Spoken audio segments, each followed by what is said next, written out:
doesn't scream. Live in woods, ancients rise. Angry bears fear the night. Men are gone, super whales. Salt is on, never trust an elf.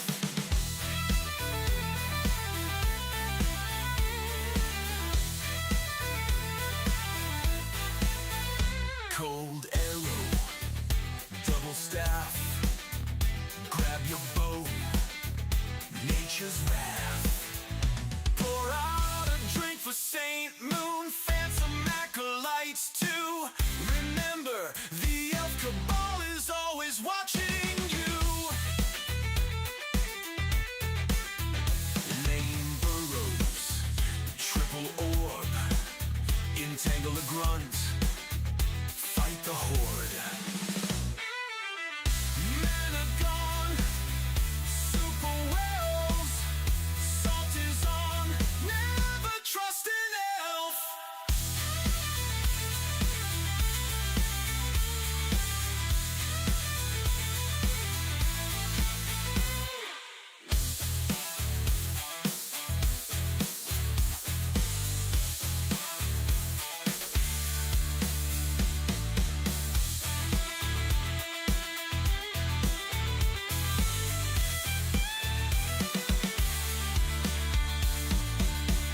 Cold arrow, double staff. Grab your bow, nature's wrath. Pour out a drink for Saint Moon, phantom acolytes too. Remember, the elf cabal is always watching you. Lame burrows, triple orb. Entangle a grunt, fight the horde. Men are gone, super whales. Salt is on, never trust an elf.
Sup, everybody? Welcome to one of the biggest days in Warcraft 3 history. We probably have like 14 hours of content today, starting in the Asia region with the M Cup. Very special, very fun rules with Tavern Heroes only.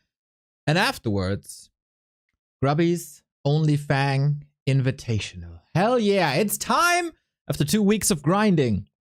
Gonna be so good, guys. Gonna be so good. Carson is gonna join us as well at 5. There's a countdown. Lots of people will be asking about it. I'm gonna be here the entire day. I am not well prepared at all. But we got some noodles in the fridge. Gonna be good. Gonna be fine. So here it is, guys. Start of the day. Starting in early to spread the word about the lovely Warcraft. I went to an Age of Empires event yesterday, as it is here in the Experion in Hamburg. Our friends of Being Esports are running that event, who also do the Rara Land with us.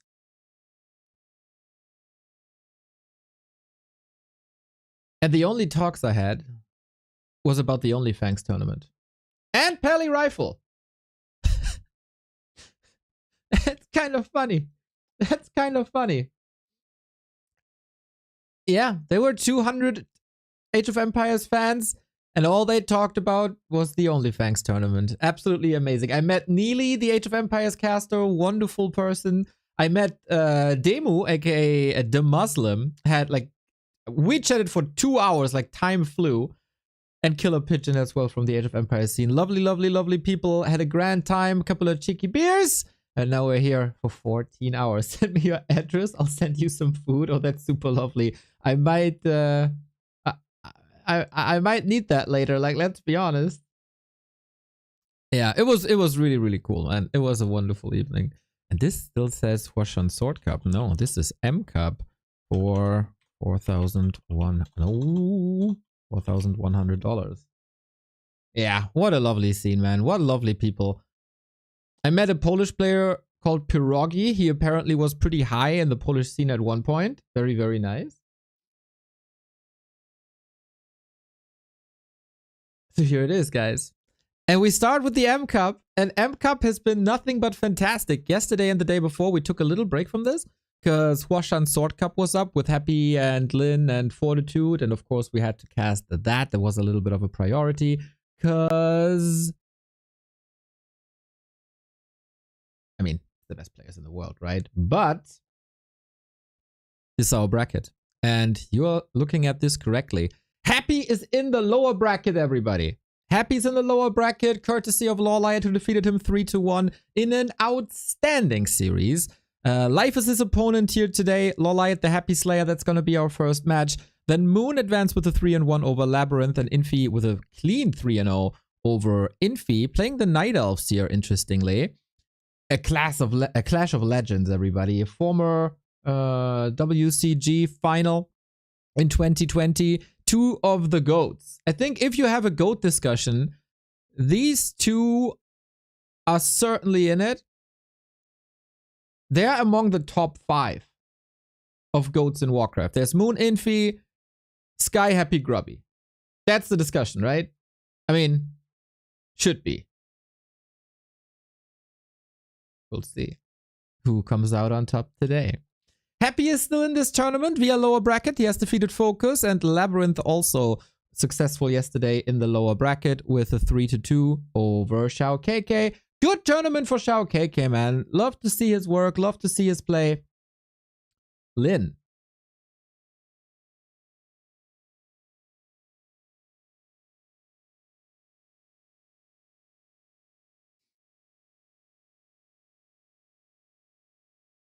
You can make a case for Lin. Depends on your metrics. I said this a couple of times. If you have a GOAT discussion, people have several metrics.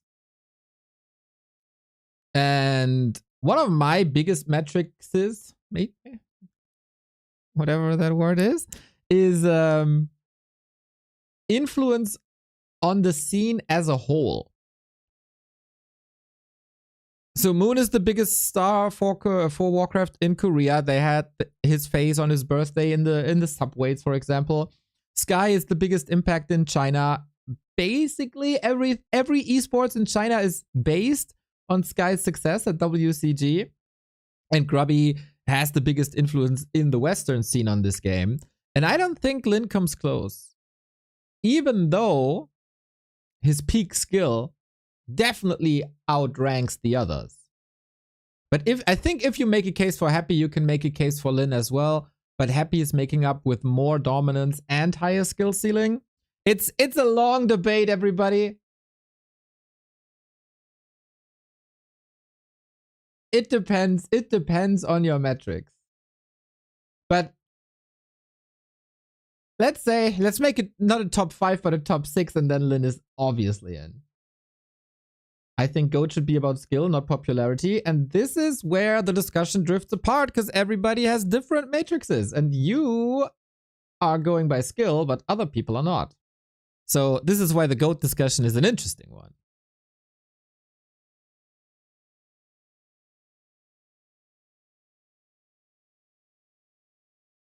Moon Infi first. Oh, snap.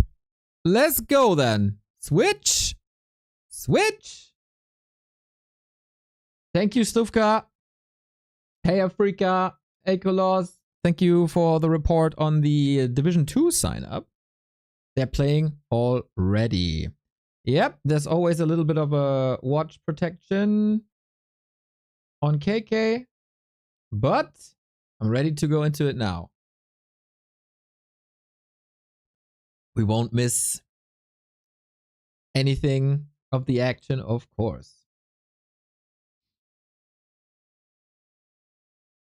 So the map has downloaded. There seemed to be an update on maps for them.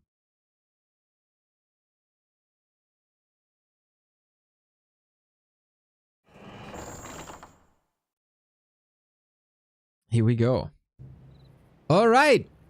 The Clash of Legends, one of the best human players of all time versus one of the best Night Elf players of all time. This is the M Cup winner bracket semi-final on the way to the big grand final. Once again, the rule set in this M Cup, because it is special. We have Tavern heroes only, all the time. The first hero is determined by the broadcasters via random draw. Afterwards, it's loser's choice. The first heroes are always the same. So if Infi plays a Beastmaster, Moon also has to play a Beastmaster, but then they can diverge on tier 2 and tier 3. And you get bonus points and bonus money for using ultimate abilities. Here we are, guys, in 40 seconds. I can get rid of all these boxes. So it should be fine. Man, these have been some legendary grand finals between the two, huh? Who's in shape now? Infi also played in the Huashan Sword Cup that we've seen yesterday and the day before. Started weak, and then at the end, though, amazing performances, especially versus life. He was basically dominating the best Night Elf player on the planet right now. But that was obviously with Archmage. Now we see what he can do with Tavern Heroes, which is no strange format to the Night Elves. They play this quite a bit with Panda or Beastmaster, but you never really know. Infi has played in the beginning of this tournament some 3 peasant tower pushes. This is not the case right here. It wasn't too successful either. Let's see. Infi is a freaking loose cannon. And now he's the one who's pausing the game. He's a loose cannon. He can be between world class and above average amateur level, depending on his mood. So hopefully he got out of bed today. Hopefully the morning tea was all right. For Moon, it's the same, but I think less about emotion, just about time. He is quite the businessman, the Moon, by now. And father of 2 children. So he can't commit too much time as he was 20 years ago. But when Moon is on, Moon's on. And we've seen good games from him recently. Nuhiro Masuda, thank you for the 72 months, dude. That is the full 6 years. You know what? We are starting the 7th year. You know what they say about that. Both players racing towards the tavern, and depending on the hero, there could be a bloody brawl right away if that's e.g. Naga. It is Dark Ranger though, and that should favor Moon. Everybody knows the legendary Moon Dark Ranger games. Especially against Todd, where you possess the worker and build a human army. This will probably not happen here, but it would be hella funny if they recreate that, let's be honest. Moon has paved the way for all the Night Elves in the world for 2 decades, basically. Dominated the game when it was at its peak in the 2000s. Infi, his rise to fame was a little bit later, starting in like 2006, 2007. Had the discussion with Demo yesterday as well. But in terms of peak performance, I rank Infi rank 2, second just behind Happy. And he has revolutionized humans.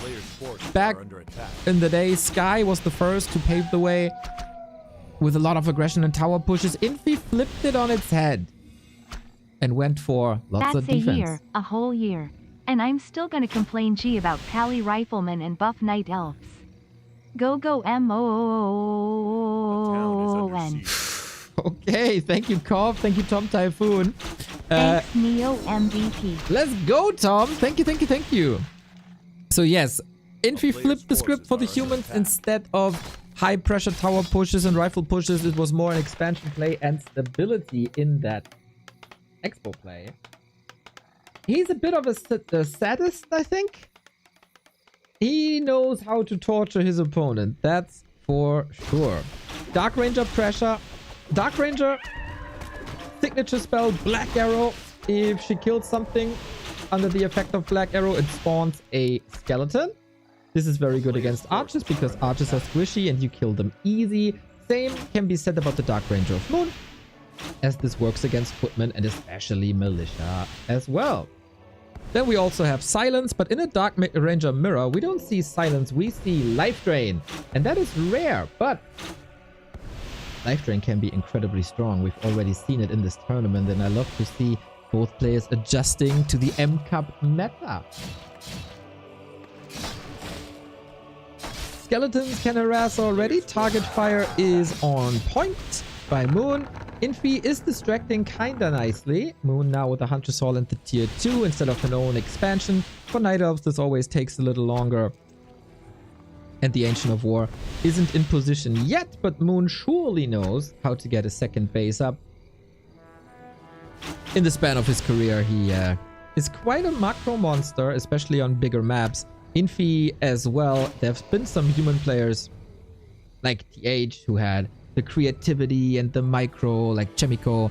But Infi, not necessarily known for that, but game plan. He's a general. He's a true strategist. And just simply amazing at what he's able to do in that regard. X7 Tech, thank you for the 26 months. Girl. Okay, will do, will do, will do. We have tier 1 skirmishes. Infi is working on Defend. Defend makes it so you take way less damage from piercing damage, or the piercing attack type. And that is mostly what Moon can go for at the moment. Archers piercing damage, Dryads piercing damage. When did TH come in and dominate? Pretty much same, a little bit later than Infi. 2008, 2009, I'd say. And Infi was like 1 or 2 years earlier.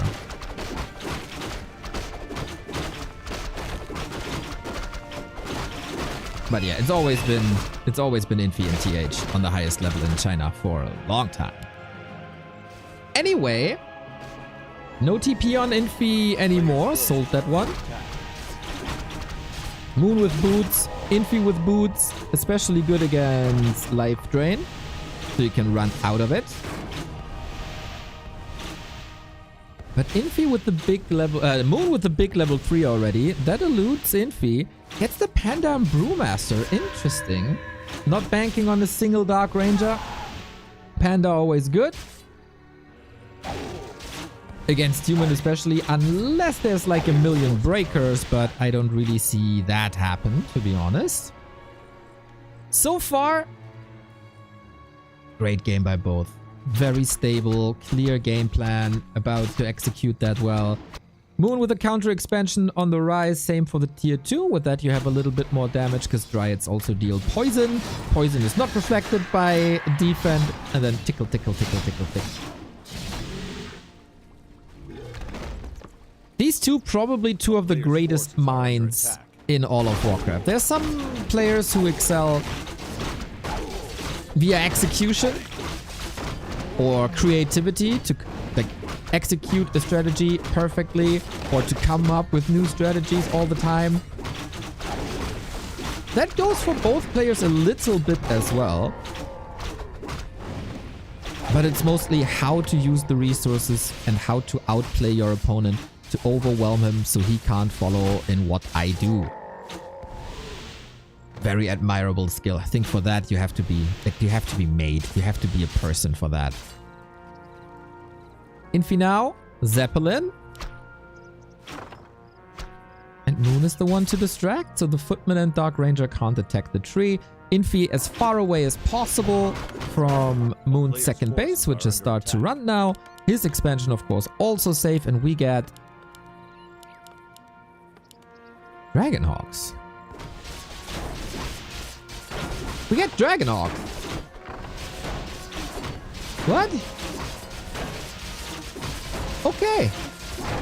This has been played rarely in the history of Warcraft. It has seen some play. It's not completely novel. Panda can attack them.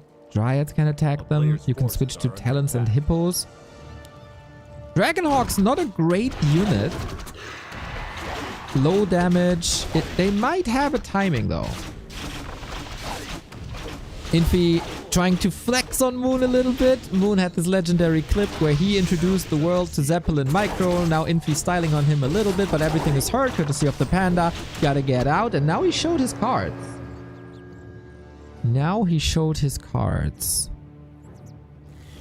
So if you play air units, they don't leave a skeleton behind when you kill them with a Dark Ranger. That's a bonus? No tier 3, man. This is so weird. It's a timing attack! It absolutely is a timing attack. Infi is going up to 74 food. Moon not expecting that. It's not one Dragonhawk, but 6 Dragonhawks. And this might just crush Moon. Panda is there. Dark Ranger has no silence. This is the army. This is the army. Oh my god. Alchemist is coming in as well for a lot of healing. How are you supposed to fight against that? Moon needs production. He's going in for wins very, very, very late. And you know, sometimes it's not about what unit counters the other or who has the better hero levels. Sometimes it's just about a timing push with a whole bunch of stuff that your opponent doesn't expect. Moon has to create a little bit of a miracle here to hold that. Reminder, Dragonhawks are not great fighters. They might be able to snipe the Dryads though. Relatively easy to be honest. Footman, not the greatest damage uptime, but the push is still super strong. Moon is catching up a little bit. He built 3 Ancients of Wind and now comes a lot of Hippos. They might be able to deal with the Dragonhawks rather quickly because Infi did not go for... Oh wait, Moon didn't go for silence, so you can shackle a bunch of Hippos. Moon has to pool them and needs to have at least as many Hippos as Infi has Dragonhawks. Otherwise they just get shackled and killed over time. Ancient of War bought some time. Infi, smart as he is not relying only on the Dragonhawks as the counter is on the way, but he still has a bunch of footmen where the Dragonhawks, the Hippogriffs can't do anything against because they can't attack ground, and he's coming in with towers so the Dryads can't dominate the battlefield. Here's the shackles, and that's exactly what I mean. 3 Hippos don't do anything. No cancellation, no silence, new Hippos streaming in. Moon missing his mark here by a little bit. He needed one more round of production and then come in all together. Bit of a flawed execution in my opinion, but he had to do that, I guess, to save his expo. He's still getting some kills, and while the Dragonhawks are shackling, they can't the attack, and that's some freedom for Dryads. But it seems like Infi is just not losing much. He has the Alchemist. It is wonderful. Oh, he was supply stuck? Ay, ay, ay. He can't produce because he doesn't have the Moonwell.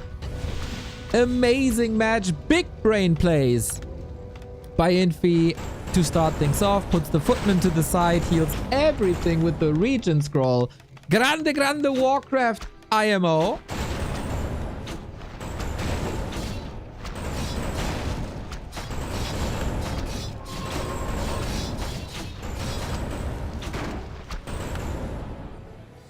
And now, how do you get out of this? Ah. Disproved by hell. Thank you for the 56.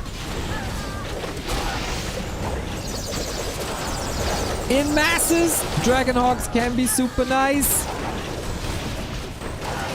Shackles look quite nice. Dark Ranger, good tank, but the Panda didn't really do too much. And yeah, that's it.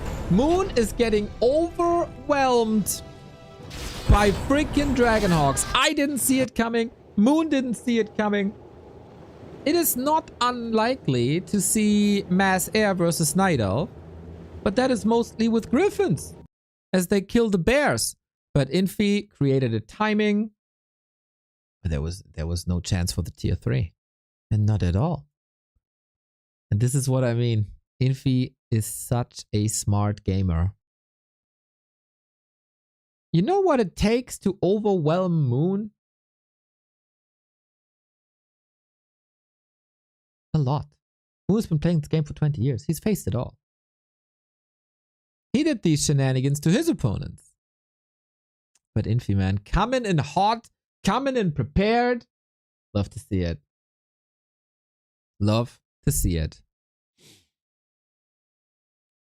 It's not centered. That's a damn shame. There we go. Of course, the eyes of the Warcraft world are here on M Cup in the afternoon, but later on for the evening, we have Grubby's Onlyfangs Invitational. There will be lots and lots of questions. When that is, and it is today at 5 p.m. Countdown will appear whenever we're not in-game. There's a mega thread on Reddit that you can link. There's also, like, you guys will keep the masses informed, right? Hovi! My dear friend, I met your dearest friend Shruki yesterday. What a lovely guy. Shruki said I should send you this.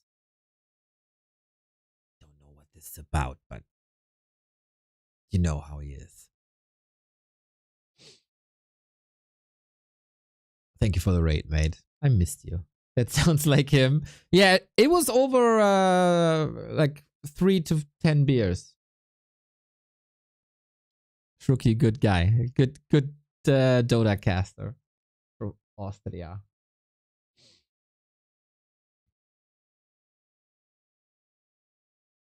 I will not be casting alongside Grubby. Remo, Carson and I will do the coverage here on the channel. A little bit extra flavor, I guess. Grubby's doing his own thing. We are doing our own thing, but I'm very, like, we're collaborating a lot. But for Grubby, the players will be with him on the cast, and then otherwise we'd have 3, 5 casters. And you know, sometimes less is more. So you can either watch both or switch in between.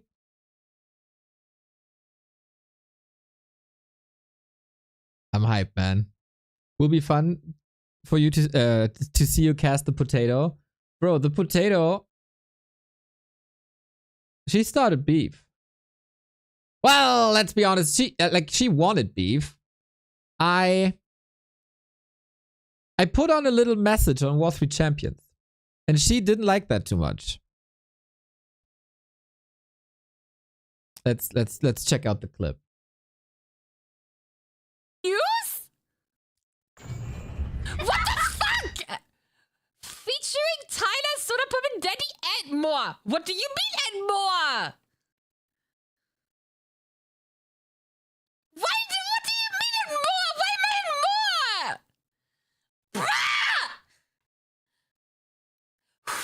note this. I have incredible beef with you. That's crazy. Oh my god, why am I in more?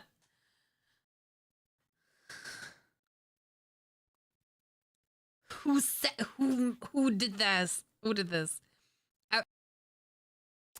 Yeah, that was me. I thought I'm doing a good thing, spreading the word. And this little pop-up that you saw, it has a character limit.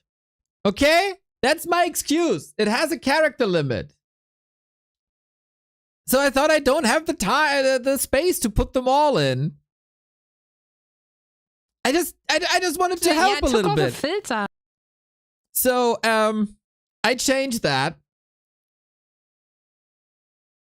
And she saw it this morning. I am more. So wait.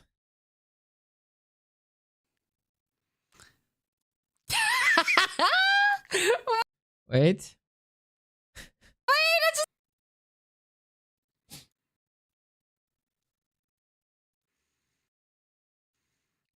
So she saw it this morning.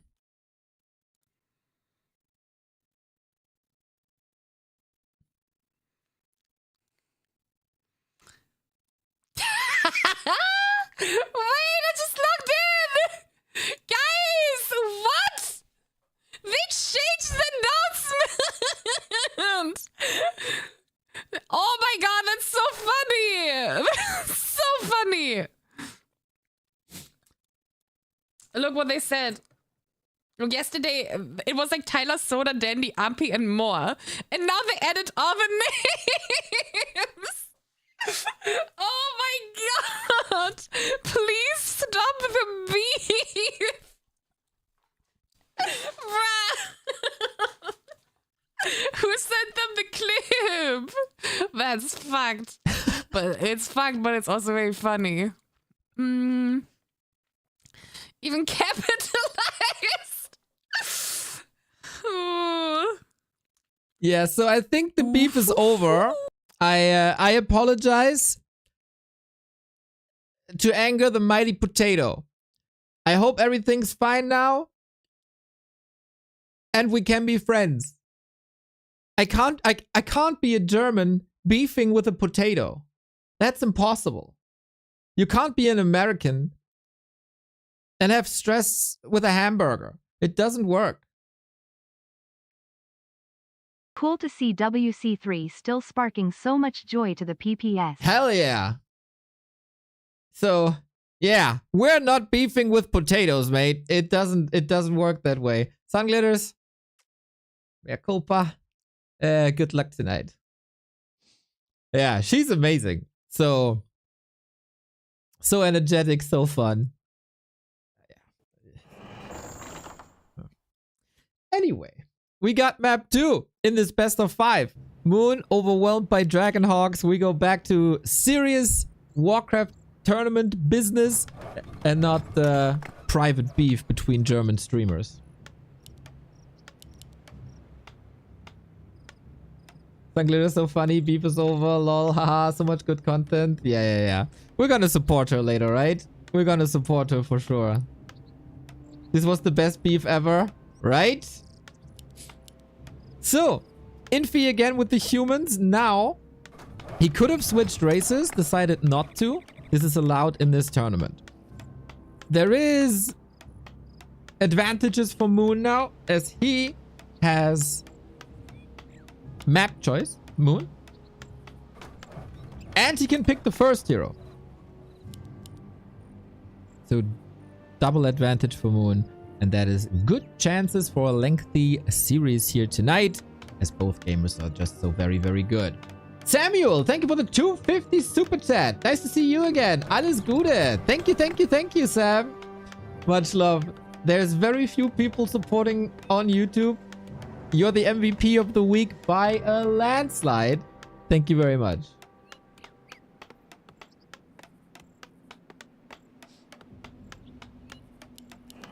So what did Moon decide to go on? The first hero can't be picked twice, so it cannot be a Dark Ranger anymore. It could be a panda, if you want to stress the expansion. It could be a Beastmaster.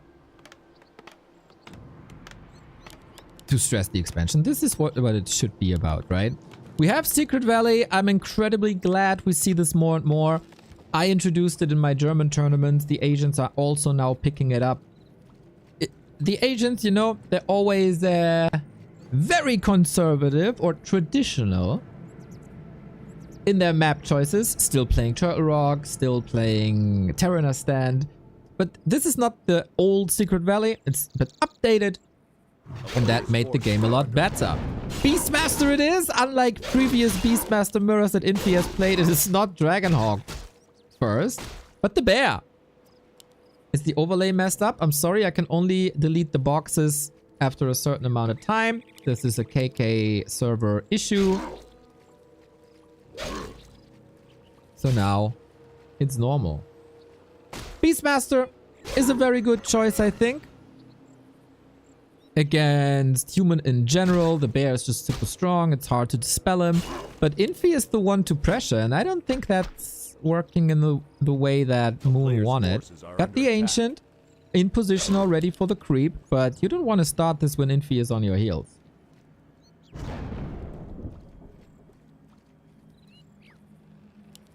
Instead, starting attack. Infi on the other side, also starting attack.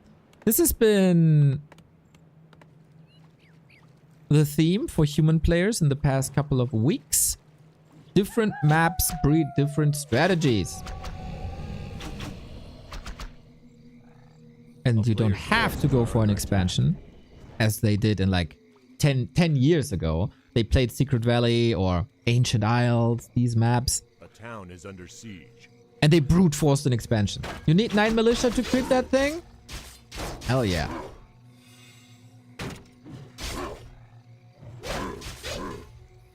Let's do it. And that opened up a lot of opportunities for the opponent to harass that. But now, yeah, let's just go one base. Let's just go tier 2. A player's forces are under attack. And of course, you can always play the Pally Rifle if you so desire. Will you be casting Onlyfangs? Yes. Very excited for it. Of course, Team Annie. The Leon coaching yesterday was amazing. Oh, Infi with the 3 points around at the forest. One would think that the forest is the friend of the Night Elf, but in this case, working against it.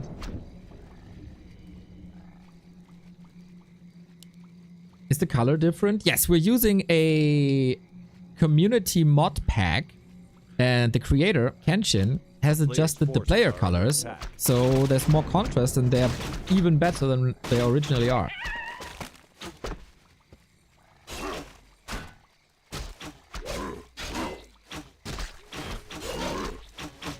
This is not the game that Moon envisioned, I think. I got the feeling that he's once again overwhelmed, and there I say it, and he's getting his Beastmaster trap with reveal. Nice, nice, nice. So he's getting some value off of it. Will still be a TP. Cost a lot of Moon well by now. You can calculate this perfectly as there is no bash just yet.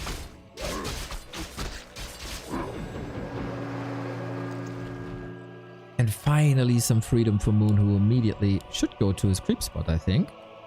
Infi's footman moving back. What's the plan now? Moving with militia into the middle of the map. Beastmaster sends his bear and sends the regards. Does Kenshin mod work on War 3 champions? Yes.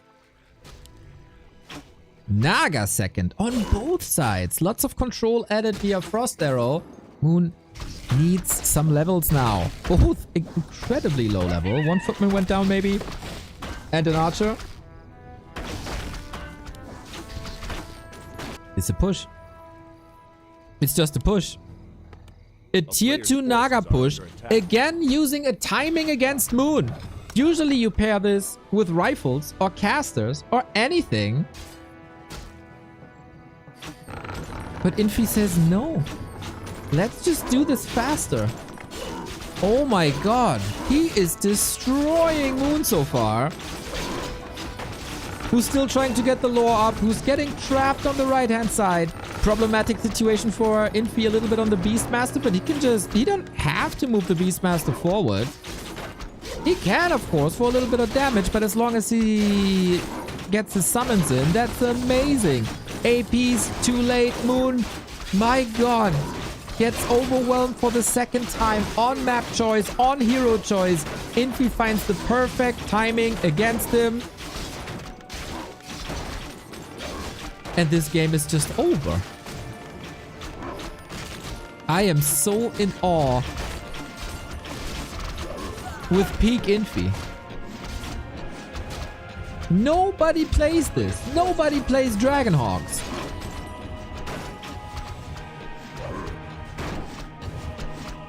There's multiple options that are strong for human, of course. Infi the innovator today. There's no chance for me to come back. Heroes are both down. Alta is down too. Moon, after a wonderful series versus 1-2-0 last week. And some great games in the early stages of M Cup. Today is so far completely without chances.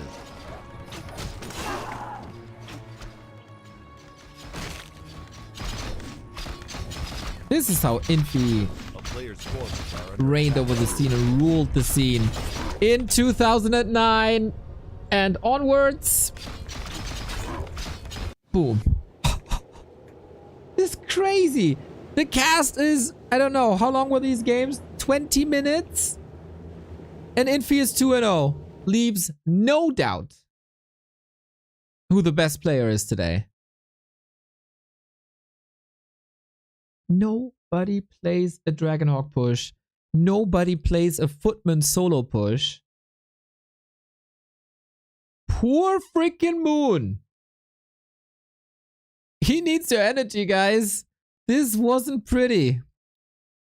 This wasn't pretty at all. I mean, from a human perspective, he did amazing.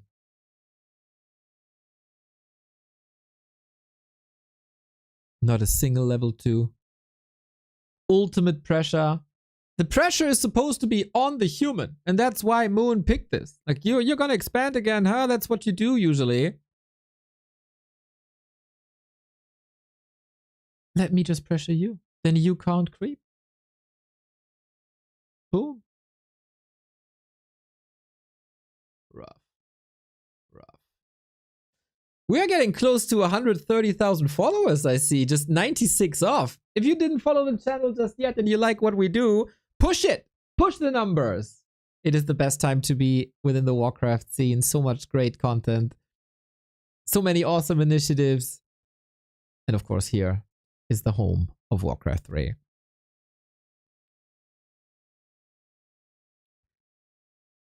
I really hope that Moon can bounce this back.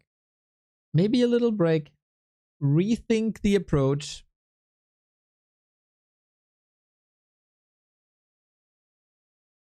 And then outmaneuver Infi. I think that is the best chance.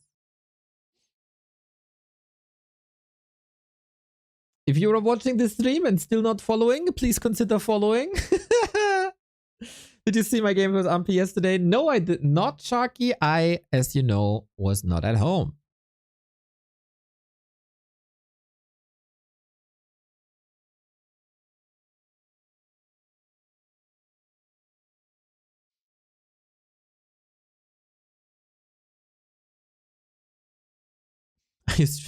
Okay, let's do a pin command, because of course the question is coming up over and over and over. Yes, we are casting the Onlyfangs Invitational at 5 p.m.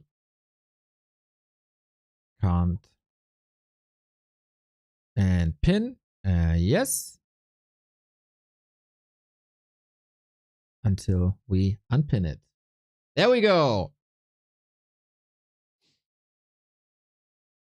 So you guys don't have to ask over and over, huh? It's a bit easier for all of us.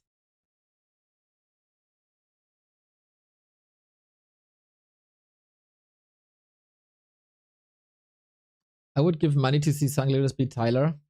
Tyler's going down tonight.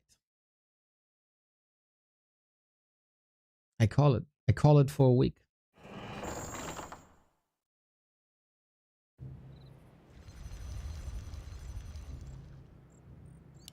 Turtle Rock, everybody. Moon's last chance in this winner bracket. This was supposed to be a clash of giants, a clash of legends. And surely it is, historically. But in this day and age, on March 14, 2024, there's only one god, and that is Infi. Moon can't keep up with the new strategies that Infi is bringing in to this winner bracket match. Ultimo GNU, thank you for the raid. We are broadcasting a Warcraft 3 tournament where, unlike the usual rule set, people can only go for tavern heroes. That's a bit of a fun experience, a bit of a cheeky rule set.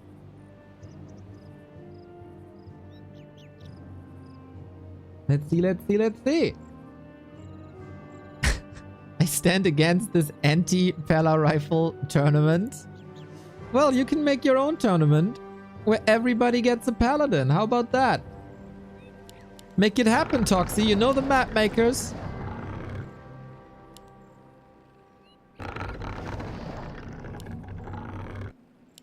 We got the Altar of Elders. And once that is finished, we go to the tavern. Now Moon has to prepare for Rifle Push, Footman Rush, some kind of weird Footman Defend expansion. And I guess he has to keep in mind that also like a 3 Peasant Rush would also be possible. We got a situation here, by the way, that Infi switches to Night Elf. In this tournament, you can switch races at any map. Party Pete coming in with a 53. Thank you. A player's forces are And under Infi decided attack. Turtle Rock is not what I want to play as human. I go with Night Elf. It's another little bit of a surprise that he has for Moon, who seems out game planned. And it is a Pit Lord battle, everybody. Gogonash versus Destromath. It's on. We have Cleave on Infi's side. The right-hand side. A player's forces are under And let's see attack. if Moon picks Howl, maybe. So far, the Pit Lord games have been nothing but amazing. And hopefully this continues. The Pit Lord is a good tank. Will not use any mana. And if you don't use mana early, healing from Moonwells is incredibly efficient. Because what makes regeneration so expensive when it comes from Moonwells is using mana. You get 2 HP per Moonwell mana, but you get 0.5 mana per Moonwell mana. So that's the efficiency. I might be wrong with the numbers. So that's why both decide to go for Cleave. First Claw has been dropped as well. Nicely, nicely done. Level 2 on the way. Pit Lord is a tank that deals a lot of damage, especially in an AoE with the passive that is Cleave. Almost got it, blocked him there. Is supposed to protect archers who can stand in the second row with their arrows, of course. And I think we creep.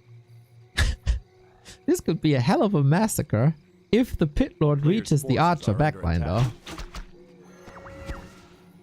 But with Infi today, you never know what he's been cooking.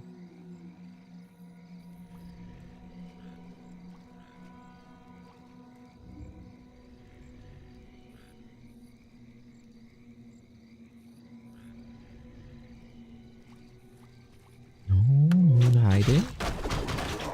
Aiming for a creep jack. Howl of Terror on everything. And this is the Cleave ability. Hits multiple targets thanks to that. I think that was the last hit.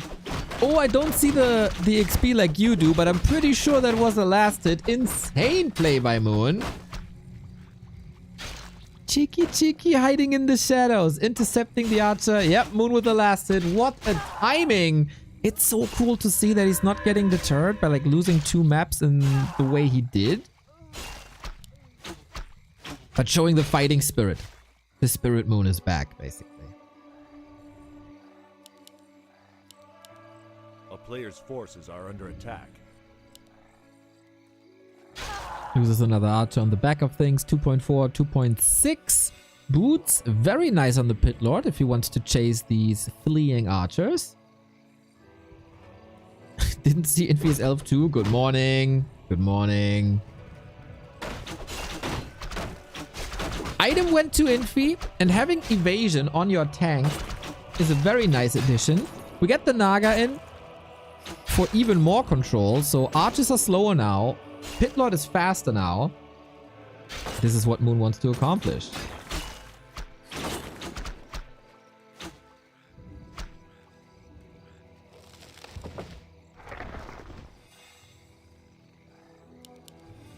A player's forces are under attack. Let's see if Infi follows this up or if he goes solo Pit Lord. Because I think level 5 Pit Lord is a win condition. It's amazing versus archers. It's fantastic versus dryads.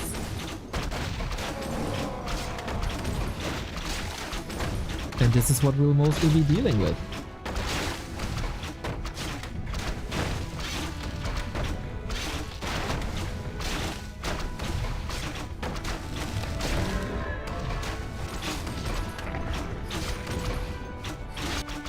I think Infi has the better choice.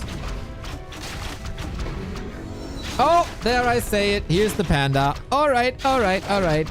There's gonna be area of effect damage via Pit Lord. There's even more area of effect damage via panda. Not sure if I agree with that. Depends a little on what Moon's choice is. Could just be dryads, but then what does the panda do? Should you prioritize Cleave or Howl? I think Cleave is the way. It scales so insanely well.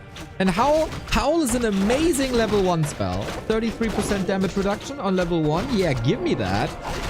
But then the improvement per level are, I don't want to say barely noticeable, but it's really not that great. So 1 skill point into Howl, fantastic. And it's a nice little bonus on level 4. But Cleave level 2, man. That's scaling insanely well. We got no tier 3 here, by the way. It is no bears. It is only dryads and Cheeky Moon coming up with APs. This is pretty much exactly what I wanted to describe on map 1 and 2. Master strategists, these two. Will Infi expect that? He has a shop. He has a tier 3. He's going for bears. And rejuvenation alone will be amazing in the right position when he's away from the dryads. Moon buying more time. The APs still have to wander from the right hand side to the main base. This will take some time, but this is a big disruption. Pit Lord levels fairly similar, so he doesn't have to be afraid of level 3 Cleave, which is 90% of the Pit Lord damage in an AoE. Mental. Items look very good for Moon as well. Big heal potion, invo potion, healed scroll on top. There is the Vamp Aura, which can be nice for the Pit Lord for sure. And bears especially.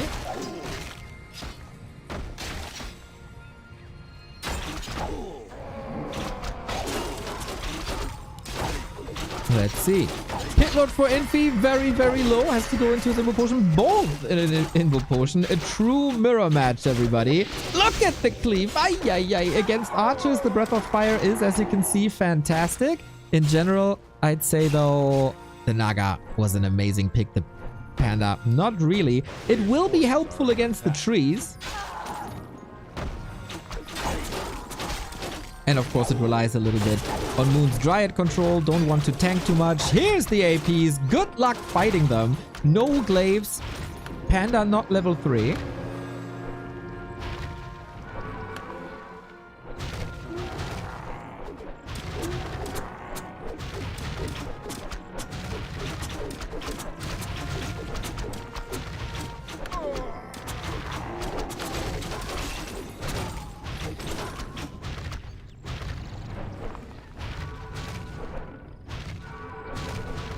And the siege is on.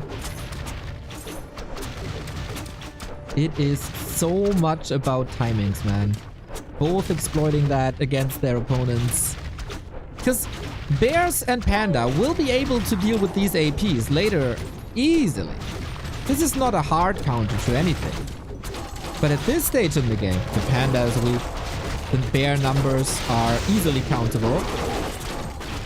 Pitlord in a little bit of trouble, but heal potion at the ready. Now the Pitlord by Infi is finally breaking through. Weird position a bit for these Bears, as it is a little choky. There's not too much damage available. Too much surface area available. Units fleeing left, right. Still no damage towards this AP. Moon playing a fantastic game on map 3 when his tournament life is on the line. Infi's Pitlord is gonna go down. Naga level 3, alright, GG. First the Dragonhawks overwhelmed, then the Footman push overwhelms, and now Moon is turning it all around. Shows Infi who is boss with an AP push and another spectacular Pitlord game. GG, well played. These guys truly put the S in RTS and also the T. And by God, it's damn real as well. So, yeah, this is RTS the way we love it.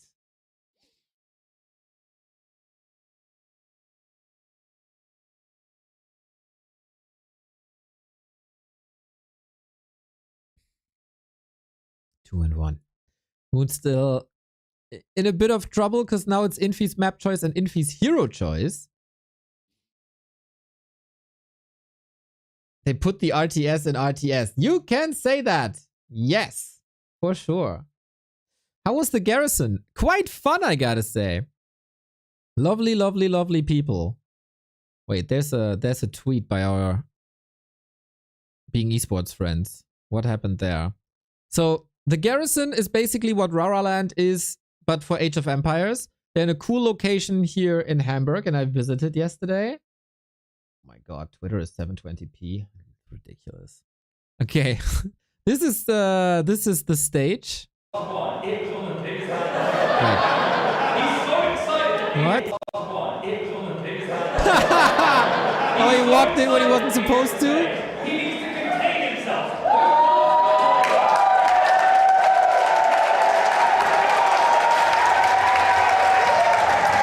Didn't wait for the announcer to announce him. Yeah, the stage is amazing, by the way. The stage is so sick. I hope they get a few more people in attendance today.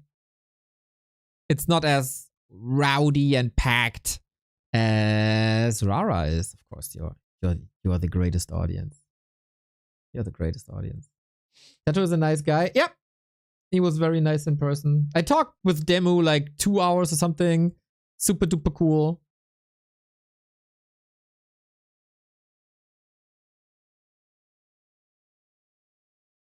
Next Raraland there. It's not affordable at all unless someone wants to throw a bunch of money at us. Otherwise, it's too expensive. Nah, we can't do this without a never before seen support. I mean, if the community comes up with something, okay. But without that, or if Blizzard wants to throw money at this, yeah. I mean, they sponsored the streamers with 10K, but even with 10K, very unrealistic.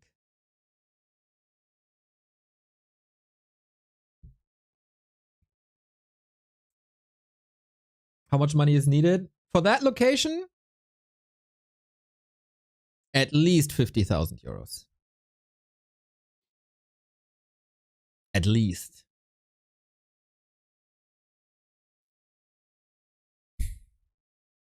And that wouldn't include prize money. Or talent. Or stuff. Yeah. Yeah, so if you have 50K lying around, okay. That would be a start.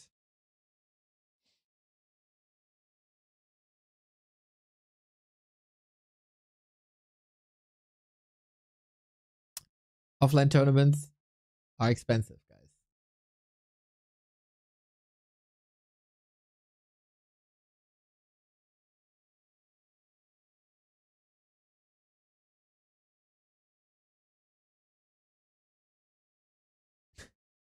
Wait, what?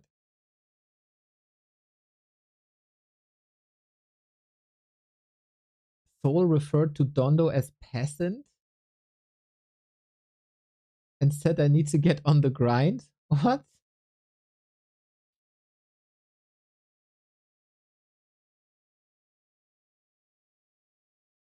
Ah, joking.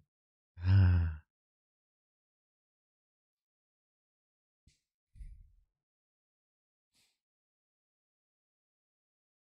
I'm waiting for the game to be watchable, and now that I say it, it is watchable. Let's go, let's go, let's go.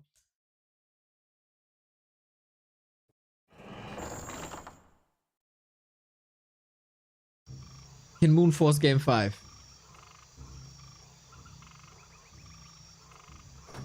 In Moon Force Game 5. Oh, Atheist P changing his nickname once again. Yeah, okay. Hello, Elva. What's up?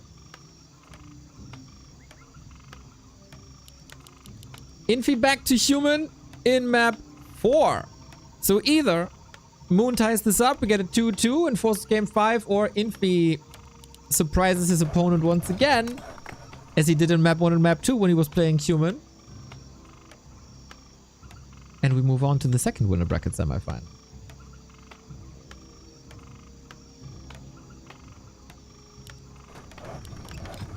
What's the hero choice now? Infi can pick, and against Night Elf, he can't go Dark Ranger anymore, that was played. He can't go Pit Lord anymore, that was played, and Beastmaster is also out. Is it Tinker? Is it the Tinker? Naga could also be a thing. Infi has completely moved away from instant tower rushes, which I like. That just wasn't fun. But yeah, Tinker pressure, the way he played the Beastmaster, I can surely see that. Similar play with the Naga.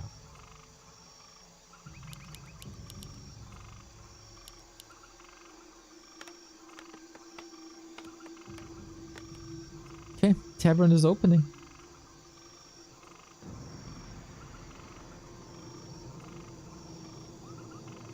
Oh, Firelord could also be an option. But I don't think so. I think Naga Tinker more realistic. Okay, let's see who's right.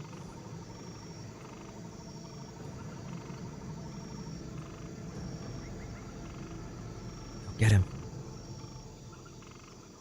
Model's so good. Tinker! There we go. Alrighty. And he's not playing pressure play, but he's moving towards his expansion right away. Clockwork's amazing for creeping.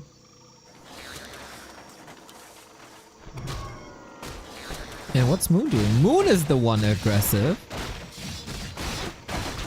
So far. Oh, Infi puts 2 footmen on it immediately. Tinker is losing quite some health here. Both deal with the Pocket Factory really well. Tinker, limited mana. This might be an advantage for Moon down the road. Of course, a little bit of a throwback to when Moon lost the WCG in 2013 against the Tinker tower push. This is not much of a tower push. But yeah, Footman should be superior to anything Moon has in the very beginning. Throws another Pocket Factory, throws another Pocket Factory. Yesterday we had the discussion what skill build is better. No, yesterday, 2 days ago. If you should go Pocket Factory level 2 or Engineering upgrade 2. And I'm a fan of Engineering upgrade 2, I gotta say. A player's forces are under attack.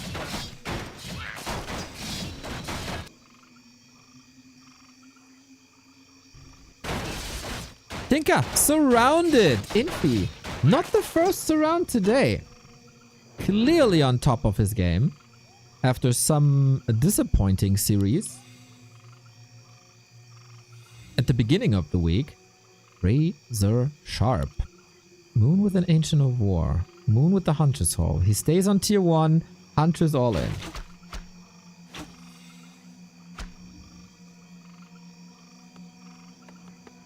Against an Infi expansion.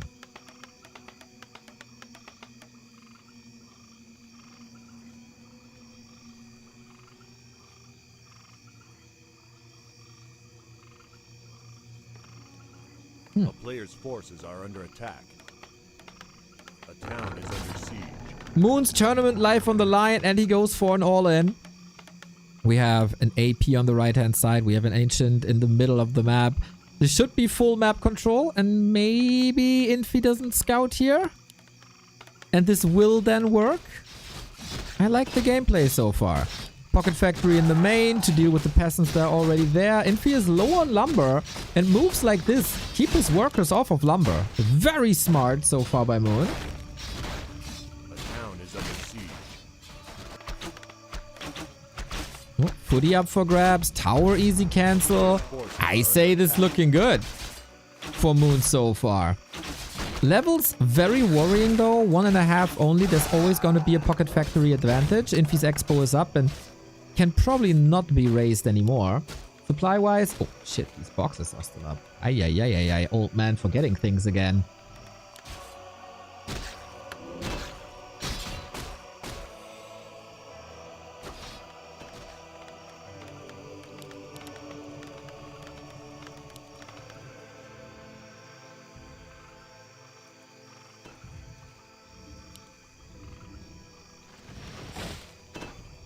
Now the Tinker sees it.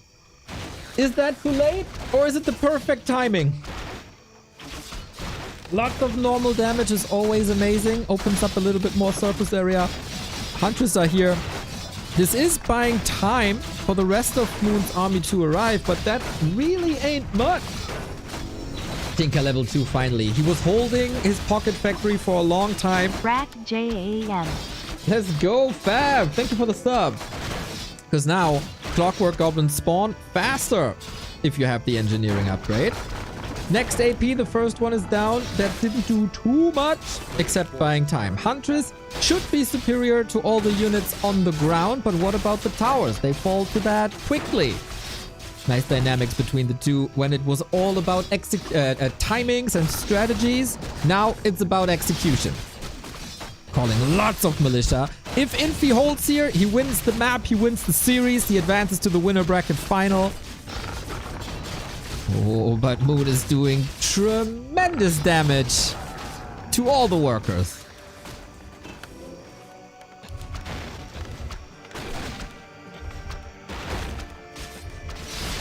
Still, the towers are an issue. With Pocket Factory, maybe less so.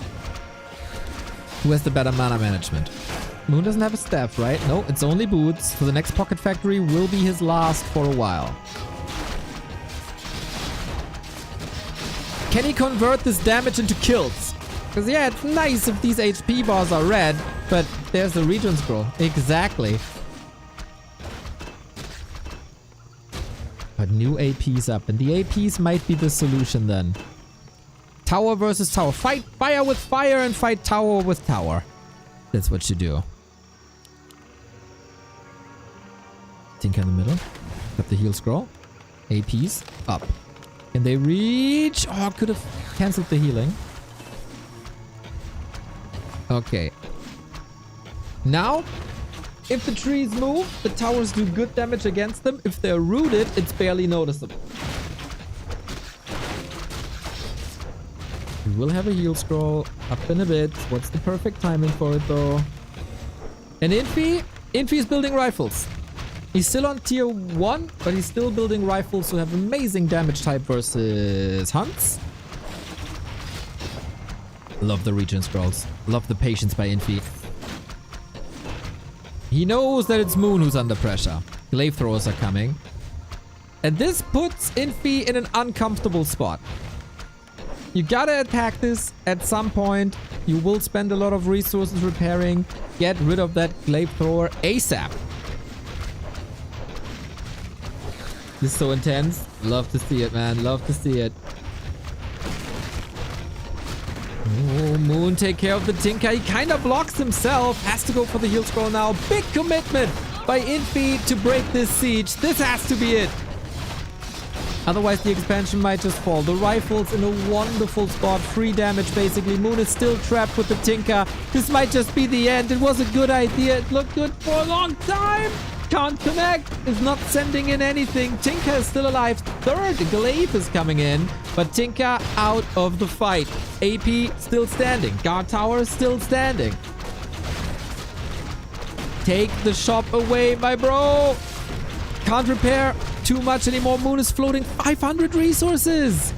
But the shop is gone. Did Infi shop before? Absolutely did. Tinker coming back. Had to use the moon wells. No staff though, so all the way back and all the way to the front. Took a long time. Glaives are showing their efficiency though. Infi's still not attacking. We have these tier 1 wars. Both level 3. We are not going for engineering upgrade, which is surprising to me, to be honest. But where's the damage against the rifles coming from? I think mass rifles. Tinker mass rifles. And now you break the hunts. And when the hunts are gone, what's left? There's not much. There's basically nothing. And Moon, I think you can plan for the lower bracket. And if I'm not mistaken, that's a lower bracket match versus Happy. Later today.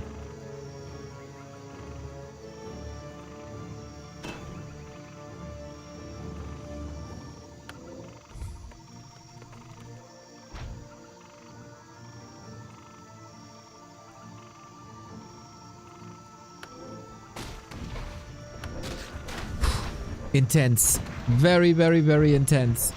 One more. Like, Infi has to close out this game, but his expansion is still standing. He's getting double income. Should be easy.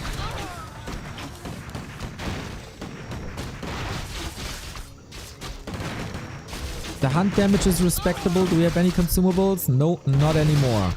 Can the glaives connect? And will the clockworks do the rest? Healing has been cancelled. Infi's retreat is looking fine. If we had rockets now, yep, that would be something. But of course, we want to go with Pocket Factory. It's just way too good at this stage. Moon not giving this up. Doesn't want to go into the lower bracket. But more towers. Infi also teching. And at the very latest, with tier 2 this over. Ah, Makrura almost getting a kill.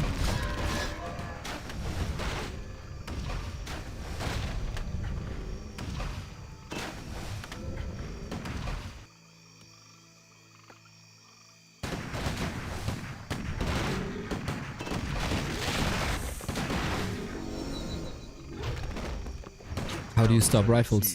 Night Elves don't have much that deals well with rifles. Archers do no damage. And they're squishier. Huntress die in seconds.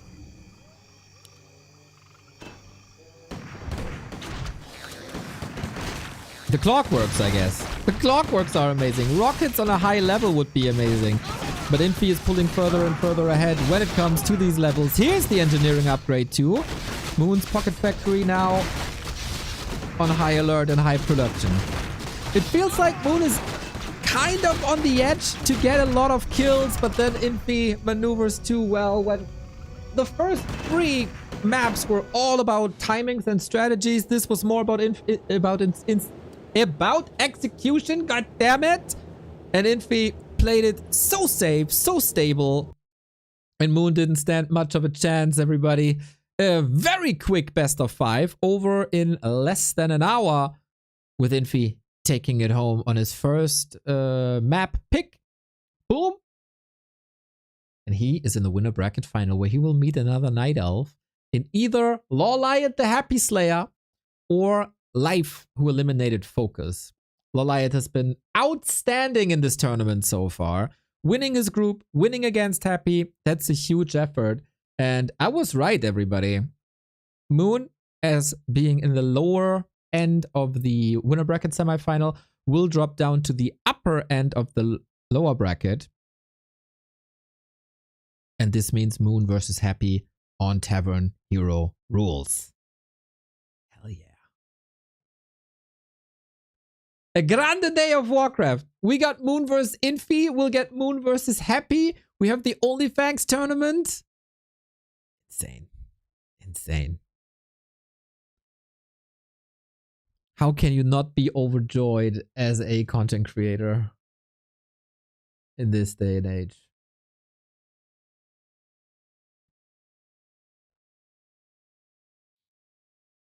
We're gonna enjoy that one. What a party it's going to be.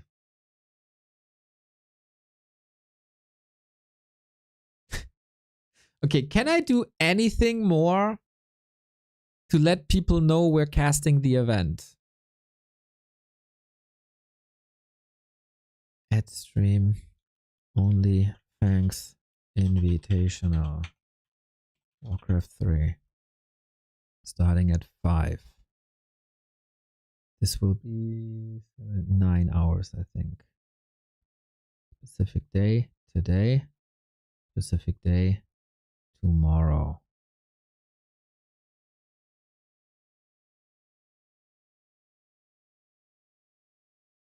Something's already scheduled?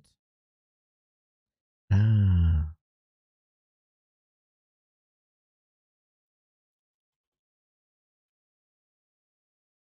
Onlyfangs Invitational, 5 p.m., 7 hours.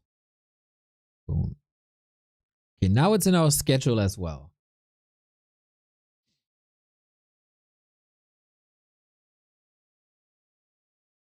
Open a window and shout as loud as you can. I mean, it's here. It's here. It's there on the chat. It should be everywhere. There's a bot command. And now that I say it, put it in the title. Is it not in the title?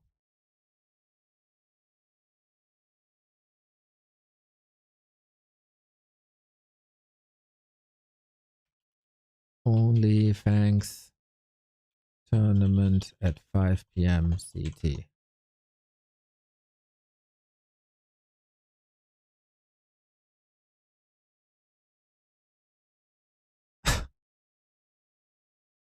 And now that I said it, people will troll me about it. Oh, why did I do this? Why did I do this? It's your duty now. I've been here for like 1 hour, 10 minutes telling people we'll cast. It's up to chat now. Oh, I think today is also day 377, actually. Boop. Herr Wusel! Alte Socke! Hello, hello, hello! Another founder. Man, there's so many founders these days in our channel.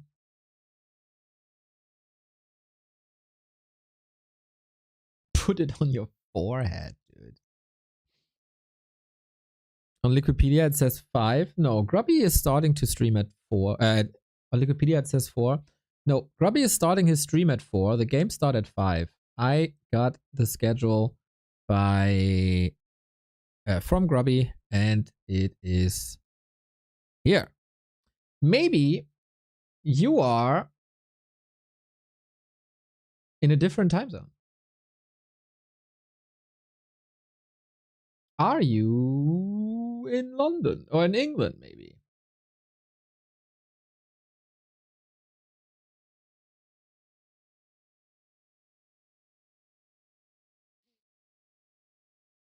Man, what a series by Infi, though. Really, really, really, really strong. Love to see it. Moon couldn't follow this up, unfortunately. He got overwhelmed early in the series. B2W heart, B2W muddy, B2W heart, B2W muddy, B2W woofies. Exactly, Mugambe. Thank you for the 42. It's so lovely, man. So lovely. Thank you, thank you, thank you for the subs coming in. You want to sub for sure. It's 14 hours of casting only today. It's probably around 12 hours tomorrow. That is 26 hours of Warcraft in 2 days. And if you include Sunday, where we have DWCC qualifiers, it's a lot of stream time where I personally wouldn't want to have ads on. And with a sub, you can get rid of all the ads. Just saying. Just saying. 40-hour week? No. 40-hour weekend? Yes. Yeah, I'm thinking of...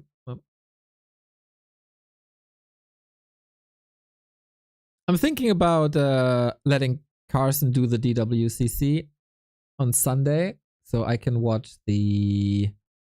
I can go again to the Age of Empires event to socialize a little.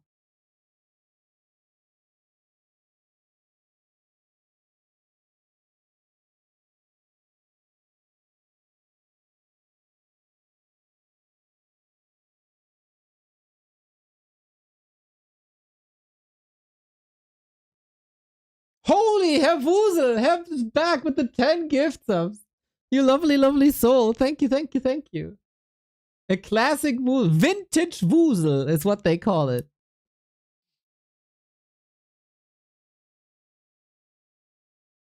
Love to see it. Thank you. Didn't you go yesterday? Yeah, but it was day 1 of the tournament. It was mostly warm up. Not all people were there. And the people are super nice, so.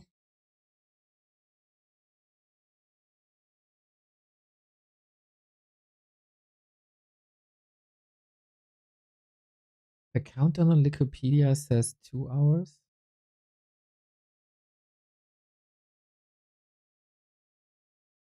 It does. But for the games, it says 5. So the countdown for the games are correct. Starting with Ampi versus Guzo. Awesome. Got to go back to work. See you tonight. Let's go. You have something on the left-hand side of your mustache.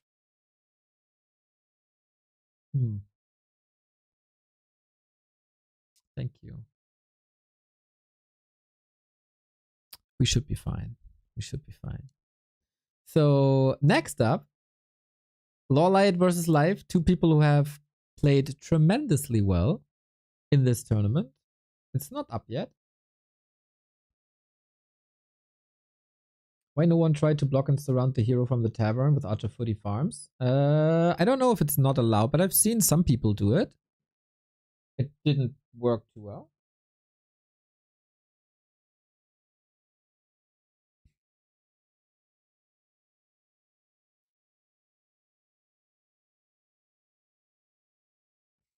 Still there. Who cares? Who cares? Might be one shiny hair. Am I turning gray? Maybe I'm turning gray.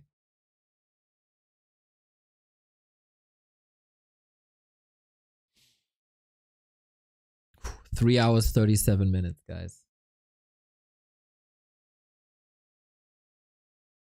We got a mega thread up on Reddit where you can see all the info that we have. This is the schedule for today, guys. It is an accelerated schedule, so if a game is over, the next one will start pretty much right away. And this is the schedule for tomorrow. Hope you're in there. All my savings on Dendi, easy take. We'll see, we'll see, we'll see.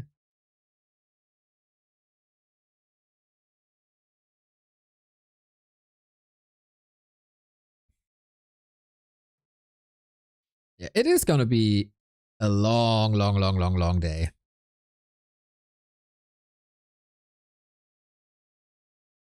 Ampiguzu opener. Hell yeah.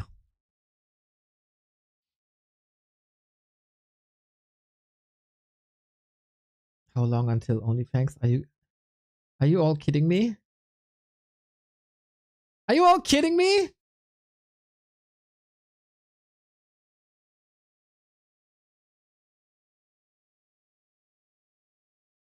What more could I do, guys? What more could I do?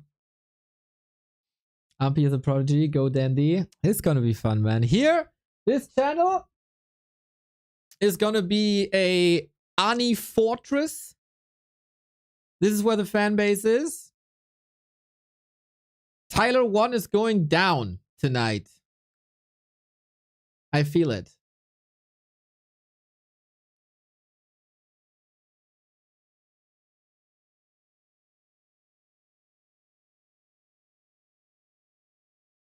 Tyler1 is going down. And Soda is also going down. Annie top 4. Let's go.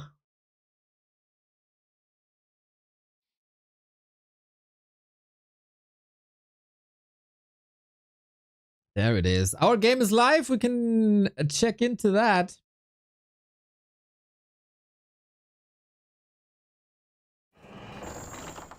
Working from home so I can watch? Nice. Alrighty. Our second winner bracket semifinal. This will determine who faces Infi in the winner bracket final, I think, tomorrow. These are two extraordinary Night Elf players facing each other, with Lawliet having the ability to go into human as well if he wants to. I think he's the way better multi-race player in direct comparison to Life. Life has grinded 10,000s of games since his return, and in one-on-one, in the regular rule set one-on-one, he's the cream of the crop for the Night Elves at the moment. Yesterday was not really his day in the Huashan Sword Cup, but here in M Cup, he's been tearing it up as well. Lawliet in the one-on-one, not too celebrated at the moment. In the past 5 years, of course, he has been a 2-time Vice World Champion at Raraland and also at the big DreamHack tournament. Yesterday, he defeated Happy. In case you haven't seen it, it is a wonderful series that every Warcraft fan should watch. We got Lawliet on the left-hand side. We got Life on the right-hand side.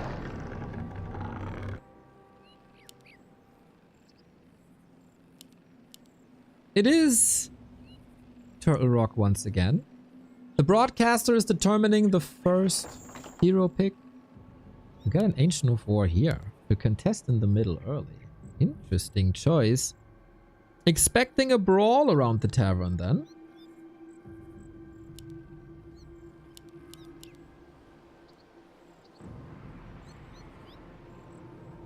This should be maybe, you know what, guys? I thought about this. This rule set should be standard for all Night Elf mirrors. Just so we get less bears.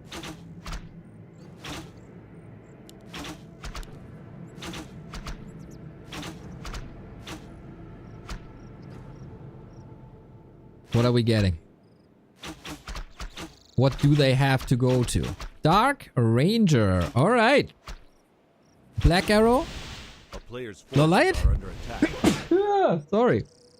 Lawliet holds back on the skill point for now.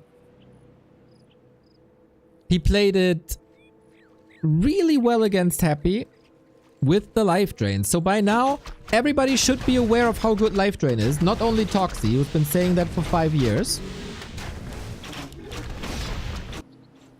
But seriously, everyone. Thank you, thank you, thank you.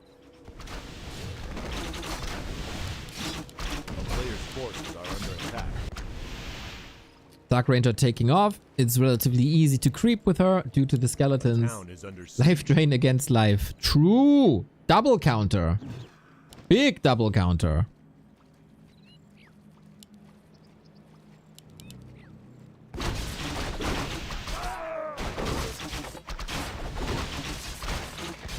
Life is doing a good job. He's a tad faster. And with that, can maybe go for some timings down the road.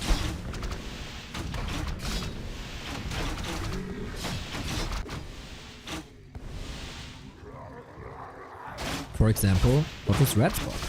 The red spot? Shop. Shop spot. Damn it! What's up now? Stop that, buddy! Can't get sick now. We got 40 hours of Warcraft to cast. Unbelievable. But Lawliet is the one going for the red spot, knowing that Life has the market for himself already.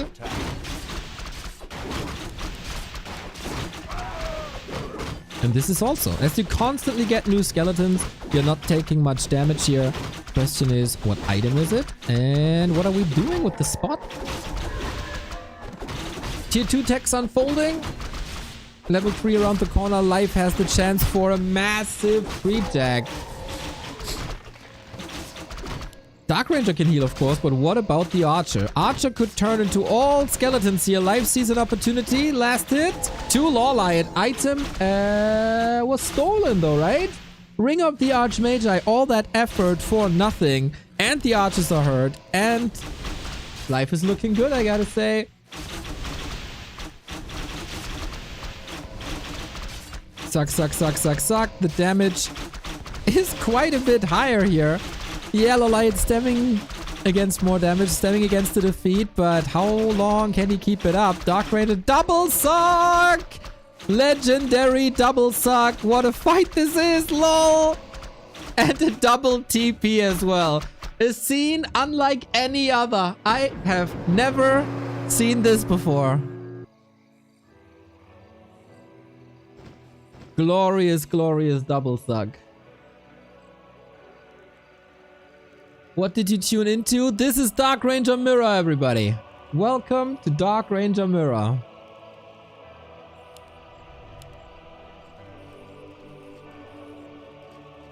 A player's forces are under attack.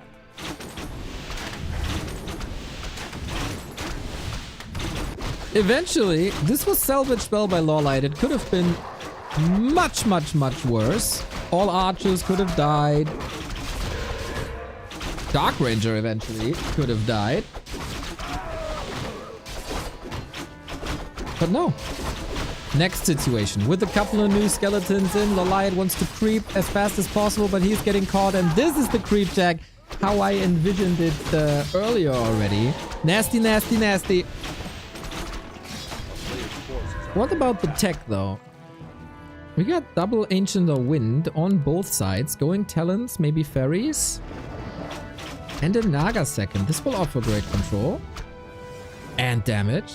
Fork Lightning also a very good spell against low damage archers. So either we go mass range or we go Hippo Riders. Well, now that does make sense, I think, right? Because if you kill a Hippo Rider, there's no skeleton spawning from it.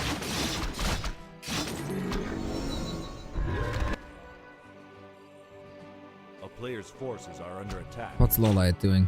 The same. They blindly go into the same unit composition.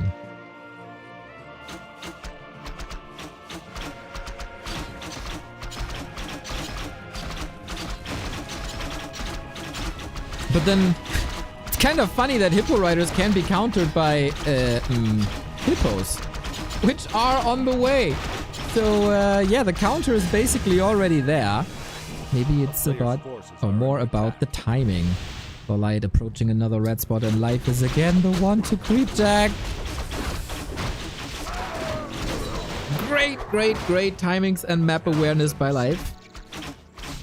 Lawliet has to hold once again. We got one hippo up, we got two hippos up against two Hippo Riders. The damage is of course... Oh, it's 2 versus 4. The damage on Hippo Riders is a lot higher. Archers packing the puncher as well.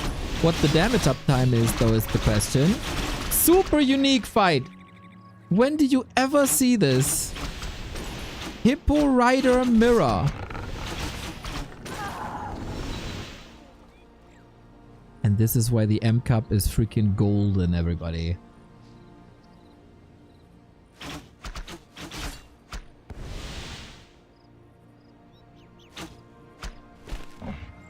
The M&M Cup today stands for Mount. And here we go. A little bit of an advantage on the Dark Ranger, but it's mostly about the stats by now, huh? Supply-wise, Lawliet is unfortunately down the dumpster. Could you switch into Talons now? Talons crow form against this? Should be amazing, no? If you have the time, that is, and the resources. At the moment, we don't see that. There is an expansion. Life scouts it immediately, so the solution's all there. Yeah. I don't have a picture anymore, everybody. There it is. Usually people say the anti-air of Night Elves isn't the greatest, but I think against their own air, their anti-air is amazing.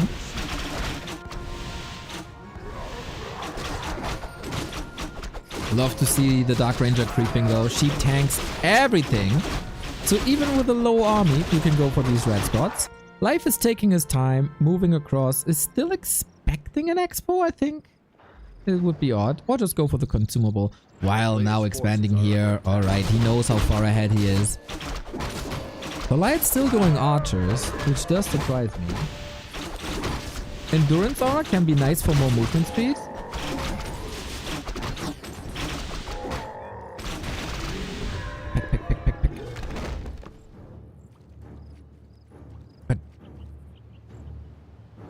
How are you catching up in a mirror match where you have no advantage currently? A player's forces are under attack. Well, by canceling expos, that helps.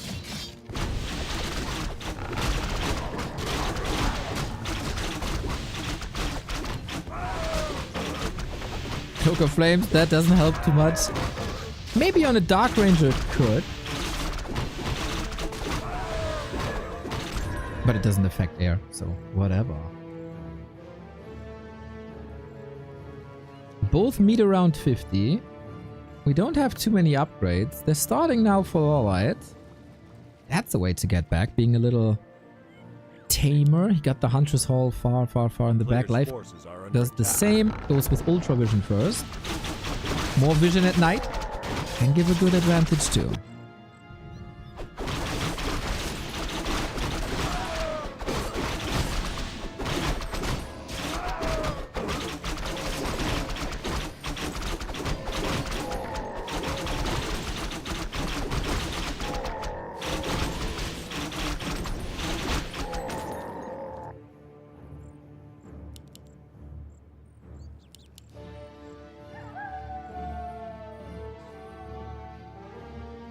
Player's forces are under attack.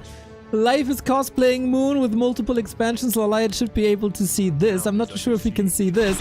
We have another fight. The Dark Rangers are already super low. Level 5 now. Whew, maybe skilling Life Drain quickly could have helped here. But Life Defense, Lawliet with an expansion himself.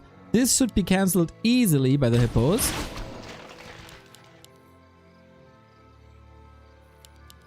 And then what? We don't have tier 3 on either side. We just stick with what we have. How experienced are these guys with Hippo Rider Mirror? A town is under siege. A player's forces are under attack.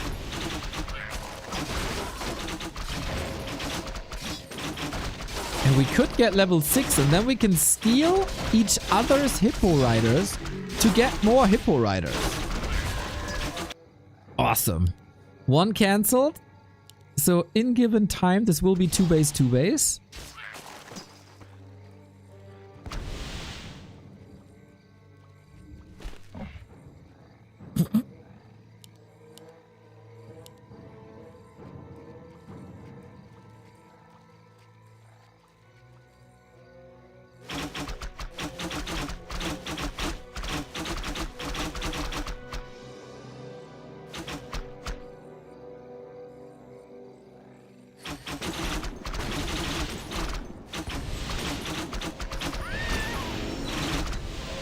Incredible. Look how sick this life drain is. How much damage that is, guys. It's amazing. But both have it. Naga's in trouble.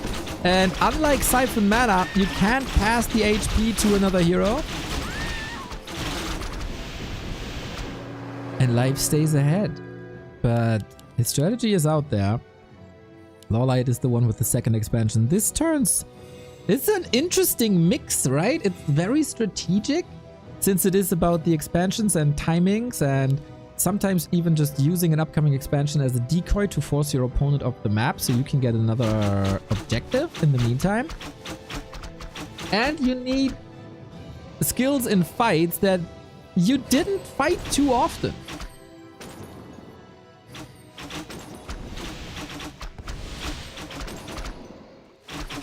Life Drain is so good. Naga doesn't really care though. Just goes for it. Suck, suck, suck, suck, suck, suck, suck. Heal potion triggered. Heal potion, just more HP for the Dark Ranger. Any way to get her out there? There's no TP. There's no staff. But she has boots, so she's fine. Very nice chase, doing lots of damage. But how big is the punch? Because it's only piercing and there's no skeletons. There's no ability that really does anything. But as long as life has to defend here, he can't attack here. And that's then 2 base versus 1 base.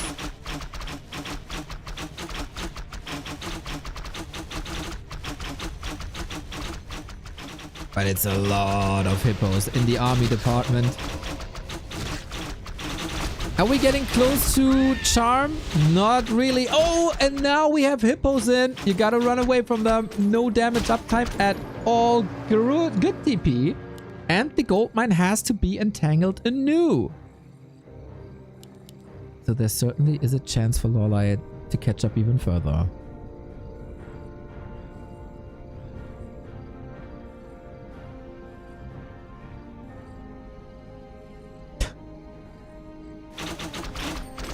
Oh, unbelievable.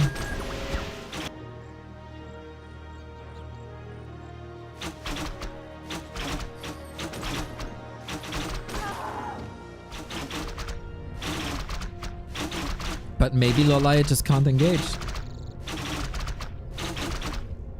Still upper base though. And he's doing some damage in the main. Very, very nice. Life didn't expect him here. I don't think he has a town portal, right? Not really. But an eye for an eye, huh? You do this to me, I do this to you. This match is going to be long. Well, I hope it's finished up until 5 PM. But yeah, an extremely unique Warcraft game is of course what we love to see. We unload the archers. Oh boy, now we got a hippo mirror with the archers on the ground. Not easy to reach them now. We got Suck on the Naga too. On the left-hand side, we see the hippos harassing the expansion. Town portal by Lawliet, but everything is hurt. Not even sure if we can take that fight. It's so many kills for life. And 2 hippos only. 1 hippo only. The heroes will probably be able to clean this up because hippo riders don't do any damage whatsoever. Instead, they're very tanky.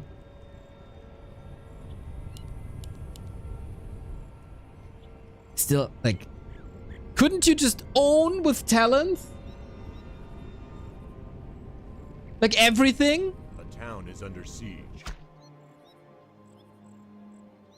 Am I wrong?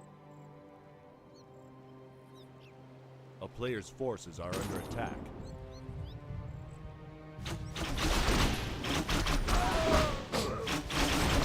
Nice defense, but the supply is still with Lawliet. It's one base, one base. Talents will die in 1 second. To what?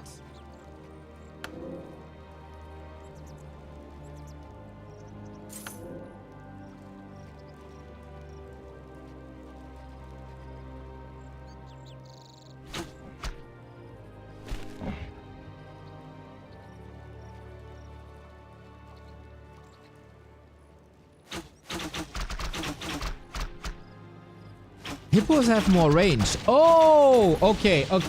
Yeah, that sucks. That sucks. Speaking of suck, we almost have a sucking triangle. Isn't that lovely? Maybe the last chance for Lawliet to do anything here. The Dark Ranger was a way to get back into the game with level 6, but she ain't get that. DR down, life ahead, close to an ultimate as well. Here it is. Use the charm.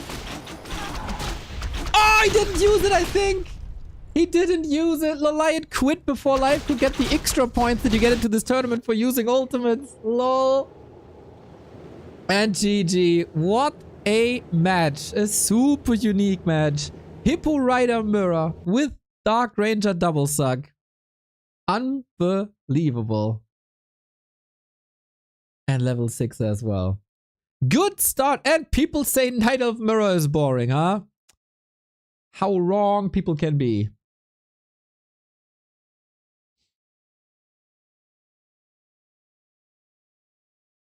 Dark Ranger life drain is very good.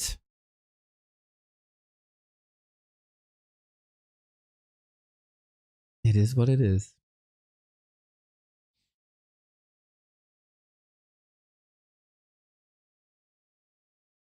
And with that, 2 steps away from an all Chinese winner bracket final. Labyrinth is waiting for the loser in the lower bracket.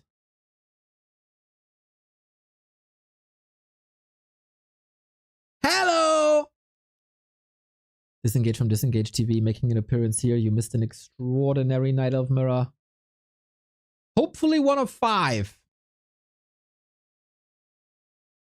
Jay Solarex, thank you for the gifted sub to Butt Fletchers. Hey, isn't that usually Buttcrumb's job to do that? 761 gift subs, dude. Yep. Butt Crumbs cosplay. I see. I got into the game and then it says disconnected. Haven't had that before. Maybe a rehost.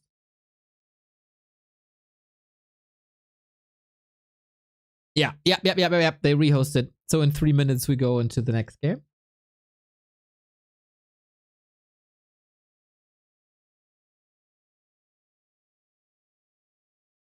Let's see if Lawliet can bounce back. This was cool. Cool execution. Cool strategically. I like this one.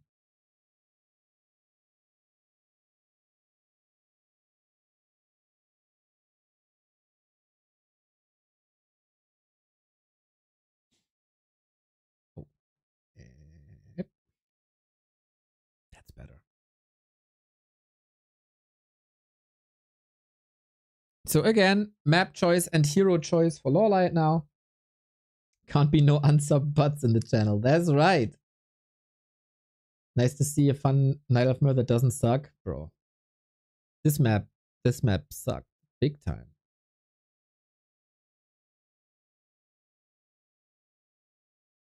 I wonder what the next hero is. What's the choice? Firelord? Firelord? I'm feeling a Firelord somehow.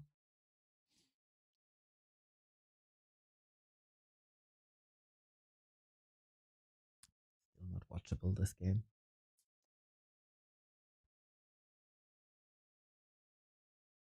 Happy will make an appearance afterwards versus Moon. What was the best game you've watched this year? Oh my god.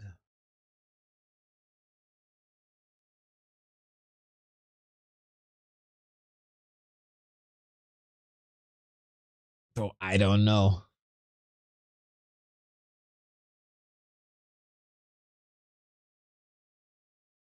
Chat, can you help me out? Moon Grubby TH Fly wasn't this year.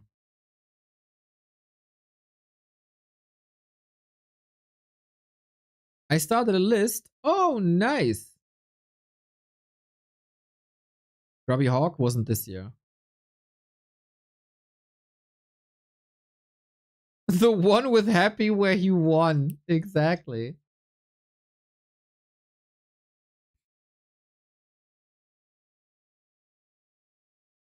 I got no clue.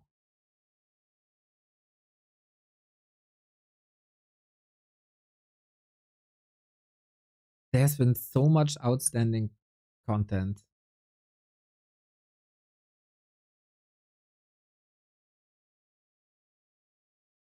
I have no idea.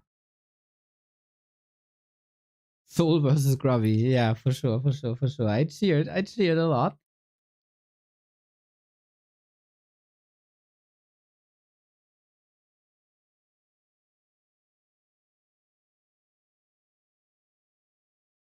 Happy Killing Pala Rifle. It's a great game.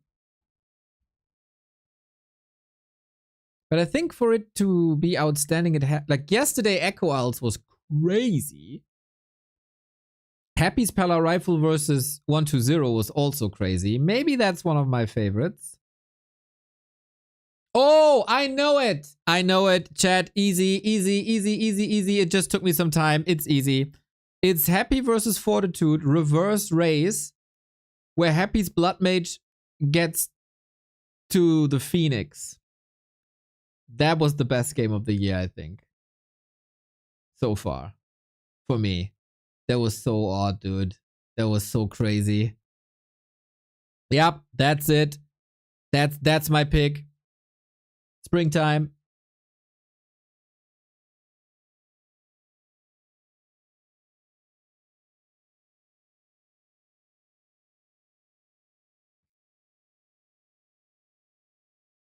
Weird things are happening when I start to watch the upcoming game.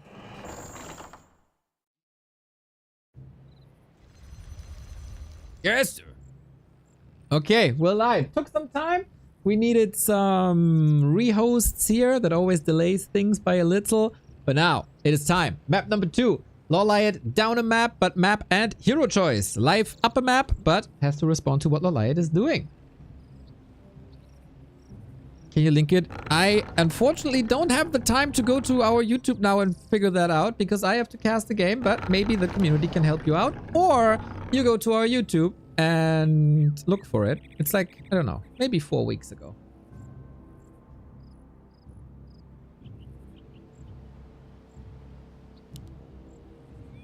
Oh, Neptix got it. Nice. GG.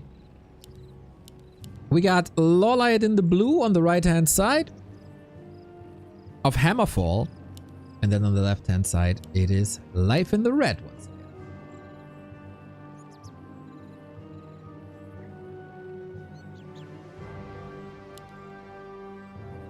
So after the Dark Ranger, what will be next is the question.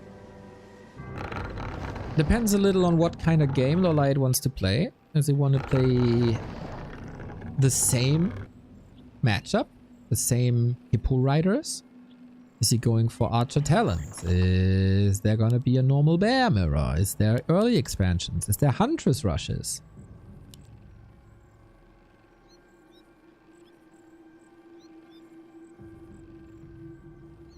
So far it seems like the early game is always set in stone.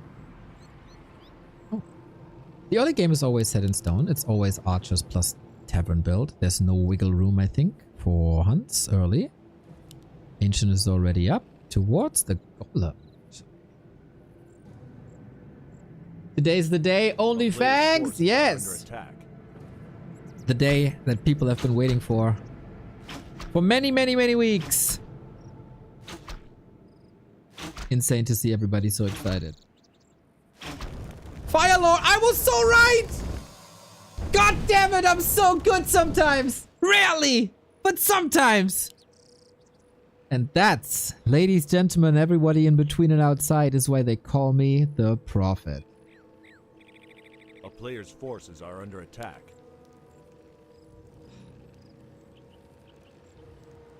Yes! Love it when I'm right.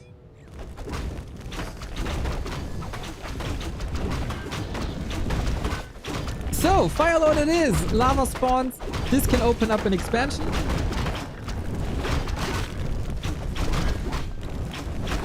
And then you can pressure. Oh, this is gonna be hot. This is gonna be explosive.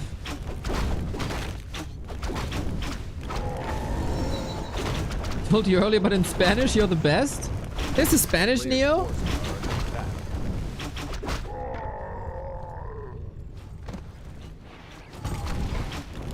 So, Life is taking a more aggressive stance. Lawliet is taking a more defensive stance. And now we got Lava Mirror after the Dark Rangers fighting each other. Now it's down to Flash Fire and Car to get things done here. Lawliet is putting in the Wisps, going for the Detonate. Archer numbers way higher for Life, of course, as he doesn't invest into an expansion. Now into the tech when the units are out already.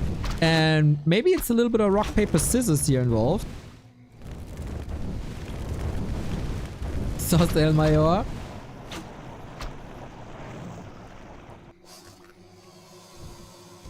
And Lawliet holds the fort, defense. Lots of poison was spread as well. A couple of wisps were used for the Detto.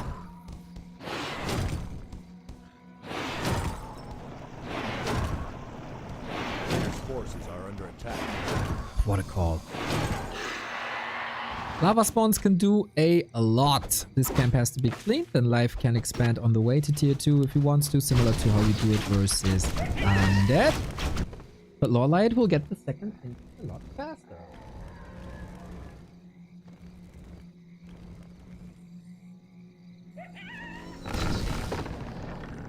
J needs to be pronounced hard in Spanish. Sos el me hard or? That sounds wrong. Boomer humor! Anyway. Life is up, but the position is changing now with Lawliet moving across the map with a level 3 unlocked.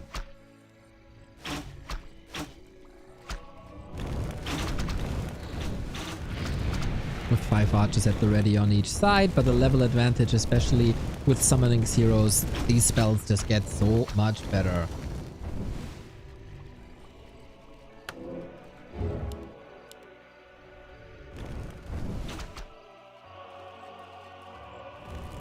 We got a Shadow Fiend in the mix as well. And now can Life hold this without too much trouble. Archer's already putting in the work. Wisps are here, but not detonating. Oh my! Lawliet trying to stay in this fight for as long as possible before he has to go for the TP. The claws are helping out, and a nice timing by our Korean friend. GG.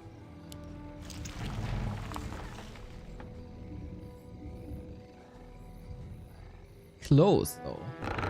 Super close. So now, after losing the initial fight and after losing the follow-up fight and being down a level and being down a map, how the heck are you supposed to do anything?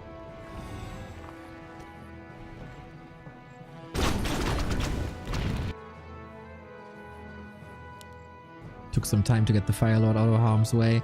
Tech is on the way. The tech is up, and Lawliet, I think, forgot the Huntress Hall.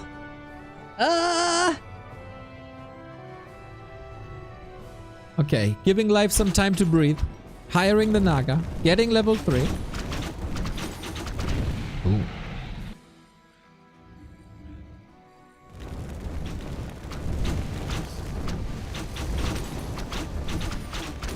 If Lawliet holds here, the game is over.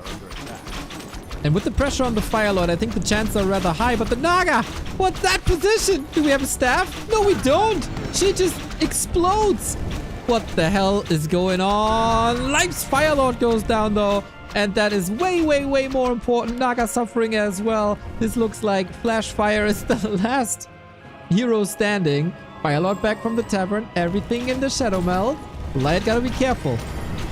Mana Shield second. Alright, to stay in this fight a little longer. Getting quite some Archer kills. And now we move forward. Is there any Moon Juice available? Lava spawns. It's gone with the Mana Shield soon. But can't lay the damage in. Wants to kill. Oh my god. No way. Archer. Lava spawn. Slither. One more. Holy shit, Life.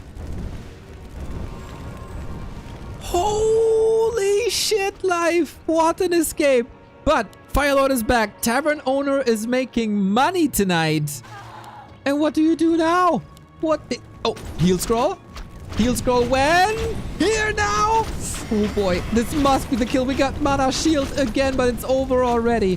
Ka is back in the fight as well, trying to get the Naga kill. Archer, block, maybe. Invis, Invul, anything. TP. Wild scenes here on Hammerfall. Wild, wild, wild scenes here on Hammerfall.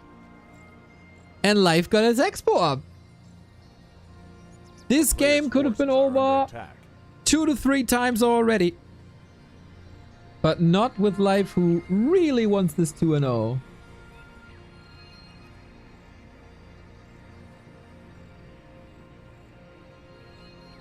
Tier 3 on the way though. Almost done. Now the lures are coming in. Yeah, bro. Just ban Night Elf heroes in Night Elf Mirror from here on.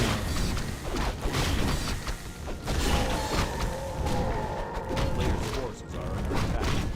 The town is under siege.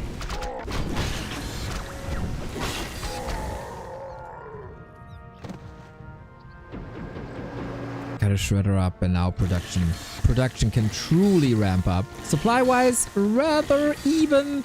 But everything else points towards Lawliet and points towards the one-on-one.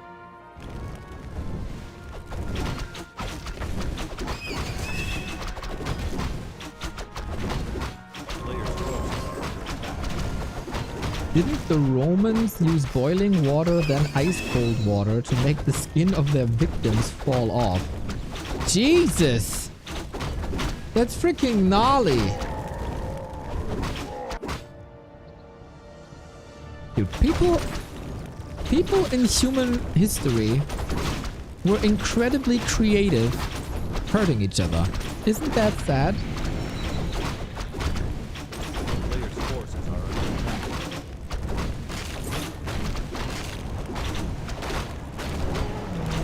So many lava spawns still.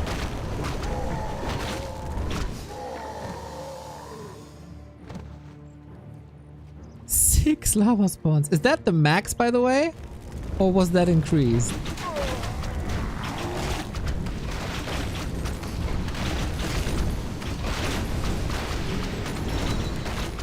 Big turtle. TP out by Lawliet, playing it safe. Puts himself into a solid position. Bears are out. Life not even on tier 3 yet. And of course no fork lightning. I have to mention that. As good as it was to save the hero, it is an investment that will probably not pay off later.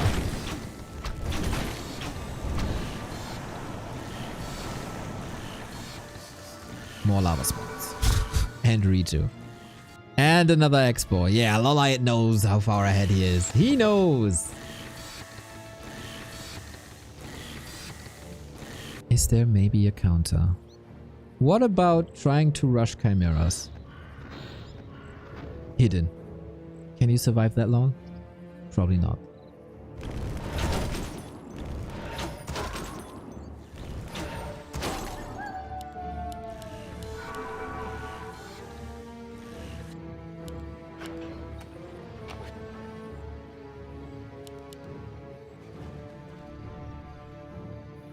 A player's forces are under attack.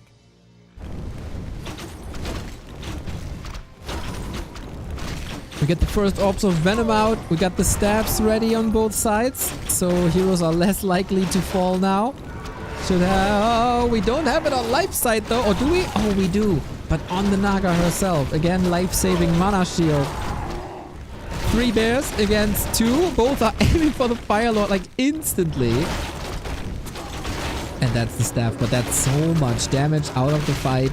Still great control by Lawliet's Naga, and everything you focus now will die in seconds. We're also getting the first riots out that Life had to skip just to go to bears quicker. So the dispel advantage is still with the Korean, but the hero advantage at the moment in the absence of a Naga is surely with Life. Lawliet, heroes. Ah, creeps coming in.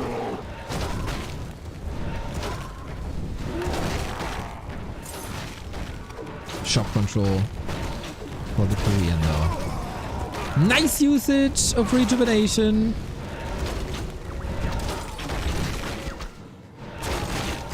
Zap, baby, zap, zap.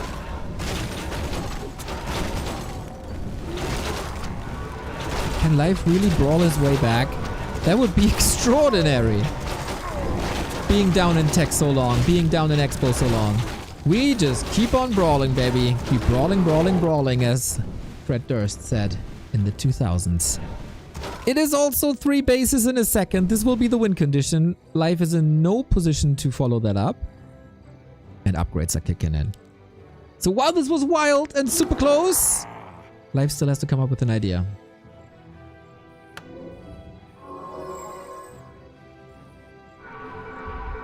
A player's forces are under attack.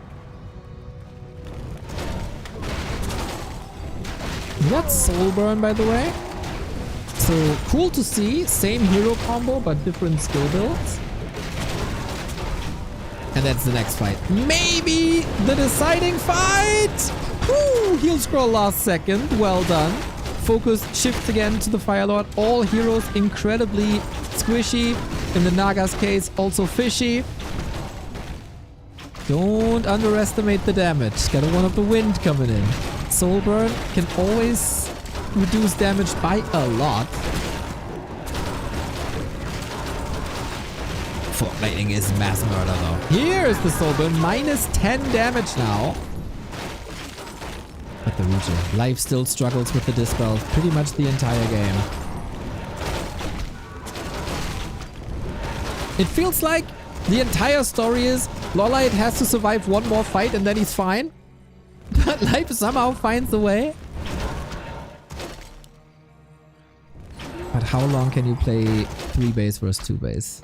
Bears are all suffering. Mana is all low. Riju, Riju, Riju, Riju, Riju.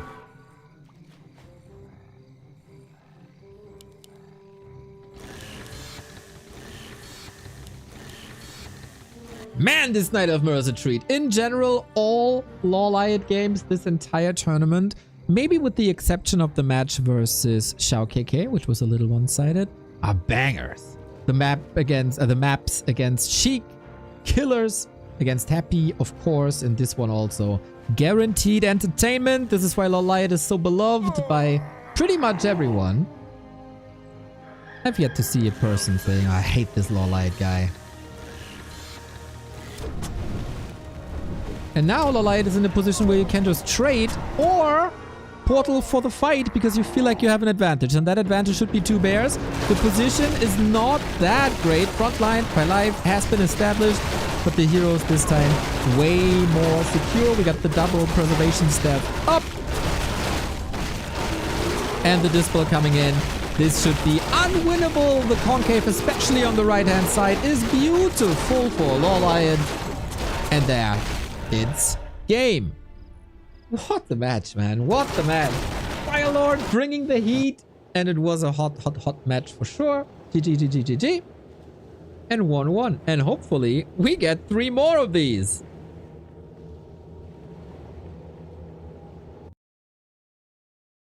Hopefully we get 3 more of these.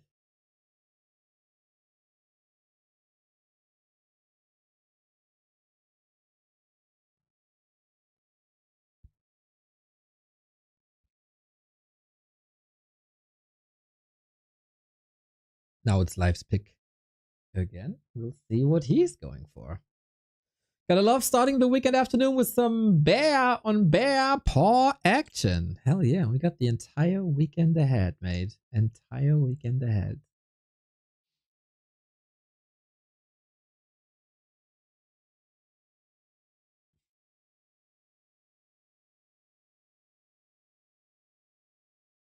I see lots of Limp Bizkit fans in the chat.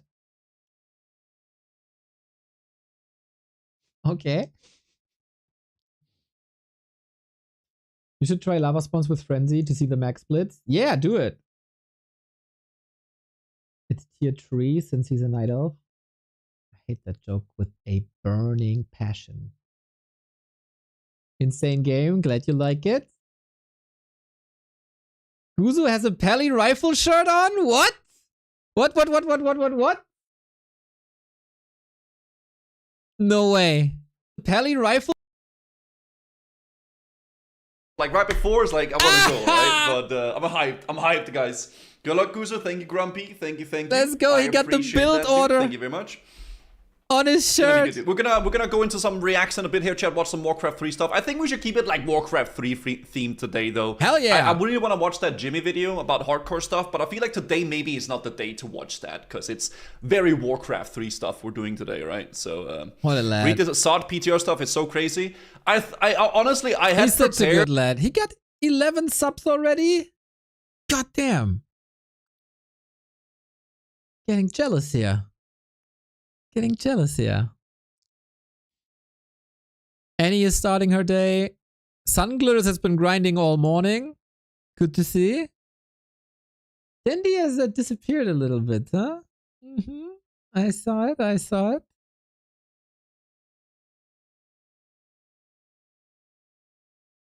Whoop and Wode. Yep.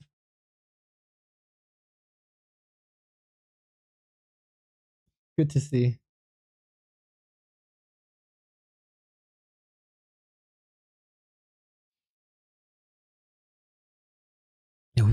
Will we see other cosplay for today? Tyler would make a nice TC.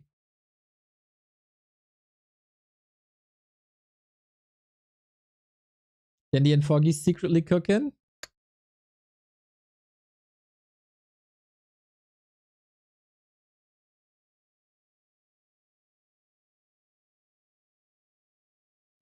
Can we go into the game? Not yet. Not yet.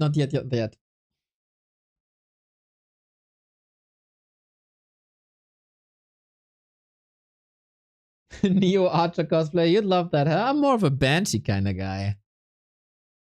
It's a very controversial shirt. He should watch out at night. Yeah, with that shirt, you probably shouldn't wear it at Aurora Land, for example.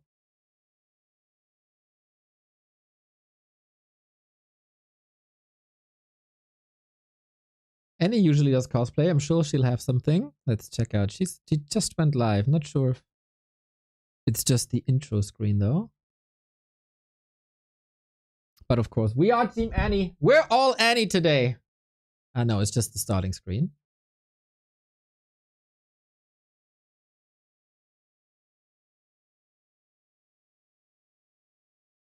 Takes around 30 minutes. I see. Yeah, I used to do that as well. And then I thought it does more harm than good.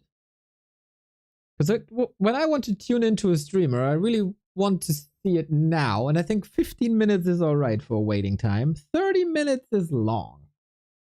I know it has to spread to some people. And I can understand if it's an event kind of thing. But regular streams, I do like 15 minutes, 10 minutes now. Which I think is fine.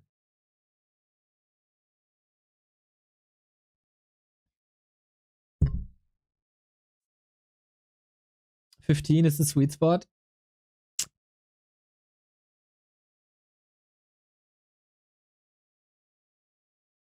I would agree.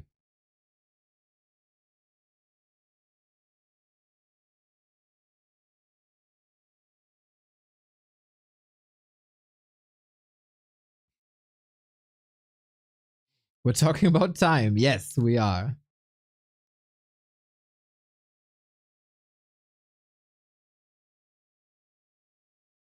Not Team Dendi. I'm an underdog kind of thing.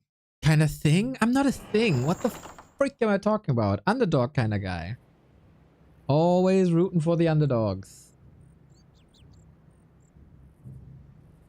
Alright.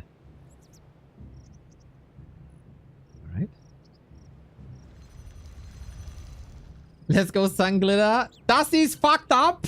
Ja, ja.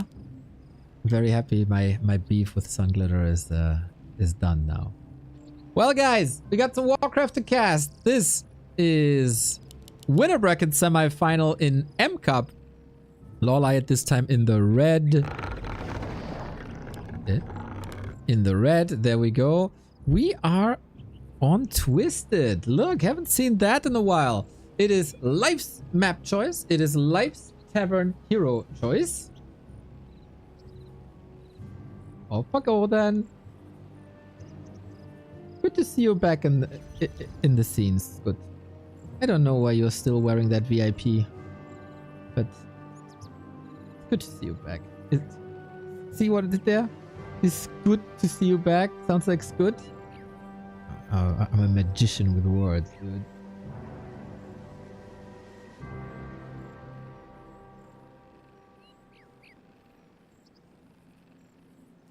So, what are we cooking up now? Life's playstyle. I think he wants more fighting early, huh? Could see a Naga. Instant brawl. This is what he was doing both games.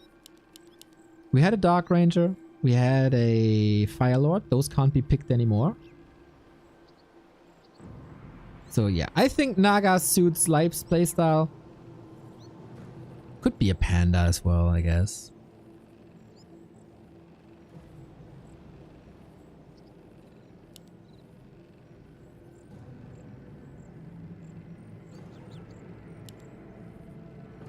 Tension is rising. Whoever wins here claims match points.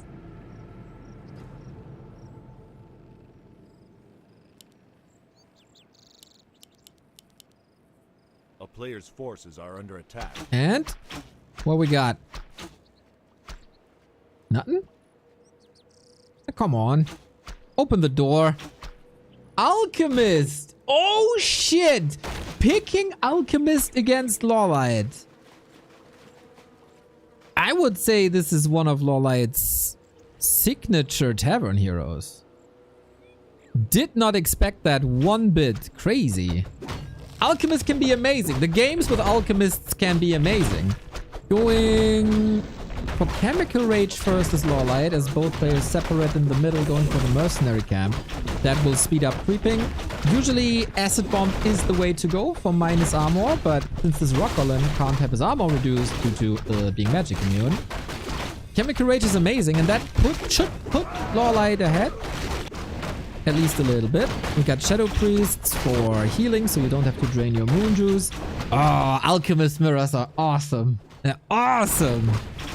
Different skill builds possible with Heal Spray for support or with Chemical Rage Acid Bomb for damage.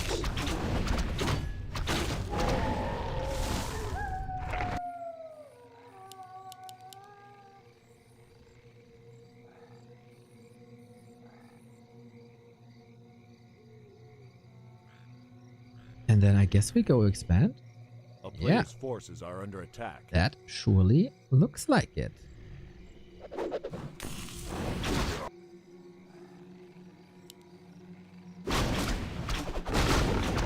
Both are also attacking, but Night Elves can do both at the same time, as they don't have any expanses really. Please go level 6. Oh my god, if both go level 6, how's the game gonna end? I'd say Lawliet, with quite some FFA advantage, could then know to not produce any units anymore. And just sell everything that life has.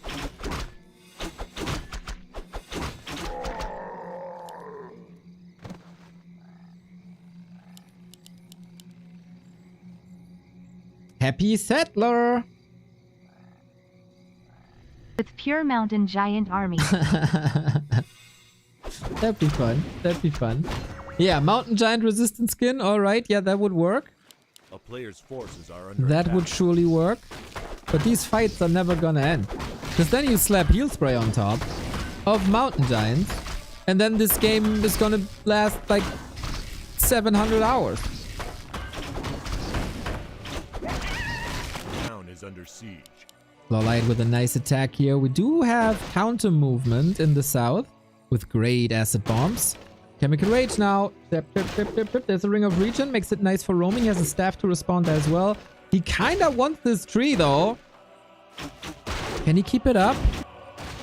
Chemical Rage on life as well. Can Lawliet respond in time? Looking alright, to be honest. Needs a bit of stutter stepping.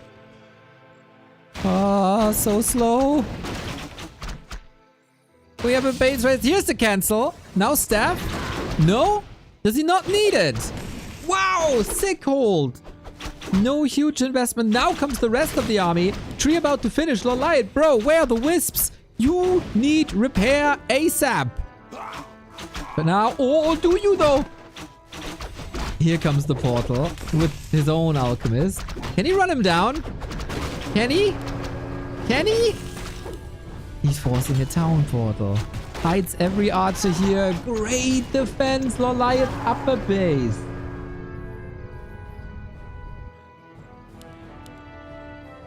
It's quite thick, actually. That was quite thick. And now life in a situation again, similar to game 2, where the early game doesn't go his way. He has no advantage. And how do you come back from this? It's Jay! Thank you for the sub! Long time no see. Hope you're doing good. My dude, it is a golden time for Warcraft. Good to see you back.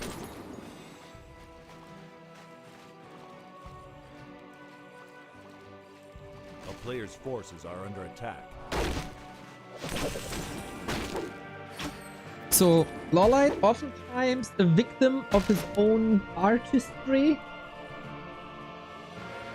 Cutting things too close! And he's losing the hero despite the staff and the boots. Oh man. Okay, and just like that, life might be back in the game. Huge value kill on the first hero. And it seems like he's going with tempo, right? Lots of mercs. He's not trying to counter expand and buy time for that. This is an ancient protector rush. Instantly scouted. This gives Lawliet a little bit of time. Alchemist is back already. Ancient of War outside the base. He does have double income. Tough hold though. Life stole all the mercenaries away. Naga coming in has been distracted by this Ancient of War. Is not laying in the damage. Can't slow it down. Alchemist hurt again. And Muddy. Muddy with the slow.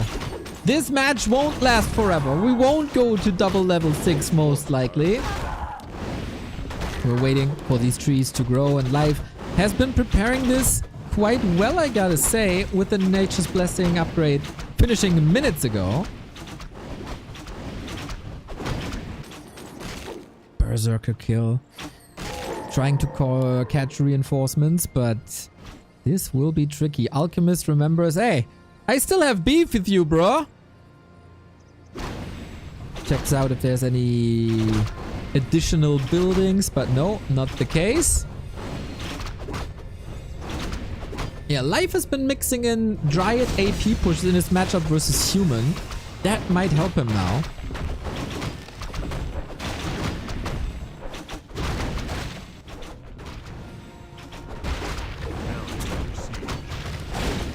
don't have bears. We don't have Riju. We won't have time for that. But it's still not home. It's not really trying to defend this, right? Now gathering all the forces. But what can you do about it? Rebuild, I guess. Life is only 32 food. This looks wrong, to be honest. But apparently it's right. Open battleground now. Yeah, Dryads don't do anything against the piercing damage of Ancient Protector. It's down to the heroes and a couple of mercs. But Life controls this incredibly well. The Mud Golem, I love the addition. You would argue, oh, but he has Dryads, he has Wiz. Slow won't do anything. This time the Alchemist is safe, but what about the Naga? This Ancient of War position bites Lawliet big time. And of course, everything comes down to that Alchemist kill in the middle. That was so expensive. And got him right up to level 4. It's a big Merc war now, but good scouting. Good scouting. Gets more Mercs on top as well. Glaive throwers are supposed to kill the Ancient Protectors, but not here. Not now. How long until Lawliet's expansion somewhat pays off? He got 600 gold. And the Mercs. It's not over yet.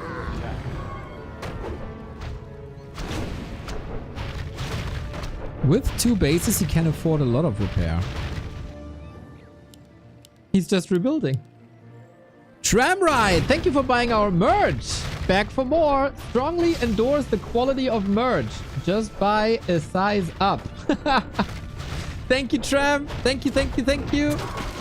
Glad that you like it, mate. Glad that you like it. The hoodie is the freaking best, dude. I love it. I wear it right now. The best.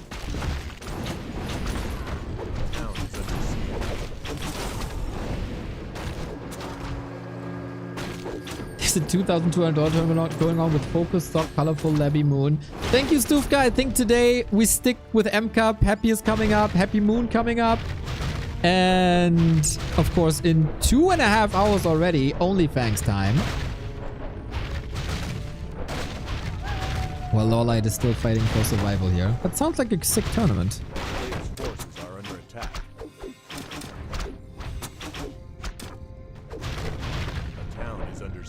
How can Lawliet hold this longer?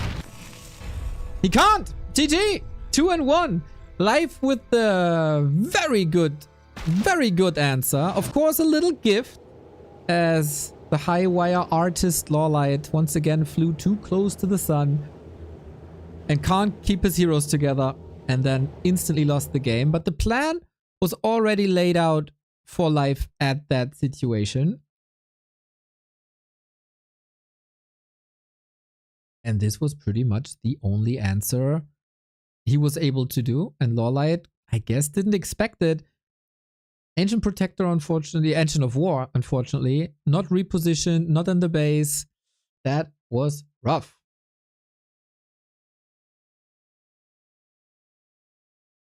And so it's 2-1. He will bite himself for that outcome. He had, with that Expo cancel, he kind of was far ahead already.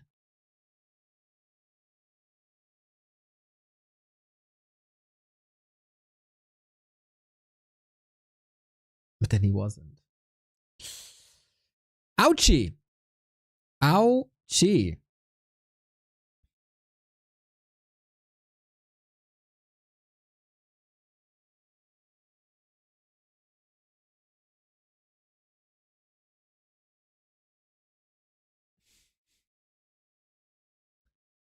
Hey, Sir Cyrus. Nice, nice, nice.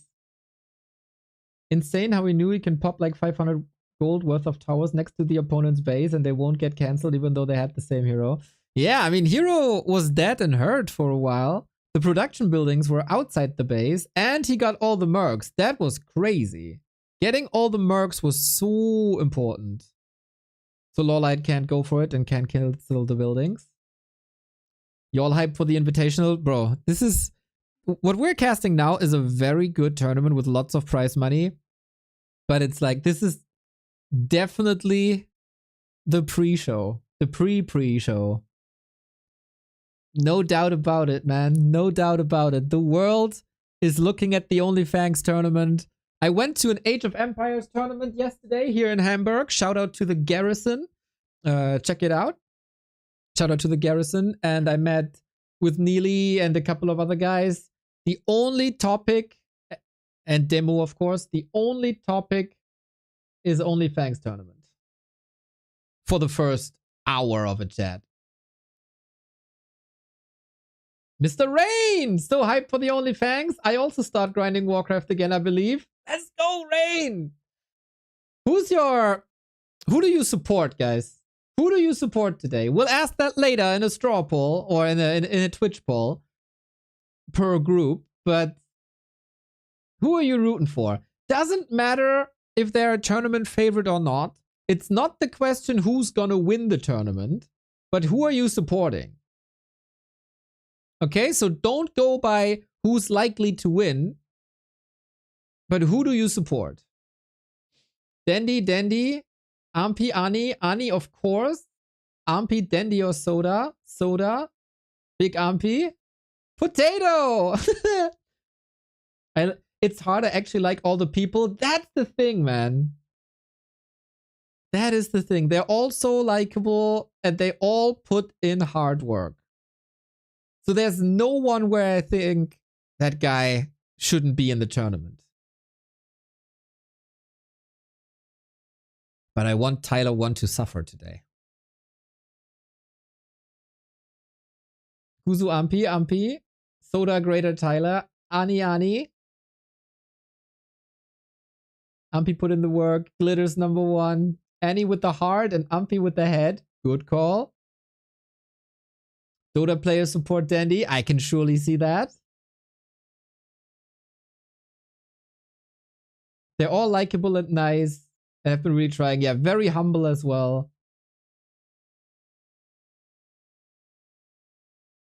Have to support Guzu, my Danish brother. Yeah, man. I think I'm also in group B. I'm also a Guzu guy. I think.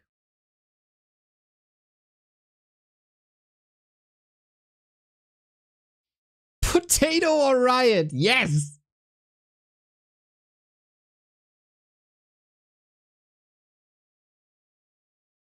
Even though he's Pella Rifle, you know? I can see behind strategy. I see the person. Someone also said when I was in Sunglitters stream, how dare you to support Annie over Sunglitters? She's German as well. Like, bro, if you knew how little I care about nationality.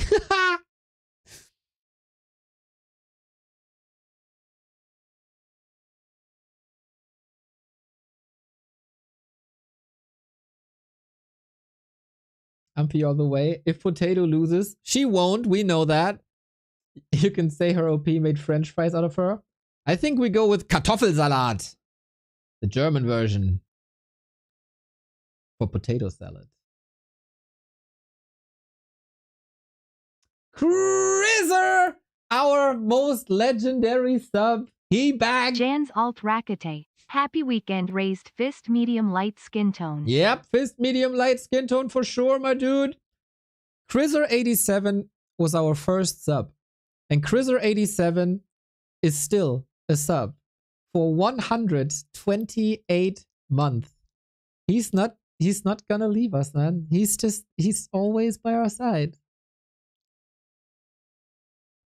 When you started subbing, could you ever imagine that your sub month number is higher than the number in your nickname?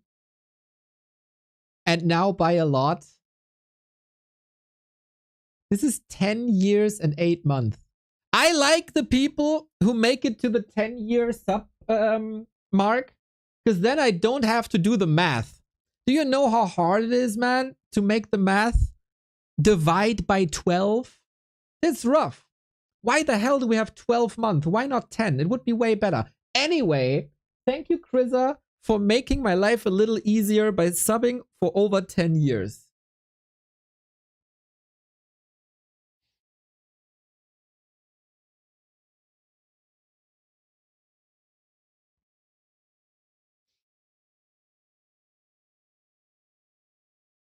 Can you comment some Ach du Scheiße during Sunglitter games?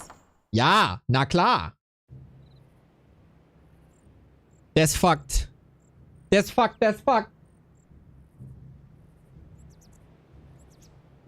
Gragor, thank you for the 51. Much love, guys.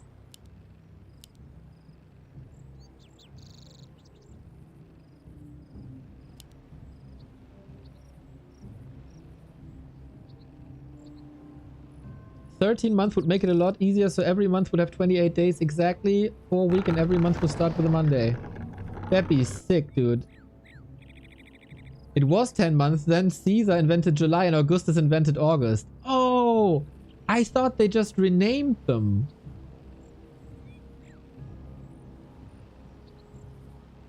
That's a boss move, by the way. You know, people, I am so important to you. We name this time of the month after me and everybody has to follow. Made that with a weird German mixed accent. But I can't imagine Julius Caesar speaking like this Italiano. It's not good. Let's go. Match points live. We got some Warcraft to cast here as well, boys. Lawliet in the blue. Life in the red. Tournament winner bracket live on the line for Lawliet, who would go down into the lower bracket versus Labyrinth.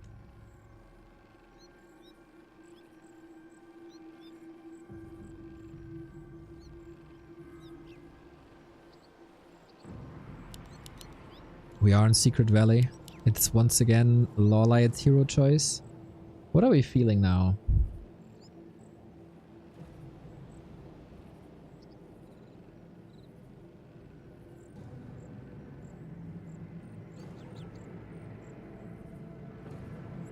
What are we feeling now?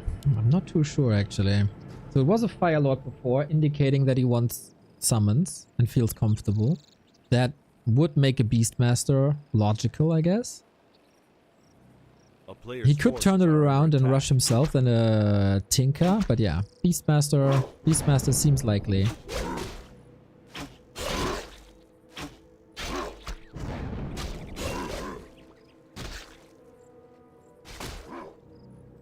Beastmaster it is. As if I know this guy, huh? As if I know that player. Beastmaster play worked out incredibly well for Infi when he was the one being able to attack. This is pretty much exactly what Lawliet is trying to do now. Player's forces are under attack. The town is under siege. But with archers, it's a bit easier to defend here. Well, no creeping then for the time being, and that goes for both sides. We got a Beastmaster bash in the middle. And it's a bit about mana management, who has the better summon uptime, who uses the Moonwells more efficiently, who gets the Quilbies first. That's a nice little damage boost. Doesn't want to allow the bear to come in with the steal. Good, solid, sweet archer move. How in unison they were, man. Love it. Beastmaster might be able to steal the item. Lawliet, is he killing it? Oh, the block. Go get him. Claws for Lawliet. So, slight advantage now. A summon would be level 2.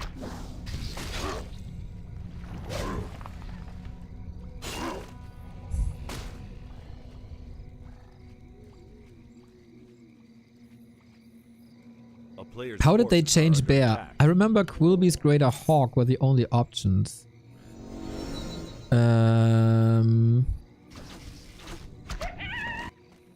More HP, maybe?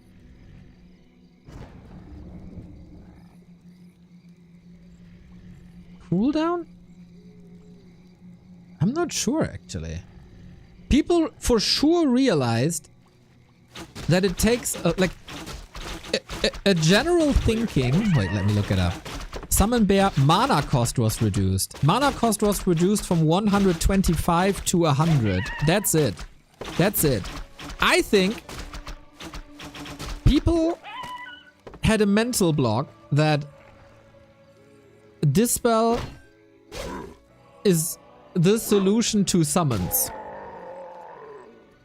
But in case of a bear, you don't have enough Dispel to get rid of that bear all the time because he has so much HP later on level 2 and 3. And that of course then goes hand in hand with a bigger spam ability. If the bear is cheaper, you need more Dispel. Oh no, lost it. So that goes hand in hand. I think this is one of these changes that a bear was playable before, but this gave players an incentive to try a bear build, and then it worked. And then people realized, oh, you need a lot of Dispel. You don't have that much Dispel. I think in the history of Warcraft, a lot of things weren't even tried. Doesn't matter if it's like unit spells or hero skills, because the answer seemed to be, yeah, but then he has Dispel.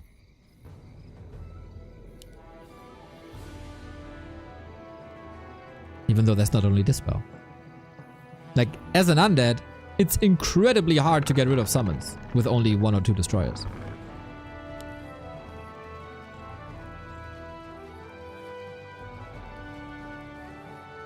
Today's the day, LFG. LFG, Mr. Smoke, LFG. A player's forces are under attack. We do have a hawk here, interestingly, for life. It's an awesome scout and it's very annoying, but against archers it's not that good. Maybe he's banking on the fact that it will be a sick damage dealer versus bears. But Lawliet... A hawk is a summon that you can dispel quickly. And the Quillbeast is, I think, so much better.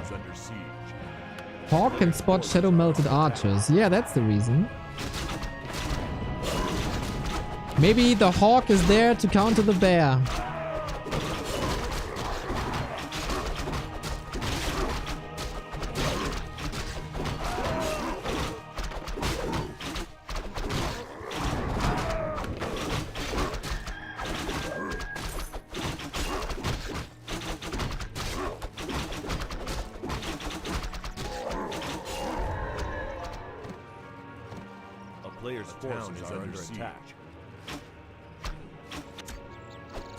Can I rest all the time? Go for the wisps. There is... Winds. Oh, he's going for the hippos again. Second time life is bringing in hippos. Okay, that makes it a lot harder to deal with the hawk, actually. It's rock, paper, scissors. Hawk beats bear. Bear beats pig. Pig beats hawk. Simple. In an isolated case, yes, that is correct. But what if you slap dryads on top?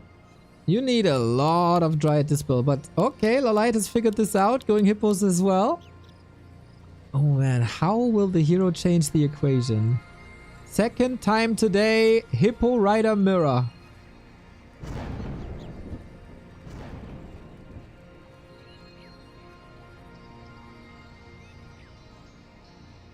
Let's be real, hippos are only there to beat the hawk so that the bear can dominate. Oh, you missed game 1, huh? You missed game 1, Mr. Tram, right? We have seen a Hippo Rider mirror already. It's a thing. Apparently.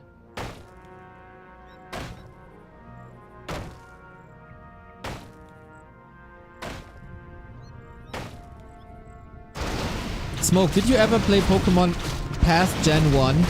Saying Hyper Beam is insanely good is saying like Farsight is an Imba ability. Isn't Hyper Beam ass? Except Gen 1?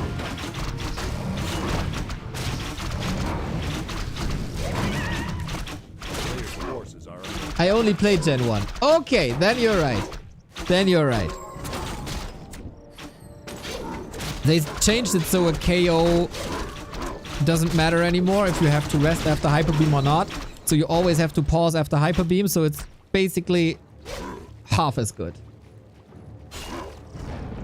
Pokemon meta knowledge, everybody. Pokemon meta knowledge. Let's freaking go. But let's also go with the Hippogriff Mirror. We got Hippo Riders and Hippogriffs. This is an anti-air unit. This is not an anti-air unit, but we unload now, and now we got Hippo versus Hippo with the support of the Archer. This is the move that we haven't seen much in their first encounter on Turtle Rock.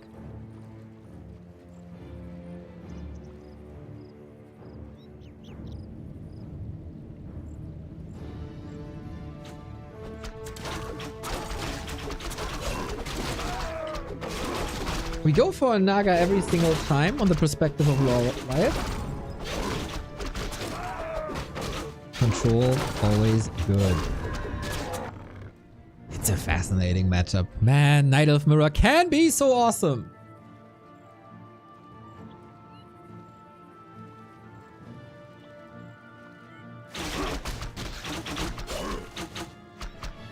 Now the bears are are the bears useless? I don't think so. You can still do a lot of base harass and creeping with them.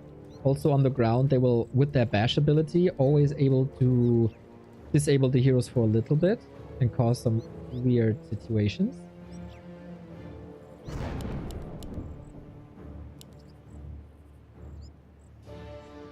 Trying to find some wisp here to snipe. Like, no, that's not how it works, buddy.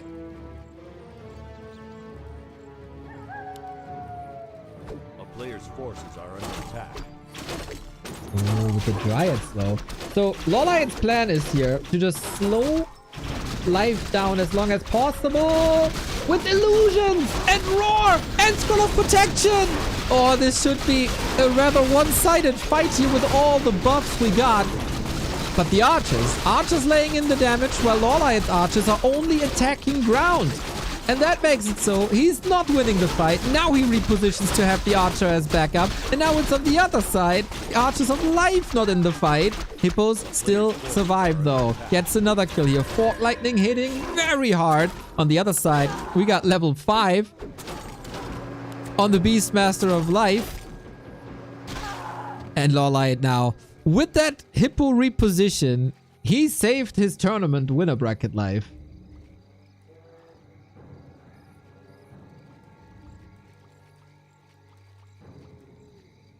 Ah, Night of Mirror is so beautiful.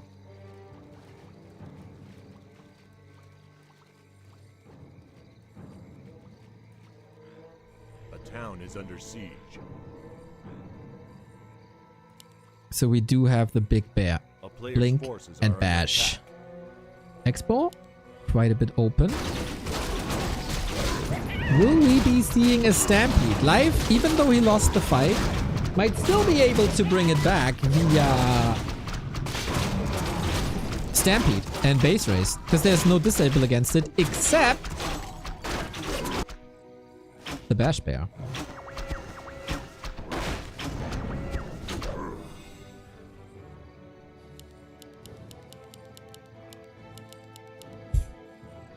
A player's forces are under attack.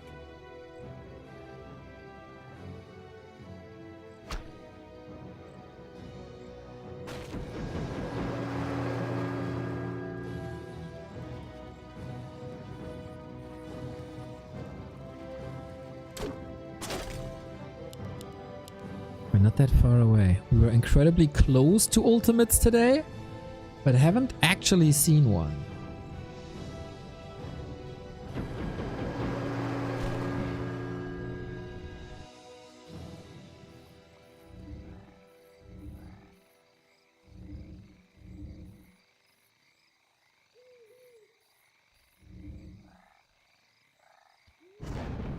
Huge supply lead for Lawliet. Good anti-air with the Quilbies, Dryads.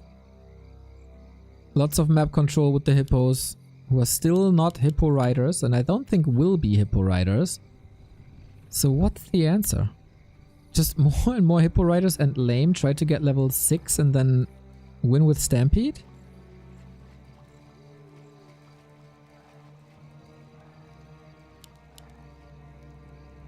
Sounds like that's the play.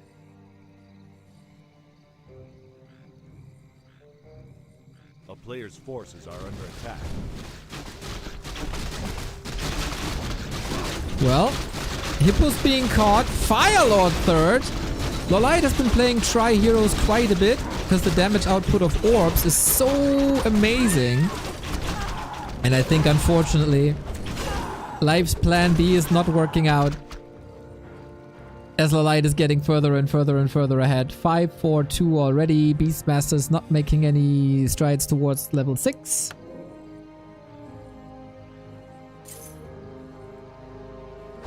And he's being caught. That's gotta be it.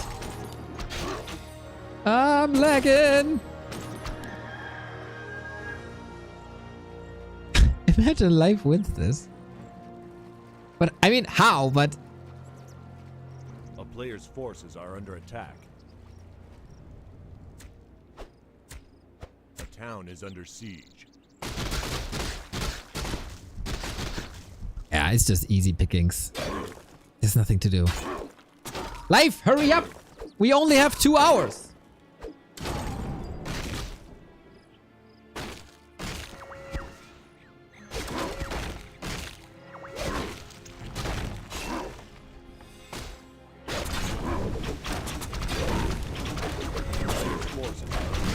All the wisps coming in.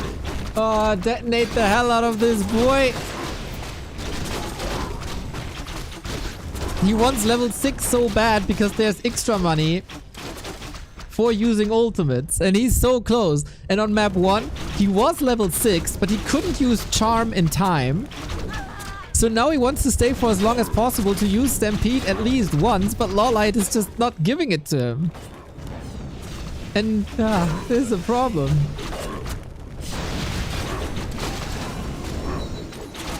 Is that the fuchsia color? It's especially for this day the special fuchsia color.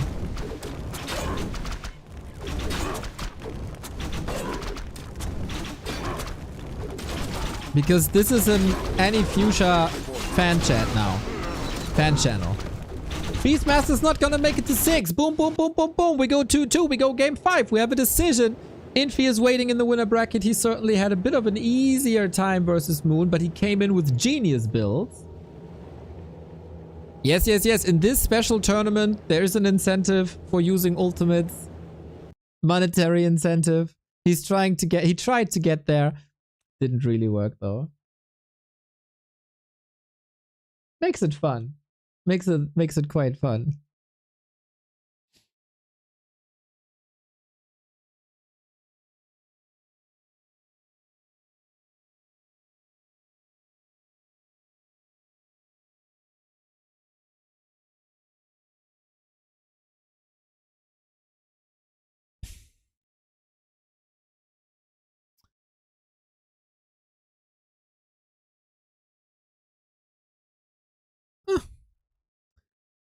Checking out the Age of Empires event real quick.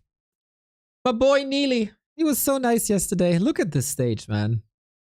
The stage is so beautiful.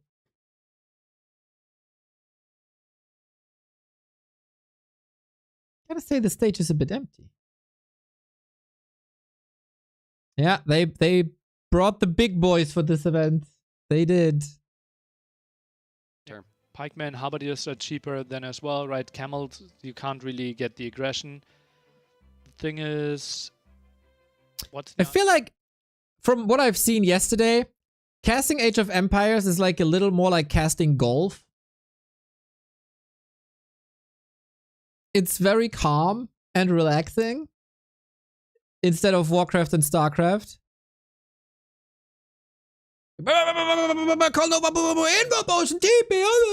That's us, right? And the Age of Empires casters. Now they move a horse from A to B, and look at this villager. He picked an extra berry, and now he is moving on to the feudal age. Yes, this move could be very, very impactful in 7.5 minutes. It is a craft. That's not true. That was yesterday. It's what I heard yesterday. Is that not true? Maybe it wasn't a comment, was it? It is an accurate representation. They do it well though. Like they keep it entertaining. It's just different, right? It's not saying it's better or worse, and I'm pretty sure a lot of people are annoyed with my playstyle, with my hype casting.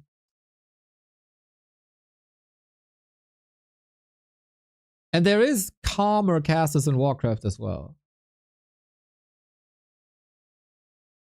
Depends on the match and the caster in both cases. All right.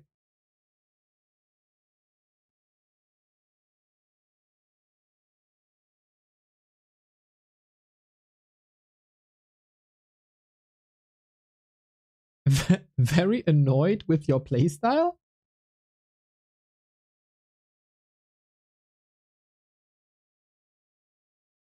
We love the hypecasting. Thanks. Mem goes loud. All right.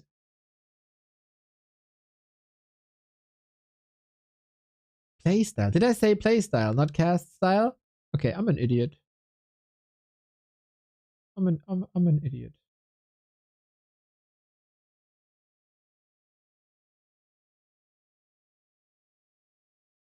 Korean StarCraft 1 casting still on another level? I don't know. It's hard to say. I always felt like it's a lot of yelling for the sake of yelling.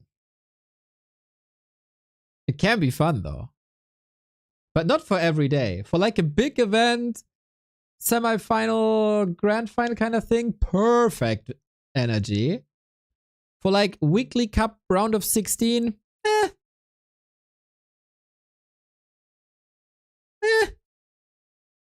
Oh, I didn't update the score.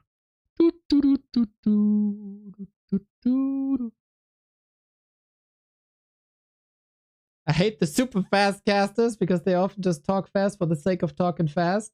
I agree.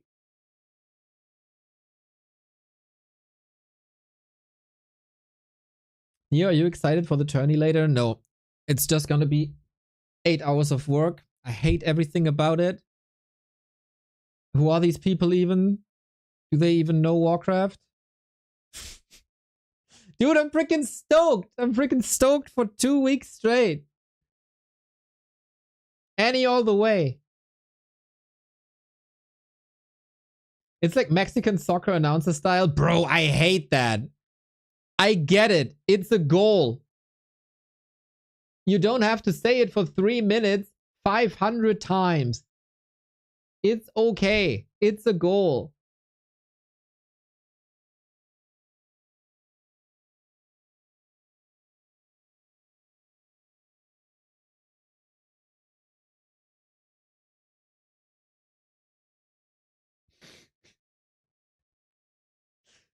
Imagine I do this in a Warcraft game. Don't!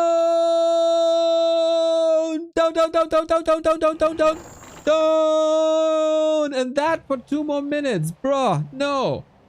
Hell nah.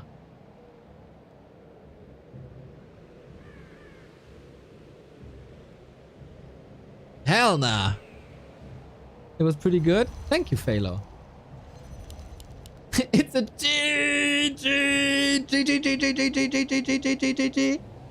Oh man, no, let's not do this. Hey Annis, how you doing? Watching Creepjack for years, finally made it to the stream. Let's go.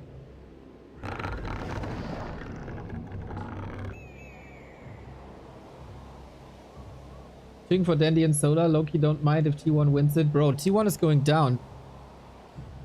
Big mouth T1 gonna get wrecked by Annie tonight. Easy.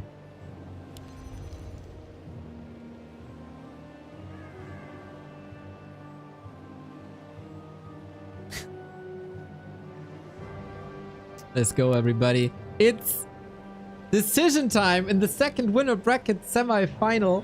One more map for the top 3 guarantee and the match against Infi tomorrow in the winners finals. Loser still has a chance in the lower bracket against a strong Labyrinth.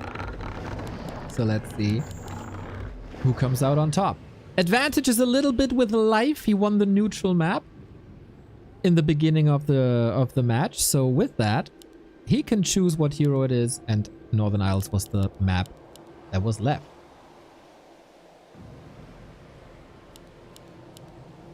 What hero will we see then? Lawliet was going for summoners heroes. Life was going for brawlers.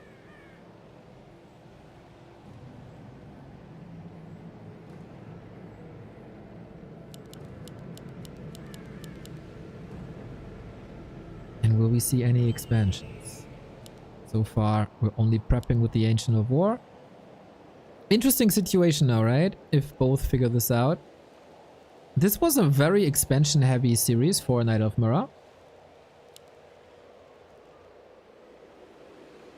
A player's force And on is Northern under Isles, it's attack. not that hard. It's a Pit Lord!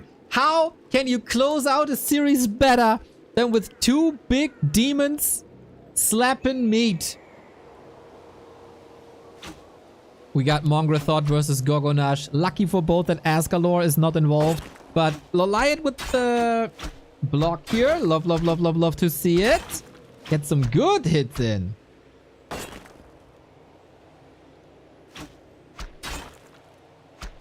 Show me the pitties.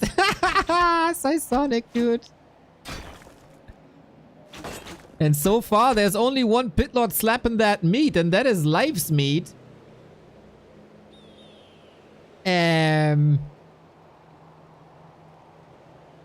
This didn't accomplish much. Did it accomplish anything? Got the archer numbers up.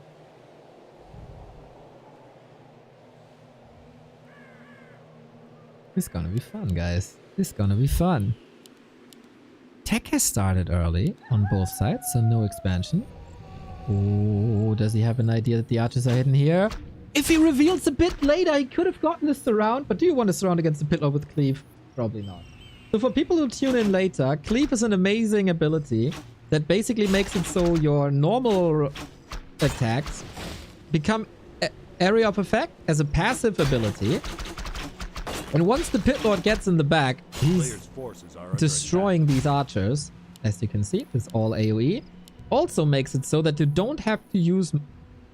you don't have to restore mana in the beginning of the game, and that makes healing your HP with Moonwells incredibly efficient. It is also very uncharted territory. Not many people in Warcraft 3 have played Pit Lord Mirrors.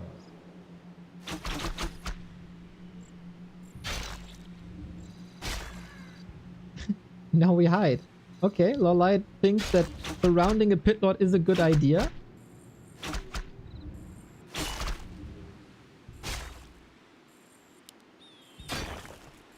Lawliet A player's going for forces boot. are under attack. Both have boot. Block, block, block, block, block. Doesn't work. He wants to go for the Invis surround and keep him stuck there.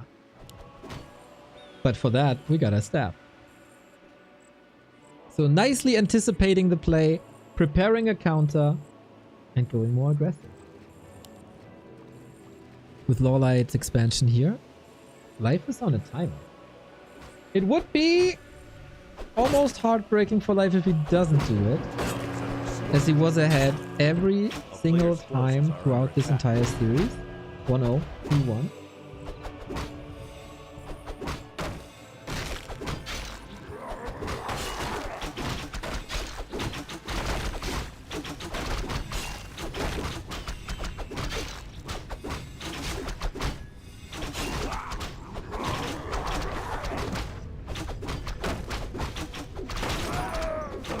Big attack though. Big attack with Naga. Should be great control for Life. Despite the boot, despite the circlet, all of a sudden Lawliet is in trouble, and this expansion is not moving. The creep spot is not emptying. Player's forces are Very low hero level game with lots of aggression, the way we like it. Second Engine of War.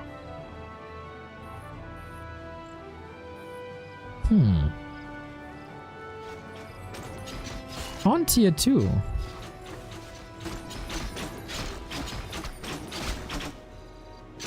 We start to creep now, and with Cleave, this is an amazing camp. Has its low HP targets, but a lot of them. Same as archers. We got the counter Naga up, so both can control each other, and it is the big pitties hitting each other. With Lawliet closer to his base, he should be fine right now. Second engine of war still. Is he going triple here, triple shop, or double shop, triple orb on tier 3 then? Life is playing excellently against this expansion. Really like it. Our player's forces are under attack. And in the meantime, we got a little surprise coming, everybody. Life the guy for the pressure. Lawliet's expansion was greedy. Life read this like your book.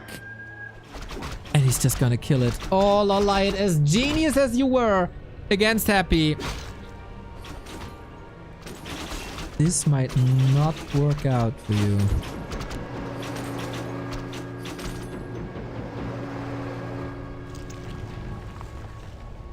He's always bouncing between attacking left, attacking right. Our player's forces are under And attack. for now, Lawliet can't really follow.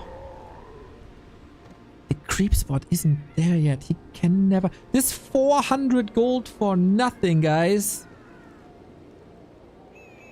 Mick Burfy with the sub. Hello, hello, hello. Hope you had a wonderful stream. Hope you didn't yell too much. Hope you have a wonderful weekend. You're coming right into a pit lord mirror. And nobody is level, so it's only Cleave level 1. Lawliet right next to the shop can go for healing potions. If Lawliet wanted to go triple orb, well, he needs tier 3 for that. It's just mass archers, everybody. And 3 APs. Maybe Glaives can save the day. Naga, hurt. Pitlord, hurt.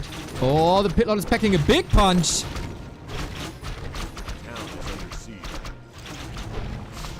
Maybe he can use the Tree of Life for defense, actually. Where's that thing? Ah, still waiting for help. Did he not see him during nighttime? Kick!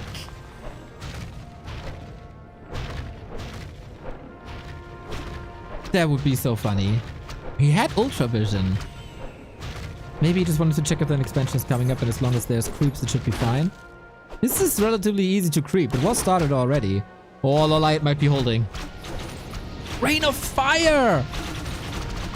Oh, he's walking right in! Life with the huge blunder! Oh my god! Oh my god! The Pitlord can't staff in because the target was killed! Lawliet with 3 amazing moves in 10 seconds! Giving him a gigantic lead. Naga blunder with an unexpected Rain of Fire. Not a safe position for the Pitlord staff. He has to play this with APs and archers. It's ridiculous. It looked bleak for so long, with the expo being inefficient. And all of a sudden, he got this done. With the glaives against the tower, with the archer numbers up, with the spread against the cleave, and with the expo for the income. G freaking G! Lawliet versus Infi tomorrow is your winner bracket final.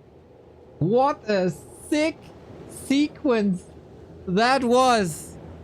Look at the value drop at the end of the game, boys. This expansion didn't mine a dime. And he still made it work with home turf advantage. Massive. Massive win for Lawliet. Finally a top 3 performance again. Lawliet has always been a great player and a beloved character in the scene. But in tournaments, his last outstanding performance, it has been a while. Now, defeating Happy, defeating Life. Good road run. And Life still has a chance against Labyrinth as our opening match tomorrow. But chat's in the chat. Get another little match coming up. Another little match that you might be familiar with. Like the players. You might heard of them.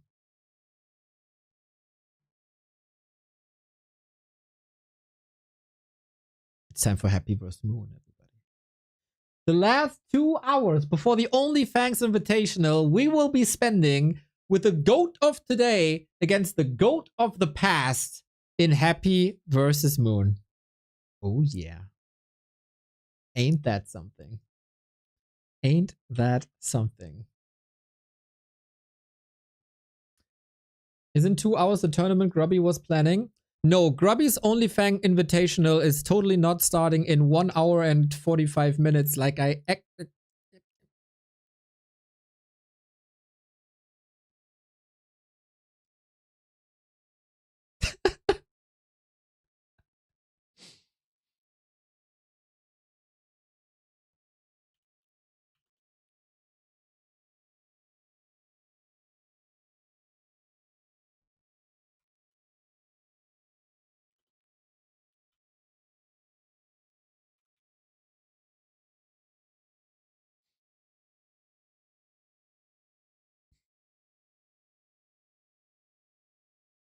What time zone is it in 2 hours?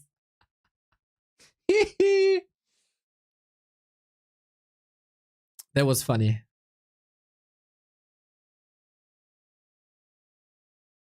Happy is tweeting about the match as well. The match of 2 legends begins. Watch it here. Nice. Thank you for that, Aurora Gaming.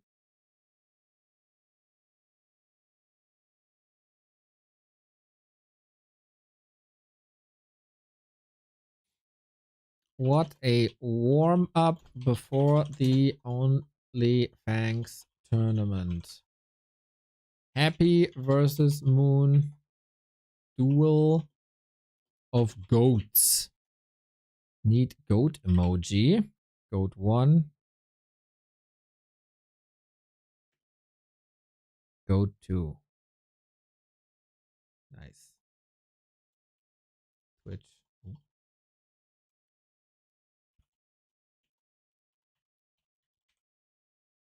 Tweet it. I don't know who to support. I like both. That's the rough thing, eh?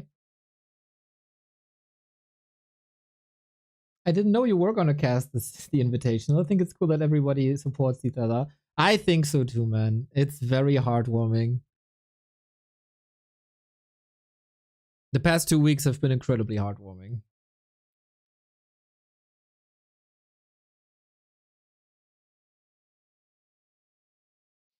Knopf and Tyler, Annie and Soul, Annie and Leon, Foggy and Dendi, Foggy and Ampi, Cithra and Ampi, Starbuck and Guzu.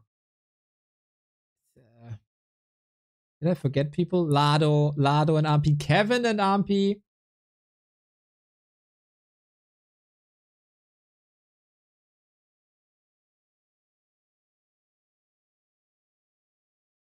Yeah, the activity was really good. So now I can move away from KK, the Chinese server.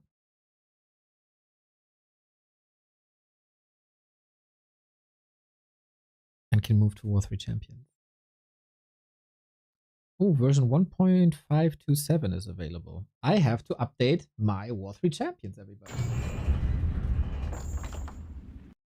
Grubby playing WoW was great for him and turned out to be great for the Warcraft community in return. But Zach, I heard that Grubby is a traitor and he's turning his back on the community and he doesn't even care about Warcraft anymore. Was that not true then? But Chatter said that. He's off with his millionaire friends now is what they said. And he wouldn't even think about Warcraft anymore.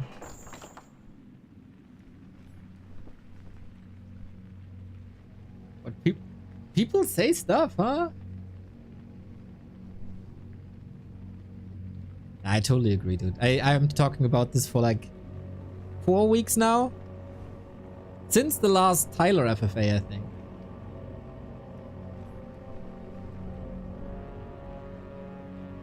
Grubby single-handedly revived Warcraft. It's never only single-handedly.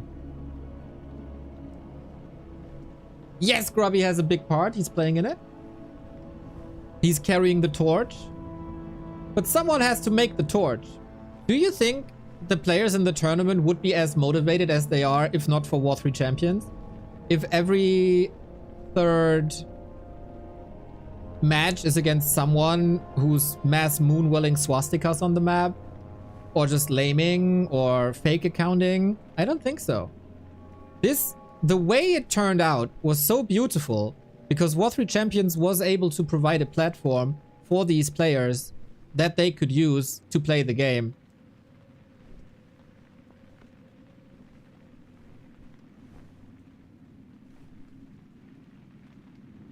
Because on Battle.net it would have probably been a disaster. It was 2 days on BNet. It was a total disaster. It was stream snipe after stream snipe. It was toxic person after toxic person who made it in... It was this shit. That's what you get when you have an unmoderated server. And then Grubby made them switch to War 3 Champions, which was the best decision. And then there's the rest of the community who helped in chats and who offered coaching and made this exciting. It's you guys showing them that there's a welcoming community and a huge backlog of exciting and fun games. Shows them the personality of what the game can actually be. That helped a bit too.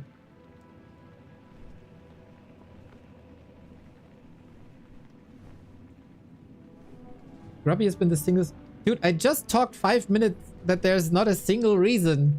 And then you come in here saying Grubby is the single reason.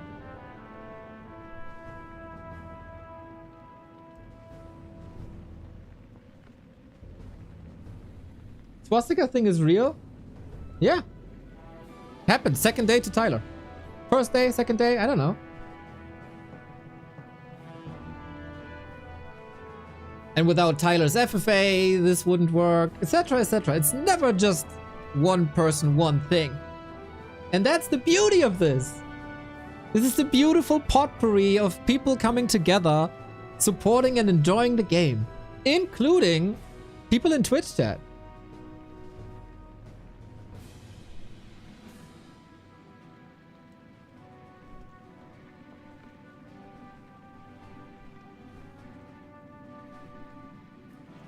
Was a big shot in the arm, for sure.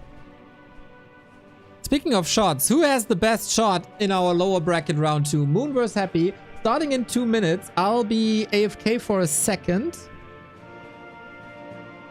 And be right back.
Alrighty, coffee, refill, energy high. This will be 14 hours plus of Warcraft today, everybody. And for that, you need the energy. If you like what we do here, back to warcraft.com/support. We support War 3 Champions as well with hundreds of dollars for the servers every month. Has to come from somewhere. So if you have a Prime sub lying around, that would be amazing. And look at that, we're 37 followers away from 130k. That's lovely. Isn't that an odd number? Wouldn't it be way nicer if it's just 13,000? Come on, chat, you can do it. I mean, who's not following back to Warcraft? The 2-time non-mainstream streamer of the year.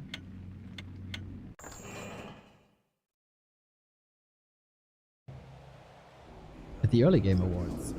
But who cares about us when we have Moon versus Happy at the ready? Oh, finally. I see my own overlay again on the KK server. I never can. And we have a pause by Happy pretty much immediately. Who do you think Happy is rooting for today? He clearly must have a favorite, right? In the Onlyfangs Invitational.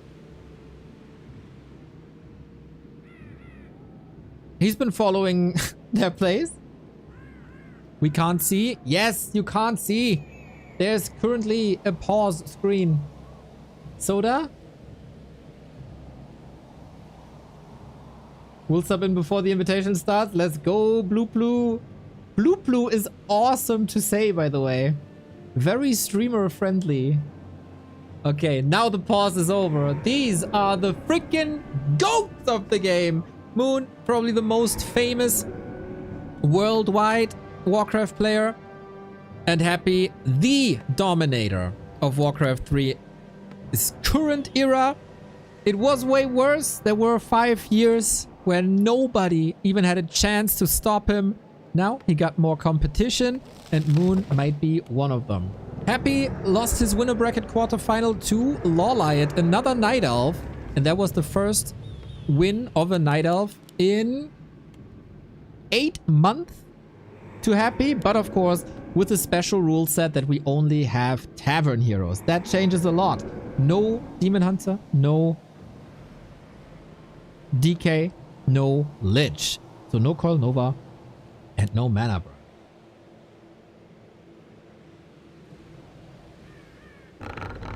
Moon on the upper right hand side. His match versus Infi didn't tell us too much about his current shape, I think.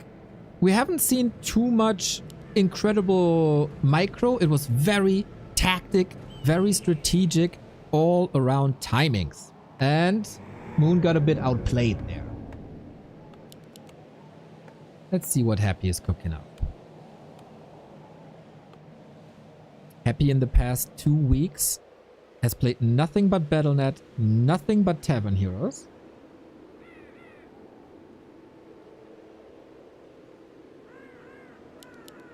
He should be in perfect shape. Moon at the same time was playing B-Cut. Well, to be fair, Happy did the same and owned it. So yeah, I think there was a little bit of practice against Perry Rifle as well. Otherwise the tournament would have gone to Starbuck. Happy with the undead play, going for backpack immediately. Naga action. He should give. This is what he did before. Give the town portal to the ghoul. The ghoul has it now in the inventory thanks to backpack. Players' forces are under attack. And he's gonna sell it, which gives him a little jump start. No other race can do this because there's no shop for the other races. This has been the Rara Land 2 Grand Final. It was amazing to see when Moon won the map, how people went berserk for Moon. And I'm surprised. Moon is starting with Fork Lightning. Now he got the arrow, I guess. Yes. And an Ancient of War is playing a Huntress all in against Happy's expansion. The other races don't have a shop. The other races do have a shop. They just build them later. Undead is the only race that builds the shop this early. And for backpack, you need a shop.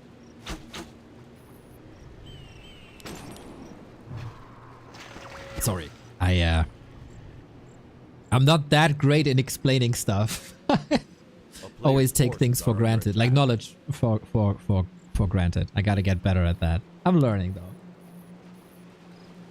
It's not that they can't do it, they just don't do it. Yes, it would have been there would be a ripple effect.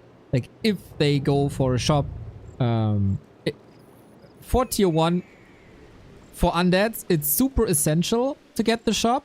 to get the Rod of Necromancy and sometimes the Dagger. They totally rely on the shop.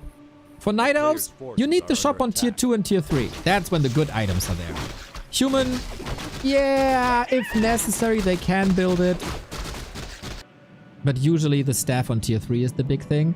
Orcs need an early shop as well. But usually not... Like, usually they need the shop for after the creeping and not during the creeping. So yeah, Undead surely most reliant on the shop. Happy is cancelling his expansion. He's going into the main with a handful of ghouls while he's teching. Moon still has the Engine of War here, which is essentially useless. Moon had the Fork Lightning up early. So far the defense is looking fine. We got the Dispel against the Skeletons. Fork Lightning nicely healed by Moonwells. And I gotta say, Moon's defense is looking fire. Ancient of War, big right hand, slap, slap, slap. Boom, baby. Love that slap. And now with Hunts. Hunts are not useless, especially versus ghouls. Hunts will always have a place in the early game before they're countered. So a lot of Night Elves are oftentimes overwhelmed by this ghoul push. I think this is a very good defense.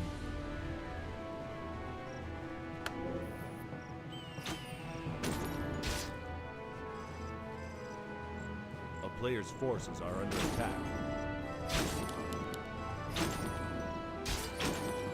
You shouldn't take Naga on one-on-one. Okay, okay. Yeah, Moon looking good. Moon looking fire.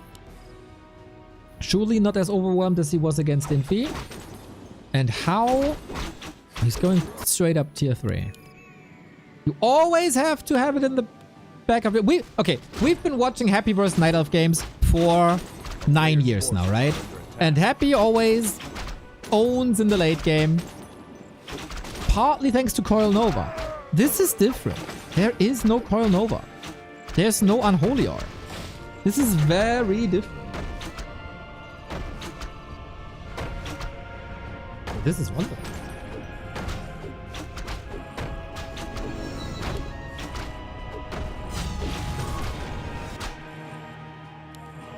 A town is under player's Tree forces coming up. are under Moon attack. knows there's gonna be quite some time for him to set this up. Naga level 3, Fork Lightning level 2. Amazing versus ghouls. Happy's trying to roam a little bit, causing some trouble. That's about it. Who are you rooting for, by the way? Any Happy fans in the chat? Any Moon fans in the chat? Is it hard for you to decide because you love both?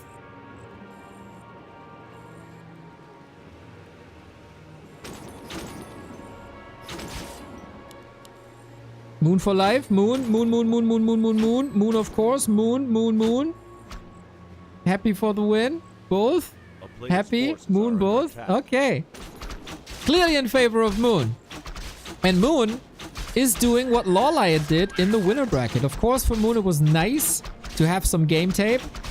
Oh, wow. Wait, he's building a bottom. No, he can't do that. He's gonna get disqualified. No, no, no, no, no.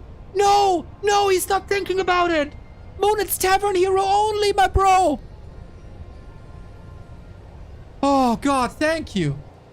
Woohoo. Player's forces are under attack. Ay, ay, ay, ay, ay, ay, ay, ay, ay. Forgetting the rule set of this tournament. Are you kidding me, bro? Going for a panda now.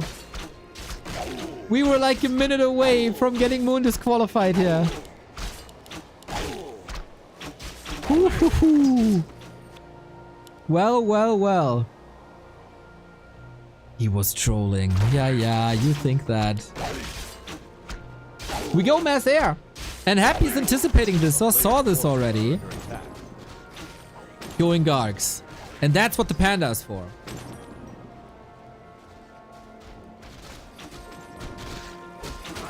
Clip farming?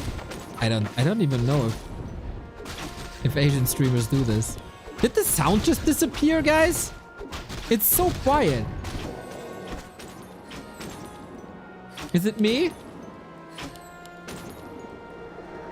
Oh yeah, it might be me. Player's forces are under attack.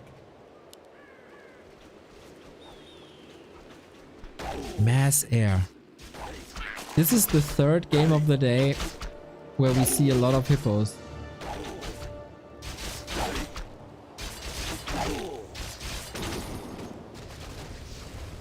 Naga Panda is amazing AoE though, right? Happy is down a base. Happy's at tier 3 now. Alchemist, nice solution I think. Heal Spray, Acid Bomb, both amazing in these air fights. Drunken Haze, Breath of Fire is online. First heal scroll as well. They share one. Moon needs mass. He's going hippos straight away. That's gonna be funny. So 1 hunt and 3 archers are dealing with the ground. A player's forces are under attack. Is that enough?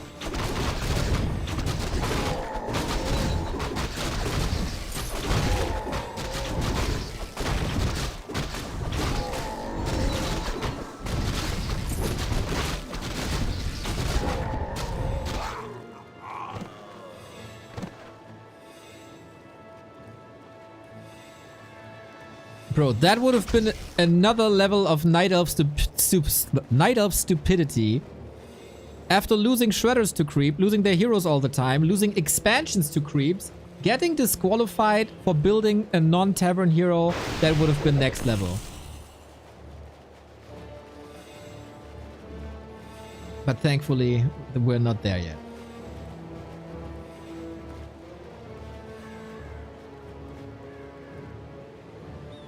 I would have probably boycotted all Night Elf games from there on out. More Crips, more Gargs. Forces are under attack. Panda needs level 3. Pretty much ASAP. Happy is giving him the time. That's a lot of gold that Moon gets extra.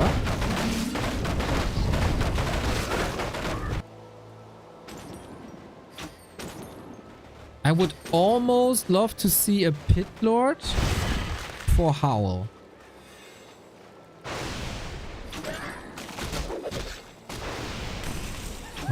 Oh, easy pickup. Or a counter alchemist for the minus armor. Eventually it's a numbers game though. 10-10 at the moment.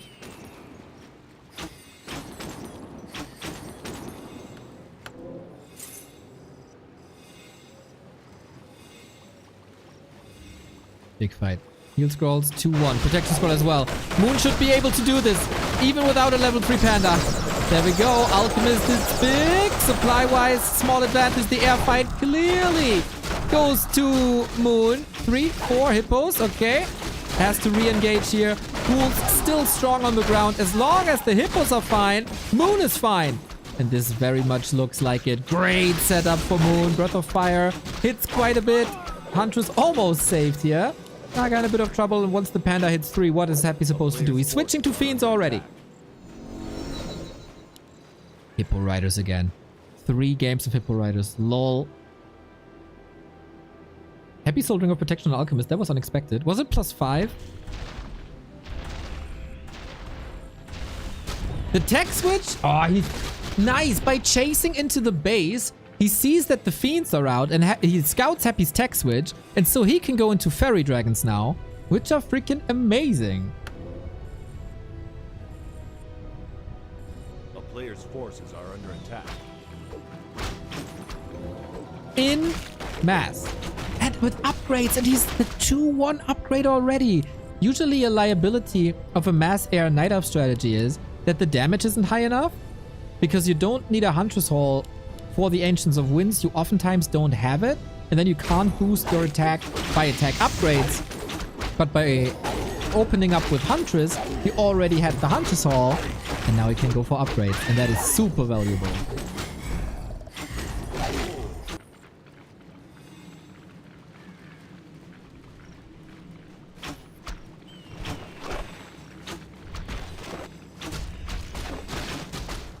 He's still down a base.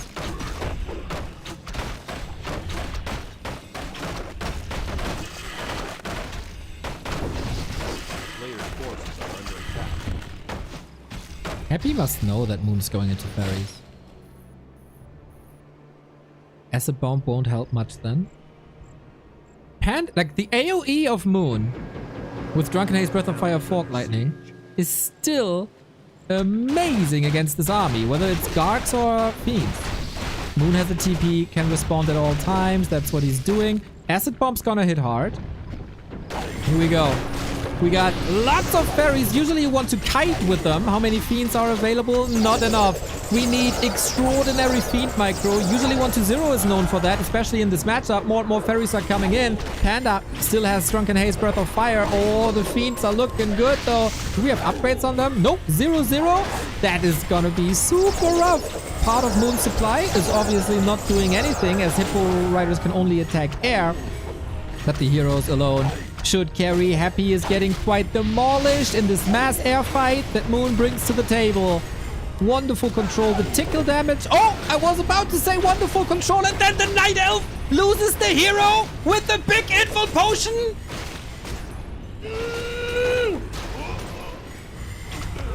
I'm so done with Night Elf gamers. I'm so done. I'm so done. I'm so over Night Elf players.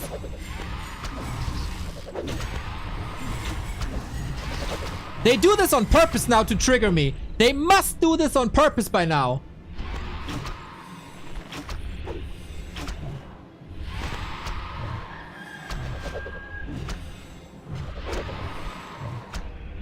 Look at the value graph. That's... The clips must have spread it to the Asian Warcraft scene, and every Night Elf player now tries to drive me into the nut house. That's the only explanation that I accept for all these mistakes in the past 2, 3, 4 weeks.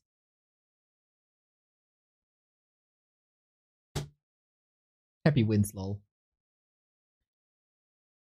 Happy the Warcraft equivalent to John Cena. He always wins. This was Moon's game, man.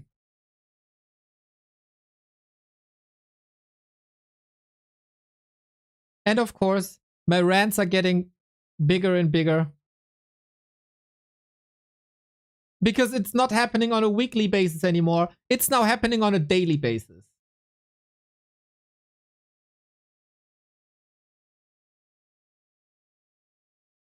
Ah, you know, Neo, this is only happening because of Coil Nova. It's all Coil Nova's fault. There was no Coil Nova and it still happens. And there is no excuse. And you can DM me all you want that it's only a Night Elf race issue that this happens. It's not. It is a player issue. Again and again and again and again.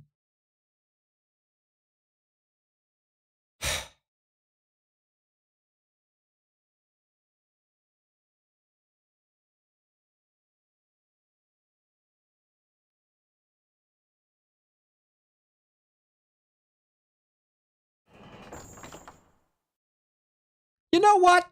I think by now, Night Elves have a better shot if they are playing without heroes.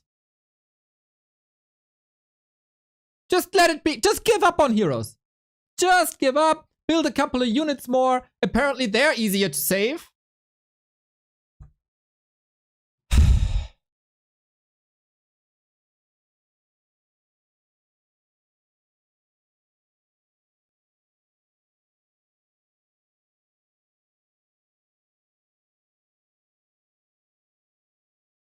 One day, my vein here at the neck is gonna explode.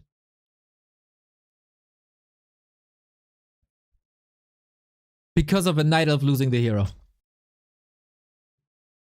And then it just pops, and then it's over. To everyone who is not too familiar with a situation like this. Come on, Neo. How old is Moon? 98? Too old for such micro. Dude, this is happening to everyone. It doesn't matter if it's Moon who's 38. It doesn't matter if it's Colorful who's around 32 or something. It happens to Life who's 24. What does age matter in this?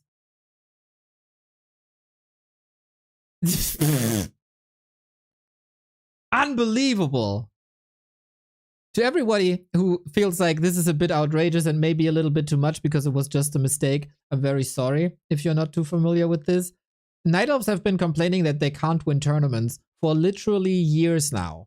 And they always blame it on balance and on nothing else but balance. Not everyone, of course, but there's a certain clique of Night Elf players who are very vocal about this. And that alone is not good, and I don't like it. And then Night Elves constantly maneuver themselves into great positions for great upsets and great runs, and then they throw it all in the trash because of mistakes like this. And when this happens once a month, that is totally fine. That can indeed happen.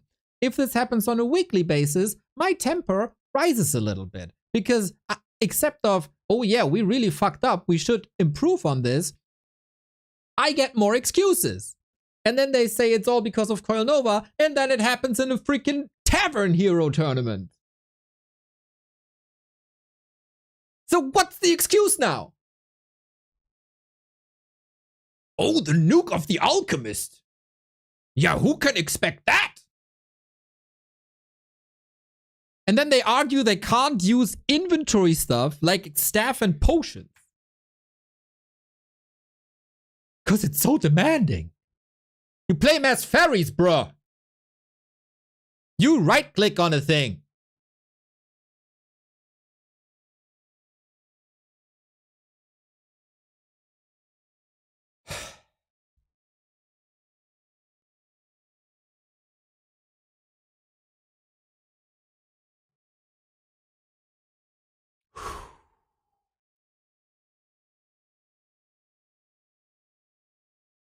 One second.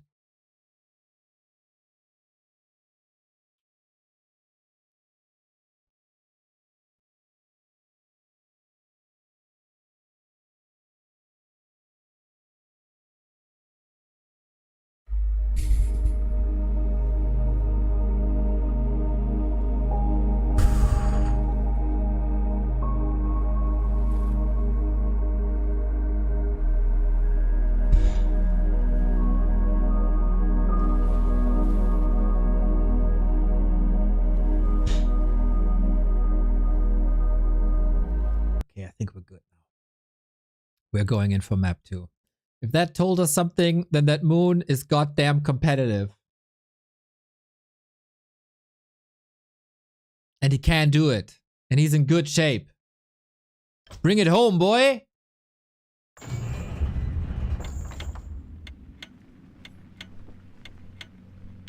Bring it home. Secret Valley it is. This is where Lawliet built the mega buff chimeras versus Happy yesterday, and it was freaking amazing this game. Duka, thank you for the 7 month.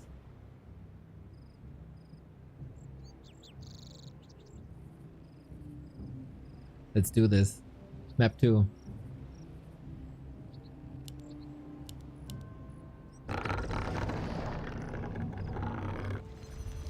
Who believes in the comeback?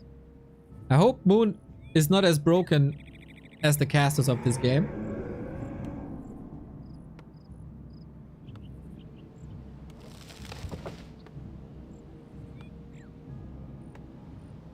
And we'll see what the hero is. Moon can dictate it. Wonder what he's picking. Dark Ranger looked pretty good like this. Happy mastered all tavern heroes by now, I think.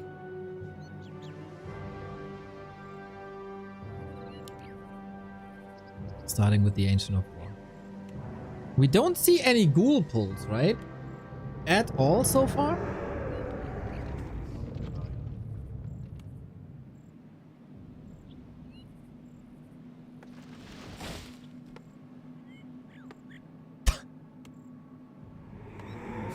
Quite some funny comments. Quite some funny comments. Gonna have an answer soon. Firelord could be amazing. Dark Ranger could be amazing.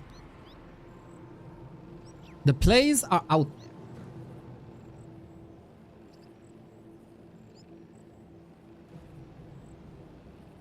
Just play like Lawliet. And you know, this Lawliet guy, he didn't lose the heroes, and he won 3-1, decisively so.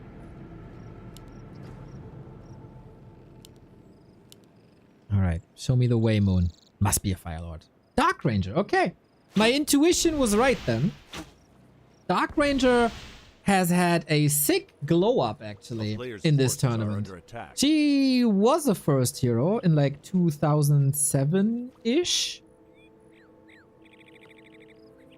And then she kind of fell off because people got good playing against it. And now she's back with a different build, not going for silence, but rather Black Arrow and Life Drain. Happy again with the same inventory he had before. With Rod, with Skull, and an instant expansion. This means there's going to be a lot of Acolytes here and Ghouls, and it's all going to be killable by a strong Dark Ranger. For that, she might need to be a little carry. Moon has figured out a solid creep route for a lot of skeletons, and it must be Life Drain, I assume. Gets a big damage boost. Well, +3, but the biggest damage boost you can get at the beginning. And he sends the skeletons for the harass because he's expecting that expansion. Smart.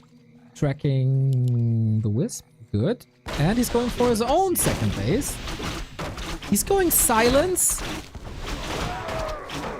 But why?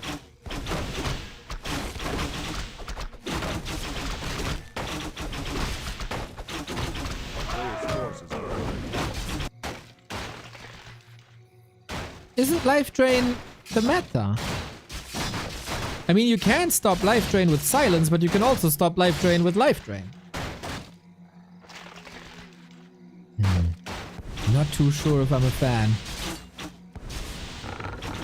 But alright, he'll show us the way. Expo on the spot, happy with the ghouls. On the other side, skeletons are not doing too much, to be honest. Needs a second attack. Are under attack.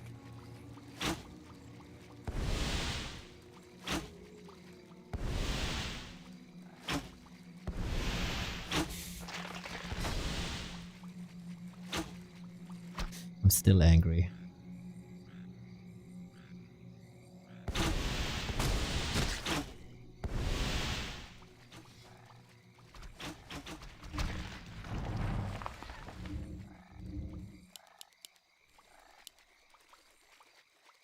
That's an expo.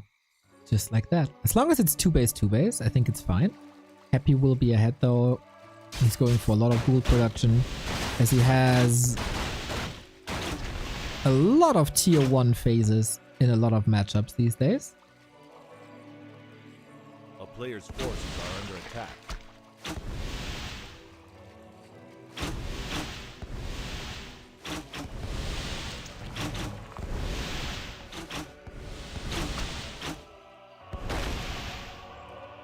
And that's a cancel.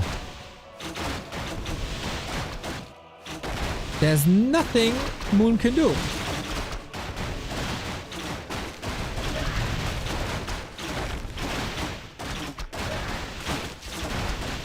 He's getting some ghouls, for sure, but since Happy is on 2 bases, he's getting some experience. And that's level 2 Black Arrow. And he's quite far ahead, so his skeletons and Dark Ranger damage will be a lot better for the foreseeable future, for maybe the next creep camp. Happy looks like he's completely comfortable playing ghouls against the Dark Ranger. Like, you could start to think like, ah, his ghouls are very squishy and turn into skeletons like instantly. But he's like, oh, just micro them. Easy.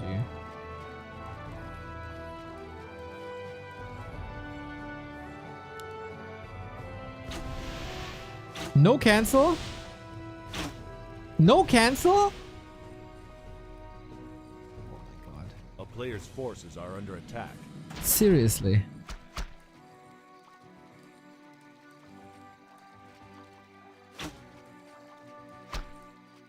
A town is under siege.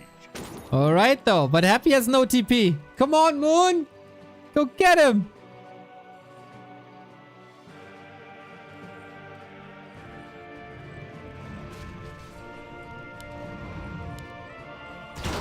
He's not getting him. A player's forces are under attack.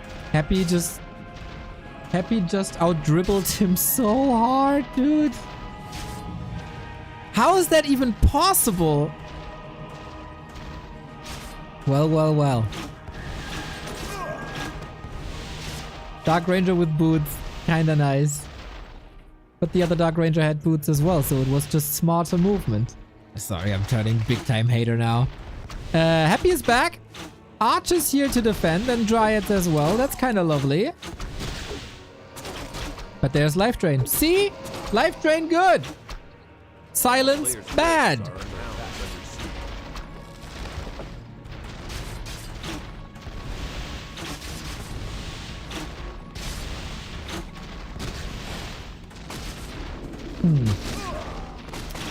He gets the expo up. That's good. This will take some time. Fine. But it feels like Happy has turned it up to 11 this game. Dodging shots left and right. I cursed him. I cursed him. There was a locked in surround, basically. Here come Dryads though, and Naga, and maybe this Dark Ranger is not out of harm's way. And dies with the potion! Wasn't quick enough. Look at him go. It works for the undead as well. Finally, third attempt gets the job done. And Moon is back in this match. Whew. Okay, nice. How relentless he was. Sometimes it takes a while for the shop to be able to select the hero. Happens, happens, happens. Server difference. My friend, in Warcraft 3 we have a tool called the Ping Equalizer. And that makes it so every player has the same ping. But I cursed him big time. So I said Moon is in a phenomenal spot. Boom. Moon loses the hero. I say Happy is turning it up to 11. Boom, he loses the hero. I think I can influence the outcome of this match just by what I'm saying.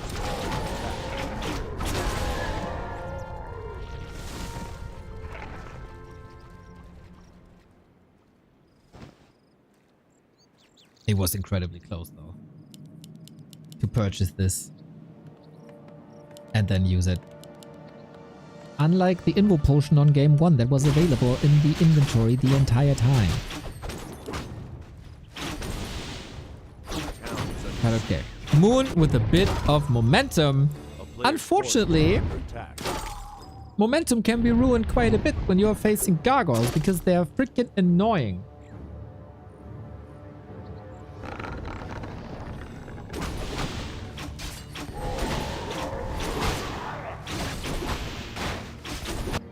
And Moon doesn't have an AP up. Protecting the wisps here now a little bit. Whew. Level 4 Dark Ranger. Level 3 Naga. Moon is so freaking far ahead in XP. It's ridiculous. A player's forces are under attack. It's still gargoyles, and there's no panda.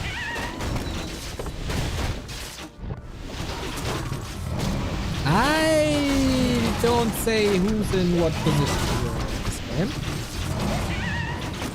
That failed many times.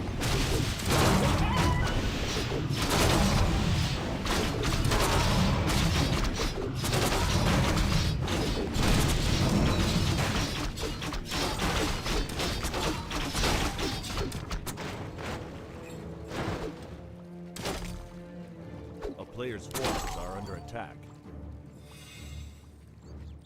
Oh, we got lovely 2,500 people watching here on Twitch. Hello, everyone.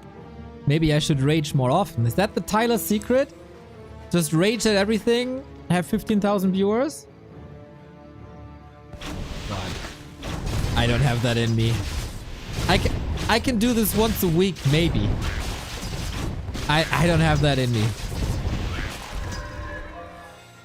A player's forces are under attack.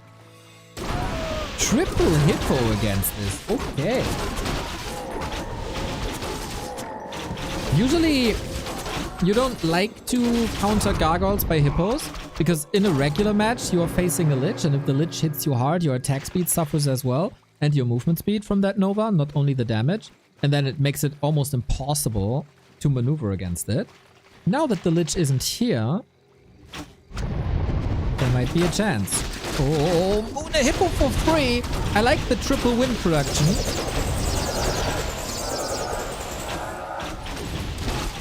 And it's similar supply. Over Moonwells. Happy has healed Spray and Happy has healed Scroll. Did he again find a way? Moon's Naga is in a bad spot, but had a potion and he somehow remembered to use it this time. But the hippos are falling apart. The air fights always snowballs. There's 14 guards still. Lol, Happy wins.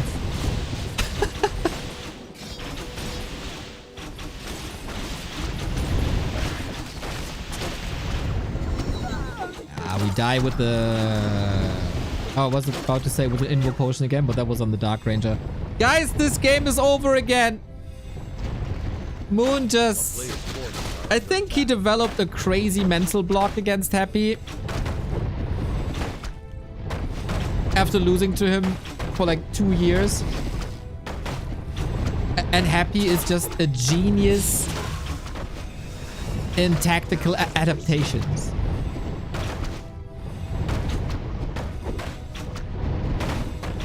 The Ghoul play early was too oppressive. The Alchemist is a phenomenal counter to any airplay. And then it's over. And the XP apparently didn't even matter much. Ridiculous.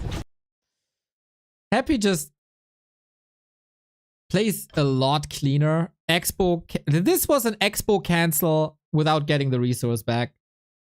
Right? Incredibly tough situation for Moon to be in now. Moon is not playing good enough. Let's break it down. Moon is not playing good enough to be competitive with Happy here today. For a while, super good. He has his moments, for sure. But overall, like, a game is not only one clip. Not even for the TikTok generation. A game is 15 minutes, 20 minutes. And against Happy, you gotta be clean for exactly that time. And now it's 3 match points, bro. 3 match points. Painful. Very, very, very painful. I don't see the next game hosted yet. Moon likes to take breaks, though, in between. And we are 1 hour, 7 minutes away from the Onlyfangs tournament. I always feel like when you watch a pre-show or something, it's somewhat a magic moment when the clock goes down to below 1 hour. We're here for, what is it? 4 hours. So we started with the 5 at front, and now it's a 1. And we had amazing Warcraft, and the main event is yet to come. So good. So awesome.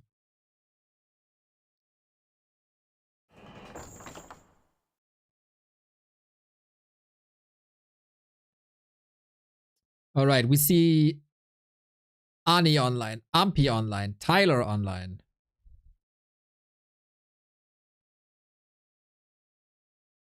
Guzu online, Glitters online. No Geranimo yet?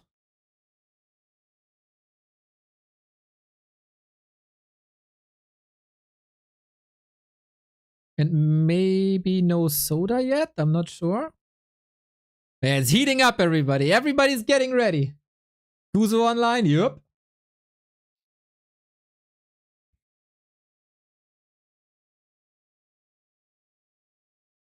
So sick. I heard Tyler is making excuses already.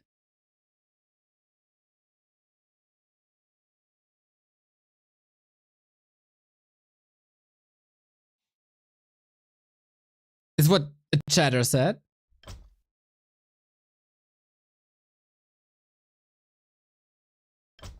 Next game still didn't start.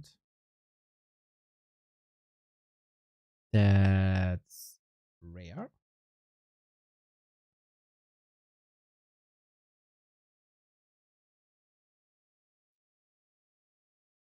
I'm incredibly hyped considering I only found out about this last week. Oh, you missed the beginning of the journey.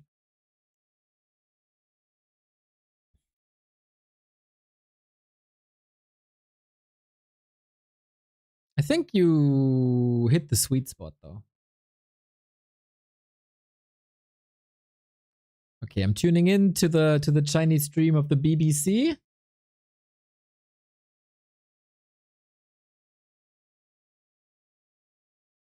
And there the game has started. Nice. So we're gonna have our maybe final map before we go into the finals. The main event, the Onlyfangs main event right after. But there was a little break now.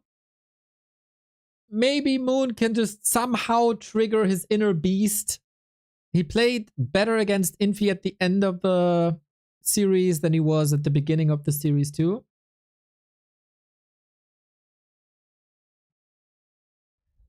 So there's that.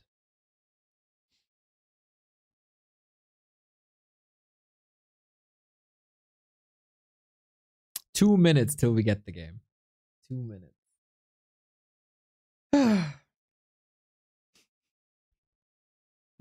Carson's gonna join me on the broadcast.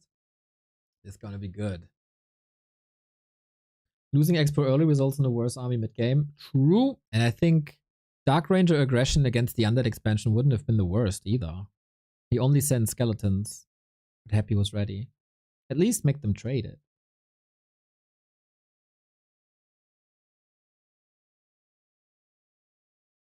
Happy is OP in this one because recently he's been playing fun, unusual stuff like Firelord First or Potter Mass Archers.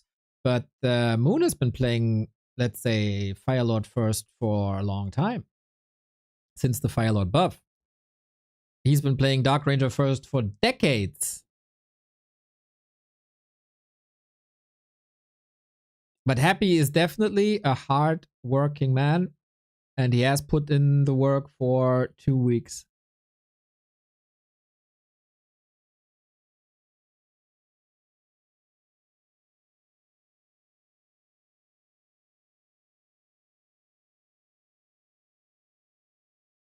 So I imagine this to be a Firelord. Oh, we're 16 followers off, by the way. 130k? Come on. Give me the 16. 16 people. Ladies and gentlemen, if you are watching the stream and you haven't followed yet, consider following. Thank you. Said, nice to see you.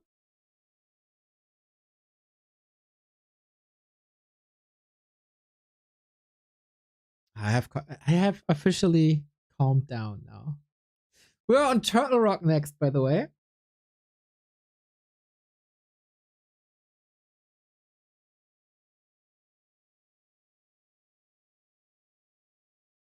Nice little 8-man impression. Thank you, Mr. Hazy.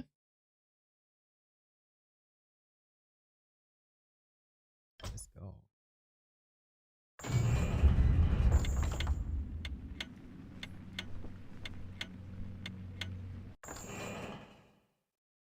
Oh, 12 to go. All right. Well. Let's see what Moon is capable of doing on Turtle Rock. It would be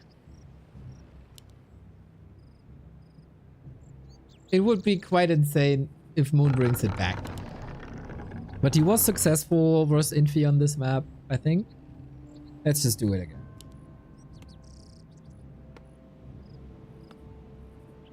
I'd be not surprised if this is a Firelord. I think this should be a Firelord.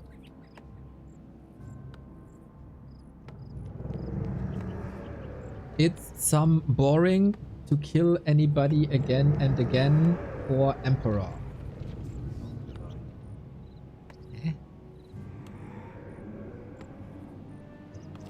He lost yesterday to Lawliet.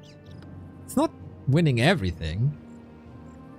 I think also versus Infi, it's not gonna be the same match as they had in the group stage.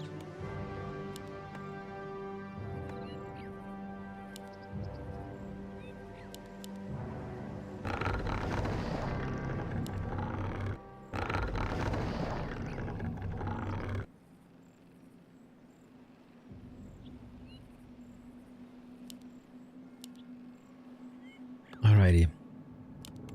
Warm-up has begun. Match points Happy. 2-3 in a row.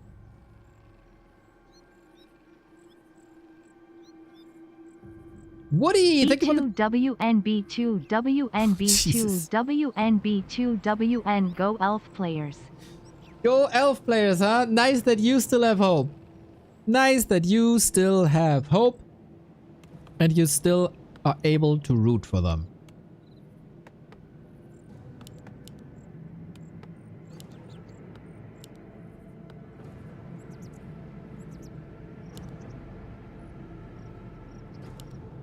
Here we go. Player's force Firelord, is it another great call by the prophet that is Neo? Ha ha!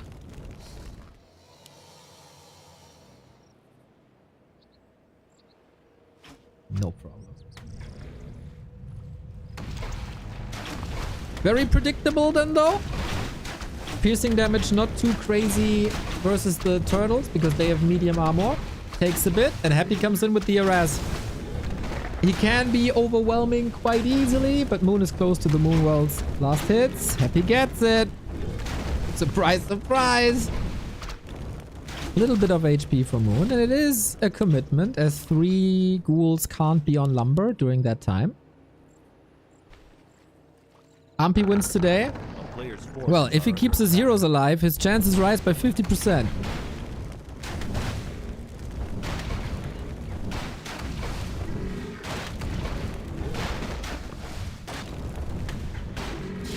Hopefully he's not affected by the Night Elf virus.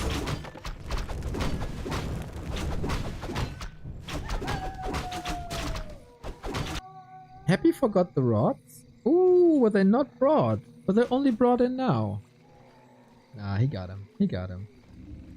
And yeah, constant pressure. Moon just wants to creep. Just wants to get the Incinerate. Incinerate insane versus ghouls, also versus Gargs.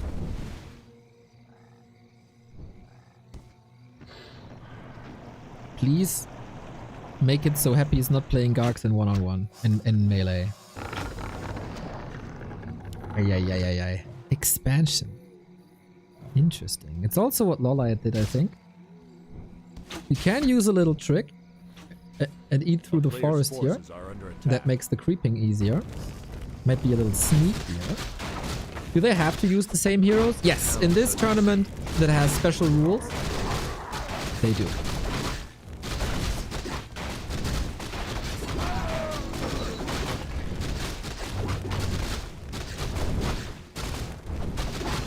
Since people keep on asking. Wait a minute. No.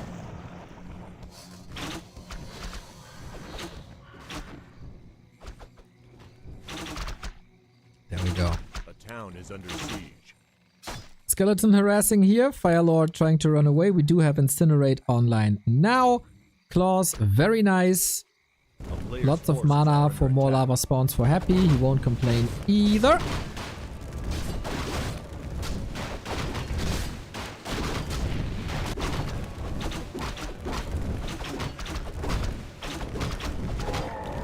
We have a very solid setup, but Happy has scouted.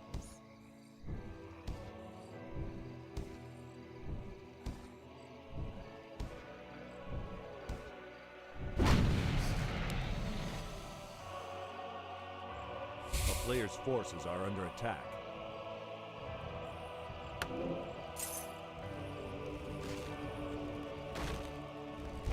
Tier 2 is around the corner. Second heroes. Naga again. Dude, so many Naga second today. Almost every match, to be honest. And Happy can see it, and then he can go gargoyles again, huh? You can play that in a very effective way. Unless there's a high level Incinerate, I think.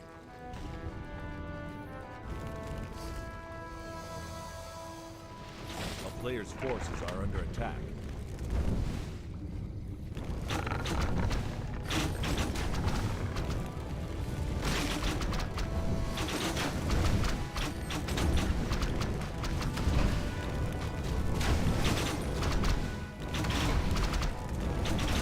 Nice little exchanges. Moon is fighting.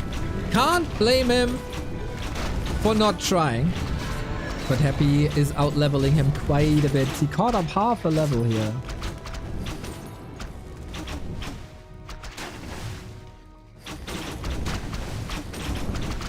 And Moon has to get this creep spot done. It's the only way you can expand. Now it's done. And the tree is moving over. Not through the trees. Not through these trees. Another tree. Okay, he gets it now. Moon weathers the storm. Good. Gets level 3. Good. Gets the score of the beast. Good. But Happy is apparently officially a friend of gargoyles.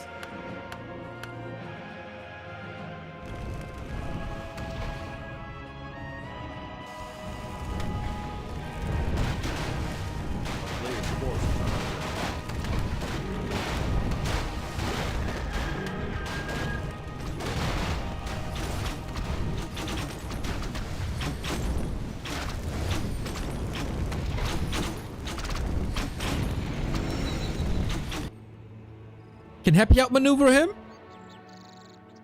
In the absence of a panda, Moon is just blindly going into wins now without a lore. That should help him in the numbers game, especially with that expo. Happy can at max go up to 50. Lumber for Moon looks fine, very fine. 3 crypt on 1 base. No problem, huh? No problem. A player's forces are under attack. Yeah, how is he able to afford this? It's crazy.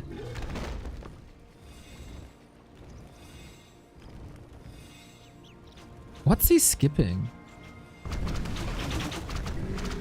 Usually 2 crypts is saturated.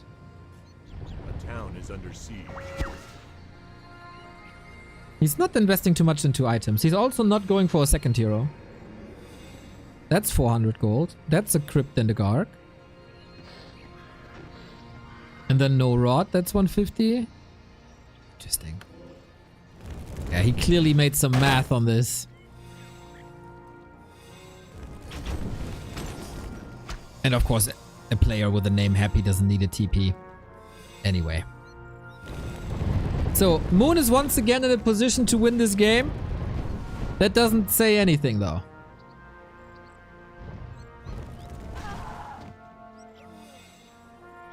Here's the attack. No tier 3, no frenzy, no stone form, which is not really necessary anyway.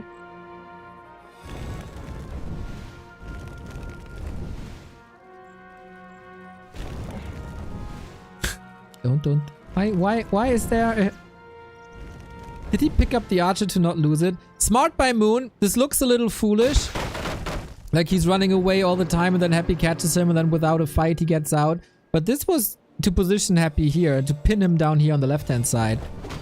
While Happy wants to be here on the right-hand side. So Expo. I still worry a bit about the numbers game that is Hippo versus Gargs. Because he got 11 now. Yeah, Hippo a little tankier.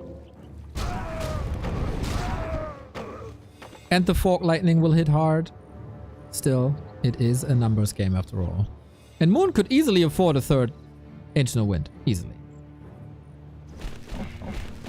What? A player's forces are under attack. Why are we doing this? For creeping. Ooh, okay.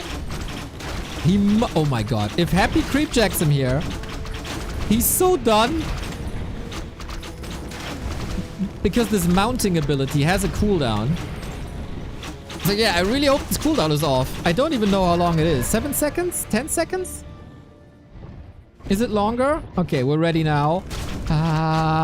Every engagement. Dude, this is weird. This is weird. These hippos aren't fighting. Now they are. We have heal scrolls. We have a mana potion. We got the Fork Lightning. Moon should win this rather easy. And so far it looks good. I see a lot of blue in the air. New Gargs are coming in, and this is what I mean by numbers game. Like, he's coming in. Triple reinforcements. Still Moon able to do it. Level 5.5 on the Fire Lord. And Moon holds. And now there's no way. There is no way to lose this game. There can't be. Moon has 1,000 gold. He has an expo. He's mixing in fairies. He got the stronger hero combo due to Naga being a thing. Happy is 1 base, no tier 3, just Gargs. I say this now. And now let's see how Happy wins this game.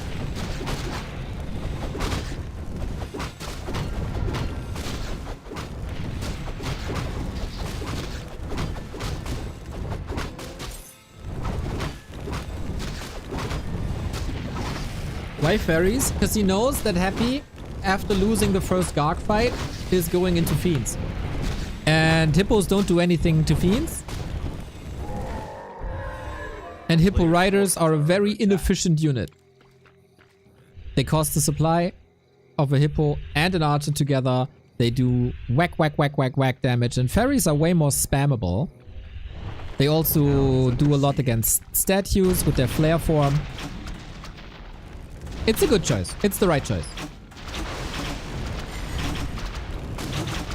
Fairies do even less to Fiends. Yeah, but fairies cost 2 supply. And Hippos cost 5 supply. And fairies are magic immune. And fairies are faster to produce. And way cheaper.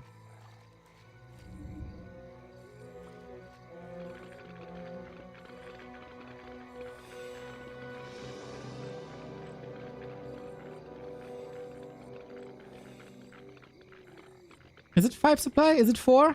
4? 4. 4. Still. Yeah. Still a lot. 5 would be crazy. 4 is still, like, for the unit that it is, still bonkers.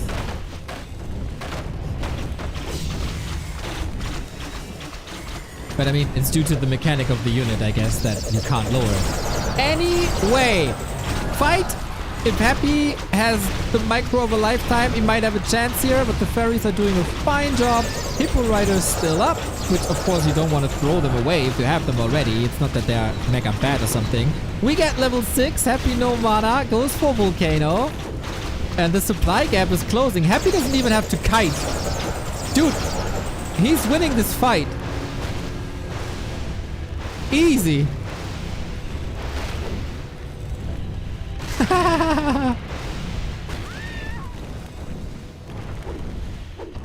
Bro, what? Easiest fight of his life. Alchemist pretty good. Deny, of course. Because, you know, there was nothing else to do. Happy just stays tier 2. Yeah, let's go. Are under attack.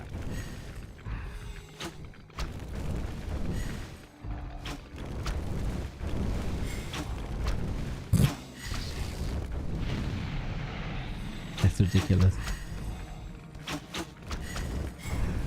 This is the kiting game we're usually seeing, but usually this is amplified by a DK and Unholy Aura to run away.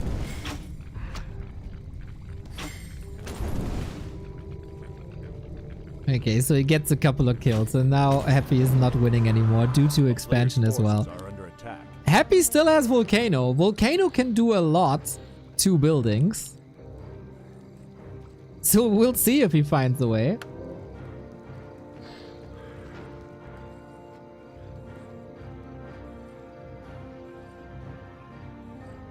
It's still kinda tough for the Night Elf. Yeah, for the Night Elf it's always the hardest. Always. I know, guys. I know.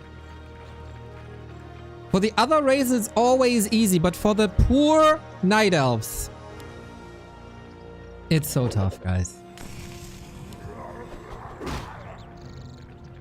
A player's forces are under attack.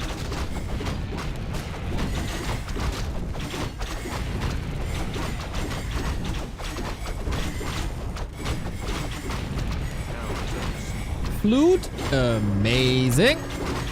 No! Volcano! There we go. Into the base. Doesn't even go for the expo because here are way more targets. And there's no Soulburn to shut him up. If he were level 5, he could pick Soulburn now to cancel the channeling. But yep, partially ripped base. And Happy gets a little bit of extra money for ultimate use.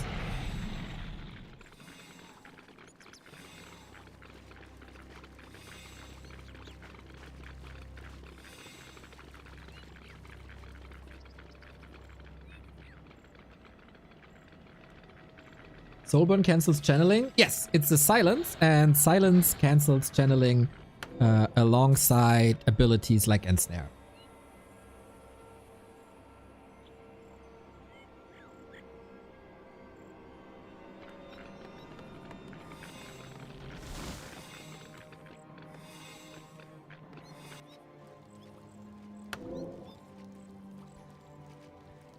Moon has to rebuild the wells. Moon is up a base for such a long time, man. Gold difference is nuts. Happy stays efficiently at below 50.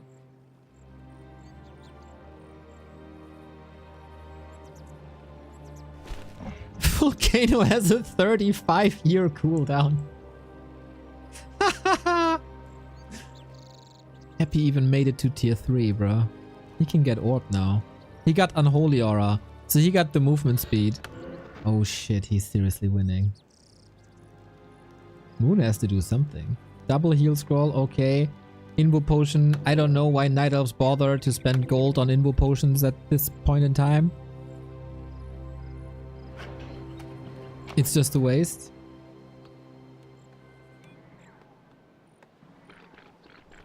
Happy doesn't even have upgrades. Fiends would be even scarier with like 1 or 2 armor upgrades. I like that Moon is going for 2-1. He must. Bro, Moon. You know that the volcano wrecked you and you're not going for Soulburn? Seriously.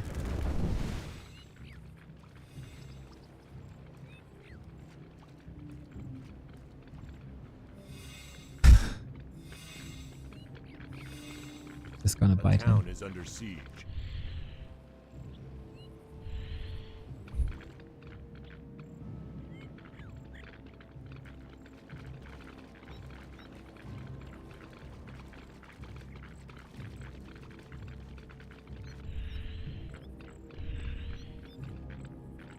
Neo knows better than Moon.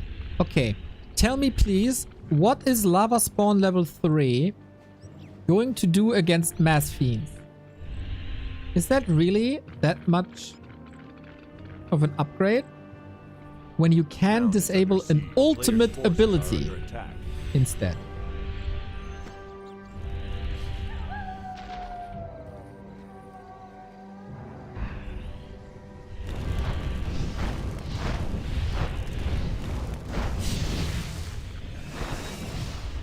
We'll see. We'll see. We'll see. 3 destroyers up. Oh, the lava spawns. Amazing. Fantastic. Here's the volcano. Okay, it doesn't hit that much, to be honest, as it doesn't work against air. Oh, it does work against air? Holy shit. Yeah, wouldn't it be amazing to have a soul burn now, guys? It would be a freaking dream. But okay, volcano over, statue falling, moon fighting. Lava Spawn actually duplicating. And Happy has to run away. He has no items. Partially out of the fight. Fiends exploding now. Thanks to Incinerate. Which I would have tolerated as a spell. But man. These Fiends were good. But Moon eventually taken over. Is he though? How is this even? There's so many fairies. And there's so little else. Happy has no Fiends anymore though, and with that the destroyers will fall super quickly. That's 15 food, and Happy taps out, and Moon survives in the bracket. For now. For now. Oh man. Nice to see Moon alive and kicking. That's what we need. And now, reverse sweep. Do it. Get the motivation from this win and bust his ass. It's time. It's damn time. We still have 40 minutes. That's exactly 2 maps. That's perfect.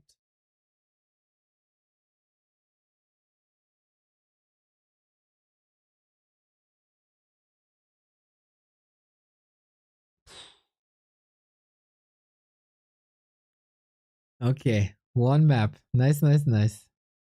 Nice, nice, nice, nice, nice. Don't see the next map up, so if you need drinks and snacks, go refresh now. This was the map where it's hardest to expand, I guess.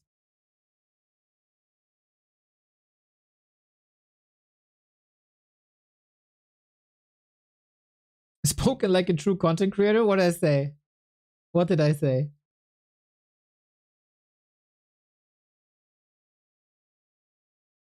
Thing is, though, this is now Happy's chance to pick heroes. Curious what that's going to be.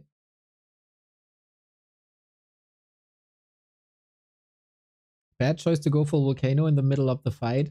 Yeah, I'm not super sure. Was kind of cool, but I would have loved to see a more FFA approach to the Fire Lord. There's no nuke, right? And there's no disable on Moon's side. So given that you're the Giga Brain Happy, you could find a way into the Night Elf base somehow, Staff or Invis or something, and then wreck the base with Volcano over and over and over again. I kind of would have expected something like that.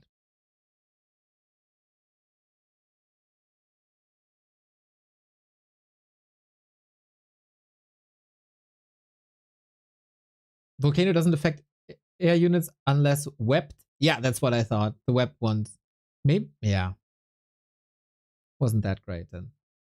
What alchemist has the... What ultimate has the alchemist? It's a tiny little ability. It's barely noticeable. Okay, so you have this Game of Warcraft 3, right? You spend gold to get units and stuff. The alchemist ability is to turn a unit into gold. Not your own.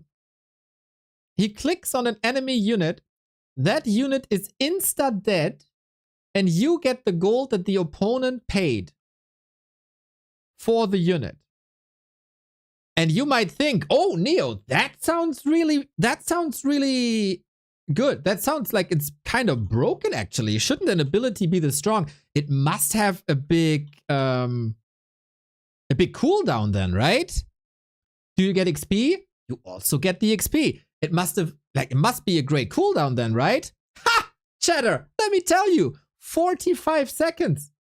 45 seconds. That's it. And then you must think like Neo.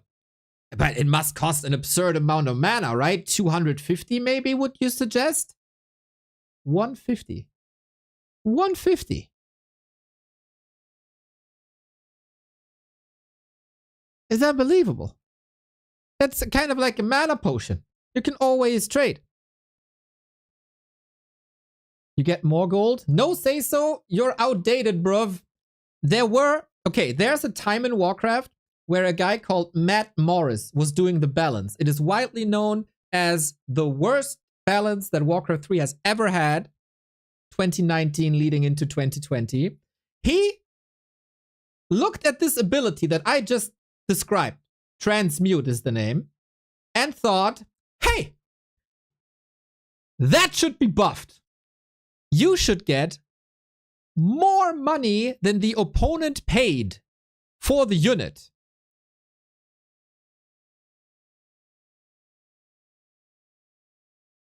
You should get 125% of the unit cost. Dude, I want to see that guy selling his used car. I'm going to the car dealership. Here's the car that I used for a year. Give me 25% more than I paid for the car and take it. How? The mental gymnastics you have to do to justify this are insane. I'm still mad at Morris. 30 seconds till game. God, I'm so angry today. Jesus Christ. It's all the League players in Warcraft now. They're just rubbing up on me.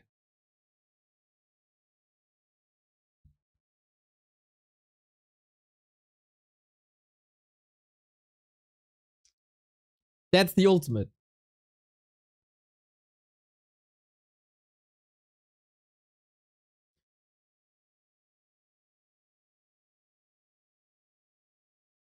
Have you seen funny Warcraft videos about neutral units being transmuted? You'd be surprised how much gold they give. Oh, I think I missed that.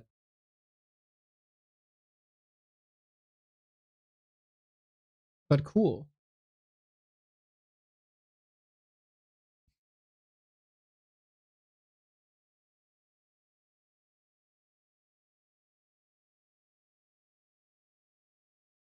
You'd think a tournament with half an A, they wouldn't schedule it so early. Poor Carson. Ah, it's so early for you, eh? After a long theory craft yesterday. Good you made it, mate. But you're also West Coast, right? Where are the others? They're probably Central or East Coast. So for them, it's like, alright. And it goes on for hours. We can't have the Europeans stay up that late. I think it's a fair deal. I think it's mostly probably Texas and Central. Is Texas Central or is it East Coast? I'm not too sure. Anyway, guys, it is still match points for Happy. Moon is fighting back. He's finding solutions, even though... Hey, it's rough. And we got half an hour away from the big Grubby invitation.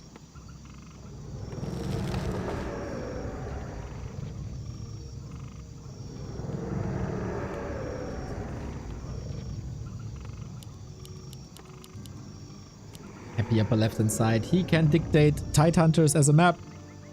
He can dictate the heroes now. What's it gonna be? They can't use heroes they used before.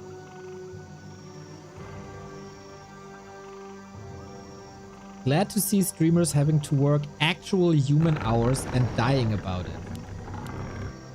So you know that Grubby is like streaming daily until 2 a.m. or 3 a.m. as an example. When did you work till 2 a.m. the last time? So maybe it's just justified to get up later when you stay up and work later. It's just shifting. But that concept seems to be a bit too complicated for you, huh?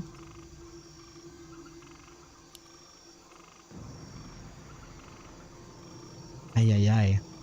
Carson, I'm really freaking mad today. You have to somehow calm me down. Be my ganja. Kaweebo! Thank you for the sub. Whoop. Whoop indeed.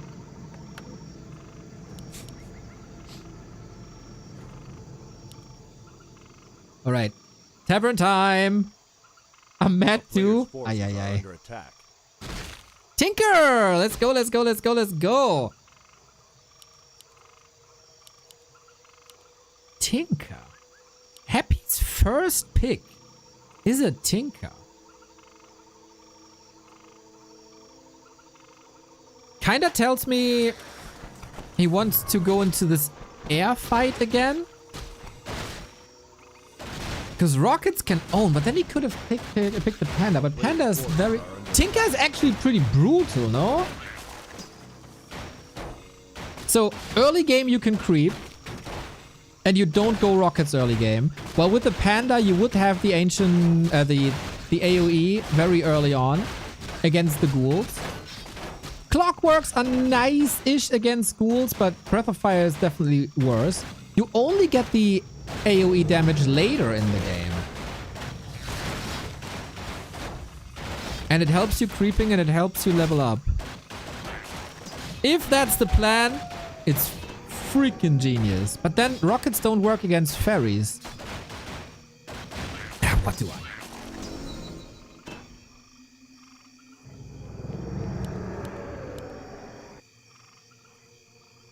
Ooh, moon all inning.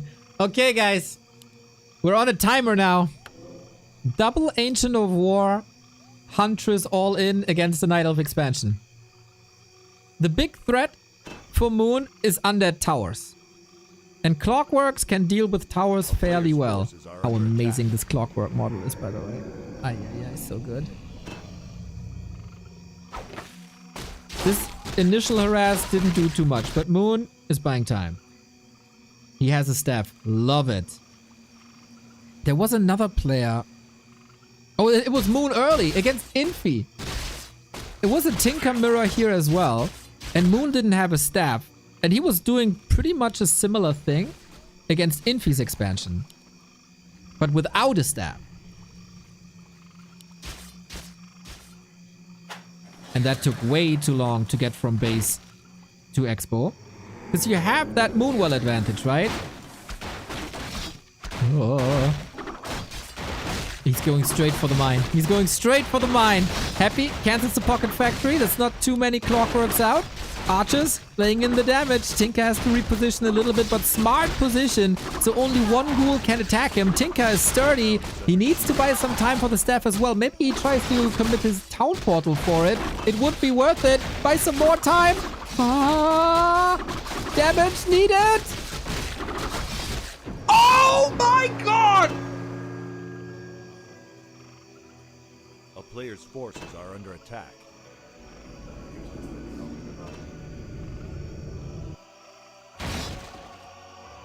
I've been hating on Night Elf players for weeks. I want to give Moon a huge hug for this unfortunate attack. This was truly bad luck, man. This was nothing but bad luck. And it was so expensive. And it's heartbreaking. It's level 3 versus level 1. He's trying. He gets... Oh, no, Night Elf players can't surround, I forgot. He's trying so hard. Sometimes, you know, in German we say... If there's shit on your shoe, there's shit on your shoe. And you can't do anything about it. And Happy can just play the defense game and explode.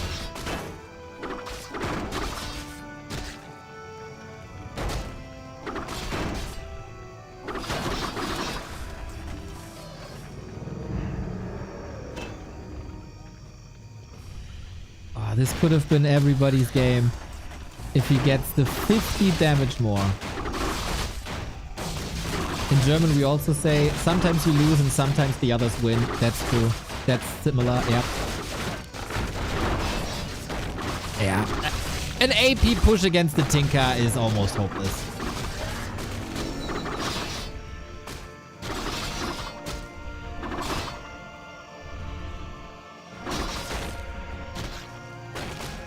Wait. Oh! Oh! Go get him! Go get him! No, he's fighting out, isn't he? Moon blocks it again. Let's go. Oh my, he's fighting like a freaking lion. Amazing. Okay, Moon, show me the way. Show me the way. It only costs 4 hunts.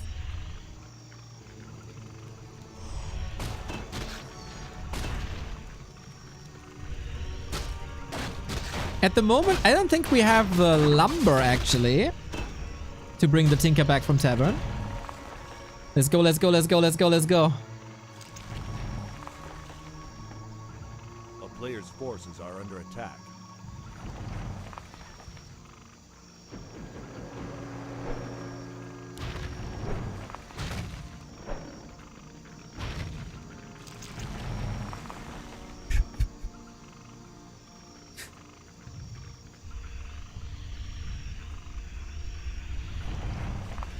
Can he do this again?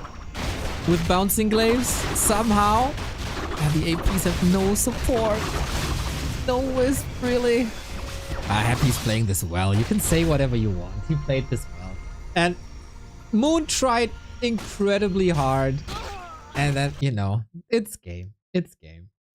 But not without an effort, man. It was well done at the end. I think Moon lost the series on map 1 and 2. And not on map 4. Similar situation as he was in against Infi, to be honest. Ah, tough.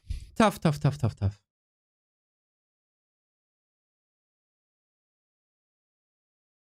Happy was the better player today. Let's be honest, guys. Happy was the better player today. And that gives us the bracket for tomorrow. It's going to be the same again. It is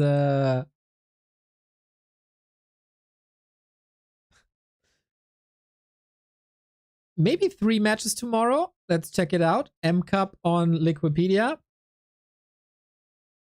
We got Lawliet and Infi in the winner final. That will be the main event of tomorrow. This is going to be fireworks, guys. This is going to be so good. We got Happy in the lower bracket final. He might meet an undead colleague of his in Labyrinth if Labby is able to defeat Life. Questionable, but not impossible.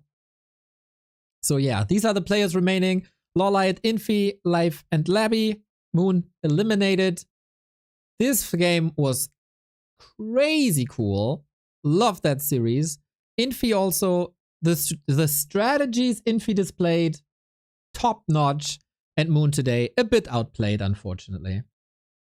But yeah, that was the warm-up, the prelude. And now it's time for the real freaking deal, guys. Now it's time for the real freaking deal.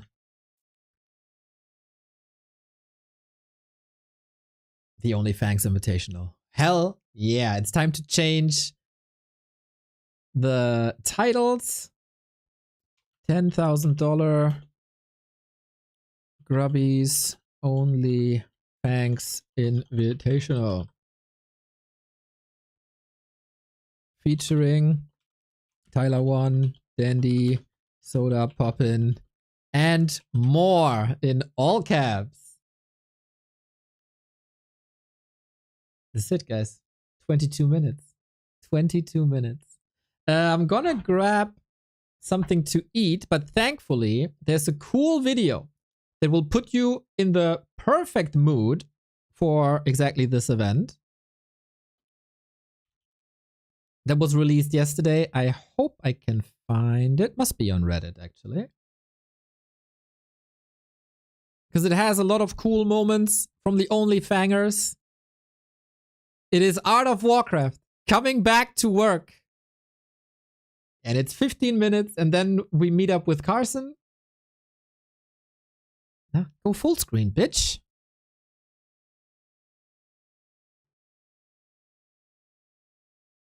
And it's the perfect setup for what's about to happen. 22 minutes, everybody. Here are some highlights of our Onlyfangs players. Please, please, please, please, please, please, please, please, please, please, please, please, please, repair, repair, repair, repair, repair, repair. Repair! Work! Raiders, raiders, raiders! Loser! What now?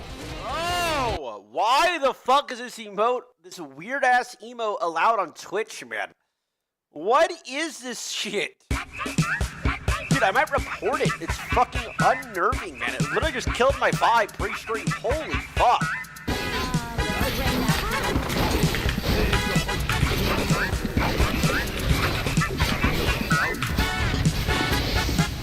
Kill it!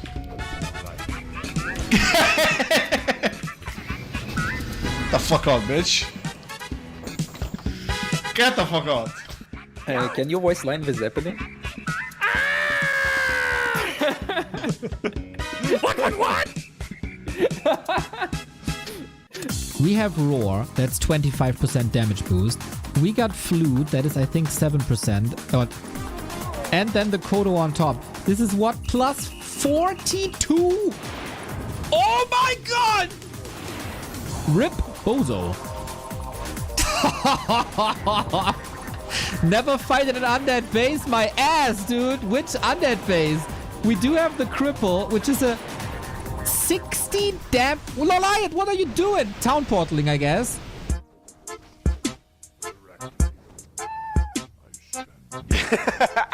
You did... You disrespect my mom? What? I said you mom. What? Wait, I said Donut, you have bad manner. And then I said you mom. Wait, I said you mom have bad manner. His TC will die in 7, 6, 5, 4, 3, 2, 1.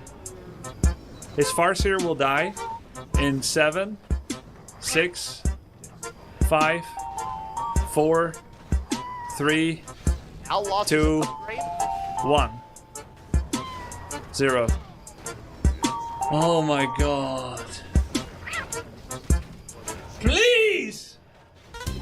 Where's my keeper? Some night elves always camp. What the frick? Where's my keeper? He's stuck! GG!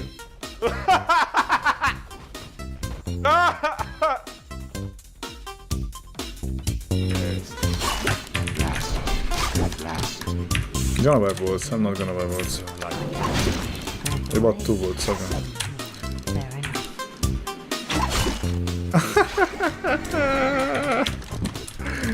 I told you I don't need bullets, bro.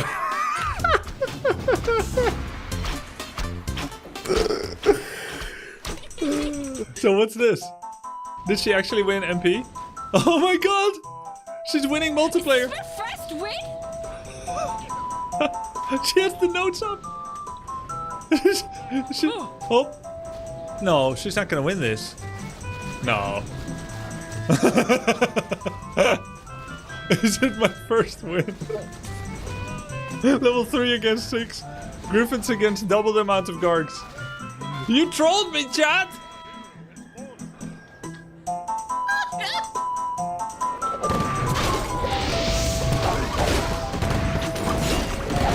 Put your fairy dragon over all his cast. Yep, perfect. You have too many items. No. Onk, onk. Pick up the onk. Pick up the onk. Did you do it? Oh my god, you are amazing. Yeah, that was like a 7-head play. Are you kidding me? I'm 7-head. That was incredible. I'm not joking. I'm impressed. I'd be impressed if like Foggy did that. Oh my god. That was so good. Is Ompi gonna win the whole thing? I would. By the way, I am 100% rooting for Ompi. If it mustn't be me, let it be Ompi. He's putting in work. He's doing his own shit. He's not cheesy. I think DH is fucking disgusting. By the way.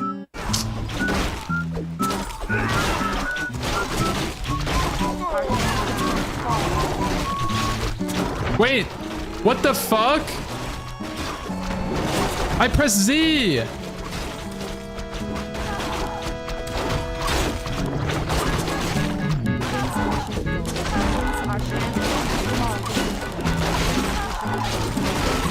What? Why did it res Brutalis? I'm pressing Z! That's my keybind for Demon Hunter! What is this freaky fucking game? Fallen. Our warriors have engaged the enemy. What? I'll manually fucking click it. God damn it.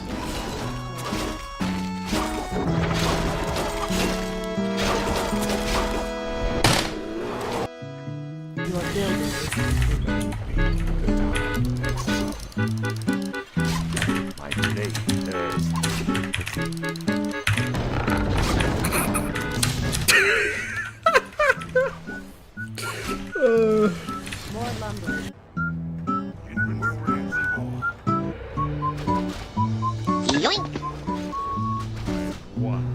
Fucking shit. I am your call. As you wish. I am not. Word. Easy. Easy. What? More word. Our hero has fallen.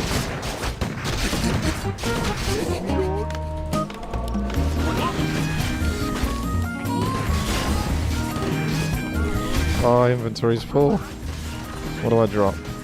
I'm not sure what I drop. I hope to see a lot of lows today, KEKW. Nah, my inventory, my item. Nah! I should have dropped just the claws of attack.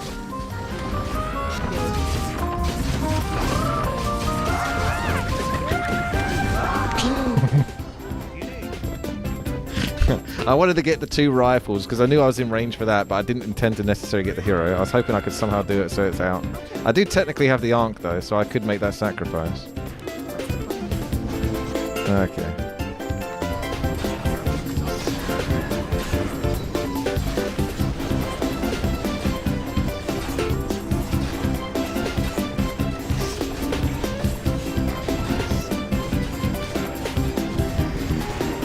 You're depressed.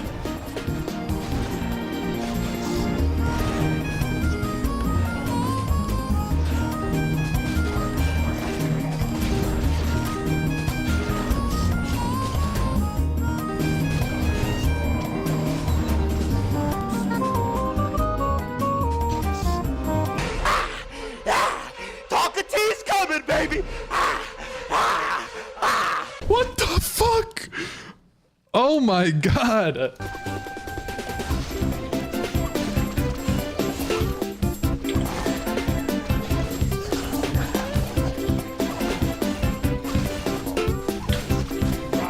Oh, that was sick. Clip that. Clip that shit right there.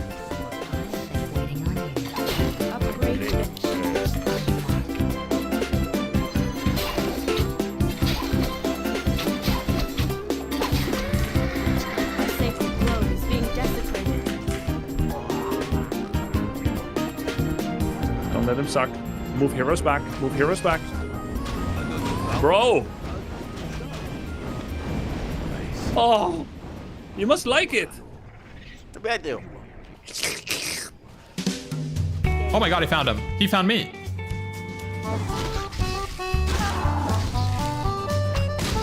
What am I doing? I'm stuck on a fucking sheep! What the fuck?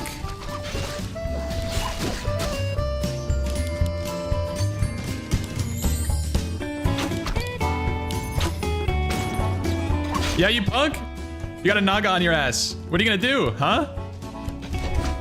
Oh my god, he's towered up! What the fuck? Oh my god. Okay, let's get our expansion. I'm not dealing with this motherfucker. He's doing something freaky. I don't like it. I don't like it. I'm dropping some lures. We're gonna go creep. Huge immolation rejuvenation on Demon Hunter. Immolation level 2 paying off dividends against these peasants. The Stormbolt will do nothing to take him down. Town Portal and Archmage alone, you coward! You absolute coward! What about Muradin? What about Beazle Bloodstone? What about your peasants? Your men trusted you! Oh, yo, what up, brother?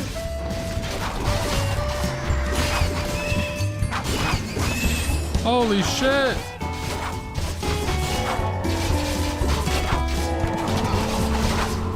You're gonna surround me.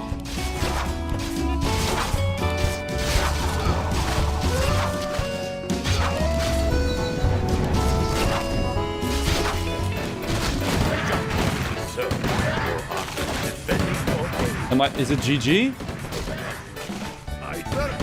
What would you ask of me? Wait, can I? More work? I can't do that. All right. Let me face What do you think? Yes, my lord. At your call. It shall be done. For my What do you need? Oh, I am you have a target? Come on, Billy! Build that shit! Build it, Billy! I cannot leave Billy, chat. I cannot leave Billy. Billy's my best friend, okay? We have to stick with Billy. Oh my god, this game is insane. No! Kill him! Kill him! Kill him! Let him be, boys. Let him be. I'll take care of it.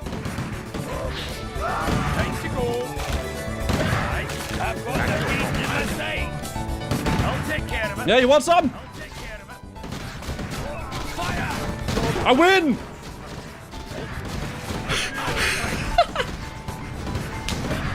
I'm so sorry. What done whatever. This was the most cooked game I have ever experienced. We gonna spend the prize money on after you win? I'm gonna give it back to the Warcraft 3 community because us as streamers, we don't deserve it.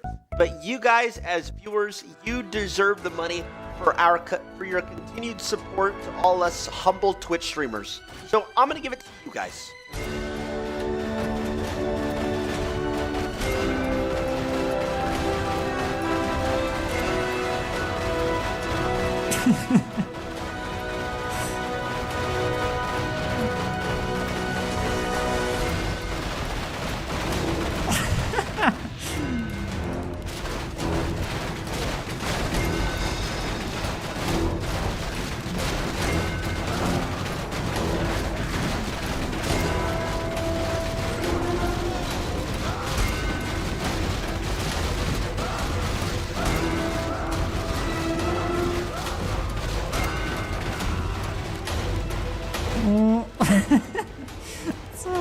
Calma.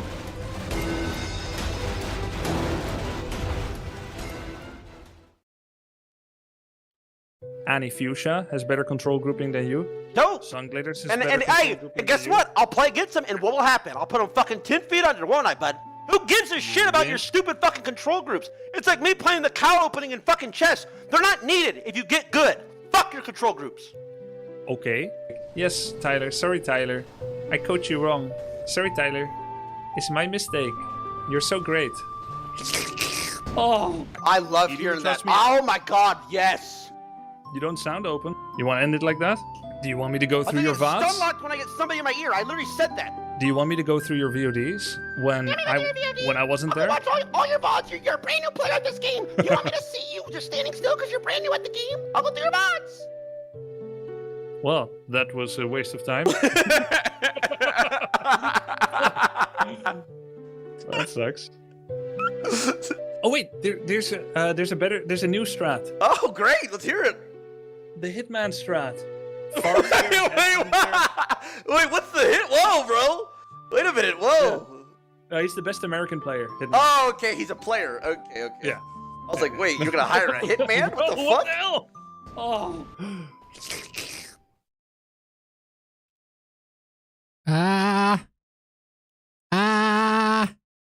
Here we are. All right, everybody. This is it. 10 minutes, everybody. Wait, where's my countdown? Oh, it's not here. And Carson isn't here either. Well, here we are with the countdown. 7 minutes. Why do I not see Carson's cam? Is the question. Oh, because it's not activated. Lol. Okay, Carson's still getting his breakfast in. So we have a couple of minutes.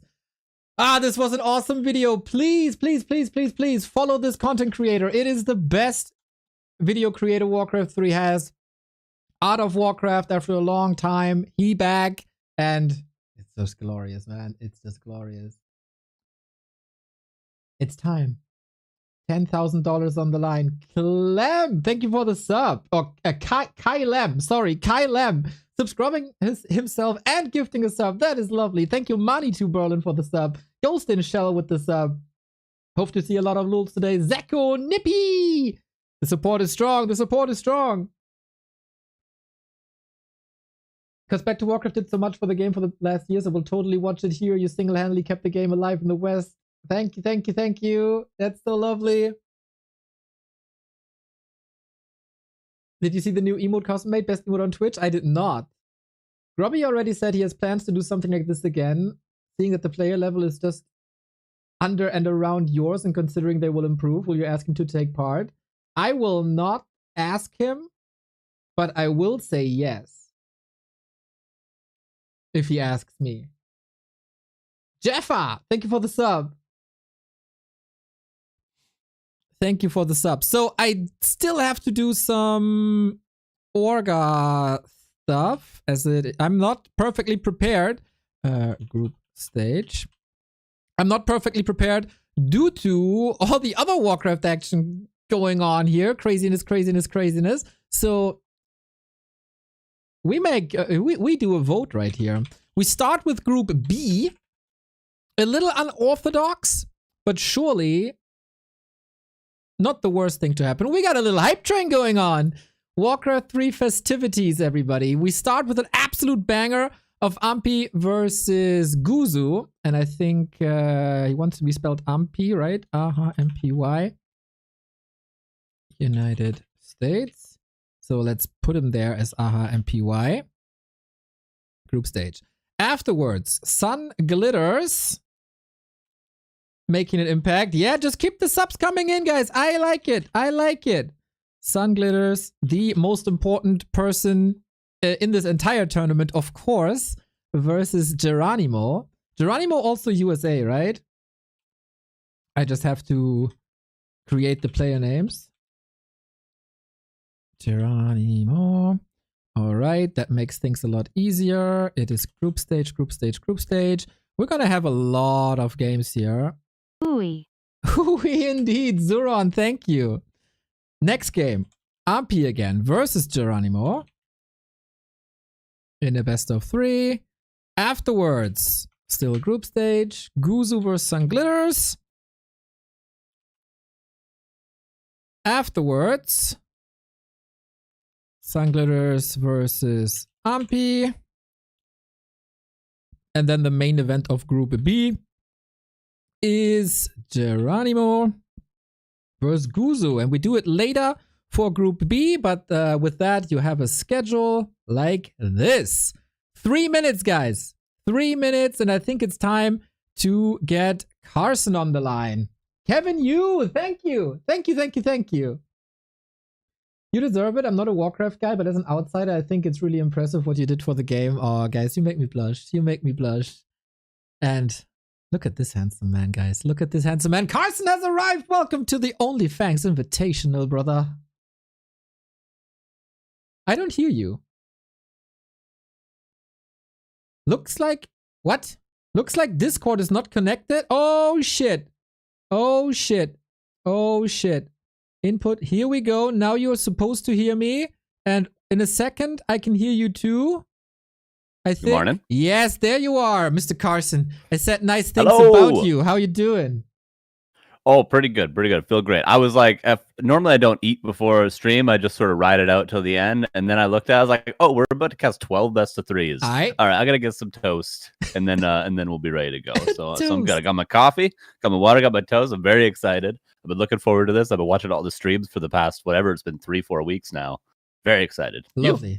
Absolutely lovely. Speaking of toast, I only have water, but a toast to Grubby for coming up with this. It's been an incredible ride throughout the past couple of weeks. First, the Tyler FFA show match FFAs started it all with a lot of eyes on the game. And then, of course, there was the call out by Tyler towards Grubby, which ended up in the show match between them with the special rules and the handicaps that Grubby had still owned. But that led to this Grubby Invitational with 8 players competing for $10,000 by Blizzard. Thank you for that. And so much activity on Twitch, on War 3 Champions. It's been nothing but a blessing for this entire game and the scene. After a time where a couple of people were critical and said, Grubby left us for WoW. Grubby has abandoned us. Hell no. It was all a setup. It was only to get these WoW people and League of Legends people into Warcraft 3. And this is why we have like 20 hours of content this weekend. Yeah, it's truly been a beautiful time for Warcraft because I'm a person that I like to get home from whatever I've done or finish streaming or whatever, and I look through the Warcraft 3 category for streams. I look for new people. And every day I've come home, every day I've turned off the stream and I've looked, and there's been just some new streamer that has like 800 to 1,000 viewers. Even just last night I got home, I opened up the Twitch app. Todd has 2K viewers. I'm like, oh my god, oh, Tyler rated him. Tyler1 like, is the everybody's second been best getting thing so to many happen to viewers. There's been so many WC3. people that have been getting highlighted.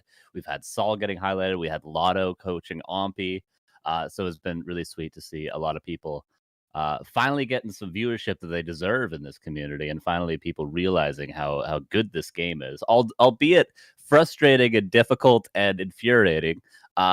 It's a perfect game. It's a beautiful game. So it's nice to see it getting some recognition. Exactly. And we give recognition to the players who signed up because it indeed is not an easy feat. Grubby has said it many times. For some of these people, it's their first RTS ever. And picking up an RTS is so hard. But everybody put in so much work. A couple of people knew the game before, like Soda has been playing custom games, for example. Tyler was, of course, grinding a little bit. But That was maybe Battle.net, that was maybe FFAs against friends or playing the campaign, but they went to War 3 Champions, the real deal, where the big boys play. And the entry level is quite hard, as of course we have an established community here, but they picked up the game and they were grinding. Who are the players first and foremost? It is Dendi. It is an absolute Dota 1 legend. I saw him win the very, very first Dota world title in Cologne, Germany. And now he's here playing Warcraft 3. I met him on the ladder. He's on the way to 1500, which is crazy.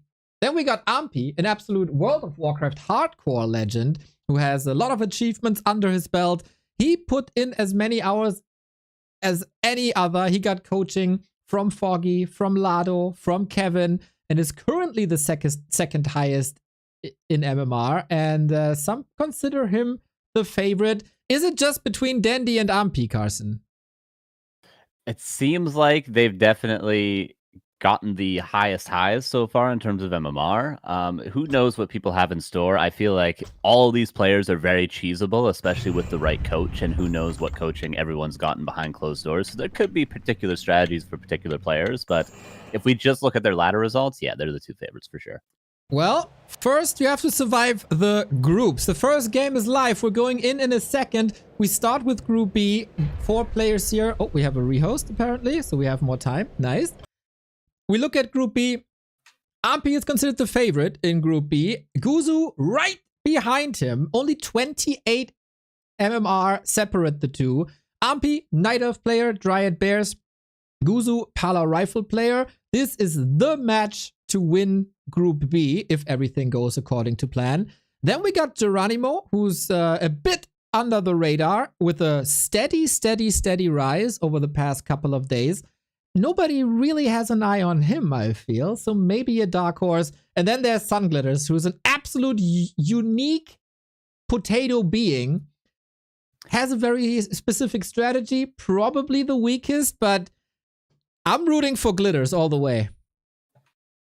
You got to. And, you know, Mass Griffins, it's the proper unit. It is one of the best units in the game. If I played human, I would probably Mass Griffins as well on one base. Like, who can resist such a strategy? So I respect it. Love to see it. Love to see it indeed. I heard there was some shit talking going on Grubby's stream chat. If you can let us know what was said there, that would be nice. Yeah, Tyler got 1,200. I didn't realize he was able to get, like, last time I checked him, he was getting hard stuck at like 11. I think 1150 is the max, so I didn't realize he grinded all the way to 1,200. I guess yesterday or this morning. So he's improving. I thought he was going to get stuck in the mud a little bit, but he is improving. Mr. Nice Carson, to see the one orc player. Do you know the secret to Tyler's rise? Oh no, did he do the forbidden control group? Let's not talk about control groups. He got a W coach for the first time in forever. Tyler1 was able to get a good coach. Who's this grubby guy? I don't know, man. I would never listen to this guy. Tyler was picked up by a sweet with a lot of muscles and a bald head. W coach Knopf picked up what was remaining of Tyler's ego and motivation and confidence and glued it all together and taught him the proper way. If Tyler is accomplishing anything in the next 2 days, it's because of Knopf. Yeah, I would watch some of those coaching streams. He did a great job, honestly. Like, going into it, it's like Grubby has a very, very particular style, and I think a lot of people are like, hey, you should do this, you should say this, but it's hard when personalities clash. And then when I watched it off, I was like, I don't think anyone could have done it better. Like, everything he was saying was the right thing at the right time. He was giving him not too many tips, just the correct things to actually push him forward. Yeah, I think he was a fantastic coach. And I guess he does that in real life as a trainer, so it makes sense. But he's, yeah, highly recommend after watching those streams. If you need coaching, hit him up. A couple of people are asking, why are you not joining? Why are you not joining? It is Flow TV without delay. So let's see what's happening here. We finally got the game up, everybody. Lots and lots of people are casting. You could choose between probably 15 different channels, and you selected us, and that is incredibly lovely. So the format is round robin group stage, 8 players separate into 2 groups. Everybody in a group plays the other. The top 2 on top of the group advance to the playoffs tomorrow. And these 2 players are the strongest 2 players of that specific group. It is Ampi from the United States, coming from World of Warcraft, versus Guzu from Denmark, also coming from World of Warcraft. This is gonna be a banger match. We are ready. Everybody's ready. This is the $10,000 Onlyfangs Invitational. All right, and we start on Hammerfall. The rehost was, I think they accidentally hosted Melting Valley. Maybe that's map 2. We'll wait and see. But Hammerfall to start. Night Elf versus Human. Of course, it's not going to be a typical Night Elf versus Human, because Guzu is the Pally Rifle specialist in this tournament. And there is 3 other Human players, so I do wonder if Guzu gets further in the tournament, how he's going to deal with the Human mirror. But for now, against Tyler, against Soda, against Ampi, he's not going to have to worry too much about playing different strategies, at least.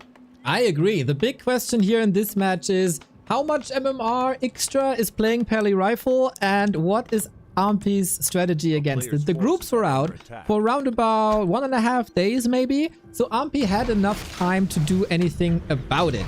He had coaching by Kevin yesterday that I unfortunately wasn't able to see, but people had lots of praise Hi, for Neo. it. And Hi, I Carson. think Thank you for casting this. that might do Love the the difference. content. You are, of course, the anti-Pala rifle expert, but you only covered Orc and Undead yesterday. I don't know if that's biased towards Guzu on your end, or if you just don't know what to do against Pally Rifle as Night Elf. I feel like there's only been maybe 1 professional game. I'm thinking Starbuck versus Moon when it comes to Pally Rifle, and Starbuck actually won that game. So I just don't think there's necessarily enough ideas floating around to justify this is what I think the best play is against Night Elf. But I feel like, I mean, you got a Demon Hunter, you got Bears, you got Archers. I think you're all right. You can go Panda, you can H the War Creep. I think if you just play standard Night Elf, you should be just fine. I don't think you need any particular strategies against Pally Rifle, to be honest. Okay, I wouldn't mind to see a Fire Lord down the drain. Yeah. These 2 players probably picked up the game the fastest and also started their grinds the earliest, while other players still had to do the campaign. They were straight up into the ladder, and their rise really impressive. Yeah, just the grind itself, like to be able to have the mental fortitude to play this game. We've talked about this recently. Yeah, just be able to play this game for 8 to 10 hours straight is without losing your mind completely, and on stream with a camera and a microphone. It takes mental fortitude. I get about 2 hours into playing ladder before I'm yelling at everyone in chat over and over again. It is a difficult thing to do, and these guys have been grinding like no other. Well, the Pally Rifle starts strong. Only a bit of mana used so far. Looking very clean. All the workers still intact.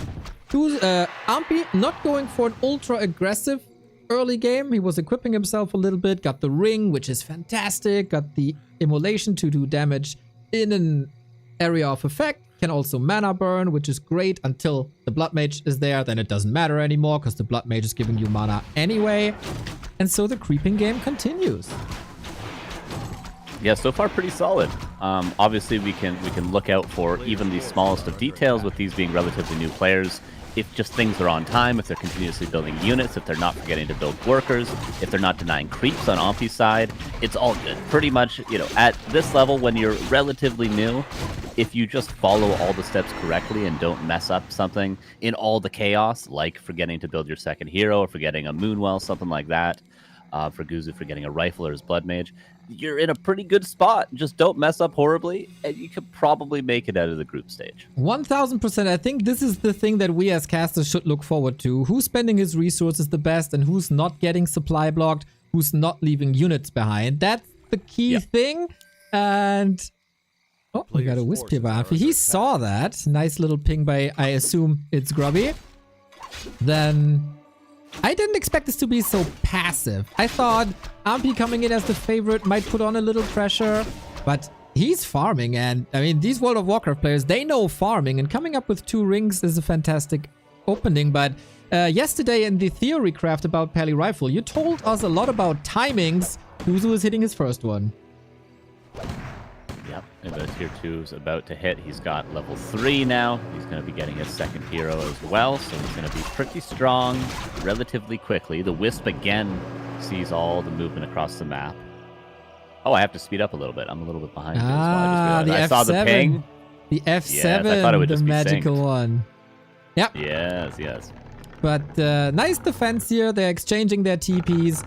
I like that they're not overcommitting. This is once you got your macro in order, figuring out when you can fight and when is a favorable position for you is super tough. And I said to a lot of people, like, if you feel uncomfortable, if you're not ready for the fight, just get out. You'll probably float a little bit of gold anyway. It's not coming down to the last 10 gold in this game that makes a difference. A town portal is still better to rebuy than 3 units. So hopefully people remember this. And not to mention the experience given over, and in a lot of these games, the fights can snowball to a point where so much experience is given that ultimates can win the game. We've seen so many 40, 50-minute games from these Onlyfangs players with huge ultimates winning. We've seen so many metamorphoses, so many blade storms from Tyler's side of things. So yeah, definitely don't want to be feeding too much experience over. These fights can get super duper messy if they don't just attack ground. Just don't make any macro errors, get your proper army, and please just attack ground and watch your army fight. Most of the times that's going to work out around this MMR range. You don't need to do anything too fancy. Right on. Just whoever makes the least mistakes is probably gonna win. It's not about the flashy plays. It's not about the fancy surrounds, micros, blocks. It's about consistency. And so far, I'm really impressed with both players as there aren't many mistakes. We're not misrallying units. We're not getting stuck. We're not forgetting to tech. We're not forgetting to spend our gold. Ampi is probably waiting a little bit for tier 3 to finish. I'm looking for a second engine of lore, by the way, and I don't seem to find it. I think Ampi is going for single lore bears with extra archers, but so far he's only built 5 archers as Ancient War was moving. This is an amazing timing from Guzu. Heal scroll, protection scroll. I don't think Ampi's prepared at all for this. This is terrifying from Guzu. That well-orchestrated attack right now. 8-minute timing, Carson. You yelled at everybody yesterday. This is a little bit of a wall, which I think I like. Ampi needs to spend his gold. He did now. He's going for the Fire Lord, which I love to see. Hopefully Carson told him about it, or he came up with it himself. That's a little power spike, but surely bears are missing. Alright, Guzu needs to drain the Moonwells, needs to save his Blood Mage. The mana burn is too strong. He didn't transfer mana over to the Paladin, and Ampi has used half of his Moon Juice so far. Third hero is going to show up, but the Paladin was not able to be given mana by the Blood Mage before it fell, and the Greater Heal used, and Guzu just crumbles here in this fight. Yeah, little shaky. Nerves all of a sudden. He's still able to go for the Demon Hunter. Boom, but there was a lot of healing, and there was no TP anymore. He traded it before, and now the slow Paladin Rifle Army has to run away from a slow Arrow Naga and a Boots of Speed Demon Hunter, and Ampi is cleaning house. Chasing down the remaining army. Blood Mage is going to be back very, very soon because it was only level 1, but that was a timing that I thought not possible to hold. Looking at the armies, looking at what units Ampi had available to him. But then Guzu with slight miss micro, and that's what can happen in these fights. It doesn't really matter what the armies look like at face value. It's really who has a better pre-positioned army before the start of the fight, who can maybe keep their heroes safe, and that's where we saw Guzu fail a little bit during that push. But lots of opportunities still. The game is not over because you lose the level 1 Blood Mage. Exactly. Still some scaling for the Pally Rifles. Of course, the entire Pally Rifle University is rooting for Guzu, the only Pally Rifle player. Everybody is talking about it, but only one playing it. Also for Ampi, lots of room to scale. He's a little short on lumber right now, also due to the investment into a lore. He can go for triple orb. He still has a Book of the Dead that he can use. The Fire Lord will be very explosive with Incinerate. And Guzu needs levels on the Blood Mage. He needs at least Banish.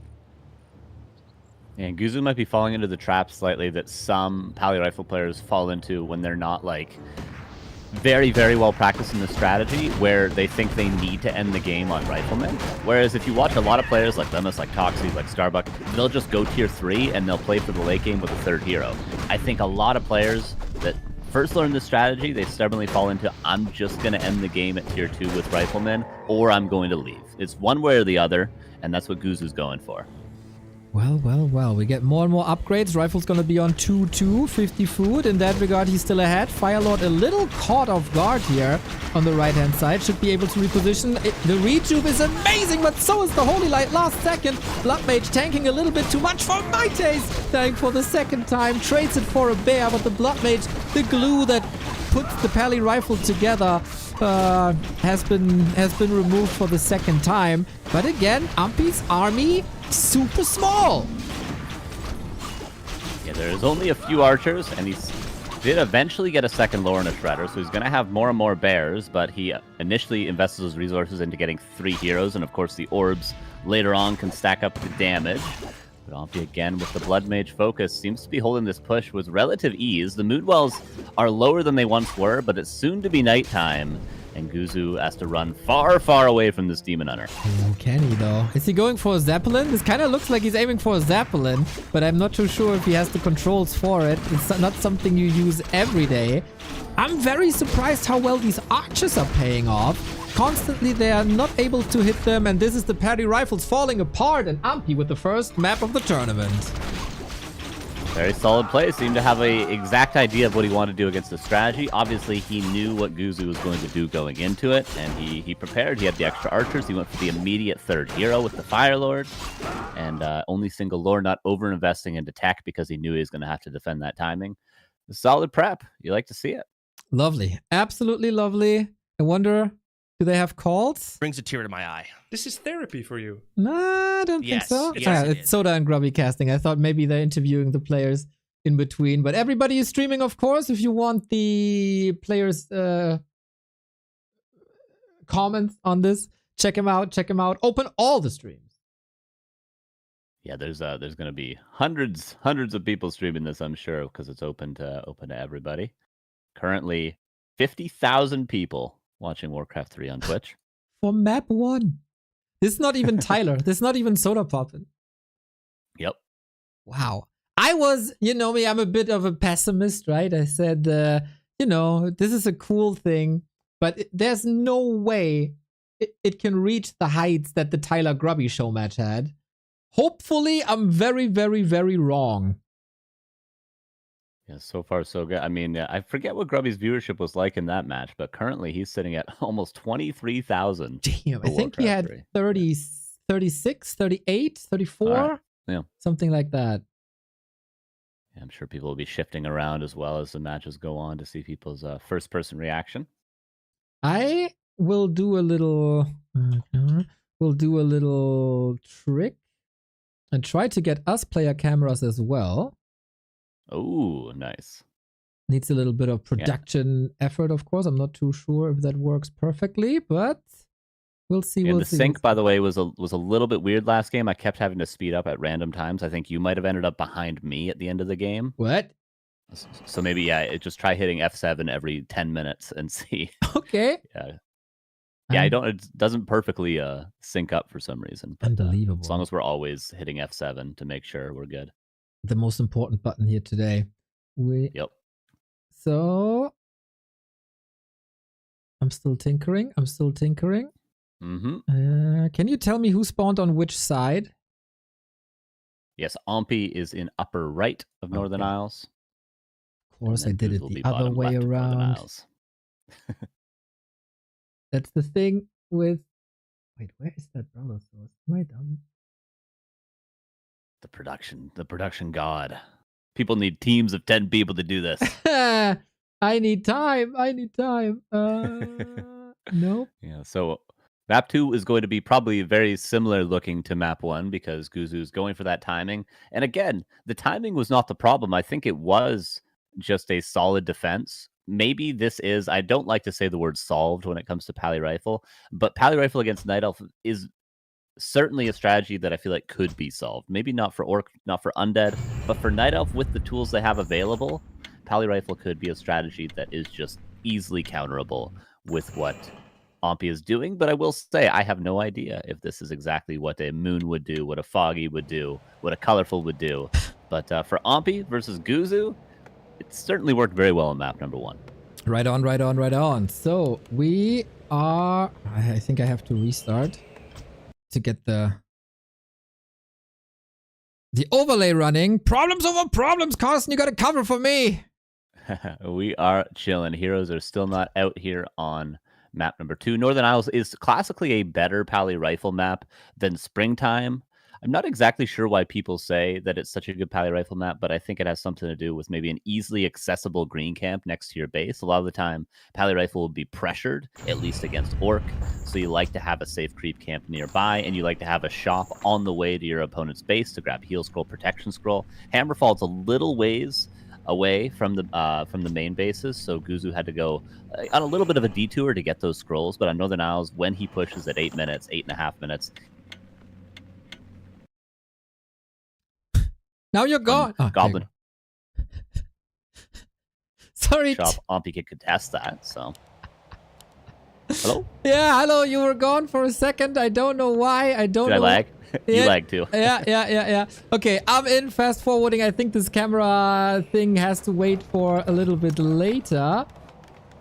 And we just go straight into the game. Northern Isles it is. Both players should know the map inside out. Let's go, let's go, let's go.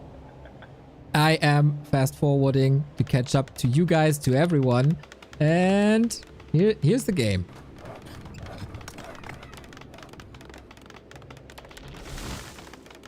Are we back? Carson, can you hear me again? A player's forces are under attack. Probably not. Hello? Hi. Yes, I can hear. There yes, you go. Yes. Okay, Hello. wonderful. I'm in the game. Screw these cameras for now. I'll do it in between the series and then set it up for afterwards. Ampi, upper right hand side, as you said, once again with the Demon Hunter, Guzu with the Pally rifles, of course. We should be sync in a bit. Sorry for the scuffed broadcast, but fits the event, I think. You gotta shoot for the moon to land among the stars then, yeah. So I respect the attempt. We have 12 best of 3s to get the cameras properly placed, I'm sure. Right, I'm approaching the 4-minute mark. 4:20, 4:30. I'm not too sure how far behind I am, but... Oh, we still lagging? No, I'm ready now. Hello? Hello. Hey, sorry, you were lagging there as well. Maybe we could change Discord server. Might help. I don't know. I don't think know if it was the cameras that made us start to lag. Yeah, or it's not. all the cameras, man. It's all the cameras. They screwed up everything. So we're not doing that. We're in the game. I think we're good. I'm synchronized. We have a Demon Hunter. We have a Pally. They're both at level 3. We just missed a bit of the early game. Yeah, just creeping again, just like map number 1 on Hammerfall. They're both just creeping to level 3. No denies from Ompi. He gets a Naga second. And he's playing pretty standard yet again. But yeah, it's very, very passive creeping from both players. For the Naga timing, we have to look if the Frost Arrow is enabled or not. A bit of an annoying thing. But Ampi has been playing this a million times. And of course, he's feeling at home now with the Naga. Probably his favorite second hero. And Guzu's being caught out. Yeah, he does have a greater mana, but gets mana burn twice. Sometimes we'll see Pally Rifle players go for Divine Shield to avoid the mana burn. It gives up the strong aura, of course, which is a big strength of Pally Rifles, but at least you can have a couple extra Holy Lights. Bro, Not the block. 2 mana burns and your room. Oh, look at him go. Yeah, the block has been fantastic. Seems like I'm a bit ahead of you. There we go. But yeah, this push has disrupted the Pally Rifle creeping, but we have Divine Shield up. We have a tanky Pally, and now it's time to wait for the Blood Mage. He's going to be a little bit passive now. Like to build a shop if possible. No room really in the back, but he can build it in the front. Ompi continues to pressure. Going to get 1 Rifleman kill right there. And then pressuring the second one. Gonna get that one as well, and the third one as well. Guzu is falling a little behind here. This is not the Guzu I've seen on stream. He feels the pressure, he feels the nerves, and Ampi is just feeling the bloodlust. Ompi happy with that damage, backing away now. That was a lot of kills. He says no timing for you. Guzu could think about going tier 3 at this position. Could think about maybe expanding in this position. He needs to do something other than just try to hit a timing with the amount of losses he's already taken. Ompi's in full control of this game. Right on. And it's gonna be tough for Guzu to bring it back. Pally Rifle, of course, has some backup. You shouldn't lose too many units, and then you save some money, etc. But Ampi also, I love how he's falling back so confident, not overstaying, as we've seen from many players. He knows, oh yeah, I might need some potions, etc. I can sell some stuff. Let me get one of the biggest items on the map. Guzu can't contest me at the moment, even though I only have archers. This is some very smart Warcraft 3 gameplay. Yeah, he's showing a lot of skills that it takes many players to develop, a long time to develop. Like you said, not overstaying there, which we've seen from so many people. And also now, like taking contested creep camps when he has map control. Many players, after they get an advantage, will maybe back up and turtle a little bit, be more passive. But Ampi realizes the advantages, the goals you can take on the map, which is these contestable camps. Getting the marketplace now, the shop was up for grabs earlier, and he got that, and this is just beautiful play from Ampi as we approach a little past the 8-minute mark now. This is where Guzu wants to hit his timing, but he was unable to last game, and that was with every rifleman alive still. Yeah, with 3 rifles down, that is a problem now. He has to take better care of the Blood Mage. The Fire Lord was a fantastic addition. Wonder if we can do the same. Should be possible, because range is always good. Soul Burn is amazing. 1 day of practice against Pally Rifle and it's broken. Easy peasy. Firelord picked up in the second big fight. So far, a good start for Guzu. He tries to move away with the Paladin, but gets burnt eventually anyway. Blood Mage is full. Could transfer some of that to the Paladin, but with this 3rd hero addition and all these archers, he's just gonna have to run away again, isn't he? Yep, into the base he goes. Demon Hunter 50% has that Invo Potion. Strong boots of Kel'Thalas for +6 on agility, which is the main stat. Solid retreat from Guzu, but he has nothing to heal himself. The Pally, wouldn't it be nice if he could heal himself as well? The Reju by Ampi, perfect! He can dive, there's an Invo Potion to cover it, even though there is no Dispel anyway. Demon Hunter could need some help now. There's also one of the wind in case something moves forward. Bears get shot quickly, and this showed for the first time how tanky rifles can be, and Guzu was under pressure, but he holds. Yeah, holds on for now, and Ampi maybe, being a little bit over-aggressive, a little bit overconfident. He didn't have Master Bear training yet. He lost that bear in Druid form. He's got to heal up a little bit. His Master training is about to finish. And he didn't have Orb yet. No, he did not have Orb yet, so he's going to have a lot of big upgrades. But Guzu's going to be taking a sigh of relief for probably the first time in this series. He's given some space. Not a ton of creeping left to do on the map. There is a couple of orange camps close to Ampi's base. Importantly, both reds available. But now Guzu with shop control. Heal scroll. He's going to either push, which might be a mistake, or he could go for maybe the red. He's still got the TP. He could go for a big camp right now. Yeah, he can trade for sure. Trying to take some experience away from Ampi, which would probably be the Night Elf's next camp as well. Demon Hunter not taking sips from the Moon Wells when there is a lot of Moon Wells, but first orb up, now he does. Everything is set up pretty much perfectly, and more creeping on Guzu. I'm gonna fast forward real quick, Carson, to being live again, as the fight is brewing. I'm at 1040 right now, and there's an item on the ground, a ring, and he could just snack it. Firelord, take it. Oh, wonky situation. Firelord low, being sniped immediately. Doesn't want to deal with that pesky soul burn that silences the Pally and the Blood Mage. Surround! Oh no, opens it up unfortunately. Naga down!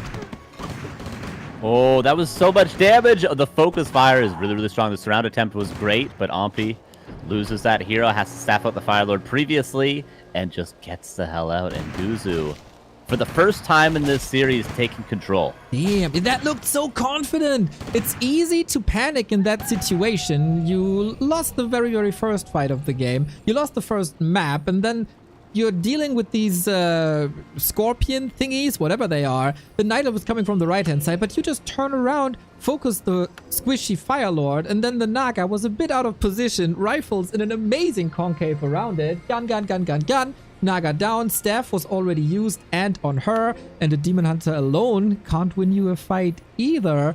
The first big moment for Guzu. Yeah, +2 riflemen, 55 supply, double heal scroll available. Seems like he wants to be more aggressive again. Who wouldn't want to be? But this is where Guzu failed in the last game. He was over aggressive, bad positioning on the fights, and the Blood Mage died both times. Maybe this time to be the better fight. Militia come in, shop can be built, towers can be built, and Onfi seems to be all over the place. A little bit, eh? And the big change compared to game 1, the Blood Mage was alive. The Blood Mage was able to level. Not only does he have Siphon Mana now, but also Banish. Everything can be put into ethereal form where you can't deal or receive any physical damage, and that is amazing against the Demon Hunter, against bears. It renders them useless, and the good thing about Banish, 0 cooldown. Very, very strong. If you have the mana available, currently the Demon Hunter's not burning as much as he could be, and he also has insane items. He could be right in the front. Focus fire again on the heroes. Guzu seems to have a plan. He wants to focus down the heroes, get them out of his face. Cyclone to use, but it's not going to be too effective, and we like to see that Divine Shield to avoid the mana burn. Absolutely awesome. The heal scroll was used to protection as well. Blood Mage level 3. RP struggling. 10 food down. The bear also used as a little mana fountain. Well done. Demon Hunter going ham. We need another banish, but the Blood Mage out of mana. RP with the will to survive kills the supporter hero, and now all floodgates open. These rifles are falling like flies. Oh, that soul burn got so much value. That was the Blood Mage, like 2 riflemen during that soul burn. Paladin is now out of mana entirely, and the table sir, and this is going to be what the series look like all day today. It takes one misstep, one out of position fight, and then one player loses their entire advantage. This should have been a town portal ages ago, Neil. Yeah, don't hesitate. Get out of there, buddy. You don't have mana. The town portal, the inventory, sometimes an oversight. This Demon Hunter is cleaning everything. What the hell is going on? He runs the entire army down. Guzu, a little lost, maybe a little demotivated as well. A bit shocked about the Blood Mage falling instantly. We do not get him back from the tavern, which might actually be a good thing. I'm not too sure. Okay, now he does. Needs the banish very, very fast, but he doesn't have mana, and the Demon Hunter is back at it. There is Reju, there is Soulburn, and more rifles are falling. I wonder if Guzu could think about adding breakers to this just to steal the Rejuve. I don't know if Tyler1 players do that at all, but the Rejuve is definitely carrying the Demon Hunter. The Blood Mage is so low yet again. Will he use the TP? No. It doesn't seem like he will. He uses the GG, my friend, and that is Ampi's favorite prevailing. Sweating a little bit. He had a wonderful game up until a certain point when he wanted to push for the knockout, basically. But then got a slap on the wrist, I would say. But afterwards, that fight at home, man. Nice, nice, nice. Good defense. Favorite prevails 2-0 Ampi. Yes, super impressive from Ampi. He had a counter ready. He had preparation for the match itself, and he executed it pretty well. I mean, really, the only big mistake was maybe being over-aggressive, taking that fight by the spooky Spooderman in the north of the map. And then, other than that, it was all perfect, front to back. And this is what we expect from Ampi. We expect him to be the big favorite, the strongest player with the most preparation. Yeah, 1000%. I think we can tune in to Grubby a little bit if they have a meetup. Wait, who's next? Or winner next? interview? Sunglitters Geranimo. Okay. No, don't think so. Let me get that sorted. All right, Grubby probably has to host everything by himself and get the cameras rolling all by himself. Yeah, he's probably microing 6 monitors right now. So. Yep. Bro, his stream is live for like 1 hour 30 minutes. He says subs today 354. Oh my god. He's eating good tonight. Yep. That's the 10K almost by themselves right there. Fantastic. We got some support as well. Thank you, Kevin Yu, for more subs. 3 at a total. Want on soup. Thank you for the sub, Zuron, as well. Love to see it. So the round robin group stage starts with the favorite winning. Now, is Guzu so defeated that Geranimo stands a chance against him? That's the story. And will Ampi struggle? Looking at the performance here by Ampi, I don't think so. No, I don't think so either. It's very, very dominant. And again, like I wonder if the players, like you mentioned, Geranimo, if you have to copy a strategy, are they going to be able to adapt? Like, as he sees that, I can do this strat versus Guzu, I can go for this counter as a Night Elf player. are these the sort of players that are going to be able to adapt on the fly? They're going to be able to change things up in between matches after seeing what their opponents potentially are going to play or how they can counter their opponents? Or are they just going to stick to what they already had pre-planned? At the top level, obviously, if Happy sees 1-2-0 do something that works really, really well against a particular strategy, Happy's going to take 5 minutes, do it perfectly, probably. But when you're beginning, it's kind of hard to just intuitively, immediately adapt with new strategies. Oh man. Did you watch any of the Geranimo streams as he's coming up next? Because I'm completely in the dark about that guy. Totally. I think I saw maybe like an hour here and there, but I can't say anything. I remember anything in terms of how he plays. All right. I'm going to tune into Grubby real quick. There is a post-game interview. Okay, next up, Sunglitters or not? versus Thank you both for the Geranimo. amazing Since we cast. just have Wait, did I just Sunglitters miss here, it? Was it over? It's I will over? ask Ignore the her- interview? That would've been All right. questions. All right. That All was a right. quick one. GG easy, probably the answer. Yep. Holy shit, dude. JP Surge, 23 euros. That's incredible, man. Thank you both for the amazing cast. Thank you. Thank you. Appreciate you.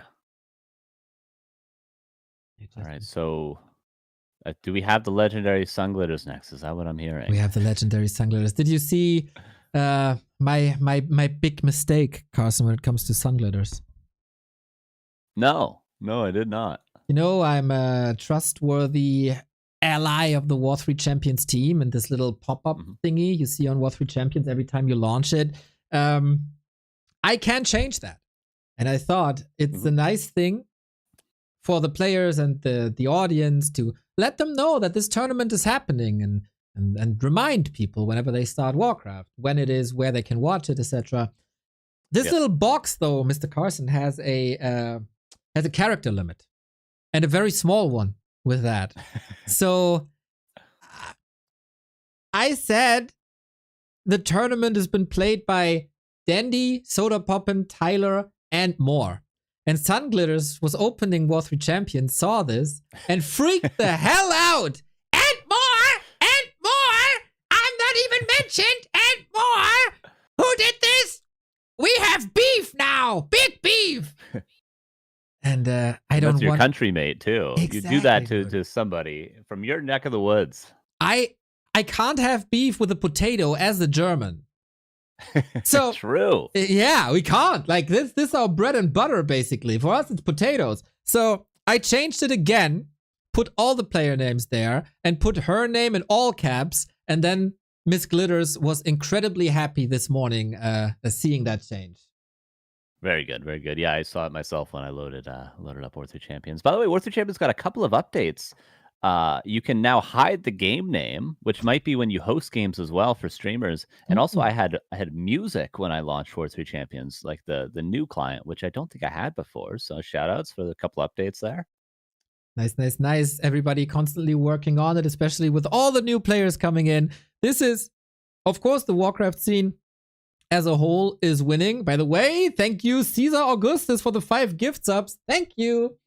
The Warcraft scene as a whole is winning here on Twitch as well. But this has been the first time where the Warcraft public was exposed to how good War 3 Champions is. And this is, it was always the big negative argument from people. Yeah, but lower level players, it's very rough for them. You can't really play there. It's only for the champions, and on lower level you can't find matches. Now everybody is on War 3 Champions. Now there's so much player population on the lower end of the ladder, and so it's amazing for everyone. Yeah, I think it would have depended if like all these streamers continue to stay on BNet, then all the people watching them would have also played on BNet. But since all these streamers move over to War 3 Champions, there's so many new people on top of already the new players that we had. So it sort of helped. If there was any problem at all, it's already solved through so many new people. I've had tons of people come in this stream, come in other streams, and just say, "Oh yeah, how do I install the game?" I've literally seen that message like 100 times over the last week. So there's a lot of new players, and I'm sure they're following suit with War 3 Champions. Yeah, I don't envy the people who do tech support on War 3 Champions. We can show real quick the impact this had on the server. First of all, Melee is once again the most popular game mode. We surpassed Direct Strike in that regard. So from pretty much 2,000 games a day in one-on-one to over 8,000, 4 times the numbers. Jesus. Yep. While Direct Strike stayed super stable, while the other game mode stayed super stable, it's been a dream, man. We peaked at close to 6,000 players a day on War 3 Champions. It's just gorgeous. Very nice indeed. I think I'm seeing a poll on Grubby's stream. What should we do? Let Sun claim a free win, change game order, or panic. So I imagine someone didn't show up. Okay, but she's here now. Idea. I'm fucked. She's here. Yeah, I think it might have been with Geranimo is who she was going to play. Is it unprofessional if I give you some tips? Yeah, I think he might not be here right now. But you can do it. But we have an It's interview not with on. Miss Glitters right now. Let's listen in. He's not listening right now. Just remember, if you're going for the first build I taught you, also mix in some knights. It will help a lot. Yes. Yes. Grubby's Should I go for the first coaching build? Sun You Glitters taught me? now. Probably any other would be better against this build. Yeah, Grubby, because hey, I was Grubby, gonna... what build should I play, Grubby? Oh, hi, Huh? hi, Guzu. Yeah, I would. what about me? What should I play next, Grubby? You should play Night Elf. Oh, you know what I think I'm gonna do? I think I'm gonna make Pala, and then I'm gonna do Rivals. Oh, that's kind I'm of feeling frisky today. That's very different, very different. But I wasn't giving Sun builds or anything. I would never do that like on the day of the tourney as a caster. I'm impartial. Okay, Of course. We're all But both of you impartial. are okay to start the match? Yeah, I mean, I'm ready. Yeah, I'll take that. I'll take that as a yes, Sunglitters. Oh my god. Okay. Can we stay unmuted during the match? Ooh. I could shit talk him a little bit. Maybe he gets distracted. Can you do your veto in the chat channel for it, Sunglitters? All right, so it is match order switch. Wait, I want to ban You can say it here too. Melting Valley. Okay, Melting Valley, Sun So- minus MV. You're a Sun Glitters hooligan as well? Oh yeah. That's Yeah, fucked up! I've been- That's fucked up! I've been enjoying those Valley. The streams. maps are Something Hammerfall, about Northern Isles, the Tidehunter. potato You can pick the open maps. avatar is really It's so works appealing, with the right? German accent. Which one do you And yeah, Guzu is wearing a Pally rifle t-shirt. I like. Grubby's merchandise has the build order of Pally mass rifle. Northern Isles and Tidehunters. I really hate Northern Isles. Let's go. I'm gonna pick Tidehunters. Thank you, All Tower, for the 13 months. Got him. Okay, I have hosted a lobby. It is in Group B4 chat. Oh, wait. That's just asterisk. Wait, I forgot the name. Grubby can't see the game name and then he forgot. I Nice. think it's this. Can you try this? I just posted a bunch of asterisks. Custom game error. Wait, Okay, what? it's the wrong name then. Wait, I'll do it again. Oh, because when you copy and paste game name Yeah. with a hidden game name Yeah. now, yeah. Yeah. Okay, this So, time it's the name that I actually... should I cast it like Sun Glitter style? I think I got it. If anyone can do it, it's you. I guess so, right? I mean, I could paste you some lines that you can mix in, but as a vivid Sun Glitters enjoyer, you probably learned a thing or two in the past 2 weeks. Ooh. Of course. Yeah, for everybody who's not familiar with her, she might not have the greatest Warcraft skills. She played campaign, tried real hard, grinded through War 3 Champions as well. Didn't translate yet. Grubby told her to play Griffins, which is not the easiest to pull off because it's a rather fragile style, but she's super energetic, she's super jolly, very loud, and is cursing a lot. So we'll see how much cursing I can mix in here. In German, the cursing as well. Yeah, I think Sunglitters at one point was about 300 MMR, which is miraculous. What minute? Minute what? I don't know if I've ever seen. I think she's gotten quite a bit higher than that Watching now, on or a little YouTube, bit but at here's least. But some I don't free think money. I've ever seen somebody manage to get 300 MMR as a beginner. It's fantastic, really. Hello, guys. Oh, Dendi has joined the cast here as well. We got another sub. Honky, thank you for the 14-month watching on YouTube, but here's some free money. We love free money. Thank you, thank you, thank you. So, yeah, so the match between Guzu and Amphi, it looked like kind of a regular match, I'd say. If you see some fuck-ups here in the next game, don't be too surprised. It is what it is. It's still gonna be fun. Grubby also told her some cheese strats that we haven't seen on her stream. She practiced off stream, so maybe she's just pretending. Ooh, yeah, I wonder. So, Game name is again, Infi. what could there be a Or in your cheese DMs. strat in Human Mirror, right? Because Yeah. it is Sunglitters versus Guzu. In human, I mean, there could be some cheeses up against Paladin for sure. Because it is, we get to see Guzu how he might deal with like a 2 racks defend footman all in, for instance. Yeah. Could be something relatively easy to do that would be really strong, just 8-click defend footman, as long as you remember to turn defend on. That's right. That is an obstacle that you have to do that for every footman, basically, that comes in then, right? Yeah. Yeah, and if you turn them on too early, they take too long to get across the map, so you have to wait for them to actually be close to your opponent, then turn defend on. It takes some mechanics for sure. I'll have mods Def and both of you. We'll see you after the match. Good luck. All right, seems like they're starting here. Let's go, Sunglitters. I love the Guzu guy. He's so positive. I really hope he sticks around and plays a match or two with the Pelly rifle for the foreseeable future. But so jolly, so willing to learn. But it's Sunglitters, dude. We have to root for Sunglitters all the way. Yeah, Guzu's definitely the avatar of a Pally rifle player. He's just always happy because he's always winning.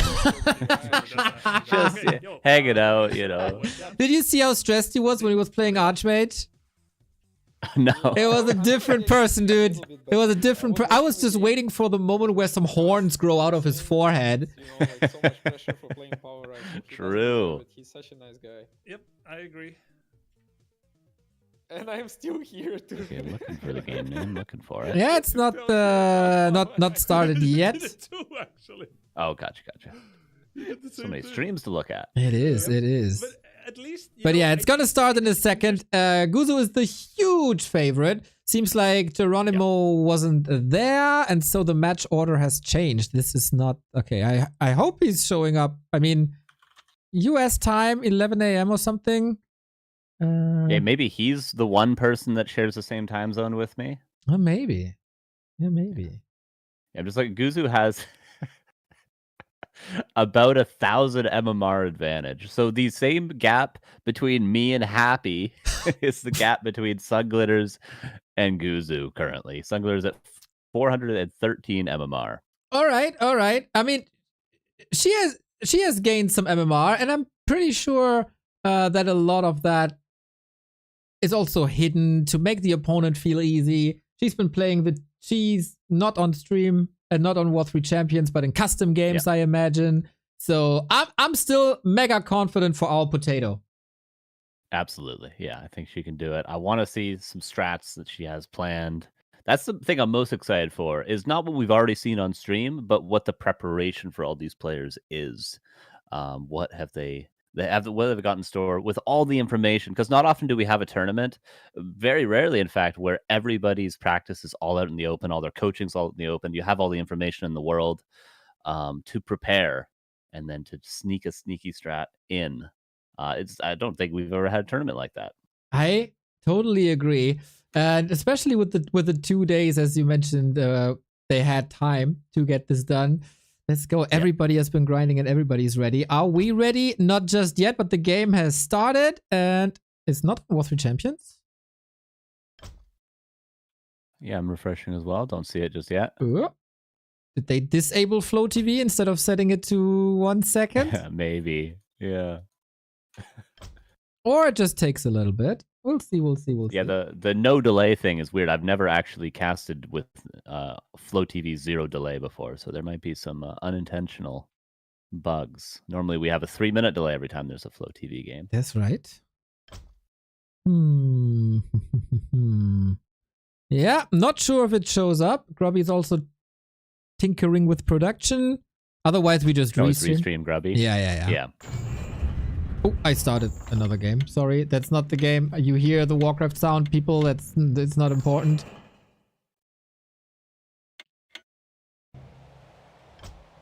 Yeah, if it's not showing up, we just go for the restream.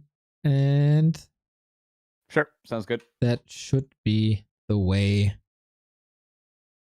I'll check in a bit if it does show up, and then we can still switch. But for now, Grubby stream it is. That means, unfortunately, we don't have in-game sound. But not the end of the world. You know, this entire setup, Carson, you know what it is? That's fucked up! True. And you know what we see, actually? This is, it is, okay, the overlay is a little reverse on Grubby's stream, but it is double barracks for the double Rax Footman. Let's go. All right. Mach ihn kaputt! Dr. Howe, thank you for the tier 1 sub. Off we go. Okay, I wonder... That's a tavern build then. Oh no, she has an Archmage? She does, okay. Yep. Archmage, Mass Footman, Mass Pressure. And I wonder if Guzu can do anything about it. She needs Defend, though, for this to work. Yeah, and the great thing about this build for Sunglitters is as long as you have 5 in gold, we see a couple idle workers. It doesn't matter. Just get Defend and then build Footman. You don't need lumber for anything other than a couple of farms here and there. So just get Defend, and then as long as you have 5 in gold, just keep hitting that Footman key, whatever it is. Is it Q? Is it F? I don't know. Just keep hitting that button. Exactly, man. Oh, Skimmy coming in with a big sub bomb. My dude, that's 20 gifted. You freaking madman. Thank you, thank you, thank you, thank you. You Thanks, absolute sweetheart. Oh, man, that's Pog. Yeah, our most beloved potato has a sweet and clean creep route. Not taking too much damage. She's charging up. Guzu is already behind in supply. Oh, this could be scary for a Guzu. Honestly, like, it's very difficult. Once upon a time, there was a player, an American human player that used to go Mountain King fast expansion into 3 barracks mass defend footmen. And us players around his level, when we'd face him all the time, back in the days on War 3 Arena, we didn't know how to beat it. We had to brainstorm as a community and find ways to beat it. Mass Footman is very, very hard to defeat, especially with only piercing damage. Exactly. And I love that she was on the left-hand side, right at the middle, at the green camp. And it would have been easy to just follow along and go to Guzu's main. But Guzu was coming there, and she moved to the right-hand side towards the middle to grind a little more. 2.3 now, still a lot of footmen, some trailing behind, but doesn't matter, we'll see. And so she was hidden. Guzu has no idea what's happening. And now the attack hits. Let's go, Glitters! Is there defend? That's the main thing I'm worried about. Right now, there's no defend. And there isn't that much gold. Only 500 gold for Sunglitters. But we need defend. 3/4 of a surround. Let's go, let's go, let's go, Glitters! That's... No! Oh, no. Oh my god, desync! Was that just Grubby that desynced? No, it was Guzu, I Everyone? think. It was Guzu. And the strat's been revealed. Yes, no! dude! Justice for Sunglitters! Give her the win! Give her the win! Give her the win! It was over! First we had Moon versus Thorzane, and we said nothing.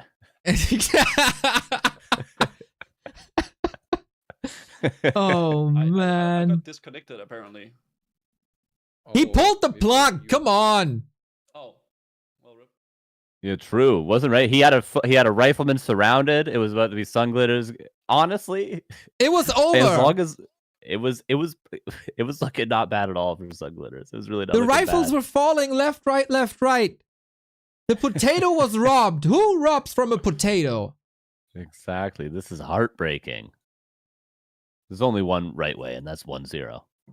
In my opinion. And, you know, I've been in these situations a couple of times, Mr. Carson. And the thing we don't do is we don't blame War 3 champions. This is nothing the players can do, whatever. You know, it would be nice if we had resume from replay, as there is a lot of people watching right now, hopefully some Blizzard employees as well. So a resume from replay feature. Wouldn't that be something in 2025? That would be beautiful. And we also see Grubby having to use a custom overlay because the in-game overlay that Blizzard implemented still super buggy and not very functional. So that would be nice as well. Exactly. Oh man, the potato was so sad for a second. I almost shed a tear. Scheiße! Oh, that's close. I don't know if there was defend researched. It doesn't matter. I don't know if we had that. It doesn't matter. I mean, footmen they still have a good attack damage type against riflemen, and there's still 2 barracks. Yeah. So maybe defend not necessary. Although defend take footmen from around 400 HP to something around 2,000 effective HP against piercing. So that's fucked up. That's all fucked up. All right, so I wonder if we'll get the regame. We'll have to see. Admin Grubby, what will you do?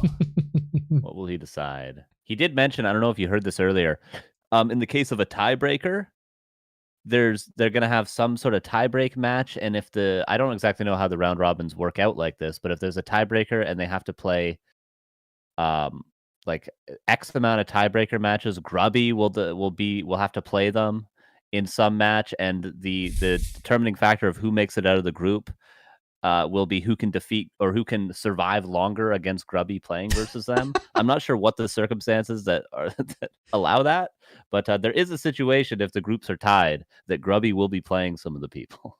Okay, I'm looking forward to that. I watched the initial announcement, and you know how we handle the tournament. It's very less fair, I would say. Yeah. Like, oh, it's gonna work out. We've done this a million times. Grubby is overthinking so much. It's kind of cute. He wants it to be absolutely perfect. And having been a competitor with probably tournaments that didn't have the best staff, that wasn't as prepared, I can see from his perspective why he's doing that. But yeah, kind of unnecessary maybe to go for so many tiebreak rules. But it's cool. It would be nice if that's the final boss. And then we have a 16-hour broadcast today. Yeah. Imagine having to rely on 2004 tournament organizers to pay your rent. Like, this tournament format's going to be great. Let's play best of ones on, Tidewater Glades, with both of us playing random or something for, I don't know, for only the prize pool for the first place. Tournaments were wild back then. Oh, yeah. To say the least. Oh, yeah. Yeah, they were Wild West. So, Carson, I see that they host Tide Hunters again. Regame. Unfair. We need justice. Yeah. For Sunglitters. This is unresponsible from Grubby. Can't believe he would do this to us.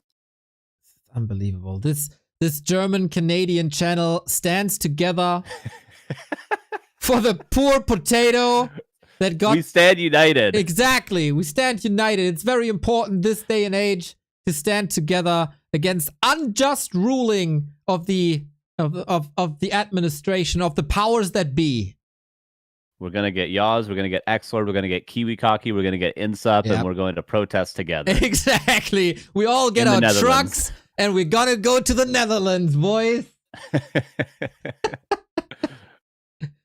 As a fellow Canadian, I stand with you guys. IDOT, wonderful. If you have a truck, even better. Yep. Perfect. All right, waiting on game. I don't know. I don't see. Are they in it? He has Flow TV disabled now. Grubby! Why Flow TV disabled? I don't know if anyone in his chat is going to notice either. Let me see if I can at Grubby. He'll see it. He'll see it. I trust. I won't add him. He's got so much going on. He knows. Echo Goodman! Tell him! What's happening now?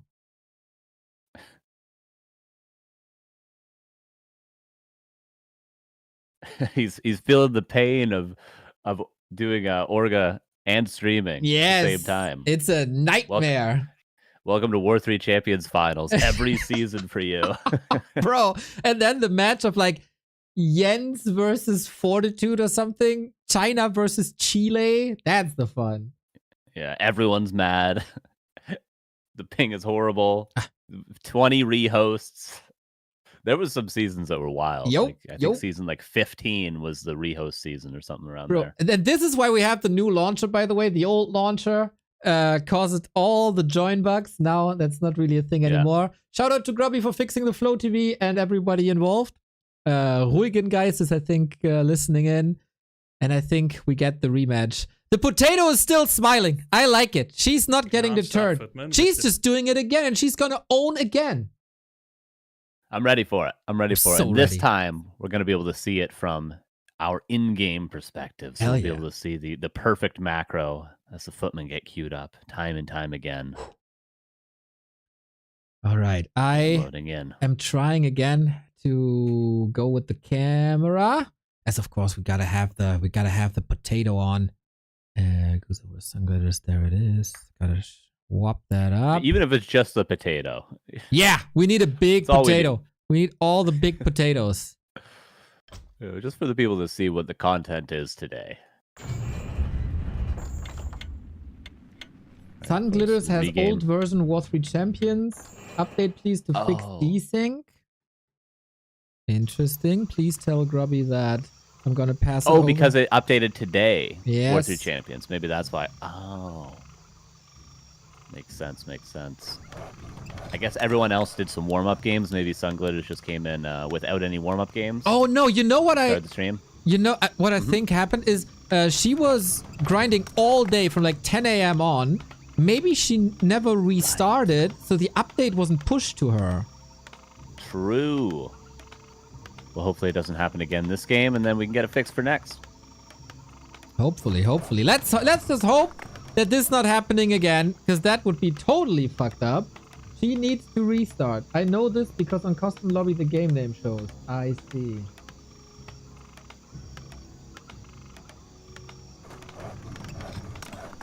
But okay, Well, at could least we also know be what the ping problem is. equalizer.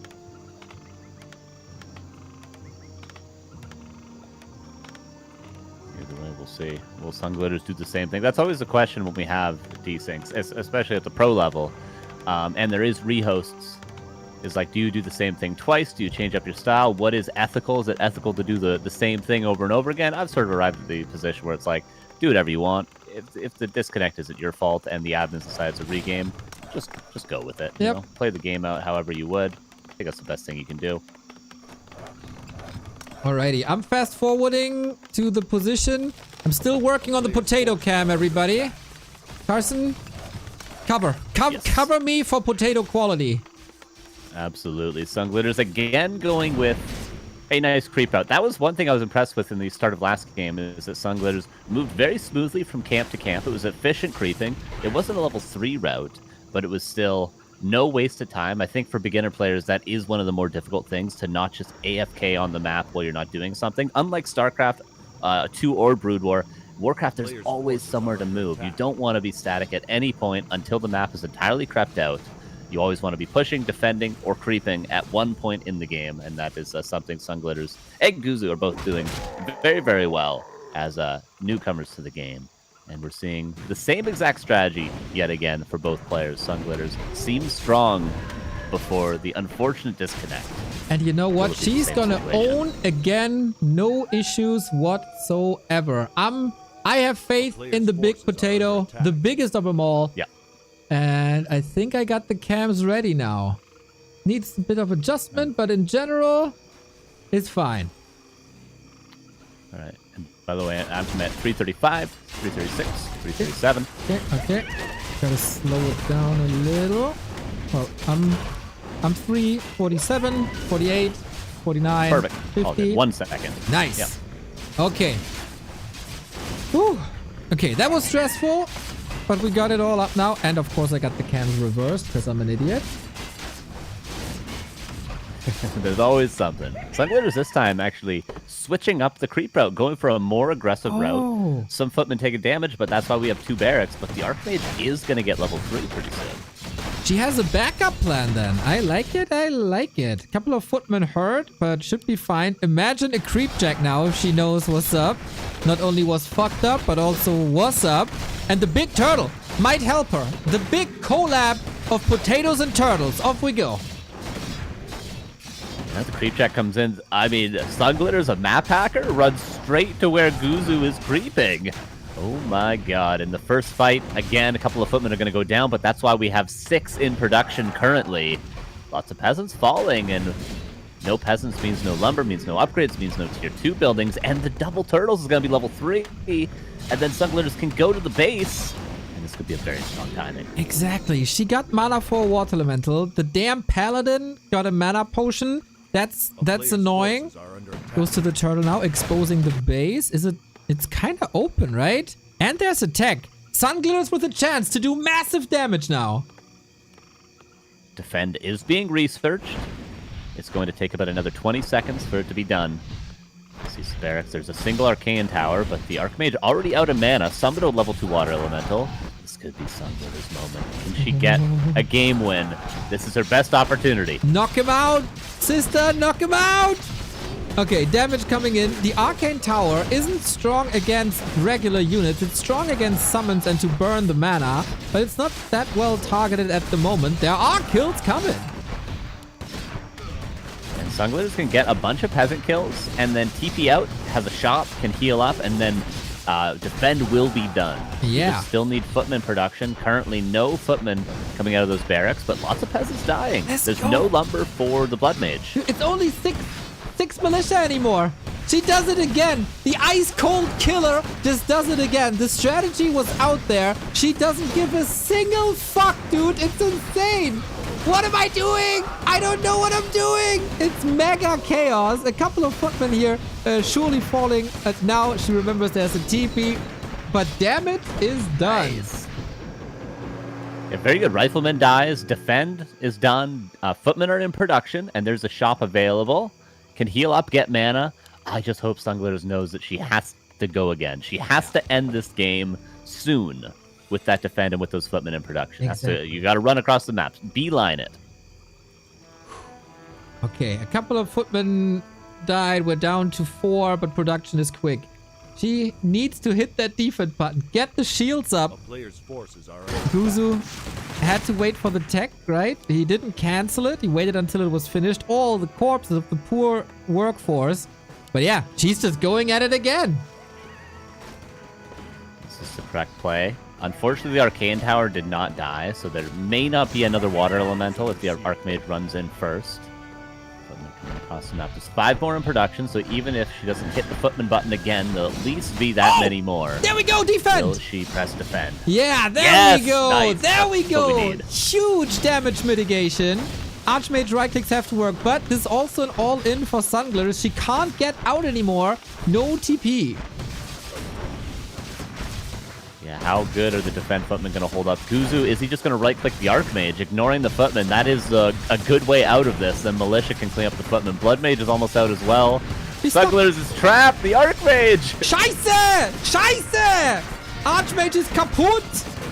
And so might be Sunglitters, but she got a lot of kills. And I'm pretty sure Guzu was sweating bricks when she approached that base for the first time. But I gotta say, nicely realizing by Guzu that Archmage can be stuck there by blocking the little passage below the farm. Rifle's still suffering, and I think the entire Warcraft scene loves to see Pally Rifle struggle. Definitely. I think all it comes down to is just defend not being... Like, it's hard because you need to completely press it again for the new footman. They don't just automatically put it on, even if other footmen in the group have defend on. So, unfortunately, the new reinforcing footmen do not have their shields up. More riflemen do die, but level 5 paladin already. Archmage, is it coming back? It is. 600 gold, and not that much bang. She's a fighter, man. Honestly, the macro's been pretty solid. Did you ever see a potato give up lightly? I haven't. A player's forces are under attack. Never, never, ever. Wash that dirt off and go again. Creeping now. There's no Archmage, but can always set up the creeps for the future Archmage when it will be back to get more experience. But for now, Guzu goes forward with 42 lumber only. He doesn't have a lot of economy right now, but power building a lumber mill. And of course, the big brain play here by Sunglitters was to steal experience away for the Blood Mage. It was very obvious to her that Guzu would be going across the map, and the Blood Mage didn't have level 2 yet. She wanted to prevent that. Unfortunately, the forces weren't strong enough, but the game plan by Sunglitters was amazing. And now Guzu's going to be the aggressor. This could mean Militia could have big impact. Some peasants are going down to prepare the flank already, Neo. Sunglitters sees it coming again.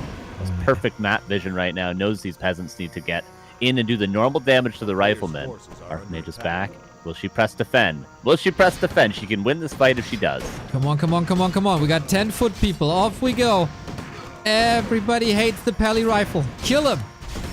Unfortunately, they're still there. What's Glitter's doing bottom left-hand side? Maybe just build another base? Hiding an expo. Yeah.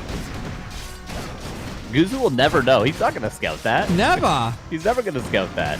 He doesn't even know it's finished being prepped. Rifle down as well. Tier 1 human, man. It can do a lot. But bit overwhelming right now. Push is still alive, but Guzu's losing units. She's actually building an expo. That's ridiculous. Yes, there we go. Guzu is not going to scout this. This game's going to go on for a while. Let's go. These foot people. Power it up. Oh, needs more production. She's actually producing quite a bit. Unfortunately, she's not using her second drags. Cleaning up some of these footmen. More and more on the way. Defend, unfortunately, not on these footmen. It was on the one that died first. Paladin getting lots of mana. Blood Mage, almost level 3. Paladin gonna be on his way to level 6 soon, but there's not that many riflemen. Only 5. Maybe a militia can be called. Only bad-mannered people use the Flame Strike on the Blood Mage. I don't approve of that. It's bullying. Blood Mage bullying. He needs to be banned from the next Grubby tournament, I think. Yep. The Blonde Devil and GG. Guzu with a shitload of luck winning map 1. Yeah, I think it was just a matter. If he didn't kill that Archmage after the second push, you know, he got a lucky surround. Exactly. That's really all it was, you know. The heart and soul of this tournament has just lost map 1. But a long best of 3 ahead of us. This could easily be a 3 map. We need strong fighting power in Sunglitters again. You know what? More footmen. And more footmen. Yeah. Put the shields up. Put the shields up. That's it, man. That's the most important thing. Put the shields up. Of course, you can always support our beloved Potato by going into her stream. Sunglitters here on Twitch. Send a heart. Send some support. Show her that we're there for her. Of course, her own community as well. But that she's just an absolute gem that deserves every bit of support. So go do it. Okay, I wonder what map number 2 will be. I remember them talking about Northern Isles. Guzu said he didn't like that map, but I don't know if it actually got vetoed. So we'll see what map 2 is. I wonder what the best strategy would be for Sunglitter, or the best map rather would be for Sunglitter's strategy. I mean, Tyler's is pretty short rush distance. Autumn Leaves pretty short as well. Autumn Leaves also has a pretty easy level 3 creep route. But I think going earlier rather than later might be the play. Level 2 Archmage seemed to be stronger. Just get 2 creep camps, get defend ASAP, and then go across. Level 3 just might take a little bit too long. I'm tuning into her stream right now. I don't hear anything yet. Actually rather We're calm. still muted. We can't talk after the game. Concentration. She wants to shit talk Guzu, but they're both muted from the administration. Where's the free speech for Sunglitters? What's that oppression that she has to endure here? Rigged. Everything is rigged against Sunglitters.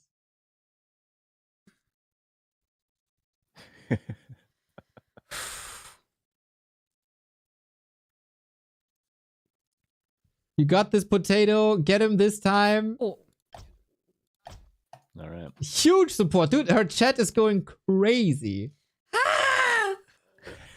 It seems like Hammerfall is going to be map number 2.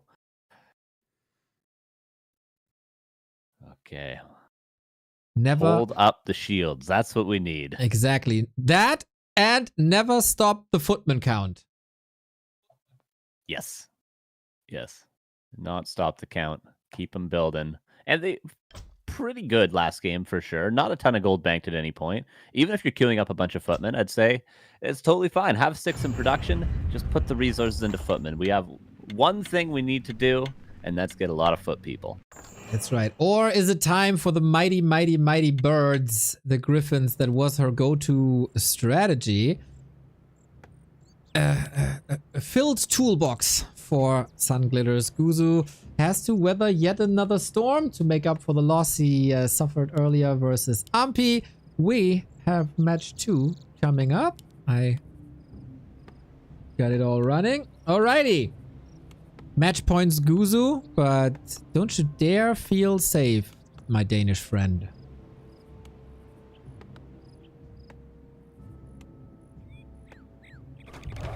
We're forwarding. We're forwarding. Little lag, but maybe a little laggy.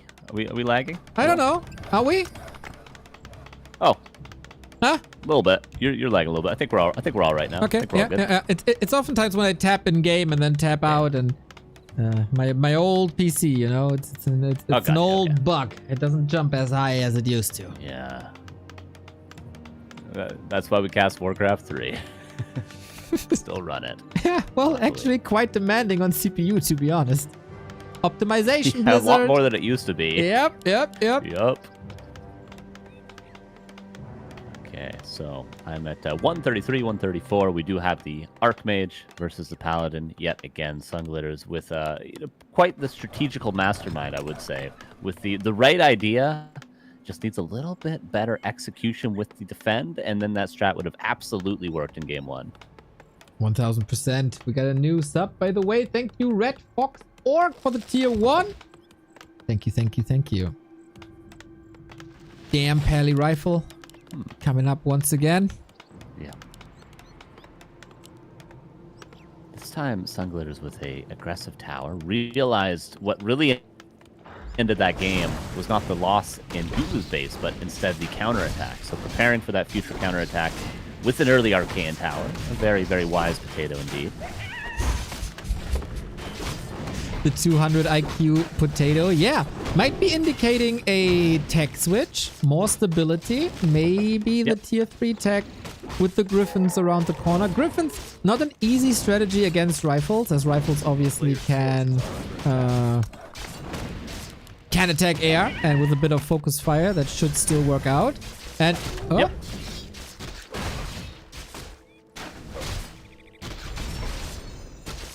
Ambitious creeping from Guzu. Only 3 militia goes for this relatively difficult camp. Generally, Pally Rifle players will go for the green first, but Guzu may be realizing he's going to have a little bit more space, so he can take the bigger, greedier camp. Yeah, Guzu has been getting the Starbuck treatment. I think it was like a 4-page Word doc with all the ins and outs of the human gameplay. So if he studied that well, he has a very, very solid foundation for what's to come. But I don't know if that Word doc was including mass Griffins. That is difficult. Human does have flying machines available, also Dragonhawks available. 2 of the best anti-airs, I would say, in the game. But they're not the easiest to use. Dragonhawks, you need to always have a proper count of how many air units you're up against. And flying machines, if you don't have enough before you engage, they don't really do a lot with their heavy armor against Griffins. So you need the proper amount before you commit to the fight for both of these units. So Griffins may be harder to counter than they seem on paper at this level. Do you think a Pally Rifle player knows what a Griffin Aviary is? True, he's just going to build Riflemen to counter them. Yeah, just build more Riflemen. The counter to something is always more Riflemen. It's kind of true. Piercing is a very universal damage type. It's good against heavy, it's good against unarmored, it's good against light armor. It's decent against heroes. It's really only not good against the armor type that rifles also have, medium. So OP, so OP.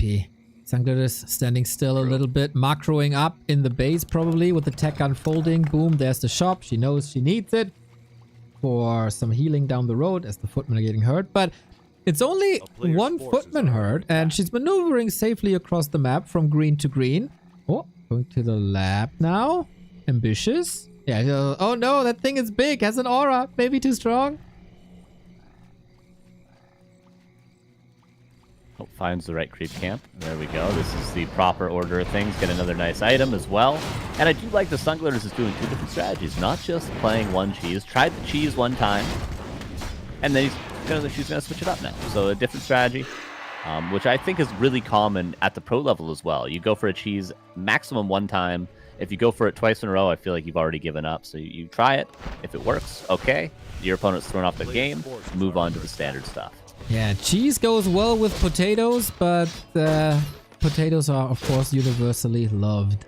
She's not getting distracted from an illusion. I like that. Just easily taking militia, defending it, boom, and next creep camp. This is way better than expected.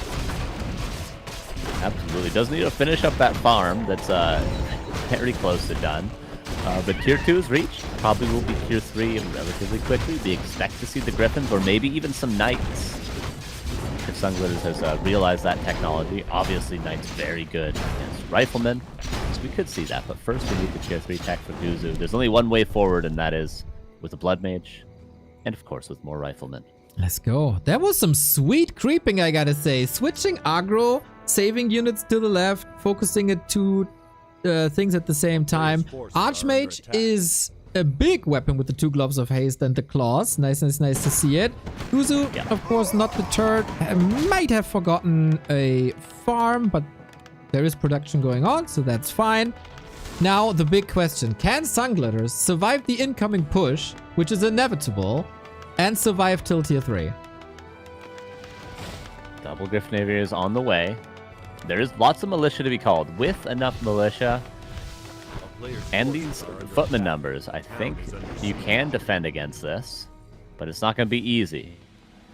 If Sunglitters can weather the storm and get to Griffins, that's going to be the position that she's comfortable in. The position that she won her first ladder game in is with the Griffins. Exactly. Farms are coming. Macro is fine. 500 gold only, and she wants to bank because she's waiting for the tier 3. So if she ends up with like 1200 gold, that's part of the plan. Unlike during some practice sessions of other people. And Paladin is out for some healing. So far, this is executed really well. Yeah, I like the Paladin choice as well, because that Archmage is going to be a lot of the damage until there's a significant number of Griffins out, so the Paladin can keep the Archmage topped up.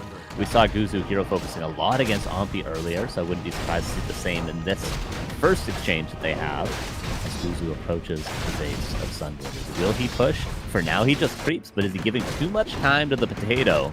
That's going to be a baked potato in no time with mass Griffins up in the air. Hell yeah. She's cooking, man. She's cooking up that sweet tier 3 army. And Knights are also a thing. I really hope Grubby reminded her, mixed in a couple of Knights with that strategy I told you. I am not sure how good the memory of a potato is. I don't know. It can be used as like a battery. I know that. It has like a electric charge. Right. I don't know if that counts towards memory, but it is, somewhat like a computer in certain ways. Yep. Lots of 1 and 0s in the potatoes as well. Guzu is preparing that fight with the shop. Really like that move in advance, saving some time here. And now the push is coming right when Sunglitters is starting the creep. She has a TP and production is starting, but I think she forgot the blacksmith, which you need for Knights, right? Yeah. Griffins are underway. Blacksmith is now coming up. The creeping was abandoned for now. More militia coming in for Mr. Guzu. And the shop is going to fall. The defense needs to be absolutely perfect for Sunglitters. We need militia as well. Ah, scheiße! Scroll of the Beast! Not good! So much damage! Where's my footman? Where's her footman? They're all gone. Retreat! Into safety. Footman repositioned by Guzu, trying to cut off the way, but when there's a will, there's a way. Moving right into it again. TP. Holy Light. Nice timing. And she just walks out as if she's a cool cucumber on another potato. There is Griffins out in the skies. There's a blocking going on. The Paladin only level 1, but might stay level 1. Tower now being focused. And Sunglitters turning into mashed potatoes, and not the good kind, the powdered kind. Unfortunately, the Griffins aren't going to have much impact. The Scroll of the Beast is 2 but it was a lucky item for Guzu that won in this game, it seems like. And not enough gravy, if you ask me, Carson. The shitbirds! The shitbirds aren't strong enough. And just Pally Rifle dominating another game. and ruining another potential Warcraft 3 Pro career. But the surround! The malicious surround on the Blood Mage! Gold! Absolute gold. Wait a second. Of the game. I'm waiting. A lot of riflemen Huge falling. shout out to you, Neo. A lot of Carson and riflemen. Coach Remo Demo, baby, for keeping One this griffin game alive for and so many all years. militia that is now Grubby is turning OFC into the legend, peasants. but if not your effort throughout Closer, so closer many fight years, we would never than have maybe we seen thought this it would be. tournament in WC3 Reborn. Flame strike on the Sending farms. Hilarious. Hilarious how close this was. 8 supplies still standing this time. No secret sneaky expansion. 1 lousy bird still left alive. Everything else abandoned her. But the glitters made us proud by putting on a good fight. And Guzu was unfortunately not unfazed, not surprised. Was incredibly lucky on map 1. I still demand justice for Sunglitters. It was a balance issue, really. I mean, how is human supposed to defeat Pally rifles? I got no clue. It's too imba. It's too imba. Yeah. I have never seen that before. It is rough. The first game though, already one of my freaking highlights of the tournament. It was gold. It was gold. If that's not in all the highlight reels, man, I don't know what is. Yep. So we now have 2-2 for Guzu, 2-0 for Ompi, and a 0-2 for Sunglitters. Those are our 3 results so far, at least in the map score. Of course, with a round robin group, map score is going to matter. Match score is also going to matter. So that's where we lie after 2 matches. That's it. And we got another big supporter coming in. Thank you, Vilcor, for the 12 euros. Saying huge shout out to you, Neo, Carson, and Coach Remo, baby, for keeping this game alive for so many years. Grubby is, of course, the legend, but if not for your effort throughout so many years, we would have never seen this tournament in Warcraft 3 Reborn. Sending much love. Thank you, Vilcor. Fantastic support. Thank you. I tune into Grubby real quick. There's a post-game talk. I had a lot of fun. Hopefully you too, guys. Thanks, Dendi. See you soon. Or maybe not. I think we're waiting for the post-game right now. As Dendi said goodbye as the co-caster, getting ready for his matches coming later. Okay. Let me do a... Grubby's never been more stressed on stream. Right? The multitasking production, dude. I'm just going to do this. I'll take a quick chat with Sunglitters before the next She's match. so happy, though. Oh, yeah, that was my strat. Sunglitters. Can you hear me? Oh, no. Grubby muted himself. Oh, I was muted, yes. Oh. Hi. I can hear you, yes. Sunglitters, very nicely played. You kind of got robbed the first game. Your surprise strategy got shown. It's Yeah. very unlucky for you. But you did very well in the rematch as well. Possibly even better. Thank you. Yeah, you know, I'm going to tell you my strategy. So at first I wanted to be very aggressive, you know? Yeah. And then he thinks in the second game, ooh, I really have to be defensive against her. And then I wanted to pull out the knights and the griffins, but he didn't care. He just attacked me. It was fucked. It was fucked. And I saw you were trying to get the blacksmith. You were like, knights, please come out. Why do you need a blacksmith? Oh, yeah. I also felt Next it was very smart of you in the rematch of game 1 to delay your timing a bit. And you got level 3 first before you attacked. You had a really nice creep jack finding him. And then you went for the peasants immediately. You even had defend upgrade this time. You killed many peasants, which are the biggest threats on your footman. And then if you had turned on defend, I think maybe you actually win that game. Really? Yeah. Oh my god.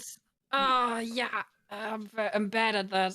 Yeah, but you set yourself up really well. Macro was looking good. You've shown amazing growth in the past few weeks, especially the past few days. It was really fun to see.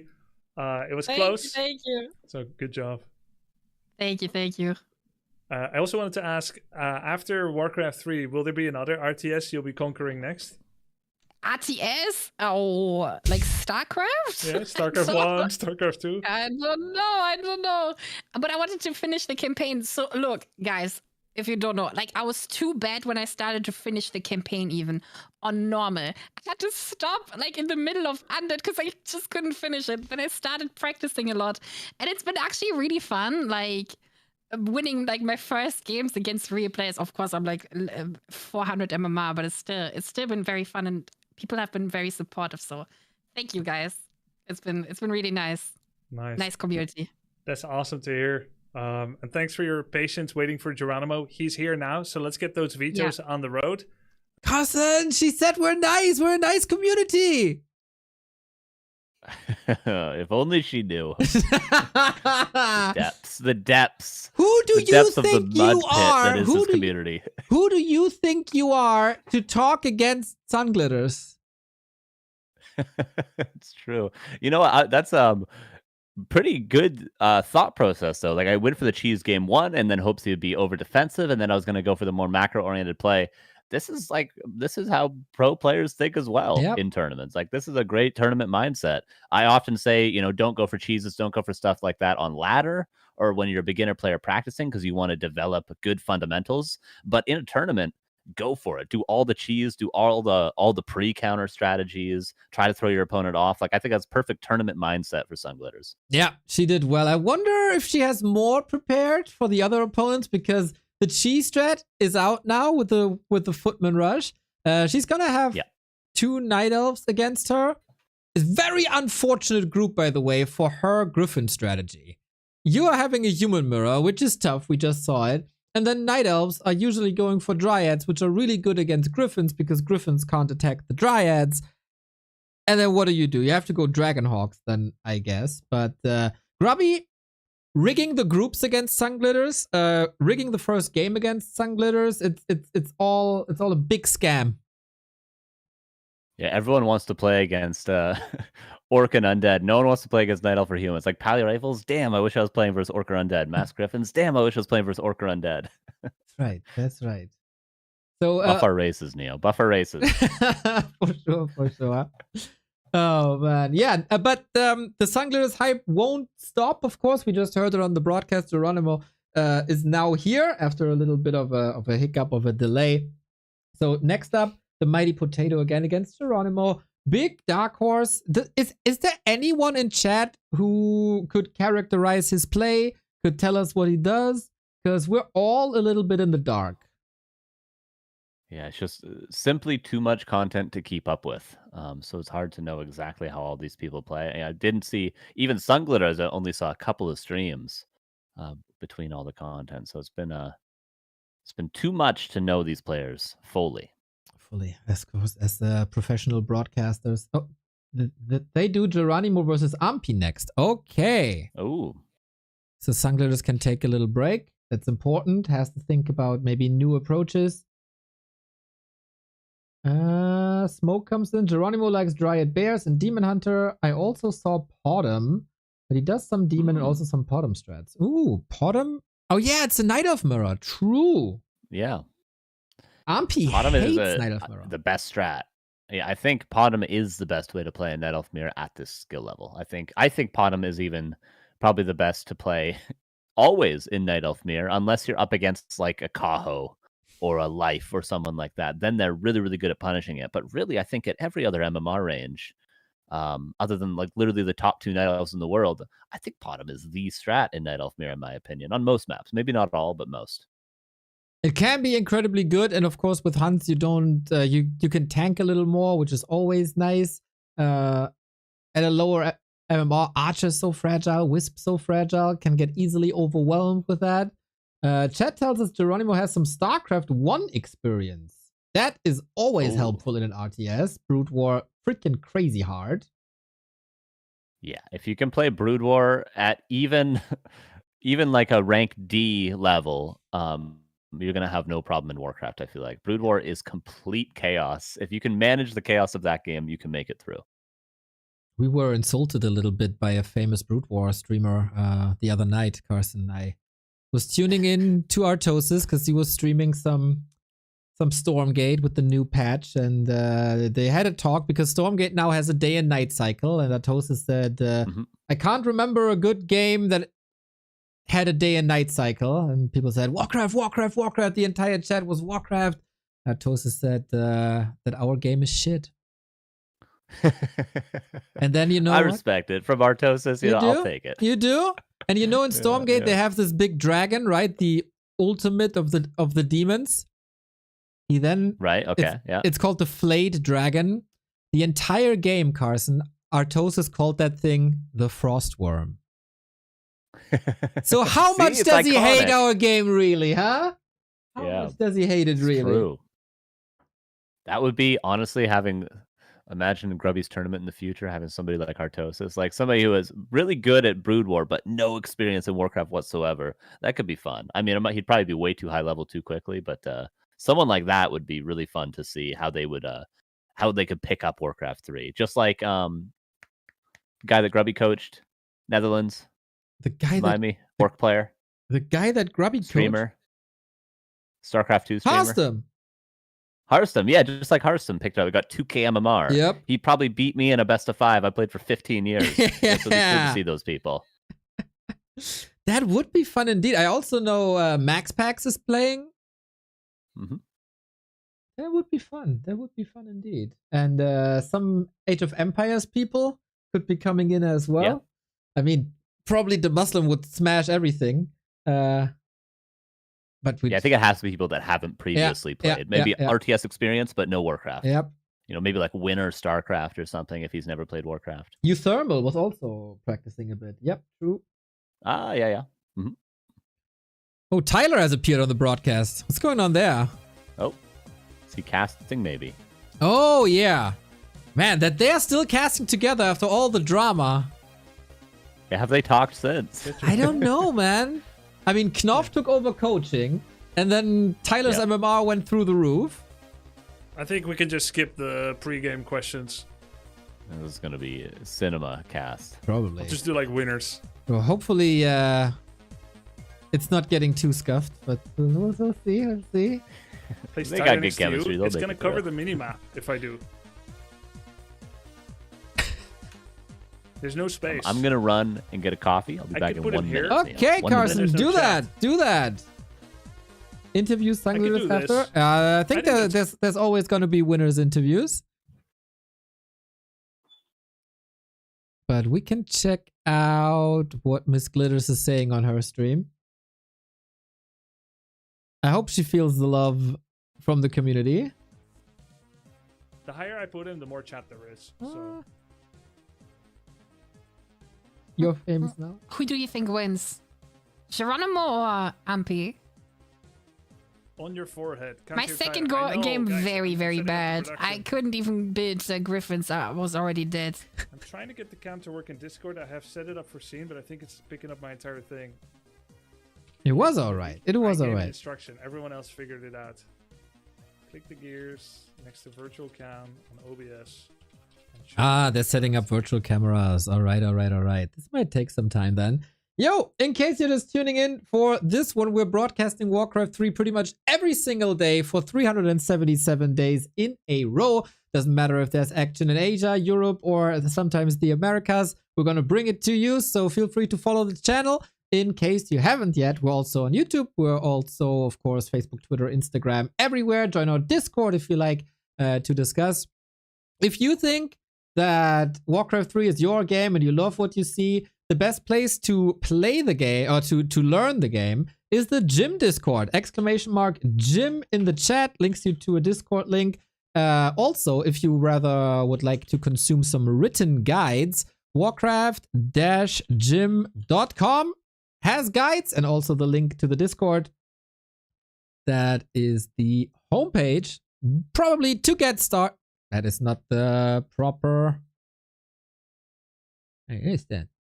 There it is. That's the homepage right there. Click on Learn, and the Learning Center has everything for you, for all the new and returning players, human, night elf, orc, undead, whatever there is to know about the game. You can learn here when you're riding a bus on the commute to work. Just read through it and then apply it later when you're home. Warcraft-gym.com and the Gym Discord. Also, a very helpful homepage is wc3.no. If you know the basics and get started, you might need a build order to know what to build at what point, and you need to know the creep routes. it's not that you have to follow all these advices, but there is a big encyclopedia of build orders for every race here on WC3.no with Pally Rifle or with Archmage or everything for the Night Elves or for the Undead, if it's a beginner guide or not. So this gonna help you out. Left-hand side menu. You probably know this homepage now due to the ladder race, which Dendi won.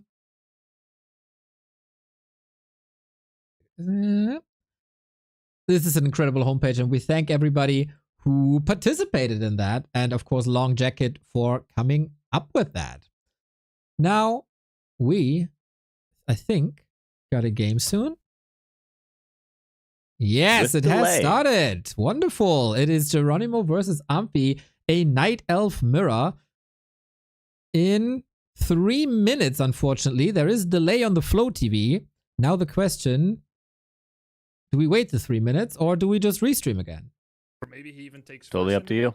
Let's just Geranimo's restream. MMR suggests this will be an All right. uphill battle, but Easy he looks really strong peasy. sometimes. Like the first time I saw him play, I thought, oh, he's gonna be like. So Night Elf Mirror, 1K, Yep. as mentioned, Potom I think is the best bet in my opinion. If I was say coaching one of these players, I would say learn Potom Hunts, play Potom Hunts. It's going to get you through the Night Elf Mirrors. But you know, can they learn that many different strategies? I suppose, or do you want something that works against the widest range of different races, which would be Demon Hunter Naga, Dryad Bears? Yeah. So we'll see. Chat, maybe you can tell us. Do you want us to be in-game or with delay, or shall we restream? If you all want the in-game with overlay and stuff, we can definitely do that. But we have then have to wait a little bit. In-game, in-game, in-game, in-game, in-game. Okay, that was a All right, easy. clean vote. We stopped the count right there. That's a lot of faces on that broadcast as well. Yeah, there's so many cameras.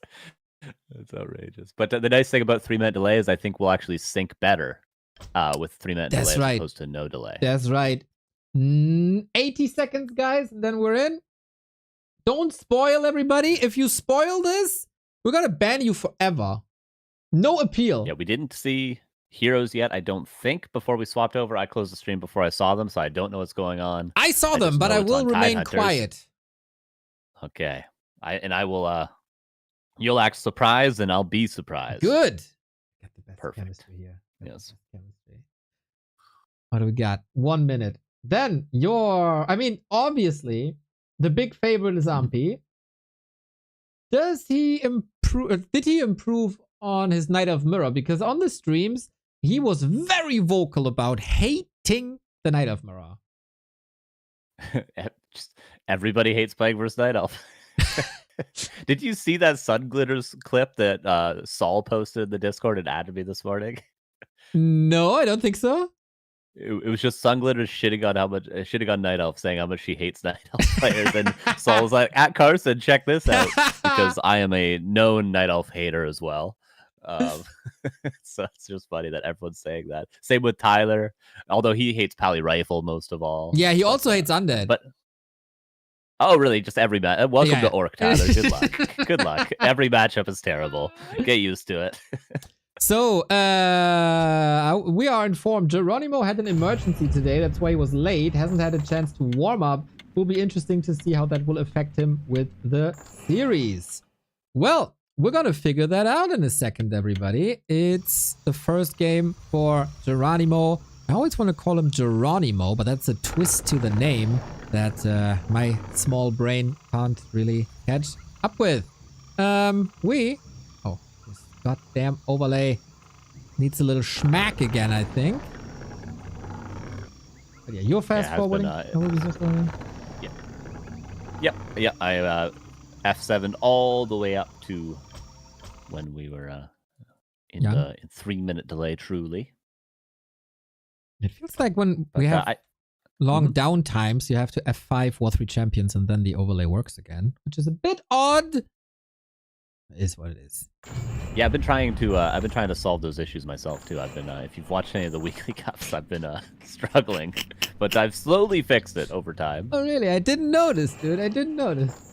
Yeah, lots of struggle over on the Carson Back to Warcraft streams. Always technical difficulties for me. it's kind of charming, you know? It's the appeal. Yeah. Yeah, you know, we don't got to be too professional at Never. all times over here, you know? Yeah. All scuffed. Okay, here we go. Gotta figure out the colors. Ampi in yellow, Geranimo in the blue. Without warm-up against the big favorite.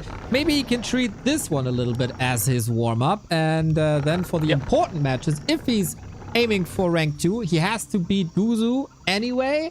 So treat this as a warm-up against the big favorite. Own later. But of course, everybody knows that Sunglitters will win against him anyway. Yeah, that's the nice thing about a round robin group as well, is that you have lots of matches to prepare, to warm up. You don't have to worry about winning every, you know, it's not like a single elimination bracket. You lose a best of 3 and you're gone. It's, you know, you have opportunity to make it work later in the tournament. And I do wonder for Geranimo, I feel like he's maybe played, well, I definitely know he's played less than Ampi. I wonder how much of a MMR upswing he's on, because it can be when you're a new player, maybe a little bit deceiving, just straight up looking at what their MMR is up, because who knows, he could be at 970 MMR, but be on a 10-game winning streak after sorting a couple things out strategically. So maybe he'd be 1200 if you gave him another 8 hours of practice. Exactly. That's exactly what happened in the past couple of days. I think he was a bit hard stuck for a day, got pretty frustrated. You know, the rage queue, when you keep on losing, but you queue again and again and again. There was a little bit of MMR delay, but the day after, it really picked up. Sometimes you need just a night of sleep to have these things click, and we were absolutely correct in the assessment. Potom it is, Hans it is. It's going to be pretty all-in-y, but he's following the advice of the experienced Warcraft players, casters, advisors, and with that, it's not in a bad spot. Yeah, I like that. He went for a cancel on one of the Ancient Awards, which was a very late cancel by Ampi, so a lot of resources drained into that. It is 2 Ancient Award, though, for what I can only assume is mass archers, which is an unorthodox counter, but makes sense on paper. I mean, we call archers what are a soft counter to huntresses, where they take extra damage, but they also deal extra damage, so it really comes down to positioning, who can attack more, and then, you know, if archers are in a good position next to the Moonwells, they do counter huntresses.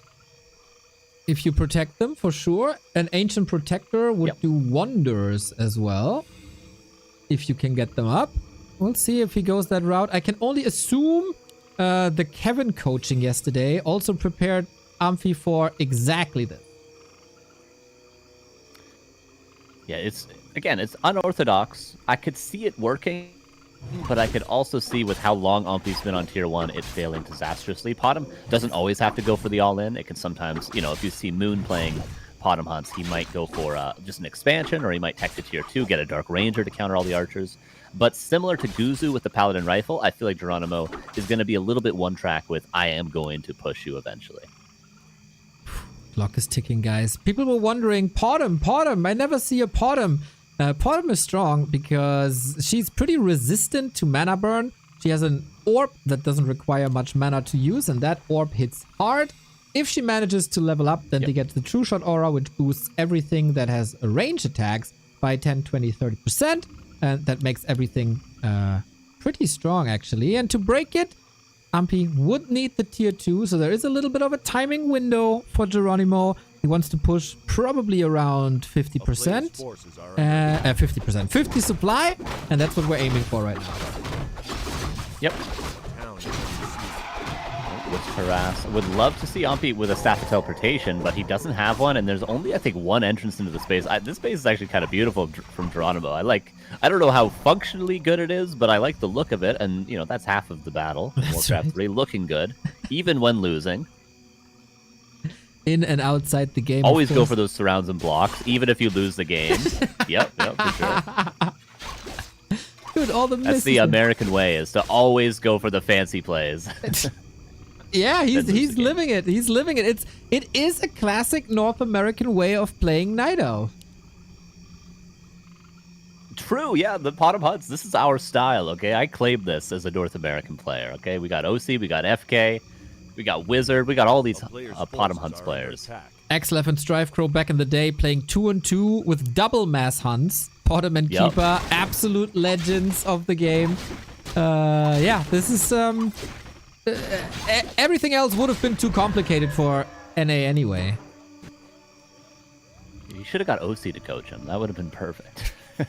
Wosty, where you at? When he needed you most, you weren't there to show him the ways. That is a lot of archers for Ompi. That is a lot of archers. Holy. Also, I love that invisible wall he's setting up. So the hunters can't storm towards the tree.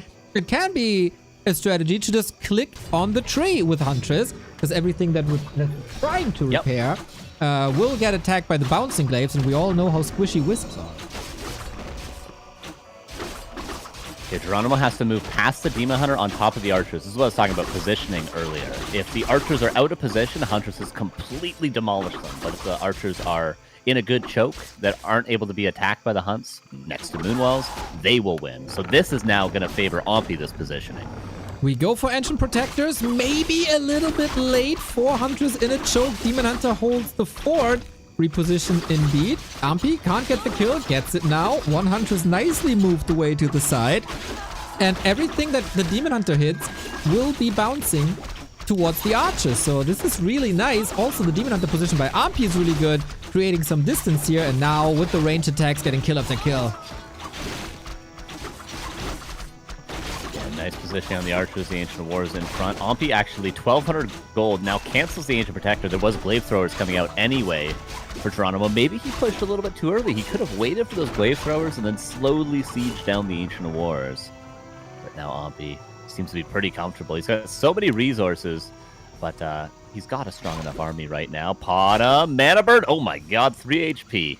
Ooh, there we go. You're slightly ahead of me. But yeah, the Wisp block, if it's intentional or not, we don't know, but pretty damn good save. Can he go in? Another mana burn will probably not kill. How much moon juice is still there? Easily accessible, but it's just this Demon Hunter. Ampi and the Demon Hunter. So far, the story of this group.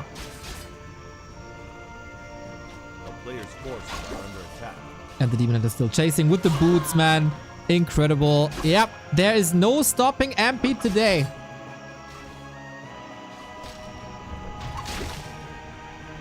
He's playing pretty solid. He seems to be prepared for it. So far, he's had to play against 2 rush-style strategies, and he had a specific counter for both. Whether or not this was the most elegant counter, we could discuss that, but it worked. You can't argue that. It worked. He defended quite easily there, and he's in a fantastic position in his second series of the day. Freaking lovely, man. I adore this Ancient War position. He knew this would be coming. It was a little bit of a gamble, but once you see the bottom, you know what's coming up against you. And Geranimo ran straight into the trap, attacking with 4 Hunters into that choke. Now we have the Keeper for some easy pickups. Ampi is playing this as good as you can on this level, I'd say.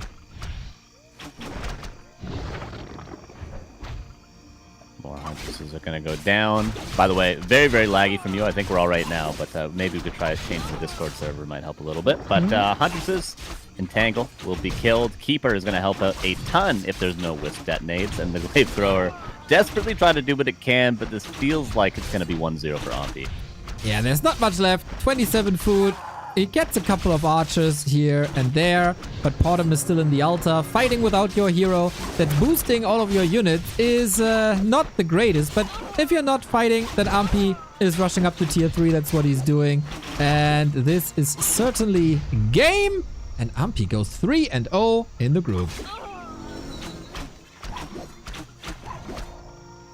Nicely played. Nicely played. I like the strategy. I mean, the macro was pretty solid for Geranimo. He hit on time with the right amount of Huntresses. I think the main thing he needs to focus about, if you could tell him one thing to have more success in game 2, get those Huntresses on top of the archers. You have to dive past, in this game, past those 2 Ancient Wars, past the Demon Hunter, ignore them entirely, get the Huntresses on top,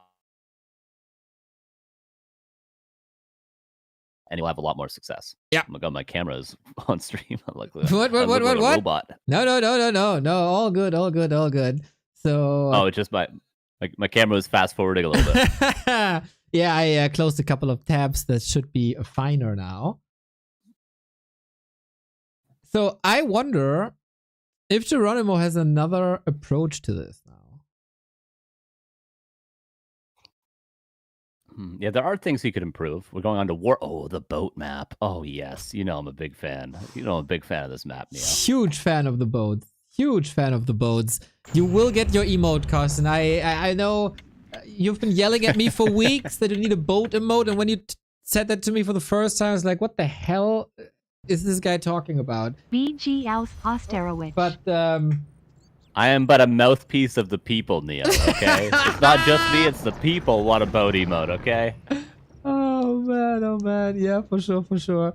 And then I saw the Starbuck Death Note series, and it was just freaking beautiful. So yeah, you will for sure. You and the people. I'm a man of the people myself, okay? I just need a little time sometime. We'll get the boat emote. Lovely. Yeah, I tried to find some artists in chat, but I was unsuccessful when I asked the one time to chat if there's any graphic designers that would make an emote for free. Weirdly, no one said they would.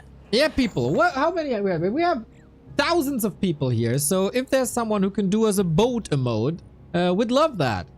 So give me that. Or fixed farms. We'll accept fixed farms as well. Although I might do that on my own stream, so you know we won't have to have too much balance whining about the farms on this stream. I'll save that for my own. No farms just yet. I once again have to give the overlay a little schmack, and then we're good to go. Warhail it is. Yeah, game number 2, of course. For those of you unfamiliar, we are talking about the boats on this map. We're talking about this one map in particular has boats. No other map has boats. Normally you have the Zeppelin that can transport things in the air, but Warhail has boats. It's very special for that if you have not seen this map before. And in the Warcraft scene, we're all little sailors and love them boats. Except if you have the boats against you, then you might start to hate them a little bit, but can't be hating on boats too much. No naval combat in Warcraft 3 was a bummer. Did you ever play the naval missions in Warcraft 2, bro? That is nightmare content. It's like the worst part of the game, isn't it? It is. That's what I've heard at least. I never played Warcraft 2. Freaking worst. I'm glad it's gone. Every once in a while. I mean, because... go ahead. It's... I think people just want the oil back to drill, baby, drill, but we ain't having that here. I'm an oil man, you see. How are the Night Elves supposed to get oil? They can't build a refinery or anything. It doesn't work in Warcraft. True. And the water's also shallow in this game, too. I know. It's unfortunate. Ampi on the way to the 2 and the O. Geranimo, hopefully a bit warmed up now. Was maybe a little slower than his opponent, but Ampi is coming in super prepared. Was prepared against the Pally Rifle. Is super prepared against the Potter Mass Hunt. So pretty solid performance and no nerves shown for the favorite in Group B. Yeah, no huge mistakes from Ampi, which even though he is the highest MMR, he's very well prepared. He's still around that MMR range where you can make catastrophic errors. Forgetting things entirely, accidentally uprooting your tree of life is a funny, common one. Like, there are huge mistakes you can make that Ampi has not yet made. So that's 2 series so far down, nearly, that he's made it out pretty scot-free, I would say. Yeah, and I'd be like, it would have been a bummer if he grinds for 2 weeks, plays hundreds of games, gets coaching from like 6 different people, owns the ladder, makes huge improvements, and then fails on the first day because it's like tournament stress. That would have been heartbreaking. Yeah. But as someone who plays World of Warcraft hardcore and streams it, you have to deal with pressure basically every single second you play. So he's kind of made for this situation. Fighting Huntresses in an open field is not good for the Archer player. Huntresses, obviously, look at that, can just be microed back. They should never die, and Archers cannot get away. So Ampi should not take these fights. This is exactly how Geranimo could win this game, is if Ampi takes more fights in that sort of positioning. Yeah, Carson, I might have to tell you that I forgot to fast forward. Well, we get to watch the creeping all over again. No worries there. We can see what's happened in this game, which has not been much going on as we fast forward to the current state. Let's make a pact that we both remind each other to fast forward. We're old, we have bad memories. It's overwhelming to get into games and do production and read chat and everything. We have to remember. We have to join forces here. Deal. We got 10 more best of 3s to get it right as well today. That's right. So here's the fight in the open field that you mentioned. God damn, I have to fast forward a little bit.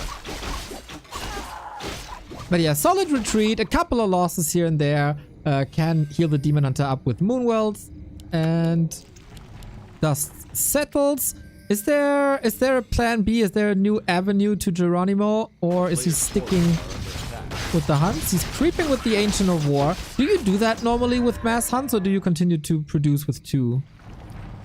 I think generally you'll use your first Ancient of War to build 1 Archer and Ancient of War creep. I think at the top level we see that. We don't often see 2 in-base Ancient of Wars when it's, for instance, Foggy playing Mass Huntresses. But past that, I don't think we'll creep with it.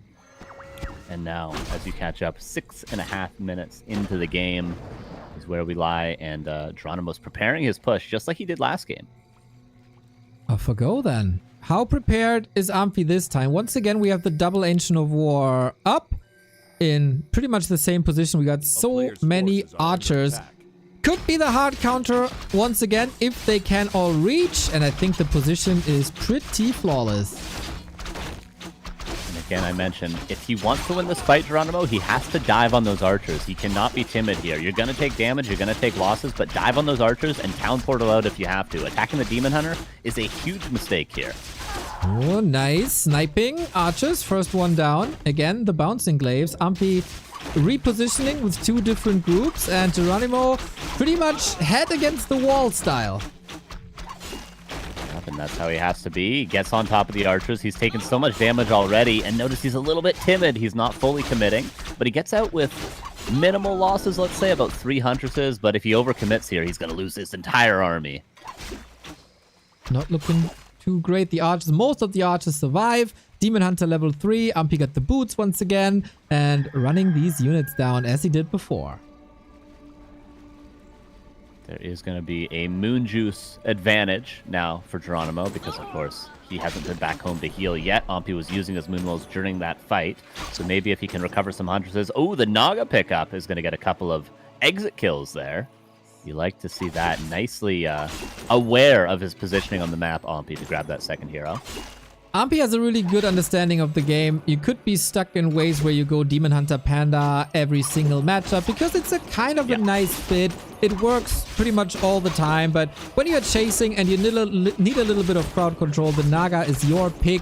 Is always scaling nicely into the late game, and then makes even maneuvering Hunters, which are usually pretty agile, super duper hard. And now, if the Demon Hunter stays alive, that's pretty much a perfect outcome, but not without risks. Again, right here, dive on the archers. He's going for the hero focus, which might pay off in the end. Like, Infi's going to struggle to heal up. But if Geranimo had gone on top of the archers there, he would have killed probably 8 or 9 archers. Because the Huntresses can continuously chase. He might even get a bunch of kills during the exit of Infi, who cannot use his heroes to protect the archers currently. This is maybe slightly turning around. Okay, Geranimo fighting.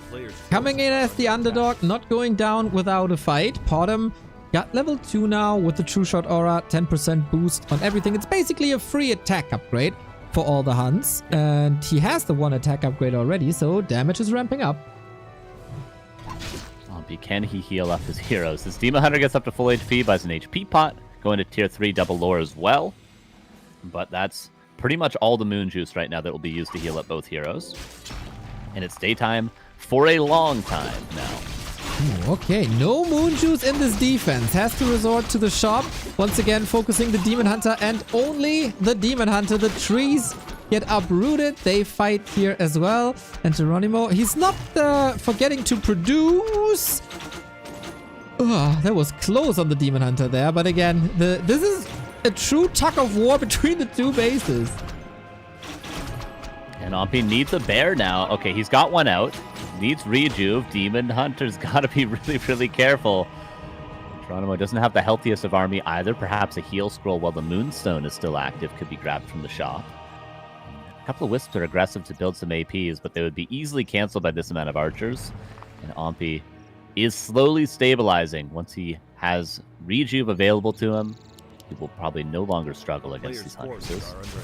42 food, Demon Hunter not getting blocked, and there is a potion available. Infi always prepared, always adjusting. Here are the bears, here's the reju, free healing, and Geranimo running out of steam again. Yeah, The Rejuve on the Demon Hunter is just too strong. Chasing down some Huntresses now. We finally have a Glaive Thrower, which is generally the crux of this strategy. You sort of force an ultimatum between defend my buildings against the Glaive Thrower, or let them die, or do I fight into the Glaive Throwers, but an unfavorable fight with the Archers, like I've been repeating time and time again. That's exactly what it is. Demon Hunter also close to level 4. Interesting that Ampi goes evasion level 2. I love that actually, because there's no real reason for mana burn 2. Either there is an orb or not. Either you have the 5 mana or not. Doesn't make a big difference to burn for 50 or 100 mana. And evasion is helping a lot when the only thing your opponent does is focus you.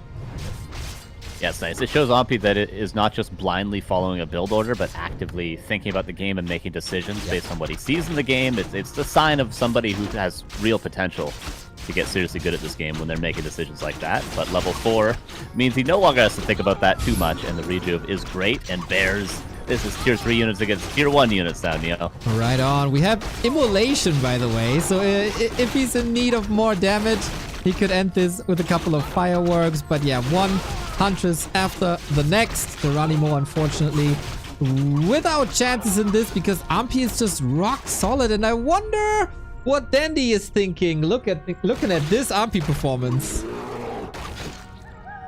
Dendi, right? That's gonna be an interesting one. I've been very impressed by Dendi as well, because obviously he's the highest level esports competitor we have in this tournament. So he might be the biggest challenger, but we did say that about Guzu previously, and we thought maybe there was potential for the bottom Huntresses from Geranimo in this series, but so far Ampi too strong. Ampi too strong, man. Wonder if they do winners interviews here. Grubby said something along those lines.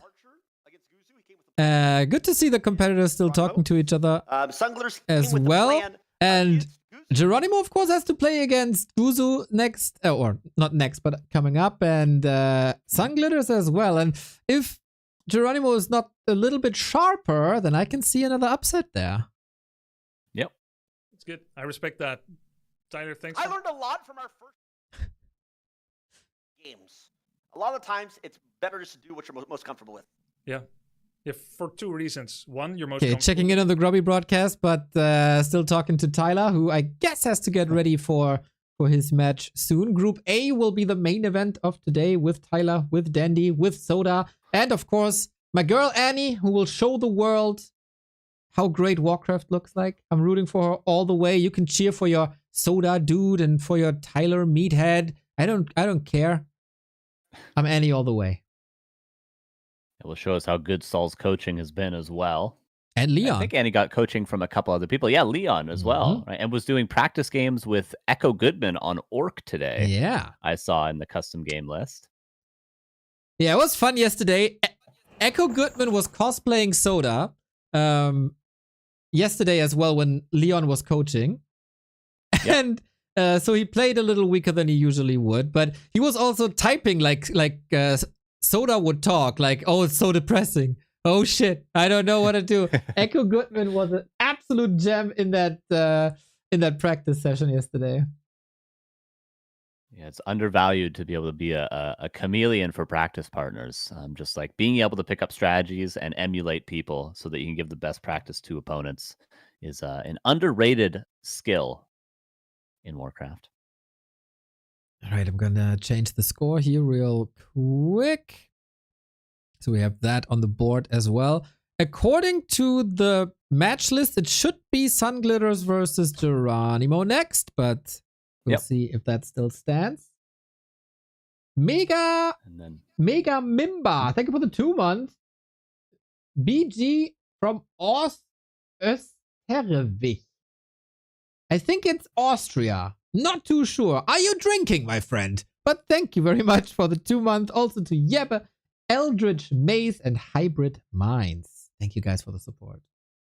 Thank you. Yeah, it would be, I guess, if we follow the match order, Geranimo playing 3 matches back to back to back. I wonder if we'll avoid that. But I mean, round robin groups sometimes go like that. It's hard to have perfect balance of how many times people play in a row. And of course, one of his matches had to be rescheduled. Yeah. Yep, see you, Grubby. Peace. Peace. So we might see some Night Elf versus Human, and then again Night Elf versus Human. And then again, Night Elf versus Human actually is our last 3 matches. Yeah, so according to plan, Sunglitters, Geranimo, Human versus Night Elf, Guzu versus Sunglitters, Human. Wait, we had that already. What did I... Yeah, so it'd be Guzu versus Geranimo. Yeah. And There then we Ompi go. versus Sunglitters. Yes. And Geranimo versus Guzu is probably, according to MMR, the final of the day. There we go. Yeah, sorry, I messed up the order. It was all a bit hectic at the beginning. Which one? Yeah, will we see a series? What is the first series, I guess I should ask, that's going to go to map 3? What's the closest series we're going to have? I think you just nailed it with probably Geranimo Guzu from this group. Expected Ompi Guzu to be closer than it was, but maybe Ompi just too strong. But I think, yeah, I think Geranimo Guzu could be decent. We saw Guzu struggling versus Night Elf. If Geranimo takes a couple of notes and maybe plays a similar style, could be good. Yeah, I don't really know what you're talking about. I mean, the only question here is if Sunglitters is defeating Geranimo 2-0, or if that's gonna be the 3 mapper that you wish to see. Like, did he prepare for the potato, or will it be shitbirds again and crushing? Like, Geranimo has to play very differently from the Night Elf matchup, and he's still not warmed up. And Sunglitters, man, steaming hot, had a good start into the series. And if you look at Geranimo's camera, I think he's getting a little shit talked already. Yeah. It looks like this is where Sunglitters just bust out like a perfect 2-farm tech, 7-minute rifle caster timing with like Beastmaster second. Power builds 2 lumber mills in front to blockade. Man, I want her to win a map so bad by any cheese imaginable. I hope she got something prepared. Maybe Geranimo didn't see the Footman Rush. I mean, this could work versus Night Elf as well. Didn't do winner's interview. Yeah, we could see something like a Naga Tower Rush as well. Would love to see anything like that.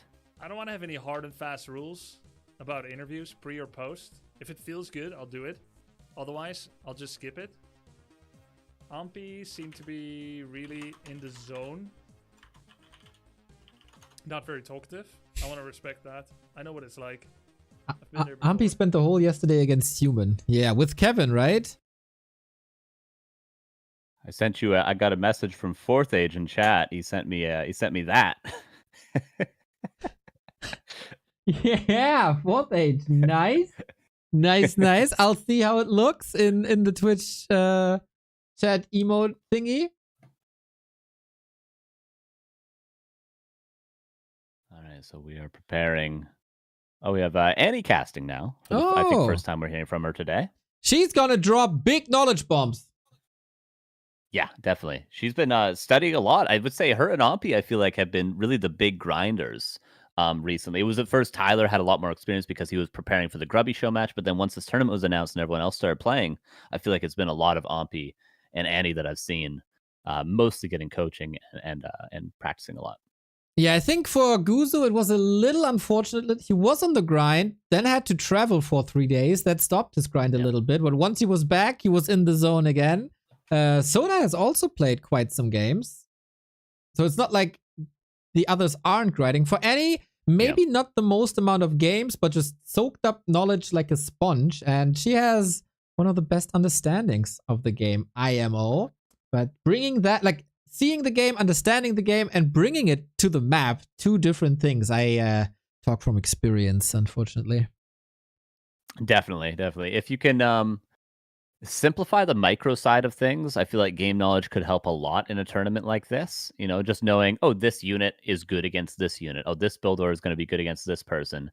That is a really good knowledge to have for someone like Annie. But then if you can't actually execute mechanically, it's going to be difficult. So what I say is, just make sure the micro is simple. Make sure you know how to attack ground effectively. Make sure you know how to use all your heroes' abilities effectively. You are pressing items on time, like heal scrolls, invulnerability potions. Simplify it down to those 3 things. And if you have the knowledge, that will carry you.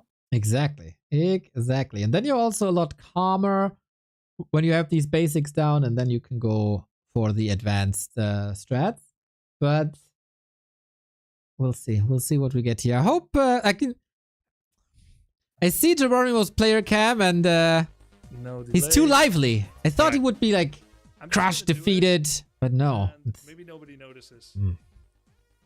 Yeah, maybe people are expecting that to be the result against Ompi. Yeah, you know, it's like you play happy in a tournament. You're like, okay, let's move on. Yeah, Let's forget about that match. Pretty much. Ampi the happy of the group. It truly is. I'm so excited. Or he's the 2007 moon of the group. Let's call him. This is so fun. How did you prepare to that? Well. It seems like we're ready to go. Our players are getting ready. Sunglitters born ready. Is it born if you're a potato? Grown ready? Grown ready. She's grown ready. Rooted ready. Hopefully she'll not get rooted by a keeper of the Groover. Yeah, that would be spooky to have a keeper in your base early on. I think what Sunglitters needs is just a little bit of space, a little bit of time to develop her strategy. Griffins are one of the best, maybe the best unit in the game if you can get them in mass. They're super strong. Flying units obviously are very easy to control, and they do a ton of damage and counter honestly most things. Even other air units, Griffins are quite good against. So I think Sunglitters just needs time and space.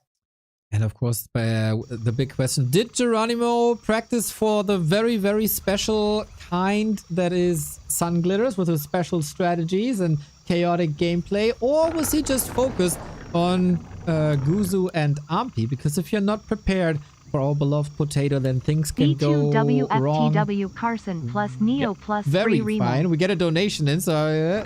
holy shit! AMA credit! The sponsor of the Starbucks versus Soen match. 50 euros! B2WFTW Carson plus Neo plus free Remo. Yes. Thank you, Mr. Credit. Glad you enjoy this. I hope you all enjoy gameplay. Carson, hit the F7 button. We're fast forwarding into the live state of the game. This is Geranimo versus Sunglitters. For both, it's their second game. Both went 0-1 in series and 0-2 in maps. And we have one clear fan favorite, and that is Sunglitters spawning on the right-hand side. What will the strategy be for our beloved potato? Are you going to boil him, mash him, stick him in a stew? What do you got in store for us Sunglitters? Well, an unfinished farm for now, but we see problems and we fix them. Just like our Blizzard developers said in the patch 2.0 video. It is an Archmage once again. So far, no second barrack. So far, so standard. And on the other side, it is a Demon Hunter by Geranimo. So he's not a Potom Huntress one-trick pony, but can play standard as well. Yeah, Potom can work in other matchups for sure. We've seen it work against human, we've seen it work against undead, against orc, but it's best in Night Elf Mirror, so it's cool to see Geranimo with a multitude of strategies, even going for the 21 supply shop trick, which is just like an extractor trick in StarCraft 2. If you've seen that before, the shop takes up one supply, so if you supply block, you can get one extra wisp. He denied both creeps with the Age of War. Oh, that is a thing that happens to quite a few Night Elves. This will mean... don't do the third! It was close! Almost. It was close, it was close. But hey, since we're all cheering for Sunglitters here, this is not a neutral cast, everybody. Since we're all cheering for Sunglitters here, this is exactly the way we like it. Yeah, very nice. I mean, and you still get gold in the item from the creep camp, so, you know, it's not as though that's wasted time. You get things from creeping, even if you deny the creeps. But at least Ancient War creeping, it's difficult to do, but you gotta go for it. You gotta try. Sunglitters, again, efficient map movement, gonna be level 2 Archmage. I like the creep route as well. Not taking anything too big, keeping all the footmen relatively healthy. Just gonna get Aura very, very soon on that Archmage. Did you check Sunglitter's base by any chance in the past minute or so? Nope. Let's freaking go, baby! Off we go! Mass footman again and again and again. And Geranimo was late to the stream. He probably didn't see the first map, and he might be caught unaware. And Night Elf is a race that is relatively fragile in units on tier 1 because they tech rather fast. You have an archer or 2, in this case 3, for a bit of stability. And might be overwhelmed in that regard. Sunglitters is now with a creep that is quite taxing with the poison, and it's also in a weird position. But this is getting her closer to level 3. Yeah, Sunglitters less than 100 experience away from level 3. Could go for the turtles in the center. And Defend is being researched. Footmen are being remembered. The macro's super solid. This is a real chance for Sunglitters because, as you mentioned, Night Elf struggles against Footmen. Ask any pro Night Elf player what unit they don't want to face. They'll say Footmen. Aye. But the pressure comes in. Immolation on Demon Hunter could be very strong. Oh, scheiße, es brennt! But disengaging, doesn't want to face or lose too much mana, making healing less efficient. And he sees, does he realize that this is more Footman than normal? It's like right on the edge. Yeah, you might look at this and think, oh yeah, that's at this point maybe standard, but once he sees 2 more stream in and then 4 more stream in, he'll be like, okay, it's Mass Footman. But yeah, you're right about that. Look at a first glance, you might not think you're getting cheesed right now. Exactly. So can she get a surround out? Can she block? Where's the damage gonna end up? On the archer. Looks like the first kill. Let's go, Glitters! Wells are not plentiful. There's only 3 of them. And that Demon Hunter, with having used a lot of his mana already, is going to soak up a ton of this. This could be good. Defend is done. Just has to hold up the shield, Sunglitters. You have to hold it up in daytime. Not necessarily around the corner, but will come sooner than Geranimo wants it to. And those Moonwells will no longer regenerate. Geranimo's attacking his own Hunter's Hall. He's nervous. He seems half broken already. Attacking the Moonwell. Demon Hunter is carrying right now. Water Elemental surround from Sunglitters against the Ancient of War. Demon Hunter has to tell Portal goes down. Sunglitters. Go, go, go, go, go. Potato Girl. Off we go. Then there's almost nothing left. Sunglitters with the upset of the tournament. Oh, now Defend can hold the shields up. The trees fight back. Demon Hunter, will it come back from the tavern? There's nothing close enough to the tavern. Currently, Sunglitters is so close to closing this one out. Just has to continue the pressure. Yeah, we go for the tree. We go straight for the throne. The Footmen are a little hurt, but new ones are streaming in. I like it. Rally point on the Archmage. This Tree of Ages will get a lot of kills, I guess. No, we switch the target only on the Wisp, because why not? There's no chance Geranimo can get a lore up. And Sunglitters with really solid macro, not forgetting the farm. Footman production has been solid. There's 200 gold in the bank and the farm's about to finish. This has been a really good game from Sunglitters. Like, it's a weird cheese, but it relies heavily on not messing up your macro, and Sunglitters hasn't at all. Yeah, and she might be losing a lot of units now, and usually that would be a problem because then the Demon Hunter is quickly level 3, 4, and at some point she owns you. But this freaking Demon Hunter is still dead for 40 seconds. Yeah, you forgot to revive it for a little while there. Geranimo not completely out of it. I like the choice to go Huntresses against the Footmen. This is a very, very standard choice when you're up against a ton of Footmen. But the Moonwells are going down. Supply block. What you see is what you get for units. One more Huntress will come out. Demon Hunter will come out in a second, and that is it. All Sunglitters has to do is keep building Footmen, and she will win this game. Double kill! Easy! There's one Huntress left. GG! Sunglitters with the map win! Nobody believed it, but we called it on the broadcast. It's just the question if she wins 1-0 or 2-0, and 2-1 and 2-0. I'm overwhelmed. Who gives a fuck? The potato is the happiest person in the world, and so deserves. That might be her best win in terms of MMR as well. I wonder what opponent she's beaten on ladder. She's got something like 25 wins, but almost 1,000 MMR player. Pretty solid. So clean. So clean. Oh my god, she's over freaking joyed, man. Sub-streaming in the emotions, man. Have you ever seen a map win this celebrated? Yeah, and Annie said on Grubby's stream as well, the macro was insane, which is true. Macro, that was like really good players could not have done it any better. Yep. Pro players would have had just the same amount of Footmen Yep. in that game as Sunglitters did. Exactly, man. Exactly. Coming in as last place MMR. And with this upset, this is exactly what this tournament is meant to be. Oh shit. I could watch this for hours. What a great game. Like, well-deserved victory. It was not badly played at all. Yeah. It was very well done. And this is tournament games, guys. On ladder, if she shows this on ladder, people could prepare against her.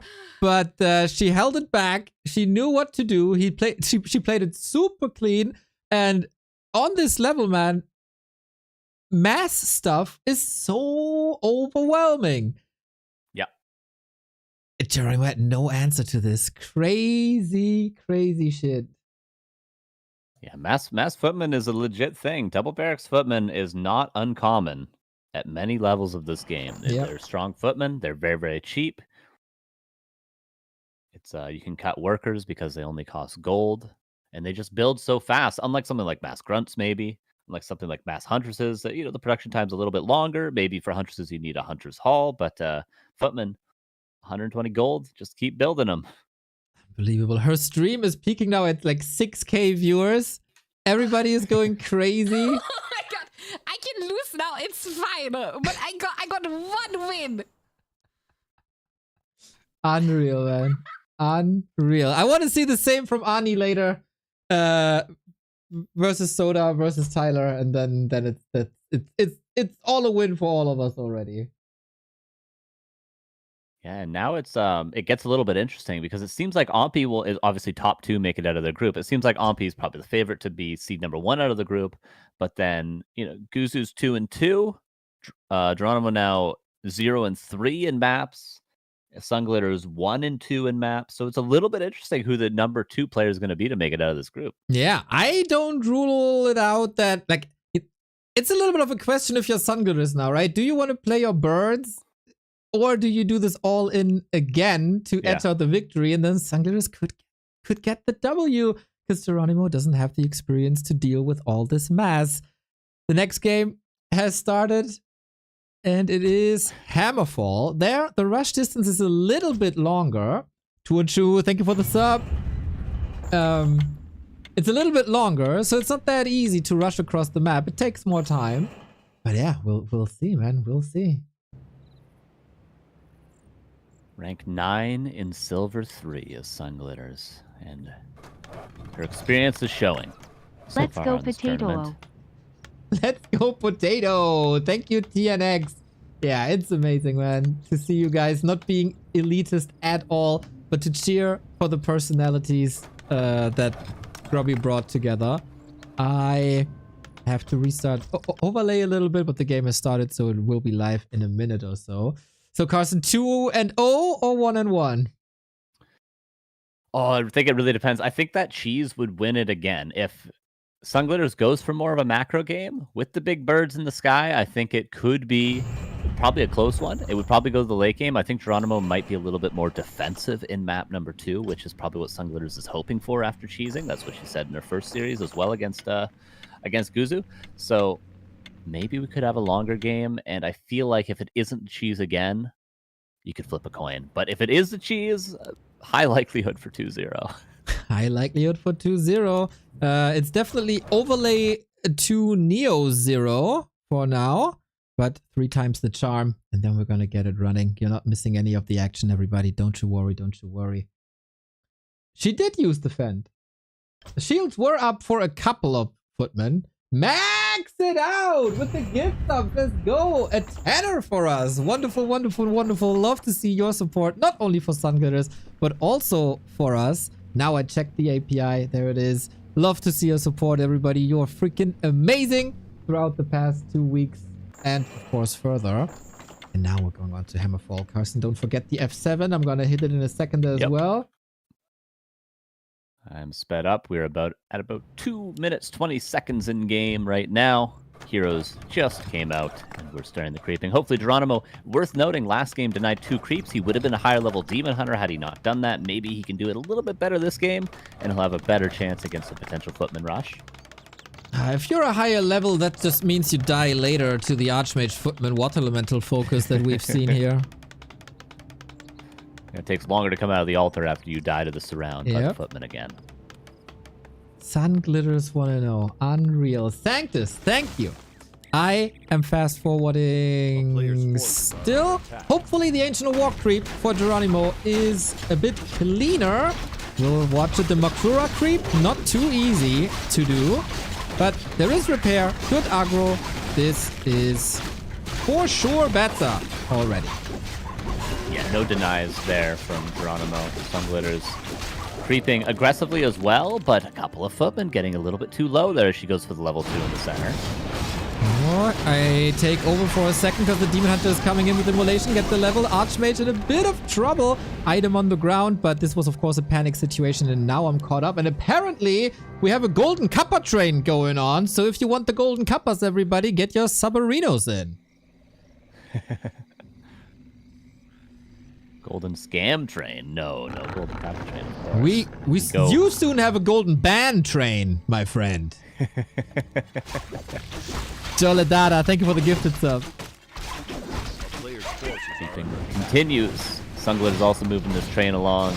Trying to get level 3 Archmage yet again. Thank you for the primers. Appreciate you guys in the chat. OJ Meisters and B Casanova. Demon Hunter extremely hurt. Yeah. Yeah, we saw the same. Those Moonwells are precious, precious diamonds. That blue moon juice is so important for holding the pressure. Because, by the way, if we've checked the main base of Sunglitters, it's 2 barracks again. Go with what works. I think this is absolutely right. Don't stick stubbornly to the same 2-game plan. You know, cheese to make them passive and then go for a macro game. If it works, keep going. Exactly. Same thing twice. Exactly. Stay unpredictable. More subs coming in. Dargok, Trojan Donkey. Thank you. Golden Scam Train. Bailiff. Thank you for the bits. This is amazing. Everybody loves to see what the Glit is cooking up. Archmage, after this, so close to level 3. 1 Wisp would be enough. Geranimo aiming for the lab, which is with Immolation creepable, but this will be his entire moon juice afterwards. And Glitters is coming. Yeah, hopefully a greater heal for Geranimo. That's what he wants to find. Push on vulnerability, also great. Works well with Immolation. Someone is coming in. How's the macro? Again, it's just perfect. There's only 1 footman queued up at each barracks. A shop's coming up, 40 supply, 200 gold in the bank. The macro is immaculate from the potato. Alrighty. We got a Naga out this time, so Geranimo arrived at tier 2. Footman not attacking perfectly. Town portal forced. Everything could be a little hurt. Archmage also a bit hurt, but here's the level 3 finally. But the footmen, they're all trapped. Level 3 Archmage from a Wisp kill, as you mentioned. Shields are up for some, but not all. The positioning a little bit all over the place for both players. Double Ancient Allure coming up right in the face of Water Elementals, but the Archer's trying to run away. Demon Hunter trying to carry this fight. Okay, Archmage in trouble. TP! No! Loses the hero. No more Water Elementals. Unfortunately, the foot people have to carry it for the potato person. Demon Hunter, still in trouble, has the big Invo potion, but on this level, just because you have an item doesn't mean you use the item. So just like every 2500 MMR Night Elf as well, they never learned that. There is still a chance if she keeps the macro up. Yeah, the rebuild of the Archmage was really, really fast. Geranimo did not do that himself last game, but the Archmage was rebuilt instantly. For Sunglitters, level 4 Demon Hunter. It only gets more and more difficult, all the footmen being cleaned up. And this time around, Geranimo holds a little bit easier, but it wasn't without adversity. Right on, right on. So tier 2 versus tier 1 now with a super pimped demon. Not even necessary to go into that Invo potion. And now you can unfold the Night Elf strength and go for some map control. Your show, thank you for the sub. This is of course a characteristic of Hammerfall. Tight Hunters, small map, quick rush distance. Hammerfall, a lot bigger, so the push hits later. Geranimo played cleaner. And now it looks, of course, like our Night Elf friend is going to get his first map win in. Yeah, bears are coming out, but it's only tier 2, so Geranimo might just be building mostly Dryads. What counters Dryads? Well, defend footmen are quite good. Sunglitters going for the deny on her own footman there for a second, but wasn't able to clean it up. The Demon Hunter did too much damage. Archmage is out again, and Demon Hunter, could he overstay as welcome? Okay, Archmage here. I think he's retreating now. Smelled blood in the water, but now with the hero Let's being go back. Golden Scam Train. That was 30 seconds lost, basically. Also an Archer lost. Sunglitters is still in this. Archmage 3, Footman coming out, 800 gold, but that can be easily spent. Maybe even a heal scroll. I wonder if Sunglitters will make it to the shop in this game. That could be nice against the Immolation. Huntress coming out again for Geranimo, which I think is a good choice, but still a tier 2 Night Elf is not a huge tech advantage against Footman. You need those heavy melee units if you want to counter the big shields. And the Sunglitters just going again. It's a long daytime. Moonwells are not regenerating right now. Last resort. Base race, maybe? Maybe, maybe. Thank you for the bit, Lugia, you wonderful, wonderful soul. Thank you for the support. There's a couple of bears in the main. I think the rally point is not ideal for the lures. And yeah, in this adept form, they're easy to kill. They offer roar and they offer rejuvenation, which is HP. More support from Lugia. Are you mad, bro? 5 gifted subs on top of the bids. Right, that golden kappa train, everybody. Bear killed, but it's valuable time lost for the base race. It seems like Geranimo is running back in fear of the base race. A lot of Footmen. I think it would be relatively even. I feel like Sunglitters has fewer buildings, but more units to go for the base trade. So if they decide to go for it, it could get very interesting, but it seems like Geranimo doesn't want any of this smoke. He's going to run back. And Sunglitters has a TP to get back to the potato patch if she needs to. There we go, man. Okay, no staff either. We're aiming for the tree. Once again, same position as before. Go for the Moonwells. That will take HP and mana away as well. Crewman, thank you for the sub. And the Moonwells start. Keep on falling. The Demon Hunter is the key for Geranimo for his first tournament map win. Vulnerability used. Archmage, careful! Okay, TP. We make it out alive. Okay, you seem to be a bit ahead of me again. I can't fast forward, actually. Which is... I try F6 and then F7. Okay. Is the trick. Yeah, I'm a little worried that I can't F7 then after I do F6. Weird. Yeah, because I was actually behind even more. I just sped up again, but it wouldn't let me with F7. I had to slow it down, and then it let me speed up again. I don't want to... It's very strange. Yeah, very strange. Guess we have to go from my perspective. Otherwise, I slow it down to like 0.5, and then if I can't go up again, then we're like stuck with 0.5. And it's weird. Geranimo? Sorry, I won't be the fortune teller anymore. Thank you. Thank you. Thank you, your time. I loved how Sunglitters was using the regen scroll in fight. Usually something you don't do because it will be cancelled by damage. But on this level, if you're a little lucky, it can go through, and then all of a sudden you have 200 extra HP. Everything is back to green. Another wave of attack. And maybe a creep jack. A lot of footmen for Sunglitters. Continues to pressure. Again, still daytime. The Moonwells have not regenerated, and Sunglitters is always prioritizing killing those Moonwells as well. But Geranimo does have Rejuve, but it's not infinite to heal up the Demon Hunter. And remember, Invul Pot was used earlier. Shop still up and burning. Just straight up going for the Moonwells. It's hilarious. And it is kind of working. So Demon Hunter has this immolation, can burn a lot of the foot people with Reju on top. Good synergy here by Geranimo. But can he weather the storm? I think he forgot tier 3 for a solid 3 minutes or even more. But maybe the tier 2 Care Bear is still enough with immolation, with Fork Lightning. Nice target fire by Sunglitters, taking out bears here, taking away the Rejuve. And the bears are now out of mana, but the chase for the Archmage is up once again. Nice escape. Keep running, keep running, keep running, keep running. A player's forces are under attack.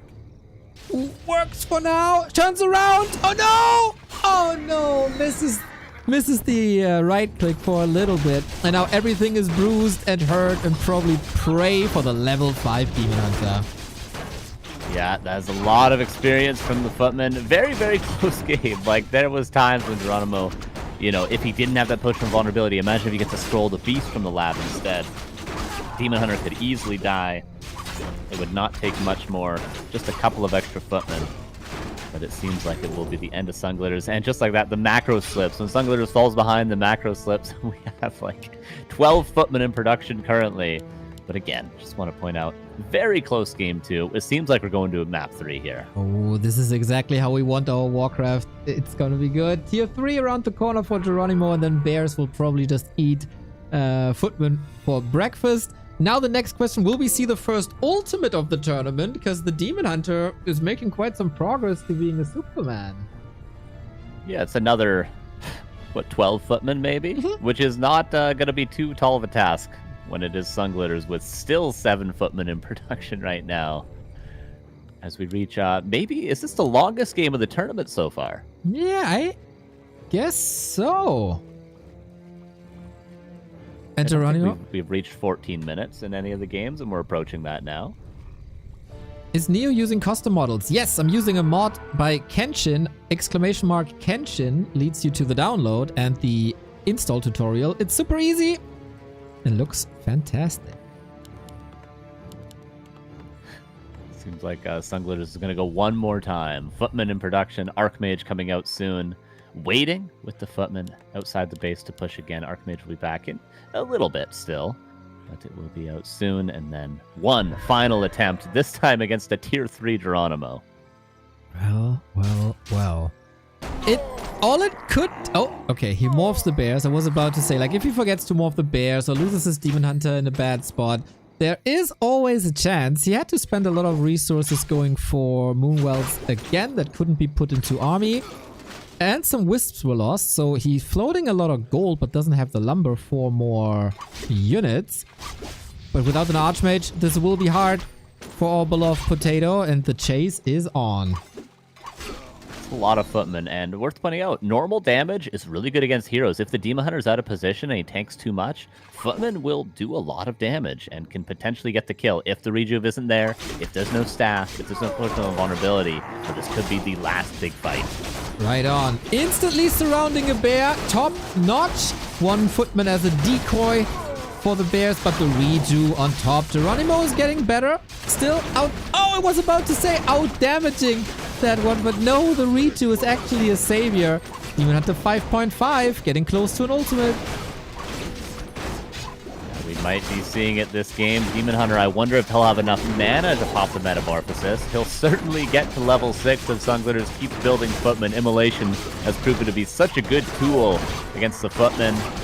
And it seems like the end is near in 1-1 in our first series to go map.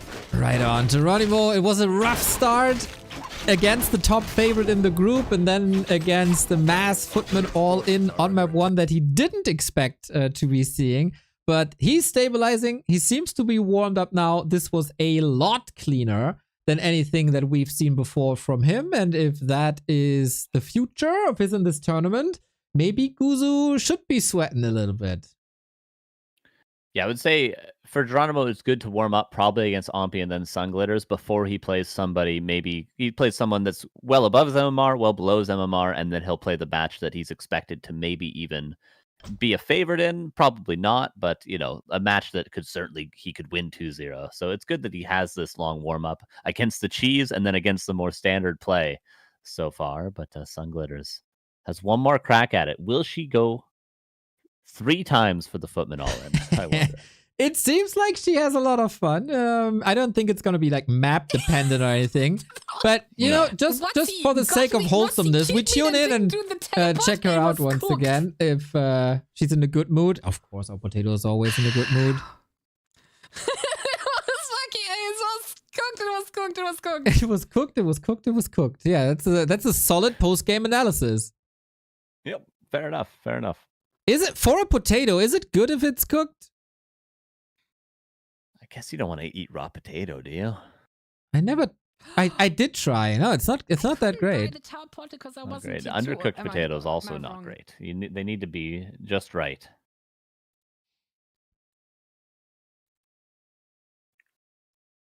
There's so many things you can do with a potato. But who eats raw potatoes? Guys, come on. I know, I'm pretty sure there's like 5% of you who eat raw onions like it's an apple. That's just the Warcraft community, I'm pretty sure. But who eats raw potatoes? I'm random? Yeah, I've never heard of that. I've never heard of that. I can't click. Raw potato with a little vinegar and mayo is delicious. Oh my god. Should we ban this person?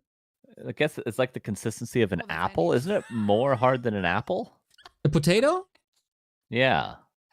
Like, think you take I a would bite think of a so. potato? Like just, I don't know. I mean, do I have potatoes in my house? No. Sunglitters wins the whole tournament. I will eat a raw potato on stream. I think that's an easy bet to make, but hey, maybe it happens. Maybe it happens. Sabo says, isn't the raw potato poisonous? Oh, well, never mind then. Well, I think you have to double down now. Isn't that bannable on Twitch? Poisoning myself on stream. Well, you could eat half. That can't be that poisonous. True. I'll take the antidote. The potato antidote before I eat it. It's probably carrot or something. Yeah, something like that. Maybe. It's not safe to eat a raw potato. I guess apples are poisonous too. Don't they have like arsenic in them or something? Or is something in an apple that is poison if you eat too much? Oh, it's the seeds of apples. So many things are poisonous. I know someone who once ate a potato and then slept for 100 years. Oh, that was an apple. It's like a riddle. No, it's like what's the fairy tale? Thingy with the thorns. Snow White? Snow White? Is it Snow White? It is Snow White. Yeah, with the dwarves and the thorns. Yeah. Yes. We got game 3, everybody, and we'll soon have the answer. If Sunglitters can win a series here in the Onlyfangs Invitational, it is Northern Isles. And let me tell you guys something. Northern Isles has a beautiful rush distance that could be made for like something like a footman rush. Yep. Could be perfect. And it's a much more direct line into your opponent's base as well. Hammerfall, you got to go around. You got to go over these stupid bridges. You know, you got to go past creep camps that are scary. But this way, you can just run straight across the snow to your opponent. I don't see the game. I do. I'm in. I hit F7. Oh. You'll get there. You'll get there. Also, Hammerfall, the little green spots that are always very tempting for new players, poisonous. Just like the apple that Snow White ate. Hit everything that Sunglitters had. This is not the case here on Northern Isles. Geranimo and Sunglitters, one more map for the W. Of course, we're not actively rooting against Geranimo. We just want our potato to win a little more. Yeah, you gotta root for the underdogs. You gotta root for the root vegetables. Exactly, the undertato. Yeah. Sleeping Beauty isn't Snow White. Oh, it's Sleeping Beauty then. Well, Snow White falls asleep in the movie though, or she gets killed or something, and then all the dwarves are sad, and then she comes back to life at the end. Spoilers for the movie that came out in 1920. Like Jesus. Yeah, exactly. Snow White is Jesus. Okay, I'm in the game. I'm fast forwarding now. Okay, it took a while. Once again, the first thing we observed is the Ancient of War creep. Failed on map 1, was super clean on map 2, and I think he got the rhythm now. No reveal though. There is still quite some damage, but the wisps are... I eat a double deny again! You know, Grubby himself called this the hardest Ancient War creep in the game. Before it was Echo Isles. Echo Isles not really in the pool anymore. I think this camp is maybe the most difficult. Grubby himself lost his Ancient War to this camp. Really? What a recently. noob. Yeah, I think like 3-4 days ago he lost it to this camp. Because of all the World of Warcraft playing he did. True. That's our world champion, everybody. Best we got. Sunglitters, though, on the other side. Squeaky clean once again. Look at this. We see a double barracks. We see a double farm. We see everything twice, and that even sober. Yeah, we'll see if the macro is perfect. 3 games in a row. It was very, very nice game 2. I think with just slightly better defense from Geranimo in game number 2. Okay, I am caught up now. So we have Potion of Invulnerability. Demon Hunter is going to struggle to get levels after those denies, but the item, again, still important. And there's lots of easy green camps on Northern Isles to clean up for the Demon Hunter. Okay then, but no Ancient of War creeping here at the moment. And are we taking a pit stop or are we rushing straight across? The ultra aggro play by Sunglitters, I think, is the way. There's no way to reach level 3 really. So just go all out aggro straight into the base once again. This shop might fall. And the Demon Hunter's taken so much damage. He's going to be able to barely heal up, I think. The Demon Hunter's not even going to be topped off full. Defends online. The farm is remembered. The Footman macro is again perfect. Sunglitters. This looks pretty good. I agree, dude. It's not that easy to get to the Moonwells even. It's only 200. Wisp detonate against the Water Elemental. Top. But since Geranimo is not on tier 2 yet, he can't go for potions. Oh wait, Carson, it's no immolation. It's mana burn. Uh-oh. And the Water Elementals haven't been that impactful in this series anyway. Yep. Focus Fire on the Archmage. Shop also being focused. Shop goes down, that means no potions. But I think the Footman should turn around and try to deal some damage, especially with the lacking Moonwells. Archmage gotta run. She's committing a bit too hard. Gets the shop and the TP. Clutch plays Sunglitters. And now heal up and run again. Shop not remembered, but can always be power built if she's aware of that. Macro slipping a little bit, but that's, 900 gold. That's just 6-7 Footmen. We can get there in no time. Defend needs to be turned off, or else it's going to take a while to get across the map. Carson, we've been telling her the entire time to put the shields up. We didn't tell her about put the shields down. Yeah, those guys are slow. Those shields are heavy. It takes a while. Yeah. Okay? You gotta lift those things around. Get a lame arm after a while. Yeah, need the shop now, so a little bit of creeping seems to be fine. She has time because Geranimo forgot the Hunter's Hall over all the craziness, but he's not waiting at home for the next wave, but goes to the tavern for probably the Naga again. Could also be a Panda, which would be an excellent addition to the army. And still, Sunglitters very, very, very hurt. Yeah, the shop is coming up slowly. Archmage is going to be level 3 next time the Demon Hunter sees it. Footman, the scout for Sunglitters. Fantastic to see the positioning. Of course, can get an archer count, knows, okay, the tier 3 is probably going to be in about 45 seconds. That Footman, given a ton of information, Sunglitters, no doubt, is making all the calculations in her head of what is in store based on everything she saw. She probably checked the items. Archmage needs to heal up, so it's going to come back out of the altar with full HP. No big deal. We're fine with that. That's just saving gold on healing. Very smart by Sunglitters indeed. She was just about to reach level 3, where it gets more expensive and also takes longer to revive the Archmage. So optimal. Why not die before level 3? You guys might be laughing, but she's so way ahead of all of you. You don't even understand. Yeah, level Archmage is going to come back in no time, making Geranimo burn all his mana on the Footman, so he cannot focus the Archmage. The Archmage will be back healthier than ever, and Geranimo is going to be completely out of nuke potential for that hero that's going to carry the game in about 30 seconds. Now we got the shields up. Nice. 30 seconds is very accurate, by the way. And we're stalling time. Geranimo is still not teching tier 3, by the way. He forgot it again, unfortunately. And he might be confused now. Where is that hero? What is she doing? He didn't see that the hero died to the creeps. He's just assuming things, and one shouldn't do that. And he'll never know. Archmage is back. Right at the shop, can heal up the Footman. And the tech for Sunglitters as well. What will the choice be? Are we going to tier 3 for Griffins? This could be a big surprise for Geranimo. He might just overbuild bears instead of building dryads, which of course would be the counter to Griffins. He could overbuild bears trying to counter the Footman, and then Griffins come out of nowhere. It is the ultimate confusion strategy that might work out. Picks up the item that she left there, double ring.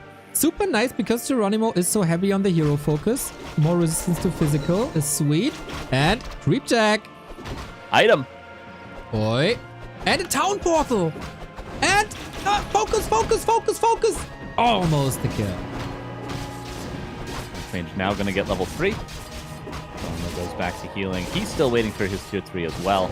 He's trying to get in a comfortable position where he has the right army, the right items, orb, staff, all those good things. So right now, Geranimo is good to be passive for him and just chill out a little bit. There's a lot of Footmen on the field. He doesn't want to fight in an open field. And for now, tier 2, maybe a tavern hero is the best bet. You get a Naga or something and go again. Maybe Alchemist if Sunglitters is aware of those heroes. Alchemist would be the absolute dream, but so far we teched up to stay on tier 2. It just looks prettier. Aesthetics, as you said, are very important in a Warcraft strategy, and we just build more of the same. This shouldn't work, but it could work. Demon Hunter only level 2, supported by bears now, and the Reju, and that's gonna be brutal. Archmage also getting 15% bonus experience, so level 4, those auto attacks are going to be doing way more damage, so maybe tier 2 is for that. Demon Hunter in the front, soaking up a lot of damage, has all the potions in the world. Ooh, illusions might cause some confusion now. The Cyclone also.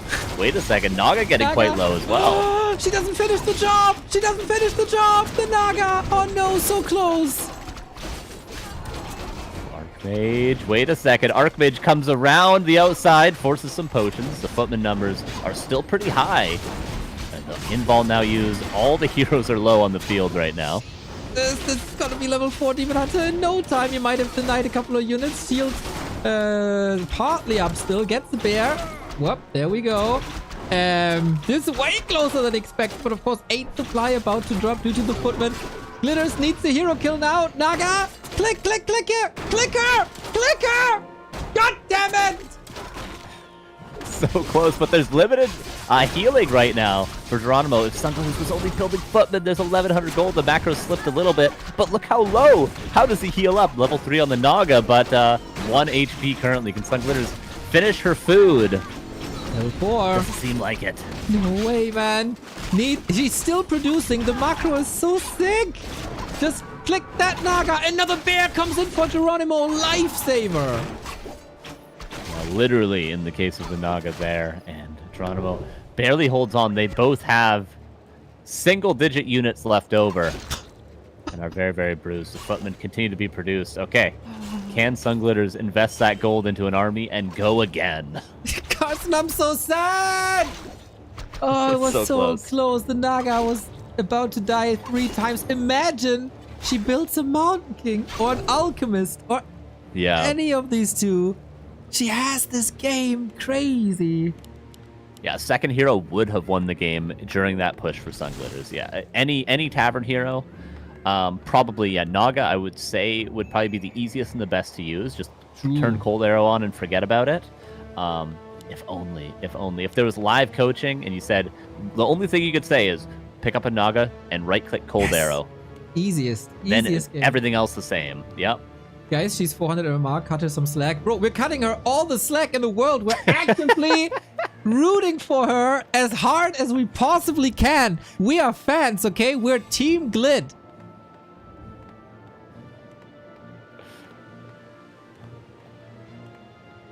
All right. Geranimo, comfortable. Will he get the orb now for the first time in this series? There it is.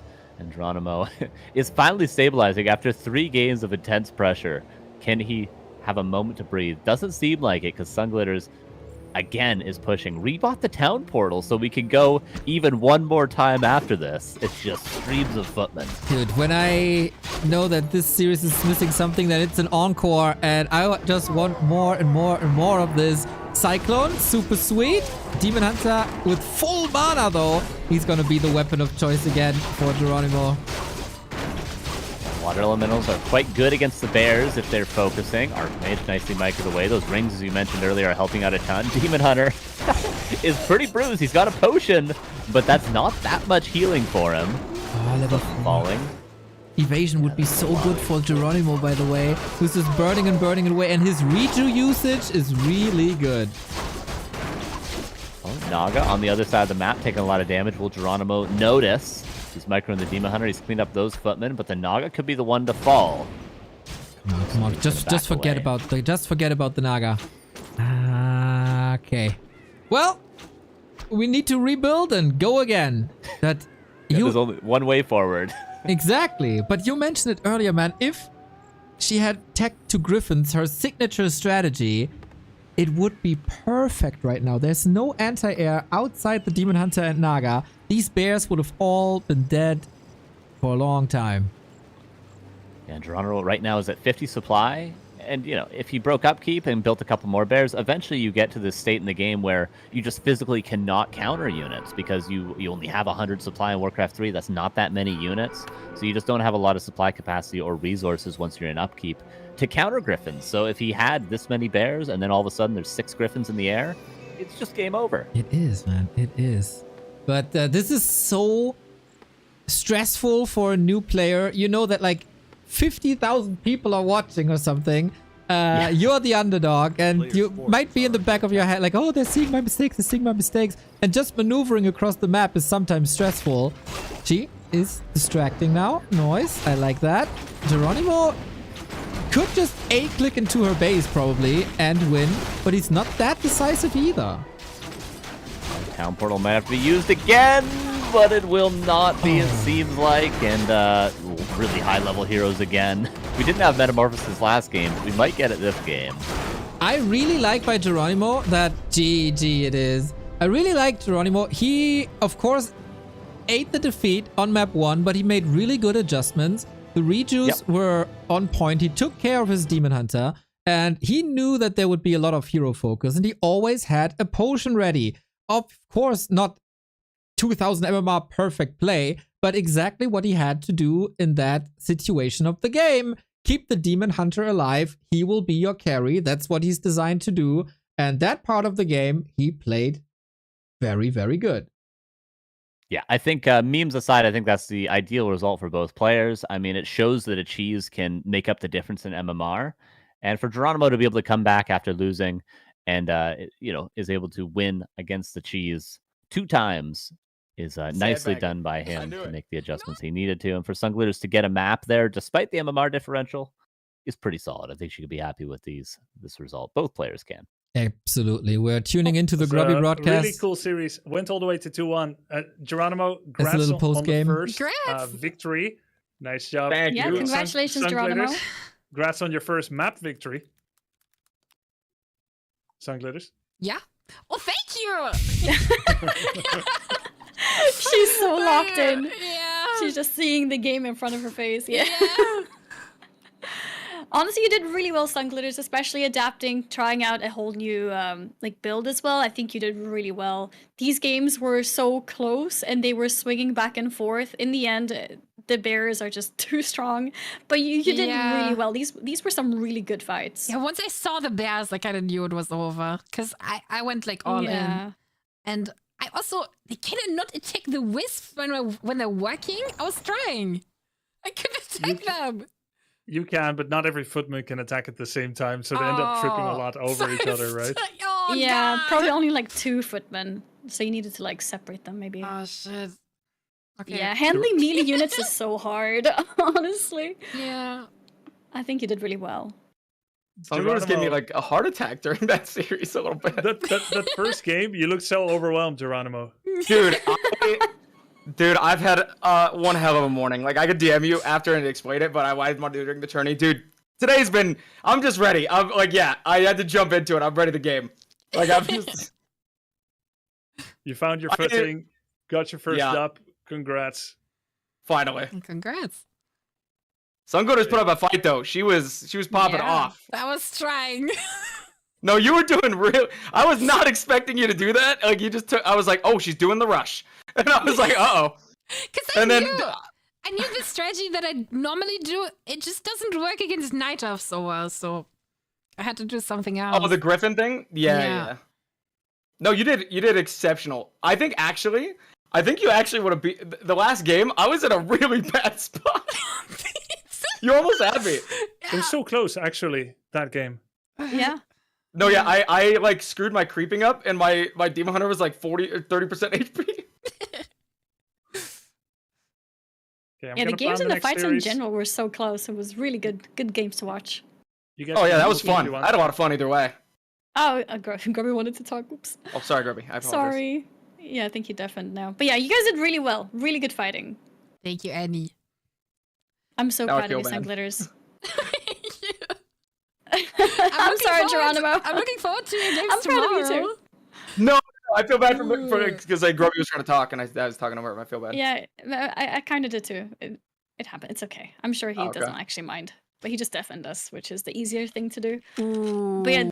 Grubby shutting out the other contestants. Man, it's so cool to see the vibes between the players. They're all so nice to each other. Fair sportsmanship on all sides. Mm-hmm. Just amazing bunch of people. Yeah, so we're getting close to the end of our first group of 2 today. We have 2 matches left. I think Grubby just mentioned he was going to give Geranimo a break, not playing 3 in a row. So we're going to have Ompi, Sunglitters, and then we'll have Geranimo versus Guzu to close this group out. And then we move into Group A with Dendi, Sodapoppin, Tyler, and Annie. Let's be honest here, Carson. We usually lie to our audience, everybody knows, but yeah. Group B is the warm-up. Group A is the real deal. Everybody wants to see Dandy's style with his Dota control and the human heroes. Everybody wants to see Tyler mauling. Everybody wants to see Soda depressed. And this channel especially wants to see Annie stomp Tyler into the ground. Yeah, I think this is going to be some very, very exciting matches.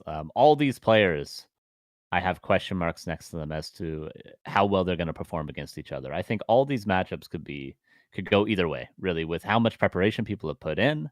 Tyler's been grinding, Soda's gotten lots of coaching, Dendi has tons of experience in competition, and Annie, of course, multiple coaches, tons of work in the past few days, the past week or so. So I think that Group A is going to be content city.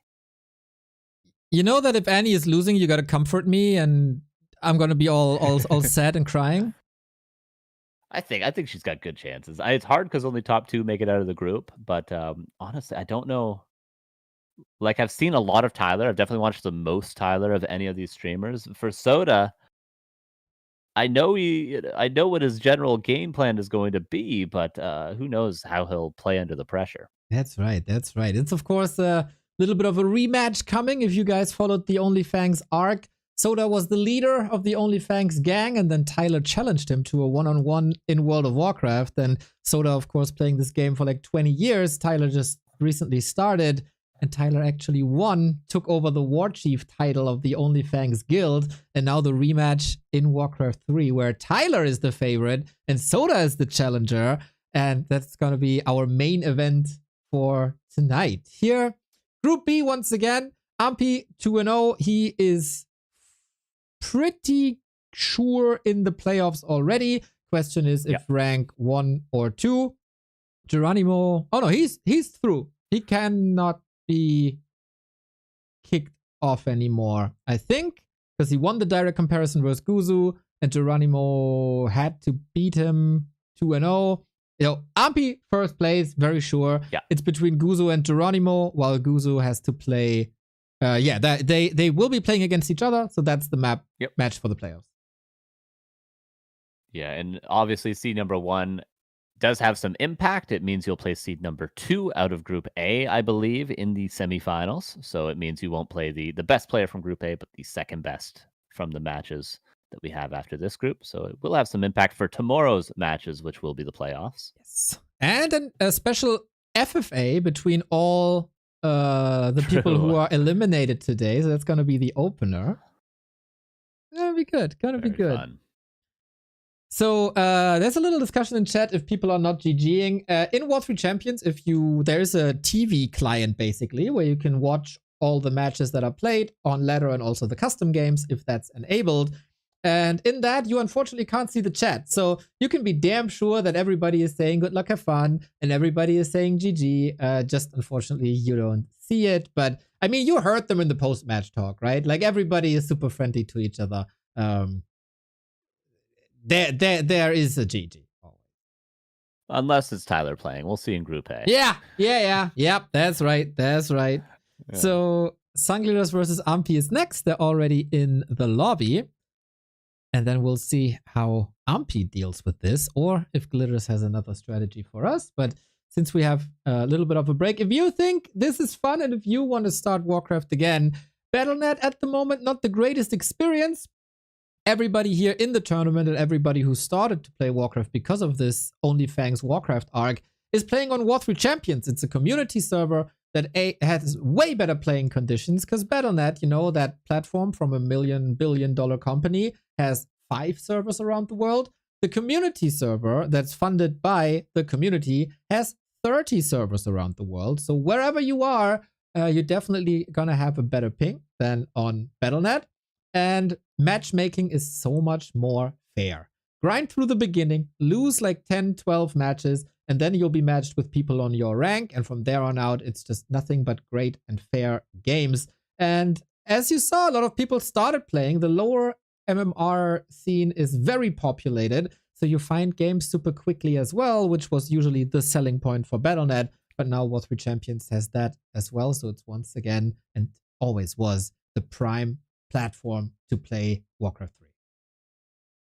Very much, and it's what allows us to watch all these games without having to, messily host a lobby and have to kick and ban 100 different people because they can see the game name and then rehost because we hosted the wrong map. We could just join, watch the games on flow. We don't have to worry about it. Grubby can just start the games and we can watch thanks to War 3 Champions, which is nice. Exactly. And since people are asking, yes, it is a community-made launcher. At the beginning of Warcraft 3 Reforged, there was no ladder for 3 years. So very talented coders and very passionate people found out a way to do it for ourselves. And since then, this is the #1 ladder where pretty much everyone is playing. Even the Asian players were playing on this platform for a long time. So, there's banter between Soda and Tyler, apparently. We, of course, have to check that out. And I'm gonna kill all your acolytes with my wolves, and there's nothing you can Bro, do I about can it. first time Shadowhunter first and beat you. Can't wait to see You the play results. like you're lagging in real Don't make me life. bring out my Blade Master. Oh my god. I can't wait. Mirror images. You don't know which one is me. Yeah, I Okay, can't. what do you play? all Fucking surprise. Crypt Lord? And the Undead is the cringe race, by the way.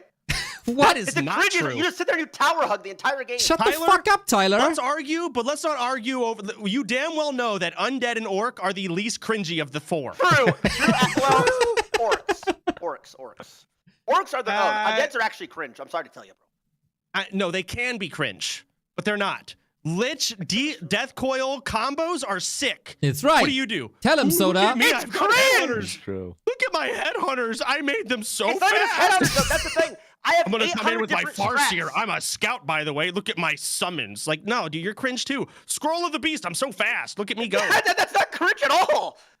Yeah, Everything you it's said pretty is cringe. respectable gameplay. No, well, sure, and that's why of the four, it's one of the least cringy. But Pally Rifle, Omega cringe. Night Elf in itself, the aura is cringe that it presents. Everything about it, cringe as fuck. Undead can be cringe. Orc, it's like it's toeing the line, but I bet how you play is gonna be cringe. It's not cringe at all. Demon Hunter on Night Elves is the most bastard thing in this game by far. Nothing. Farseer is bastard shit too. No, he's not. He's absolute Same dog with shit. Blade You're this Master. little noob. You know how to fucking dispel. Dispel is Dispel dog, what? dipshit. It's not even Dispel hard. what? At level 1, how? Okay, so just deal with it. Camp like you always do. I'm not Just giving you deal strats, with bro. it. I'm Great not giving words. Your coach should have told you this, first of all. I know how to deal with it. I'm telling you, I got shit on Oh, my let's see. sleeve too, motherfucker. Let's see. I can't wait. Oh, sorry, I'm joining. Sorry, we can't. We'll have to see that in like 5 years because we play tomorrow or I don't know 5 years from now. Right. Like, Gabby's fuck, I had to fucking move like shit around. yoinking all our time. He's a little bit greedy with it, isn't he? Oh, he knows people want to see our match, so he put us last. No, it's because the others are European and the time zone. What the fuck? I want to let the Europeans go to All right, bed. I you am know? joining right now. Sorry about that. S tier I was gonna shit give it another talk. 10 minutes, then ask you to join on voice. What's so funny about it is that they've played the game for like 2 weeks and they're already arriving at the same opinions of, well, at least me, and I've played since 2010. Like, Diva Hunter's cringe, Crypt Lord is cringe, Pally Rifle's cringe. Night Elf in itself is cringe. Yep. Yeah, Orc and Undead are the only cool races in the game. The other two, everyone talks shit about them. Yep, that's right. Literally, I feel the same way of everything they just said. We're so easy to read, man. It's unreal. But yeah, there were some truth bombs in there. That shit talk. I like how Soda wanted to be a bit diplomatic because they're casting together now. It's like, yo, we play Undead and Orc. Undead and Orc are the least cringe that's brought up together against the others. And Tyler is not having any of them. Like, Undead super mega. Oh, man. Yeah, there are the only Orc and only Undead player in the whole tournament, which is pretty common. I mean, the Orc and Undead players are a rare breed these days. Everyone plays Night Elf and Human. That is kind of true, actually. Yeah, it's just Undead and Orc are so hard to play, you know? I mean, if I would play Human on Night Elf, I would be at 1800 MMR as well, but gotta stick with the style. DWCC on Sunday on this channel is 7 Night Elf players, 1 Human. Yeah, Carson, I thought about it, like, maybe you have to do that by yourself on Sunday. I could go to the Age of Empires tournament. I'm not too sure if I'm around, to be honest. Do it. Yeah, do it. I'll cast some Night Elf Mirror on my own. It's all good. Actually, first day is only 2 Night Elf Mirrors. Oh, very nice. Very nice. Yeah.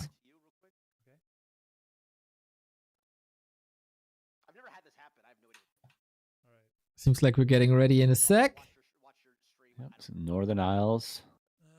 First map for Sunglitters versus Ompi. Will she do the potato footman rush? We're calling it. I think Infi is so... He's just so stable, man. He's not getting stressed by this. But will he be a little bit greedier? I feel like the better you become, the greedier you get, especially as a Night Elf player. Think of all the years they did one archer tech. Nowadays, it's less common, but there was many, many years Night Elf players built a single archer to Ancient War Creep with. Ompi could be greedy, thinking he's got the order of magnitude MMR advantage.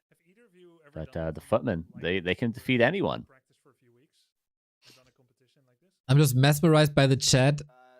Ampi says, I'm ready. Did someone order potato stew? The little trash talk. Ampi is not shying away from the trash talk. He doesn't look like it really. It's like, he appears like it's all about the game, but there you can feel his NA spirit. Yeah, he's the content man after all, you know? He might be a gamer, but he is a streamer at heart. Yeah, and I guess Ompi, like, just talking about the sort of backgrounds of the players, Ompi is like an extremely good WoW player from what I've heard, right? He's like one of the most legendary WoW players. So it shows in his Warcraft game that he is that good at video games in general. You know, if you can get good at one thing, you tend to be able to get good at other things to the level Ompi is at WoW. Except Tyler, of course, who sucks at this game. Yeah, I'm starting to think he wasn't good at League all along. Oh, I have no clue about League, so I can't make an assessment, but control groups, brother? He's gonna get his ass whooped by Annie. I mean, what I can say for sure is that he did get good at chess, and chess is a game that I kind of know, and his improvement in that is very impressive. I don't know anything about League, but chess is undoubtable. All right. That was pretty impressive. I watched a couple of documentaries about him leading into this event. It is a fascinating character for sure. And he can bench more than Remo Demo by quite a bit. I think he can bench more than Noth. He is a very, very strong person. And he said if he wins prize money here, he gives it back to the Warcraft community. So that's kind of cool as well. So it's not, he's a character, but you know, there's also a lovable side about that. Game 3 for Ampi and Sunglitters. It is number 1 in the group. Ampi, who's also very, very high on the Wall Street Champions ladder, Onlyfangs ladder. Sunglitters with the first map win, but not the first series win. Does she have more cheese prepared? Is it more of the footman cheese, or will we see the Griffins once again? Will Ampi allow this? All these questions. We'll see. We'll see if it will be the baked potato footman rush. We'll find a name for it. There's got to be a perfect pun in there for this strategy from Sunglitters. I mean, I'm talking to the inventor of Noah's Ark. It is definitely down to you to find a name for this build. That didn't stick though. No one calls it Noah's Ark. With me, Carson, it will stick until the end of my days. I'll be 89 years old, casting on probably this PC, still casting Warcraft 3. With the 3 players that still remain, and I'll be calling it Noah's Ark till I die. Beautiful, I love it. By the way, I am speeding up. Oh, thank you. Speeding up. This is our speed up reminder. Yes, speed up reminder for both of our casters, and only one of the 2 casters totally forgot about that. I am pretty much Heroes about to come out right now. And speaking of heroes, Ompi goes for the Warden, and Sunglitters blocks her Archmage.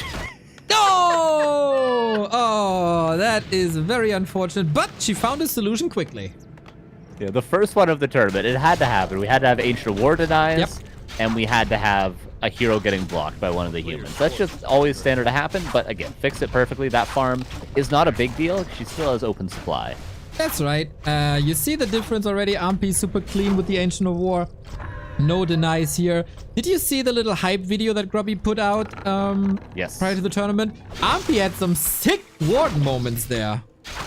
Yeah, nice like blink The classic Terran stand Warden Blink position over the little water lines. Yeah, super cool. He's definitely been studying pro play. You can tell from those sort of things. That made me wonder, by the way, when did that happen? Because Terran stand is not on War 3 Champion.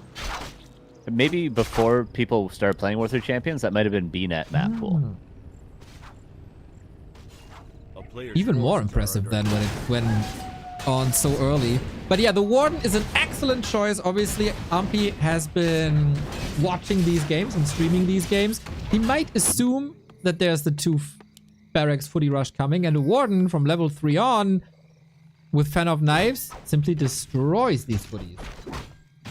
But it sometimes can be a little bit of a poison chalice because you use 2 Fan of Knives. Yes, you kill a lot of footmen, but then if the Warden takes a lot of damage, being in the front line like that, Moonwells are going to struggle to recover, whereas the Demon Hunter is more of like a stable tank that Geranimo played, right? You can stand in the front line, you can avoid stuff, you don't need to burn through all your mana right away. The Warden needs to burn through all the mana, so it could be a difficult hero to heal up.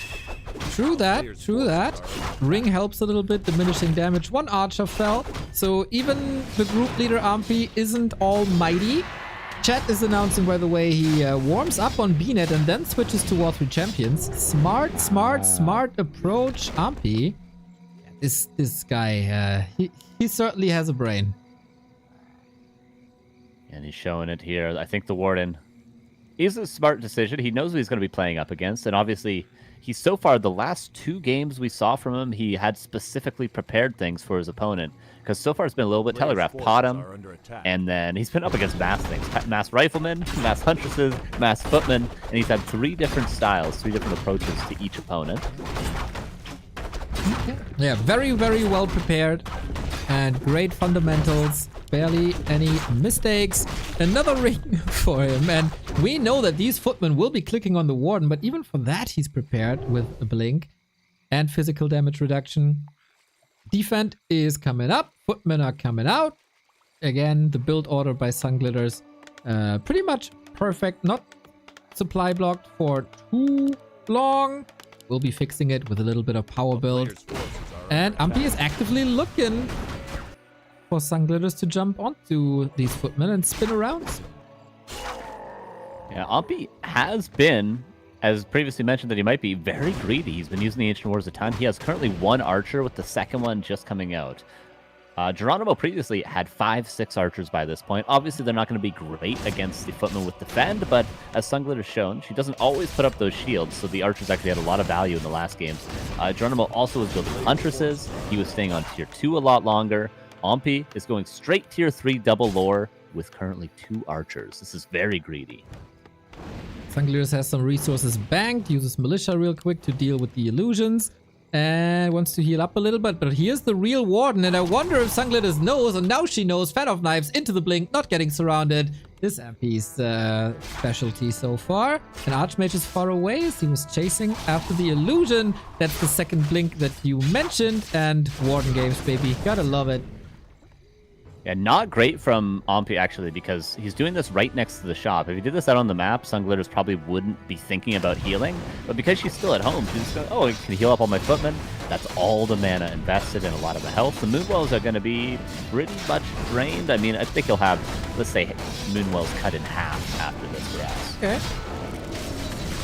Yeah, good point, good point. Gets a clause of attack. The second one, actually. That's going to be nice for these auto attacks. And then I guess it's time to run across, because time is running out. Tier 3 is halfway done. And we're healing up. Archmage has some sick items. Auto attack damage is going to be great. Ampi goes forward, realizing maybe there's no Arcane Tower for Sunglitters, but our timing is running out. We need to hit before there's a decent number of bears. 1 rejuve we can fight through, but 3 or 4 we cannot. Sunglitters is going. I hope that she doesn't react to this this Warden. Just leave the Warden. Let the Warden harass. Rebuild the peasants later. Just attack now. And that's exactly what's happening, but the counter-attack, sometimes all you need is a Warden for the entire game. Just spin to win, basically. And this hits hard, because this hits the economy. There's very little at home to deal with this, but we have to staff now, of course. Ready for Ampi. This is now pretty much exactly how you're supposed to play a Warden. Yeah, the Rejuve has enough mana for more fans. Ampi controlling the game well. I feel like if Sunglitters could have gotten across the map a little bit earlier, before this bear was out, she had real chances, but was just delayed a little bit too much, it seems like. Yeah, this could have worked if she's not going for the Makura camp. I feel the Warden was on the map. You mentioned the bear. Tier 3 wouldn't have been done. But now everything was a little bit delayed and she was a little bit distracted. And as a new player, if you can't unfold your game perfectly, then things can derail super quick. Yeah, a couple of archers falling. Maybe a bear could go down as well, and then TP out. And of course, knowing Sunglitters, we TP out, and then we go again with more footmen. But for now, Ompi, almost level 5 Warden, and that's gonna deal with the footmen quite easily. Level 5 Warden, I'm afraid. Yeah, she is not getting any weaker, chat. There's gonna be level 3 Fan of Knives, as Carson said, ultimates, etc. Maybe Sunglitters is getting a little bit too one-dimensional now for 3 games in a row when the other contestants are watching. I kind of doubt that with only one worker in the mine, there's gonna be a big comeback this time. Yeah, not a ton of resources being mined right now. Quite a few idle peasants. Ompi now scouting, making sure to not have any surprises coming his way. He's got orb. And maybe, is he going to go for the invis pod or something? Probably doesn't need to. He's going to get potion of vulnerability. He's worried about a, daytime. He's worried about a arcane tower, but there is no arcane tower. Staffing onto the wisp in the main. So nasty, so nasty. This is, from the Night Elf perspective, so much fun to play. From the human perspective, so frustrating, especially when you're not experienced against this. You probably don't even know where this warden is coming from. You didn't see her walk in. She hasn't spotted the wisp before. It's all a miracle how this is happening to her. Oh, Archmage could easily go. There's no potions right now. Fan of Knives misses, fortunately, but this Archmage is probably going to die in a matter of time. Well, that time is now. And Ampi styling on poor Sunglitters. This bullying in my book. Seems like it. He's pretty much a solo hero. He's got bears back at home. He's getting close to level 6 Warden, and it will be the 1-0 for Ompi. Can we give out penalty points for unnecessary roughness? True. Not fair, not fair. He didn't need to play the Warden, okay? Exactly. You should go Tinker first or something. You know what? I think Grubby enjoyed this. He's that kind of person. Yeah, true. 1,200 total once you split it. He's been used to beating people with solo heroes recently. So he's probably liking watching someone else do it for once. Also, I hope she still carries the joy of the one map win and the match against Geranimo. Ending up on a loss like this will be a bit tough and demoralizing maybe, but she doesn't seem to be that kind of person that gets demoralized quickly. She knew that Ampi is the number 1 in this group. She was so happy. About the map win. Yeah. And people it shows MMR differences, right? Like it shows how much of a difference it is between even just, Sunglitters MMR and then like 1,400, which is still, kind of in the lower levels of War 3 champions. There's so many tiers in this game. It's crazy. Yeah, because it's so hard and you lose so much and then the tiers come out. Yeah. Yes, exactly. Many tiers. I warn you a little bit. Don't slender the 1,400 players. You got one here also. Not a 1,400 caster though, Neo, and that's what's important here. True. Also, only 9 MMR away from the big 1,500. Very nice. We're grinding. We're grinding. We are. Hey, and you 2-0 Dompy, okay? You can take that to the bank. These Banshees. I'll never forget these Banshees. The poor soul. He was so crushed. Never rematch him. Never rematch. Nope. That's it. We take that 2-0. No problem. I offered though. Nobody asked though from the other side. Yep. It's not that I'm hiding or anything. Just want to make that perfectly clear. Well, maybe we'll have to have a rematch at the end of this tournament and see where we end up. You guys have both been grinding. Yep. Seen you on the ladder a little bit. Oh. Yeah. If he wins, I'm going to challenge him. All right. Very nice. Very nice. 10K money match if he wins. Yeah, about that. I'm not that confident. We need some subs to be able to afford a 10k match. Yeah, that'd be terrifying. I mean, tournaments are already nerve-wracking enough, but to play a money match, people do a lot in fighting games like Smash Bros. They'll do money matches like $50 a game or something like that. That would be scary to have your own money on the line for once.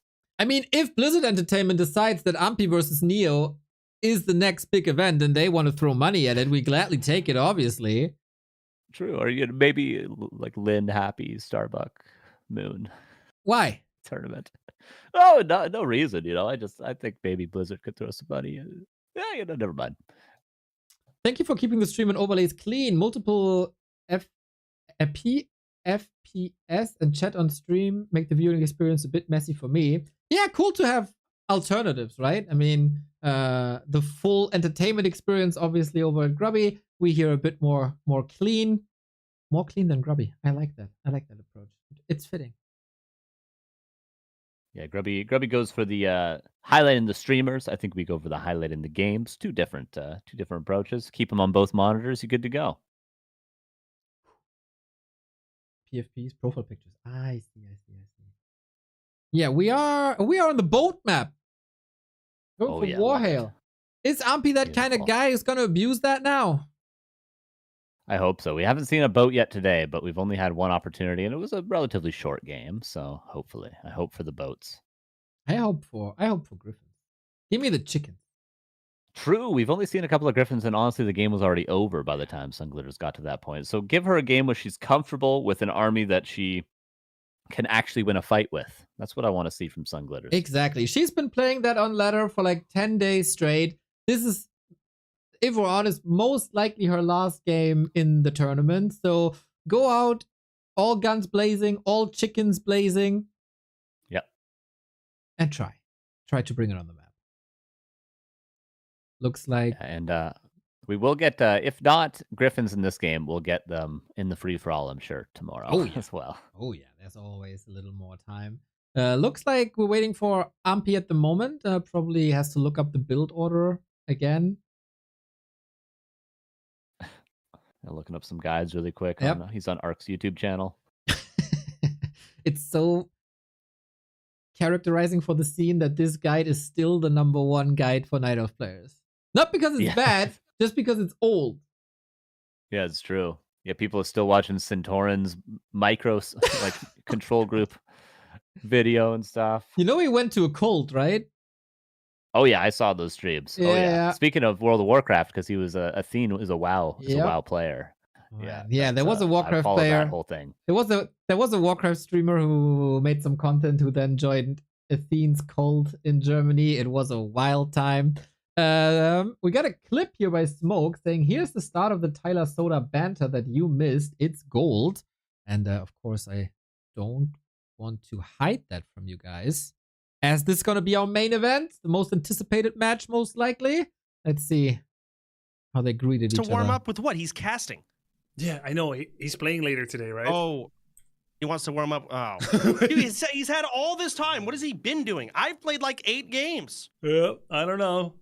He's taking this. There he is. He's taking his way too God damn it, seriously. guys. Oh, hi. Little baby needs to warm up before. Yeah, I do. I got a lot of lines, Sodapoppin. People expect greatness from me, not mediocrity. No, they don't, Mister. I can't control group anything. Doesn't matter. I still fucking 300. I've gained 200 ratings since then. Doing what? I can't wait till we play. Sodapoppin, I'm gonna make you so fucking miserable. By the way, you are not gonna have any fun. I can't wait. I don't think so. You don't know what I've got in my sleeve. Let's see it. You think bro. you got all this greatness? You haven't seen mine yet. All right, I've got secret weapons that I have not done on stream on purpose. You think you're sweating? Just you wait. Mr. I can't control group anything. Boom, shot fired. These guys, they know how to put up a show.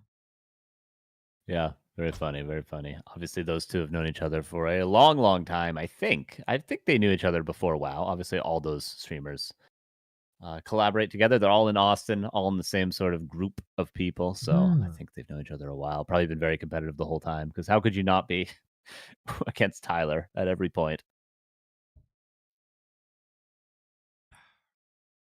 Yeah, if you're getting challenged once over and over and over, surely.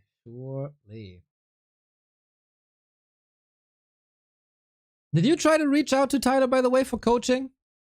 No, I figured if he wanted it, he could reach out to me. Giga Chad. I think you couldn't have done better than Knopf anyway. Yeah, he did great. He great. I knew Tyler would find the right coach anyway. He would get Starbuck, or he'd get some other orc. I wasn't thinking that Knopf was around playing currently, but ended up working out perfectly. Hey, I figured if it was that desperate, I'd be here, but I wasn't gonna overreach for it. He'll find the right person for him, you know. So since he's calling Grubby the stick man because of his thin arms and stuff, you think Tyler would have respected you? I don't know. Yeah, see, I think that's why Knopf is the perfect, because he's bigger than him. Is the perfect coach for him. Tyler is stronger, but Knopf is bigger. Ah, I see. Yeah, I mean, they are the gym bros. It's a perfect fit. Love to see Knopf now also streaming. The game is live. Unfortunately, the Flow TV is again on a 3-minute delay, so we have to wait a little bit longer. But that gives us some time to thank Achkapediga for the 75 months of support. Pretty much since the beginning. Well, no, the beginning was 10 years ago, as we had our first sub ever today in the chat. Really? Who's that? Krizer. Krizer 87. I recognize that name. I'm sure I've seen him, but I don't know if I've seen some 100-monthers, 110 months, I think. Yep. But I haven't seen the 120-monther yet. The great Krizer and next, I think. Yeah. Big 10-yearsers. You can start your sub here today with a little prime, maybe, and then 10 years later, we're going to be talking about you as well. Just keep it up. True. Yeah, I got 51 months here. Okay, yeah, I haven't been following. I was checking to see how long I've followed. I've only been watching since 2015, Neil. That's my follow age. July 29th, 2015. So I haven't been around that long. That was WCA times, huh? When yours dominated and then you found us. Yep. The classic. Soul Apeman is raiding us. What the hell? Soul. I hope everything is fine, because Soul giving up the stream before the Miss Annie matches. Maybe emergency coaching off stream. Yeah, maybe. Need to prepare. Yeah, Soul, thank you very much. You built a lot of hype for this in the past 2 weeks and put your heart and, no pun intended, soul into this. Hope you will be streaming the important matches later. Get the Carson emotes out. Do you guys have beef now, by the way, since you showed the way how to beat Pally Rifle? Saul said he would respond, but I think Pally Rifle University is against me. Lemus was in the chat the whole time, just like, this is all wrong, you're wrong, these replays suck, you suck, this is not right. So I think they're fine with what I showed. I don't think they're too worried about it. I think I stand by what I think he's just panicking. He wants to make you look bad. He's just gaslighting the chat. So they think he was trying his best. Yeah. He was really trying. What a dick, dude. What a dick. Yeah, but anyway, I stand by what I said, and we'll see. We'll see where orc players end up. That's all I'll say. Give it 6 months. We'll see what Lin ends up playing. Exactly. You know, we'll see what Lin ends up playing. You know, did you send him the VOD? He'll find it if he needs to, just like Tyler. Gotta get your name. I'm only here when people need me. I'm only here when people need me. Okay. We need a Carson signal. It's just a big mustache in the sky. True. All right, Warhail is available to us now. And we will see. Do either of these players know about the boats? I wonder. Ampi, I think, knows everything. True. Yeah, he's a very well studied player. I am going to fast forward a little bit, by the way, because you're not always perfectly up with this. All right. I am. I have also hit that F7 button. Pokey 21 brush. Very good. But all right. 37 seconds. I think we're all right. 37 you are. 42, 43. You're 5 seconds ahead of me, and I can't fast forward. I don't know how that. So I will slow down to half speed for 10 seconds. God damn, you're so smart. 10 times minus 0.5 is 5. It's carry the one. E equals yes. Exactly. Furoros, thank you for the 49 months, mate. Thank you. So, the last dance for Sunglitters. Our beloved potato will say goodbye either after this map or the next if she wins this one. Ampi, I think he'd be disappointed in himself if he loses just one single map. For sure. Yeah, he seems to be very self-motivated that way. Absolutely. He was probably one of the more emotional players when it came to losses. Obviously, Tyler does it, I think, for the memes a little bit, but Onfi seems to really care about not messing up. Seems to be important to him to play a clean game, to get the wins when he feels like he deserves it. So I don't think he's going to show any mercy in this tournament. He wants to prove to himself that the practice was worth it. You know when that was noticeable? When I bansheed his ass! True. Yeah. That was it was pretty good. Banshee's underrated, underused, underutilized. So I mean, you could steal the best unit in the game from Night Elf. Of course, you should steal them. Yeah, exactly. Well, it's so easy as well. Just one click. I don't even have to do much. Anyway, I see an Arcane Tower, and to me, that is an indicator that we will be seeing the Players' forces are under attack. Yeah, love to see Sunglitters switching some stuff up. She got her win with the cheese, and she got close a couple of other times, but I think now she's going to be more and more ready for it. He goes for the Dark Ranger. This is a very classic strategy. Oh, wow. Looking up the older meta, Ampi, I like it. That would be extraordinary versus the Footman Rush, because then you could turn all the Footmen into skeletons if you kill them with the Black Arrow. Maybe a misread on the strategy of Glitters? Yeah. Yeah, absolutely horrendous against Griffins, and Sunglitters likes to go Paladin second. A nukeable hero with Holy Light, which is generally not the case with Night Elf. So that is pretty good. Things looking up for the potato, especially with this Ancient of War. Some damage, a little bit too much damage. Nice aggro switch though. So the Elder Jungle Stalker is going for the skeletons, and they do what they're supposed to do, and that is tanking a lot. Sunglitters unfolding her creep route, clean as before, with the super fast tech. A player's forces are under attack.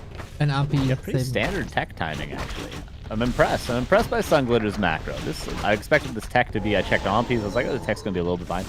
This is standard tech timing. Yep. For Sunglitters with the tower, of course. Mega clean. We had one deny on the Dark Ranger. I don't know if that will delay a level 3 creep route. Archer's falling now as well. Ampi is shaking. He's scared. He's waiting for the Footman to push his base, and he's thinking too much about it. He's not thinking about what's right in front of him. Yep, I agree. I'm not sure if he scouted that well, that there is a tech and that there is no second Drax.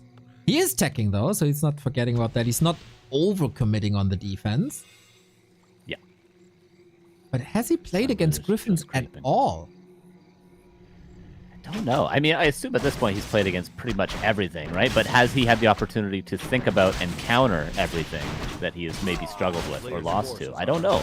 It takes a lot of games to know the solution in every single situation. Only the best of the best players are at that point with enough reps to be able to counter it, so for Sunglitters, very important to not forget the blacksmith this time. Keep up the creeping. Ampi leaves her alone, she leaves Ampi alone. We clear out the neutrals. And on war, this is a pretty clean creep route, I gotta say. Easy level 3, going for the expansion as well, which is rather easy, targeting the healers. What they're doing.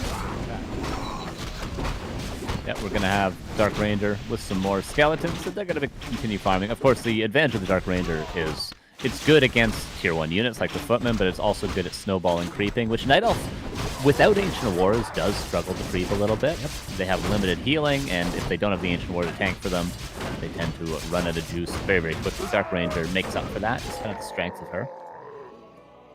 Well, and so far, we're just building Archer. Probably Ampi has identified now that Griffins will be coming. How good are Archers really against mass air? I mean, there's little shockwaves coming from the Griffin attacks, and Archers, yeah, not the tankiest. Could backfire, but what if Ampi just goes into Dryad? Yeah, I think Archers against mass air is normally a numbers game, but yeah, Dryads, of course, cannot be attacked. And they deal with water elementals quite well. I think it's going to come down to maybe some knights mixed in that would help against the Dryads. Mortar teams I don't think are going to be a possibility for Sunglitters, which are the ultimate counter to Dryads. You've got the Griffin Aviary, tier 3. No blacksmith yet. There it is, not forgotten. So knights are on the table as well. Macro for both players, pretty clean. I watched these guys, especially the week before this one. and they were floating resources 2,000, 3,000, 4,000 I've seen. So far, all these games, was there 2 maps where we had 4 digits gold? No. Right? No, I don't think so. So yeah. good. Pretty solid. And that's very underrated. I feel like micro in Warcraft compared to like people know StarCraft 2 a lot, and they're like, okay, that's the macro game, this is the micro game. But I feel like macro very underappreciated in Warcraft. Just to have units constantly coming out, not forgetting or getting supply blocks, hitting your timings, and by timings I mean having all the right units at the right time, is super important. More important than going for fancy blocks or surrounds. As fun as those are, as cool as those look, that's not what really wins you games. It's not forgetting your units and having everything when you need it. And for the Night Elf players, also keeping your heroes alive. That's also. Yeah, make sure to press that staff button. Yeah, or the potion button, or... I had a mental breakdown earlier, Carsten. I can't. I can't. Was there a colorful game on stream, perhaps? It was Moon! It was Moon! No Moon! Oh no. Expect better from Moon. But we have Life and we have Kaho. We have the young guns that give me hope for Night Elf. Well, Life also loses. They're both... Carsten, let's not go. We have a good time here. We have a good time with. Let's not think about the pro scene. Yeah, no, we're not thinking about the pro scene. No. We have a big skeleton push. Look at this. But the Arcane Tower is perfect against it. Yeah, and they are slowly expiring as well. Ompi with a ton of archers. Griffin's not yet underway. I hope Sunglitters builds a knight right away at tier 3. Not Griffins. We need a knight. Oh. Coming back. Potom second. Interesting. Yeah, very interesting. I guess a good orb carrier. Sunglitters build a knight. Will she be aware of what the strongest counter probably in the game to archers is, which is a knight? She's probably a bit overwhelmed with fighting and producing at the same time. So for that, a perfect moment for Ampi to arrive. We got life drain, but breaks it with an invo potion immediately. Nice. If only we'd have units here. Yeah, a knight could have already been out if it was remembered right away. Militia was, but unfortunately not called over. Water Elementals are doing a good job. Dark Ranger's out of mana, which means the Militia could be even better. They won't be turned into skeletons as easily as they could with a full mana Dark Ranger. Rejuve now on the DR to heal it up a little bit. Sunglitters can defend, just needs Militia. Yep. And a knight, ideally. And production. We jinxed it, Carson. We jinxed it. Talking about how the macro is getting better, and now we build something. Ooh, lots of Griffins at the beginning. Little pullback by Ampi, using the roar. Again, Archmage has healed up, so he can defend with Water Elementals. New reinforcements trickling in. Bears and Archers. It's a good combo. And Sunglitter's given a little bit of room to breathe. And I imagine for potatoes that's quite important. Sunlight and air and clean dirt is what Sunglitters needs. And also lots of units, which there is currently 4 Griffins in production. Amazing how fast that gold goes. Griffins are expensive. What, 280 gold, I think? Yeah, they are expensive. Usually for human, of course, no problem if you have an expansion, but on this level, I think expansions are rather useless. Now we got the Griffins. Ampi has the confirmation as well. That's why he sent the skeletons here. And when is it time for a knight? Yeah. Nowhere to be seen. But yeah, the signature Sunglitter strategy. Let's see how this works. We have Griffin number 3 and 4 on their way, by the way. I don't know if we mentioned Archmage, the triple ring for 50% damage reduction, and also the flute for increased damage to the Griffins, Water Elementals, and Archmage himself. So quite nice. Love to see some staff action here by Ampi. I don't even know what he got. Maybe a town portal? But Sunglitter's rushing straight across the map with the few forces she has. Hope she set the rally point. Looks like it. The town is under siege. A player's forces are under And now she has to go all the way back because Ampi is knocking at the door. Oh, don't lose that Griffin. That Griffin's super important. So much damage. Does micro it away. Stormhammers is on the way. You mentioned the splash damage earlier. That is the upgrade that allows the splash damage. If Militia is called and all the Griffins fight together, Sunglitters could hold, but currently Militia not being called, and Griffins are taking so much damage. Oh, Archers with Roar. Very cheap, very hard-hitting ranged units. And with that, yep, this is not enough AoE. A Mountain King would also help a ton, but, you know, in the beginning, sticking with one hero to not... one It is 2 heroes, but the Paladin kind of forgotten. That's kind of what I mean. We're focusing the bears now. That's nice. Only 1 Dryad. Paladin is here. Full mana. Need the Holy Light. Go. A couple of bears could fall. If only Militia was called. It's not that much army. 2 bears are about to die. If we just had all the Militia, even the gold ones, just call them all and attack. All the archers would be dead. The bears would be dead too due to the chaos. Sunglitters can hold right now. Needs more production, gets more production. She has animal war training for more HP on the griffins, but never produced that one knight that would be so advantageous with normal attack versus the archer's medium armor type. Need more healing, need more birds. We call Militia. Will we use them this time? Looks like it, but unfortunately we're sending them in 1 by 1. Yeah, that's not ideal militia usage, but Archmage is level 5. Level 3 water elementals are going to have a ton of impact. Militia, go! Attack! Go! You can do it! Do something with them! Dark Ranger on the way to level 6. Then we see Charm, and these griffins could then soon belong to Infi. Well, not easily counterable without that potion of vulnerability. Water elementals are helping. Infi diving deep. Might get the Archmage killed. There is a town portal. Paladin could come back to heal, but right now on the other side of the map, Infi's going deep, and he's lost almost all of his army. TP swapped over for Infi. Does Sunglitters hold? No Does way. she force the TP? Oh, the sickest escape with 8 HP. Redo again. What a frustrating shit spell that is on lower level when you're not using this spell too much. So much healing in such little time. Dark Ranger also falling quickly. Is there a kill here? Paladin still chilling, waiting for the right moment to return. Shadow Meld now. Infi has all the tools at his disposal. More GNL bears come in for the rejuve. And these are big, big skeletons. Okay, we're going to see perhaps the first ultimate of the game in a second here. Charm is going to be unlocked for the Dark Ranger. There it is. Will he use it on a Griffin? Will he use it on a Peasant? Nah. No mana. Ah, that's a bit unfortunate. No, it's on cooldown. We used it. On a Peasant. What the fuck? Oh. What the fuck? Is he blood castling now? No way. Oh, the mana town hall. Are you kidding me? BM Infi. We'll build in the shop now. Dryad goes down. Still, we're fighting. Sunglitters has buildings, and she has a Griffin in production. That's all she needs. Infi is building an Arcane Vault for more mana on the Dark Ranger, and any Griffins that come out will be charmed yet again.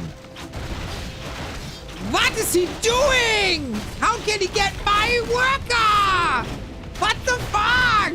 It is a bit overwhelming. I'll be making sure. I mean, at this stage, you know, if you don't tap out, this is what happens. Sick escape with the Paladin, just like with the Griffin earlier. But I think it's time to say goodbye to our beloved Potato. Will the shop finish? I'm not too sure. We have a town portal still. Oh, not quite. That is it. One more Griffin and a Paladin left over. And unfortunately, that may not be enough to solo this entire army for Sunglitters. Infi, he almost had a TP out, and then it would have been a hold, but not quite enough. So Carson, just for me to get this straight, according to Infi, Banshees are freaking cringe and shit, but charming a worker is okay? I guess so. I mean, BM, I feel like when he built that town hall, it should have been an automatic disqualification from the tournament. It's 2 BM. Yeah, I doing think that to a Potato in her own garden. That's right. So first they steal the map, then there is no punishment for unnecessary roughness that I think would have been in order. And then Infi's not getting disqualified for bad manner here as well. In my opinion, Sunglitters was robbed of the group stage win here in Group B. And Infi almost built a farm there. That would have been completely unacceptable. If he, as a Night Elf player, built a farm, that would have been the combination of all things unholy in Warcraft. Unacceptable. That is not acceptable at all. I agree. We were a little bit late, so we tune into Grubby where the next match has already been set up. What? It's gonna be the decider in this group, the last game in the group, in Geranimo versus Guzu. Well, for myself, for reference, I'm not gonna. Do you not like the Pally rifle? No, everything is already. But yeah, very nice by Ampi to winning this 3-0. Just to be clear, everybody thought he would be the favorite, maybe contested by Guzu, but we made clear very, very early on that that's not the case. And then squeaky clean, 6-0 in maps, and now Sunglitters also 0-3. But her winning that one map was the moment of the tournament so far, made us all very, very happy. So she can be proud of herself. And now, who's going to be the second player in the playoffs? Is it Guzu? Is it Geranimo? We're about to find out. Nora, wouldn't you agree? Yes. I would agree. I like to whoop them and I like to wood. I'm just listening to them on stream. Yeah, Sorry. okay. Yeah, I do guess. the same. Yeah. Okay, Cool. We're whooped-in and we're woden. That's so nice, man. Guzu the jolly fella. We have all I'm Team Guzu now. Despite the Pally rifle, you know. Geranimo and Guzu. Team Guzu. Gentlemen, good luck. May the best win. Good luck to you guys. Yeah, good luck. And hello again. Yeah, maybe the Hi, first Annie. intense match of this group, because this is going to determine who makes it in second place, who's not eliminated from the tournament, I believe. Right? You already said that, but I think is that confirmed? This match is Yes. who makes it out? Yes, both are 1-1. The winner is then All right. 2-1. The loser is 1-2. 2-1 is better than 1-2, so they'll be ahead of Perfect. the other, and that is then a confirmed rank 2. I'm going to show you guys the wonderfully updated group. Thank you, Liquipedia people, not only covering the pros of the Warcraft scene, but everything there is. Ampi, perfect score. Guzu with the win over Sunglitters, the loss against Ampi, same for Geranimo. It's going to be another human versus Night Elf. And then we close out Group B.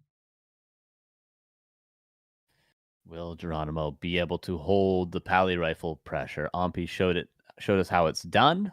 Geranimo also showed us how he's able to win some matches in this group, but also face some adversity against the mass cheese pushing into his base. And he will have massive something pushing to his base, but it's not going to be Footman.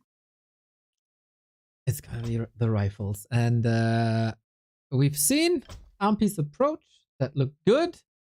Is Geranimo denying the creeps? He cannot afford that. There's no room for error when you're playing against Pally Rifle. And Guzu could feel comfortable, can feel relaxed, even though it's getting a little later here in Europe. It's only 9 p.m. It's gamers time. And we are ready to roll with Geranimo versus Guzu. The decision. F7 person to speed it up.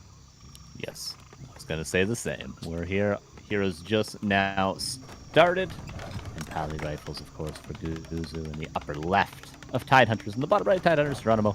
Gonna go with the Demon Hunter. I wonder if he will follow suit with the Naga into the Fire Lord and only single lore, lots of archers. That seemed to be a decent counter for Ampi when he played it earlier. Still speeding up. And yeah, if he brings his Demon Hunter on the line, and so far he does, if he's not denying, if he's using the Reju as he did before, because there is no Dispel in the Guzu army, then it's looking good. We're not moving away from the Pally Rifle. There was Archmage practice by Guzu before, but we ain't trusting. The Archmage is a little bit more stressful than Pally Rifle. You can't take any damage on anything or else you're kind of behind. Like, imagine trying to play, Archmage 1 base pressure against the Night Elf. If your AM takes 100 damage creeping, at the highest level, you can pretty much leave the game. So Paladin makes things a lot simpler in some cases and a lot more stressful in other cases, like when you play it against Mana Burn. Paladin, much more reliant on those mana points. So I hope he goes Divine Shield this time, which is something he did not do against Ampi earlier. Chat, who are you rooting for? Are you Team Guzu? Are you Team Geranimo? I would assume there's either Guzu fans who watched his stream or anti-Pally Rifle people rooting for Geranimo. That would be my guess. But yeah, Wop and Wode. Okay, Iron Chef. Okay, Smoke also cheering for Guzu. If people watch the stream, it's hard to root against him. Yeah. He's just so nice. Yeah, true. Perfect description. And he picked the game up so fast as well watching him. It was like watching his first couple of ladder games was super duper impressive. Even though, it's a simple strategy, but to be able to just, his creeping was good, his micro was solid, his macro was there. So I don't care what strategy you play. Those 3 things are universal, and he He did them very, very well, even in his first couple of games. Right on, right on. More creeping. The tech with 2 rifles. Very greedy, actually. And Geranimo feeling confident, harassing immediately. Yeah, you like to see this. His creeping was good as well. He didn't deny anything. He got 2 nice items. Used the immolation, I believe, for the second camp to speed it up a little bit. And now he can pressure the Paladin.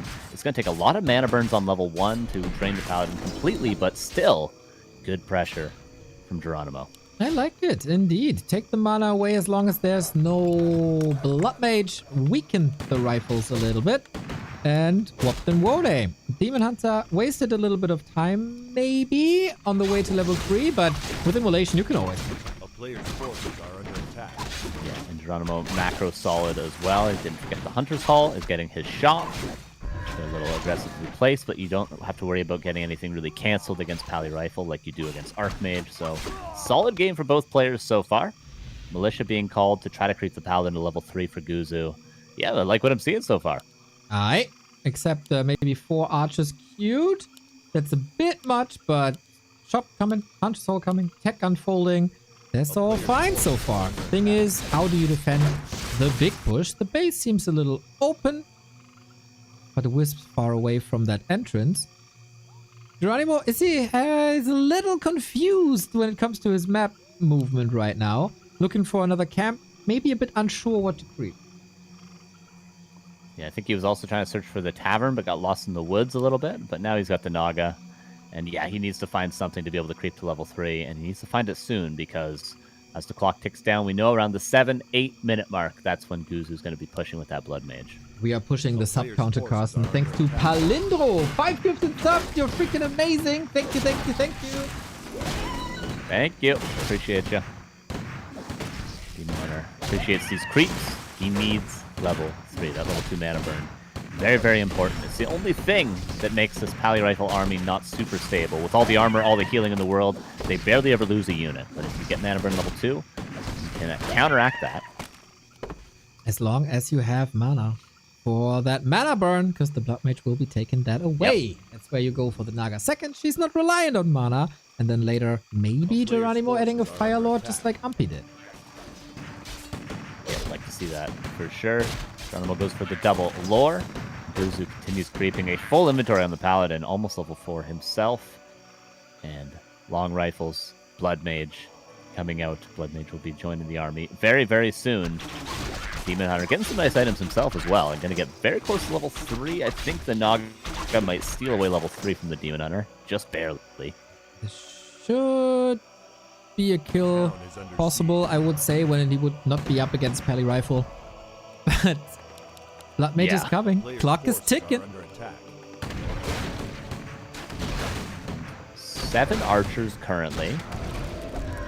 3 Moonwells, not a 4th. If he had built that 4th Moonwell earlier, it would have been full mana because the whole nighttime has gone through. Now it's going to be daytime. That moon will be stuck at 100.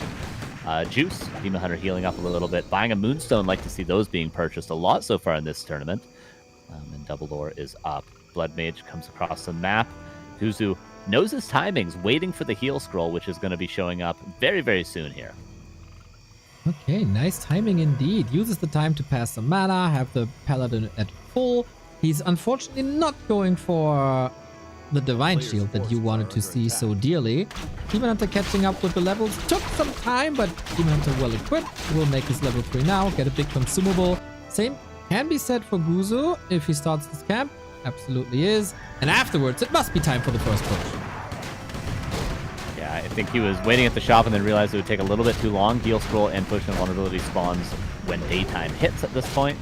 It's a Wand of Mana stealing. That's pretty decent, but, you know, mana, he shouldn't be lacking if he's able to avoid that Demon Hunter. But if he isn't, Wand is going to help him out quite a bit.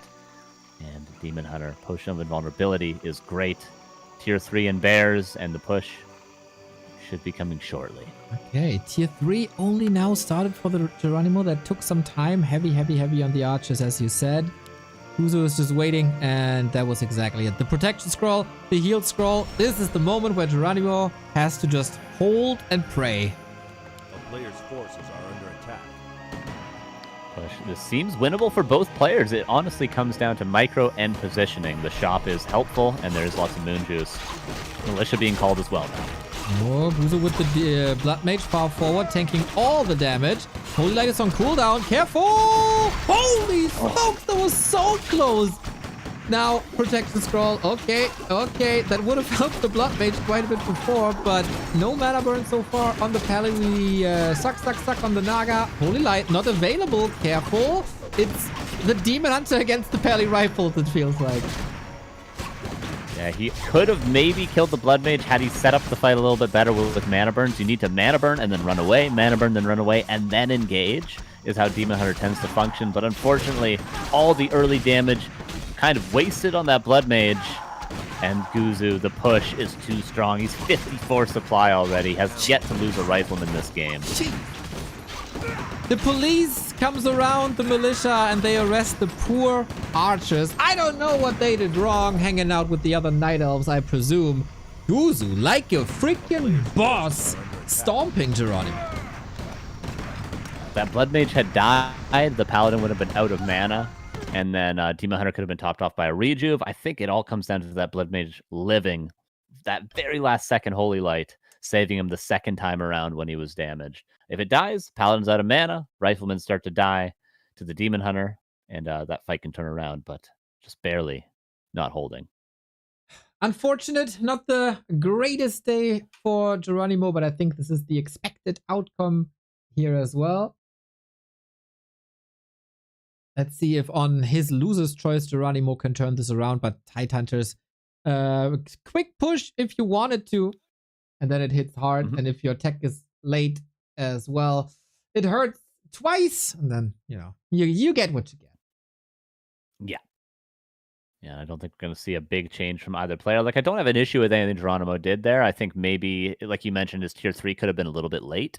Also not finding the level 3 creep route as smoothly. If he had gotten level 3 Demon Hunter relatively early, as early as he maybe could have had he known the map better, he could have pressured the Paladin a lot more in advance. But overall, I don't really have an issue with the units built or the fight taken to defend the base or the harass early game from Geranimo. I think he could do more of the same, just a little bit cleaner. Yep. I would 100% agree.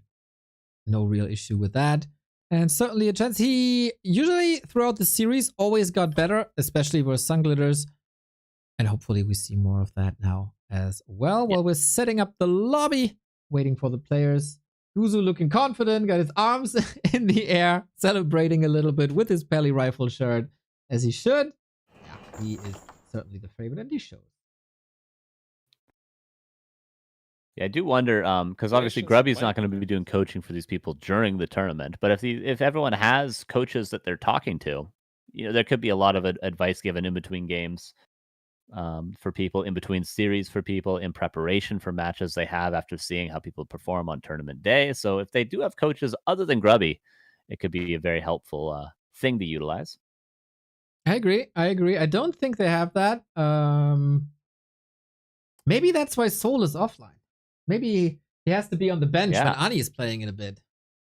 True. Yeah, he might be preparing for that.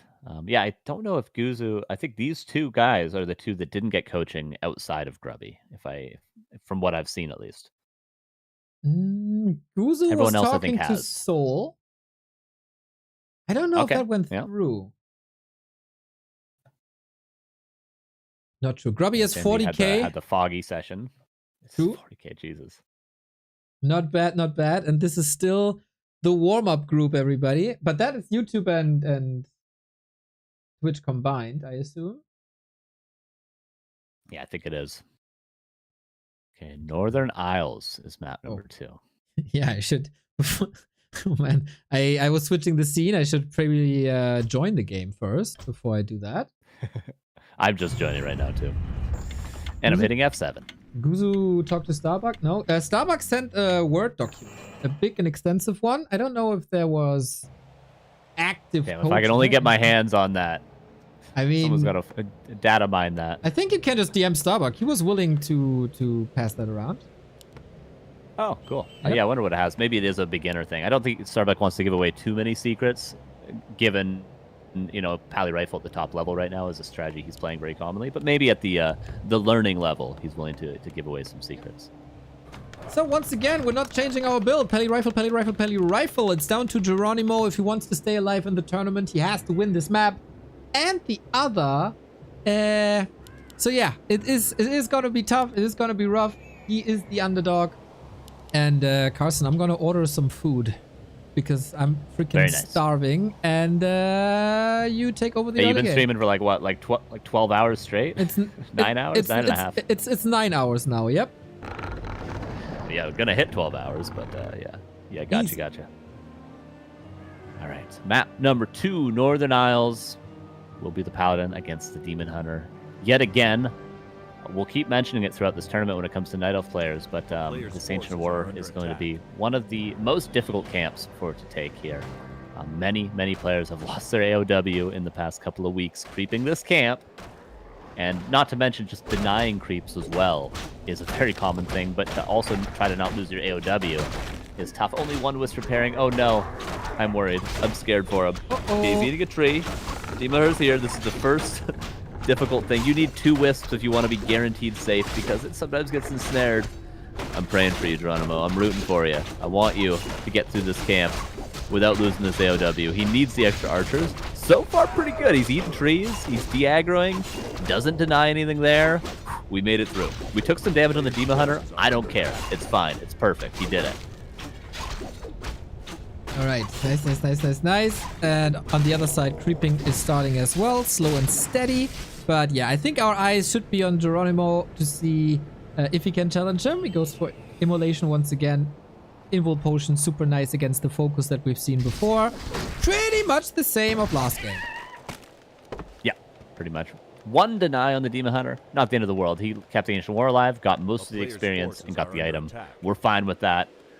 And for Guzu, he can't deny any creeps, but he could lose Militia, which he has not yet done. The tech, again, you mentioned it being very fast last game. It's the same time and this time around, no Arcane Tower, which could be abused. If you were a coach for Geranimo, you could say, Immolation, harass him. He doesn't block his base, and he doesn't build an Arcane Tower.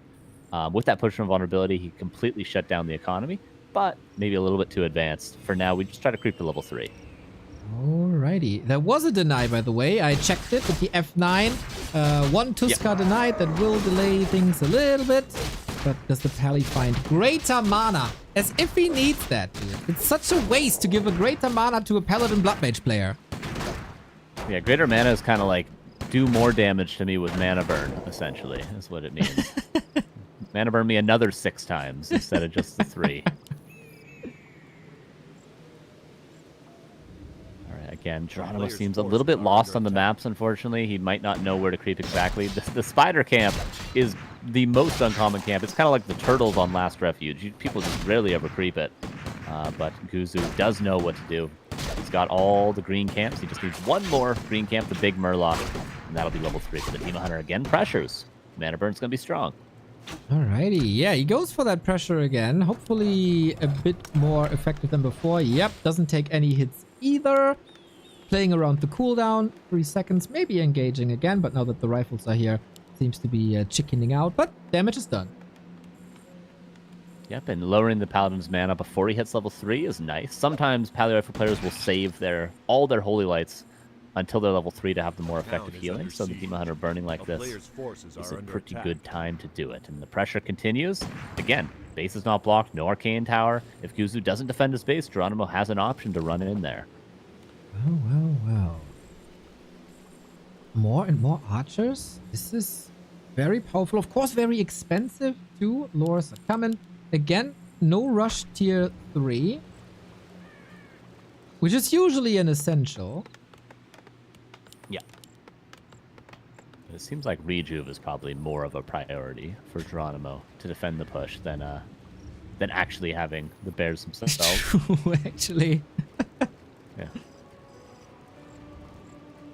Again, 7 archers again. We seem to have something stable for Geranimo. And he goes against the pressure. Arcane Tower is being upgraded. It will be finished in time. And he's lacking levels, and the Paladin will get level 3. Alrighty. Precise creeping by Guzu. This is what we've seen from his streams. Very... he's not shaky at all. Super duper stable. Not making many mistakes. And right when the push comes, Blood Mage will pop out. Could be good though. Blood Mage might be a little bit out of position. Paladin doesn't have full mana. At least this will buy some time for Geranimo to tech up behind. He's got double lords coming out. We'll probably be going tier 3 soon. He's not going to be able to win this fight, but it's good to force the human to be on their side of the map at this timing. Aye, exactly. That's what it is. Okay, can he survive 3 more minutes till the bears are there? Or is Guzu charging up? He's a minute and a half away from his timing. Yeah, lots of mana now.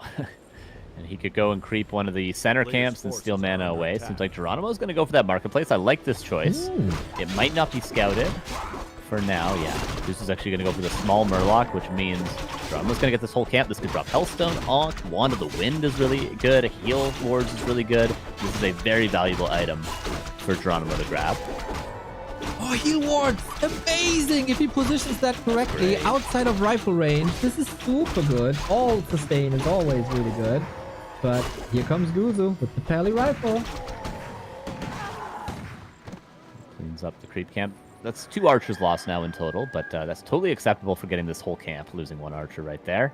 Seems like we'll go towards the shop to get heal scrolls. Guzu, really smart to never forget those. He always gets heal scroll, protection scroll, it seems like every single game. He's going to have to creep the shop to get him this time, but he can easily creep this. Again, though, more time for Geranimo. He's going to be able to get level 3 Demon Hunter, or at least close to that, before the push hits. Alright, second camp here. The Devotion Aura is so good, man. This Paladin... he sold it? He has it! I'm an idiot. It's not good. Oh my god, I'm freaking starving. That's why my brain is foggy. Yeah, of course he sells it because he has that on the Paladin already. Oops. Could have gone Divine Shield, though. Could have gone Divine Shield. Retrain, keep the item, have Divine Shield against the mana Thank burn. you. That would be the optimal play. Saving me. Thank you, thank you. Carson, such a good wingman. Exactly. That's what I'm here for. Here's push again. Blood Mage siphoning. That's what the Blood Mage is here for. Paladin really nicely positioned. Remember, the same thing happened last game, too. The Paladin was in the back, did not allow himself to get mana burned. And honestly, with this strong of a timing, it's all you really need to do. Keep the Paladin away from the mana burn, and you pretty much win the game. But now he goes into range, but the Demon Hunter's not level 3 yet, so the mana burn's not that impactful. All focus on the Blood Mage again. Unfortunately, it's not going to work. I think Guzu is doing it again. Same game twice in a row. Might be winning him 2-0. Freaking murder. We get the Banish now to protect from all the physical damage. We knock out the Naga. It's only the Demon Hunter standing, plus a bear. More Siphon. Guzu plays this really clean, man. It was focused preparation on this build, on this push, which is so hard to hold. And Geranimo not on that level to make it work. Attacking his bear, probably in anger. You didn't heal me enough. You didn't heal the others enough. And then there's got to be punishment. True. Yeah, Heal Word could be used to heal up a little bit more, but there's too many riflemen. I love the Guzu.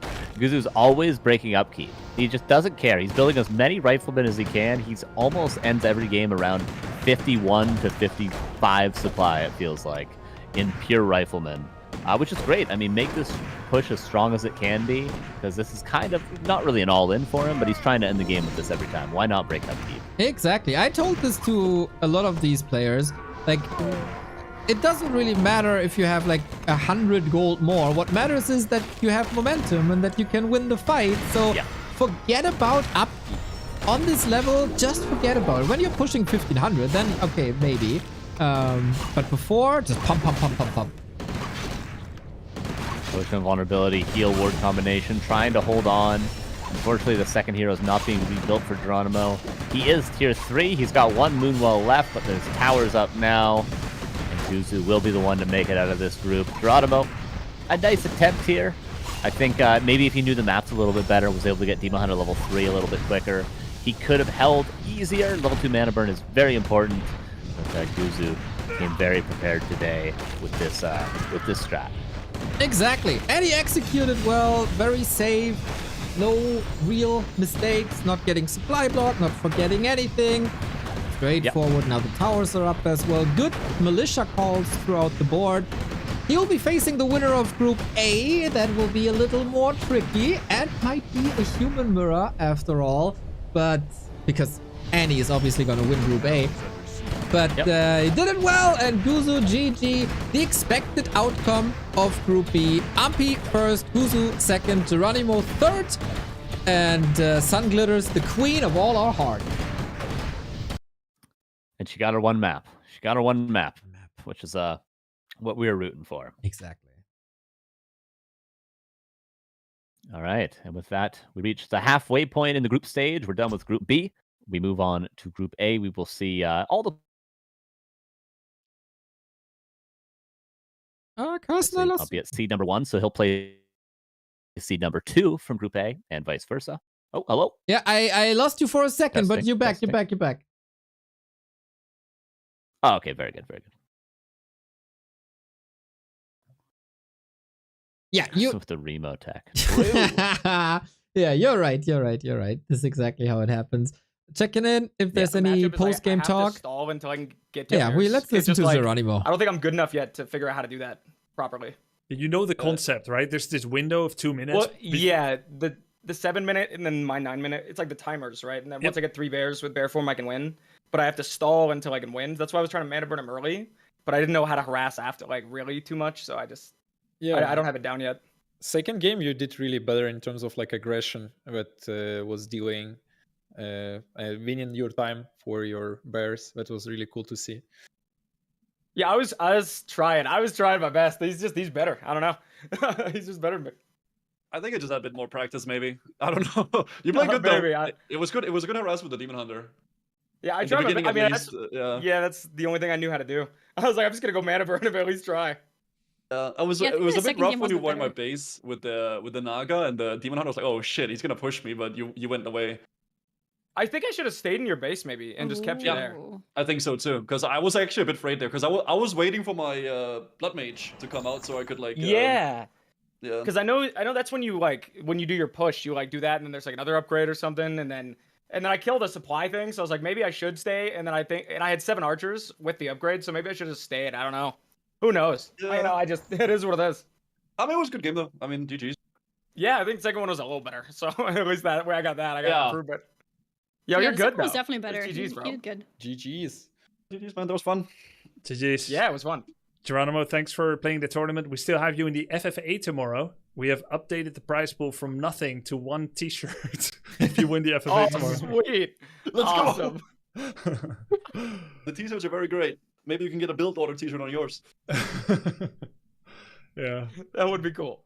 Yo, Guzu. Oh, that's how Guzu did well. He just read the build order on the t-shirt. Yep. Oh, that's the strategy. Okay. Right. I'll have to try that next time. Guzu, congrats for advancing. I wanted to ask one more question about the strategy in Game 2. Was it an accident or was it intentional that you changed up your build and went for a hyper-fast tech in Game 2? Just say it's intentional.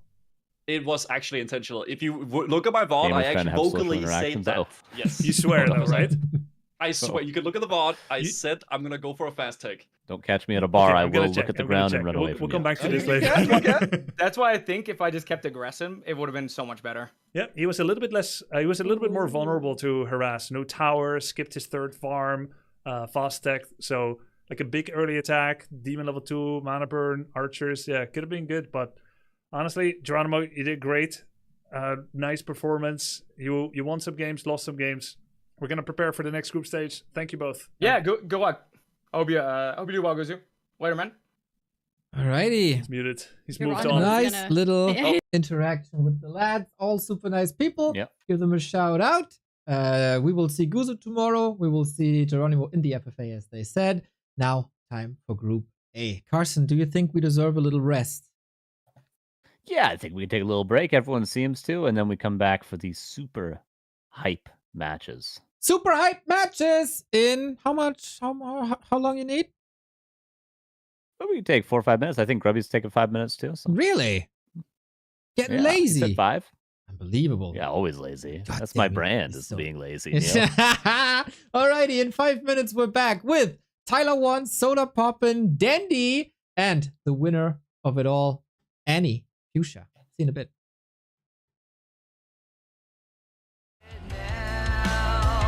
Verb. Seduced by a sweet mirage. We could leave or we could stay.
very chill. Neo and Carson Jiggles reporting your back from the heart space gave me the Onlyfangs Back to Invitational. Thank you. Thank you for tuning in. There's so many people streaming this tournament, and you chose us because we're always here for 377 days in a row. Group B time. The favorites prevailed, but will it be the same in Group A?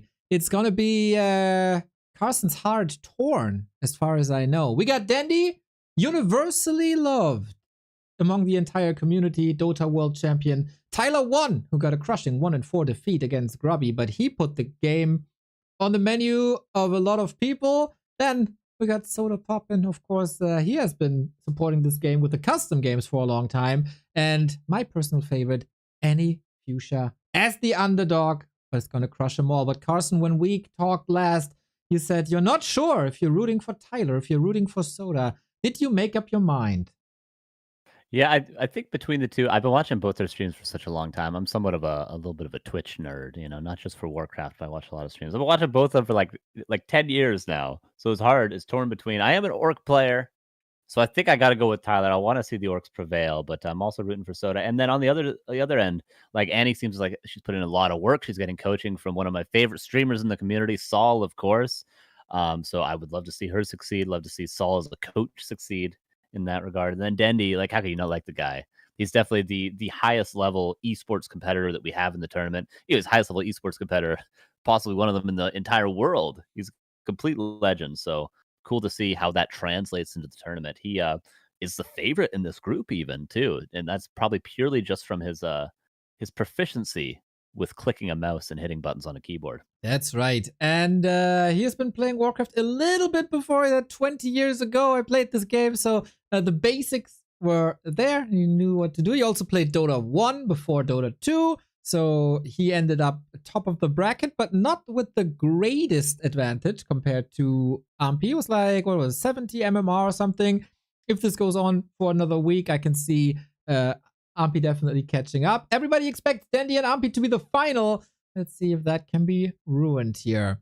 We got Tyler, of course. And Tyler has been through a little bit of a meltdown in the middle of all this. He probably thought he's going into this and he's going to be crushing it and defeating everybody. But that doesn't seem to be the case. Yeah, he's been definitely grinding more than everyone. I mean, him and Ampi, I think, probably have the most games of Warcraft 3 at this point. But he's a little bit stubborn in his approach. He lost a few days on everyone else that was putting a little more maybe focused practice in, as opposed to him. He likes to just grind things out, which he's had success with. But in the short amount of time to prepare, it's not the best move, I think. I think more focused practice, like someone like Annie was doing, like someone like Ampi was doing, is probably the better approach. Yeah. That worked perfectly for them. Knopf picked up the pieces 2 days ago. Let's see how much Camp Knopf was able to do to Tonka. What's up with Sodapoppin, Carson? It feels like it started rather slow, then it went up like a lot in very short time, and then it went down again. Yeah, I feel like Undead can be a very difficult race. I consider Undead to be the hardest race in Warcraft 3, but even for beginners, it's hard to just look at somebody like Happy. Like we saw Soda watching pro games on stream. He was watching you cast Happy games, and you watch them. You know, you watch 1-2-0, you watch Happy, you watch Labyrinth, and it's not the most repeatable way to play as a beginner. As a beginner with Undead, I feel like you have to play to your MMR. Right? You can't do Death Knight in every matchup. It doesn't work. You can't be playing one base in every matchup. And it took Soda a little bit of time, I think, to adjust to this. And now he's playing, sometimes Cryptlord Mass Ghouls. He's playing a lot of expansion plays with lots of towers. And I think that is the correct way to play until you get to a very high level of Undead. That is the way to play around. All right. I hope he brings his A game. Everybody is expecting, of course, the game for second between Tyler and Soda at the very end. Who comes out on top in this finish line is going to be the question, and how much of an upset can Annie cause after I think my food is coming, after the coaching with Soul and Leon. I will go and grab that food. The game has started. Okay, I will go grab it. Yeah, go grab it. All right. I have to. It's all good. I have to give you guys the game though, right? Is it on Flow TV? Is it not on Flow TV? It's on Flow. Yep. I'm in it right now. Fast forward. I had to restart earlier to see games. I see. I'm in it now. All right, Carson, you take over. Yes, sir. Okay, so we're going to have... Is it our first human mirror of the day? No, of course we had the... we had the Pally Rifles versus the Masked Footmen at one point, didn't we? But this is maybe the first proper human mirror that we have. For Dendi, we've seen a lot of Mountain King first, but he's also shown to have lots of diverse styles. Not Pally Rifle, but Archmage and Mountain King and Expansion and Tier 3. Lots of different things. So we're going to have probably a more standard series for the first time today. It's not going to be weird all-ins. It's not going to be weird cheeses. And we're going to have the Archmage from Annie, most likely as well. That's what she's been preparing. So, cool to see maybe a little bit more of a meta strategy with the coaching of Leon and the coaching of Saul. Although Saul might have tried to push her towards Pally Rifle, I think she resisted enough to go with the AM. So, excited to see how this unfolds. Dendi's going to be the favorite in this group. We even mentioned him being the favorite maybe in the whole tournament, but who knows what the coaching has done for Annie. I think she might have a couple tricks up her sleeve as well. Northern Isle is going to be the first map. We'll see if they go for the fast expansion. It's going to be Archmage for both players. But there is room for the Mountain King. I would expect that from Dendi. Maybe not in this series, but maybe in the future. Heroes are going to come out very, very soon, and we'll see how the first militia creeping. Just like with Night Elf, we worry about them losing their range for war. We worry about them denying creeps. For human players, when you're starting off, we worry about them losing militia. 1 is acceptable, maybe even 2 is acceptable, but it's when you start to lose more than that or start to take too much damage on your Archmage when you're first creeping that things get a little bit dicey. Human Mirror is typically about, when it is Archmage for both players, about level 3 creep routes. So whoever is a little bit more studied, which honestly I might give the favorite to Annie for the more studied in the realm of creep routes. Whoever's more studied has the quicker level 3 Archmage. Quicker level 3 Archmage means better harass potential much earlier, and then you tend to win the exchanges and snowball from there. So keep an eye out for that. I know you guys don't have the camera moving right now, but Dendi is going to be going for an expansion. Once Neo gets back, we'll be able to see that. I'm back. It's all good. We didn't miss anything, F7 guys. as well. Oh shit, F7. Yeah, that is something I forgot. But apart from that, we didn't miss anything, right? Build orders, expansion. It is, as you said, both Archmage play. Yeah, you love to see it. I was saying just a little bit more of a standard game is cool to see.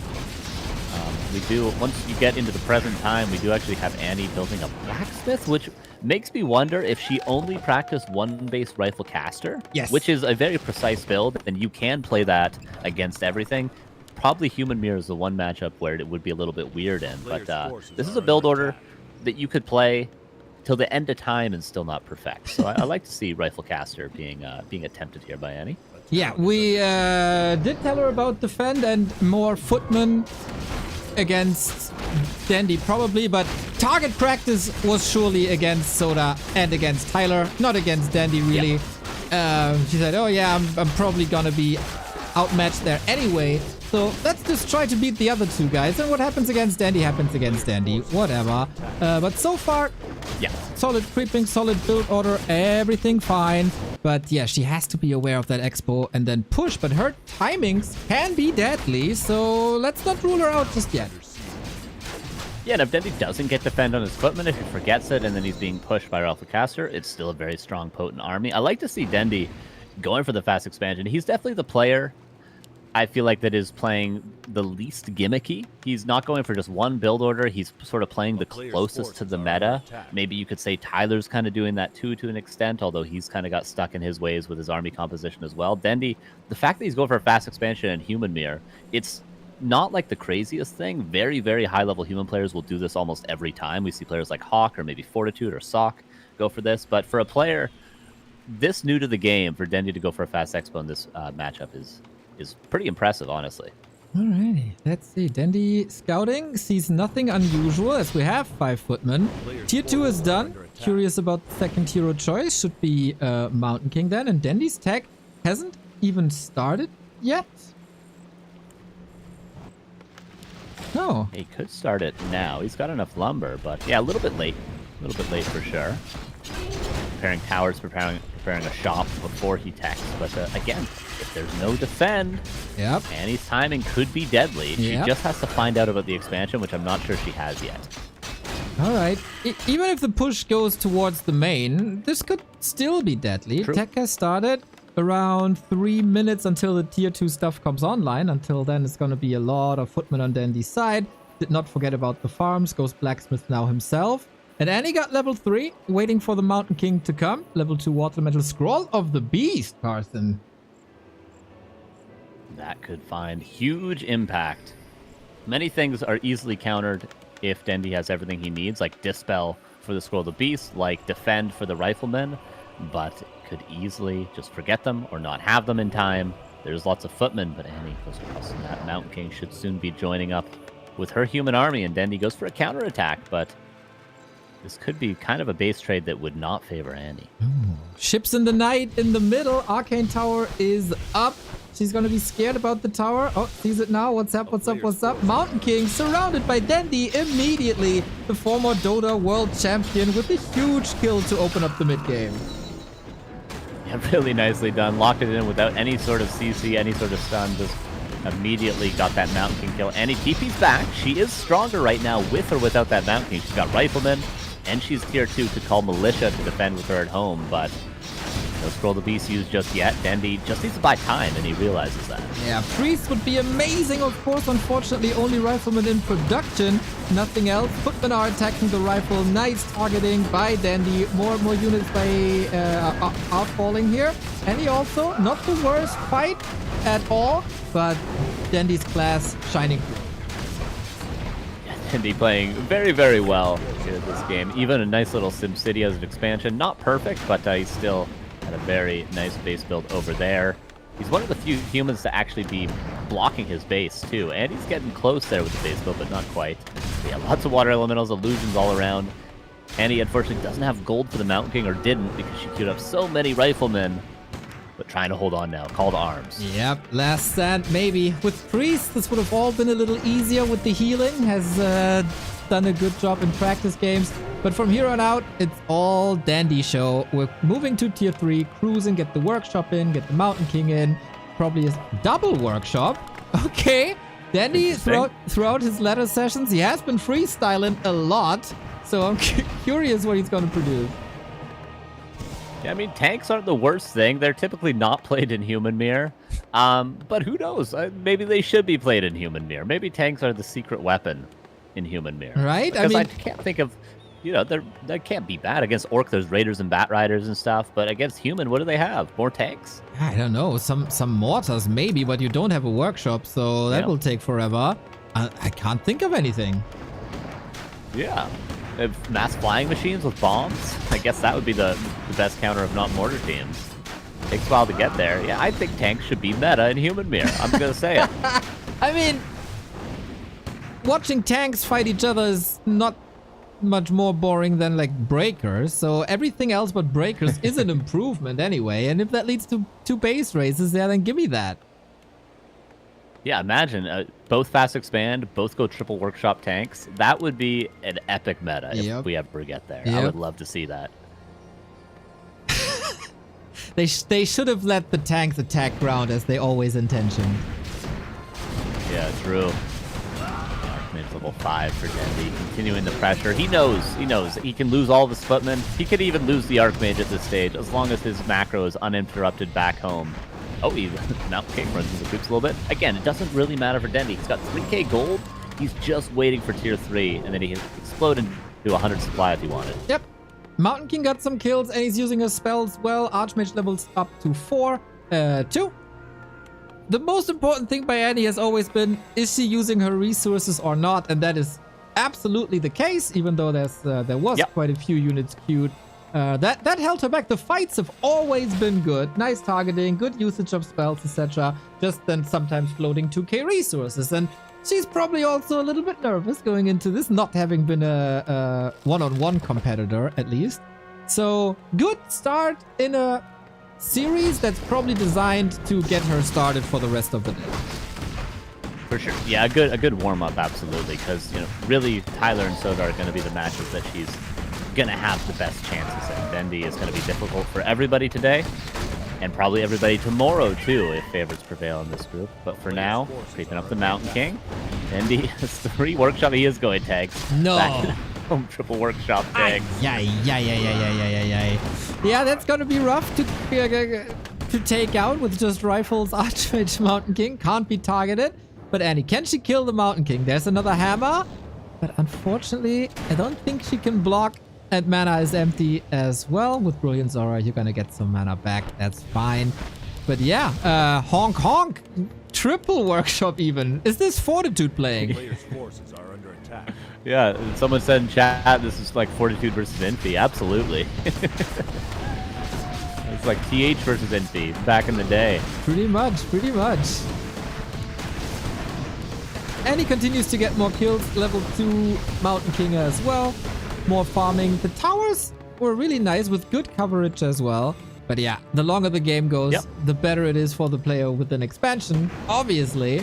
So I think I've never seen tanks in a human base, to be honest. I'm curious if my brain can process it. Yeah, I don't think I have either. It's an unfortunate game for Annie. I think if she just was given another 30-40 seconds of space, it was unfortunate the Mountain King came out. She was getting her first priest online. She was just starting to cook, and then Dendi surrounded the MK, forced the TP back, unfavorable fight. If Annie just had another minute to get the army together that she's familiar and comfortable with, and then push the expo, it could have been a much different game. Yep. Also, I think she was a bit scared of the expansion and the towers. She was running all the way there, then backing off, and then the complicated situation with the surrounded Mountain King was happening. Then overall that Chaos forgot to produce priests, because like 2 priests in that fight in her base, huge help. But anyway, anyway, because her name is Annie. Whatever! We got another focus on the Mountain King. Always targets the weak unit first, and that Mountain King is severely hurt. Playing around the cooldown. Mountain King by Dendi falls, despite having an Invo Potion. He is a Night Elf player after all. I think it was Micro in the tanks, but yeah, Annie does have the stronger army. The only issue is piercing is not that good against fortified, and there is a lot of tanks rolling in. Ooh, 5 of Someone them. cue Limp Bizkit. Nasty, keep rolling. I made the same joke today in the afternoon cast. The base build is actually... that's a lot of tanks. It is a lot of tanks. And piercing damage is horrible against it. Can't be targeted by Stormbolt. We don't have Blizzard. Yeah, that's rough. And the Mountain King falls as well after being super hurt. A warm-up game for both players, probably as its favorite versus underdog. But Dendi shows already he is a showman. Calling militia, not repairing. You might be able to out-repair this with every single peasant, and Annie could actually fight the army and win. Knights are going down, that's 2 already. But unfortunately, not repairing that heat, and even if she did, she might run out of resources before she cleans up this amount of tanks. Main goes down, Annie fighting back and finding a lot of kills, but the tanks are going to kill her whole base. Yeah, unfortunately. I don't think she's ever seen a tank in a match before. Nobody plays that. Yeah. She's still trying to get some motivational moments out of here, like a hero kill, level 5 Archmage, not too shabby. But yeah, hero focus without a Mountain King is obviously also hard, and I think we're drawing out the match until the last building falls. As long as there's the will, there's the way, but as long as there's a tank, there's a lot of building damage. Now the transition into mortar teams for Dendi as well to have some sort of fighting army. With frag charges, they'd be good against the rifles, and of course already good against the priests. Tanks. Closing out. I think Annie's just there hiding farms. This guy's gonna BM you with tanks. Hide some farms. Go for it. Yeah, would love I'd to see respect it. it. She's way too nice for that behavior, though. She had some base races, and that was a novel concept then to build buildings in the enemy base. We're just trying with the pickaxes, you know, slow and steady sometimes wins the race. Probably not in this case. But it's just a simple case of an expansion going unpunished. I don't think it was bad micro, bad macro, bad army composition from Annie. It was just simply the expansion mine was too long, and this is what games look like when that happens in any matchup. Dendi, second Mountain King kill against him, despite the potions, maybe showing some flaws that he's not the uber boss that everybody makes him out to be. 4 buildings left, and nothing being rebuilt. Slowly but surely, we're having our first elimination of the day. By the way, we still haven't seen... Oh, no, we did see a charm. I was going to say, we haven't seen an ultimate yet, but could see a mass TP. And, well, Dendi has the TP here. Mortar teams are coming in as well. Last building for Annie. Rough start. This is the win condition. The first win via building elimination. GG Dendi. And I don't think it'll be the last either. I have a feeling we might see some base races today. I'd be sad if we didn't have at least one base race in these 12 best of 3s today. You like to point out that number, huh? Yeah. 2 round robin groups, Grubby. Carson is complaining about too much work.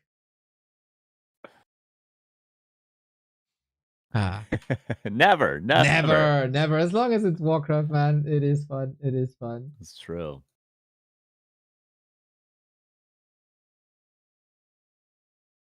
All right, what will map 2 be? Is it going to be an easy expansion map for Dendi this time around? Is Saul at the ready to help Annie in map 2? Can he say, maybe use your first footman to scout? Usually she was good at scouting. Leon told her well, like send the first footman, why not? And he's still smiling, all good. So not devastated, not a devastating defeat.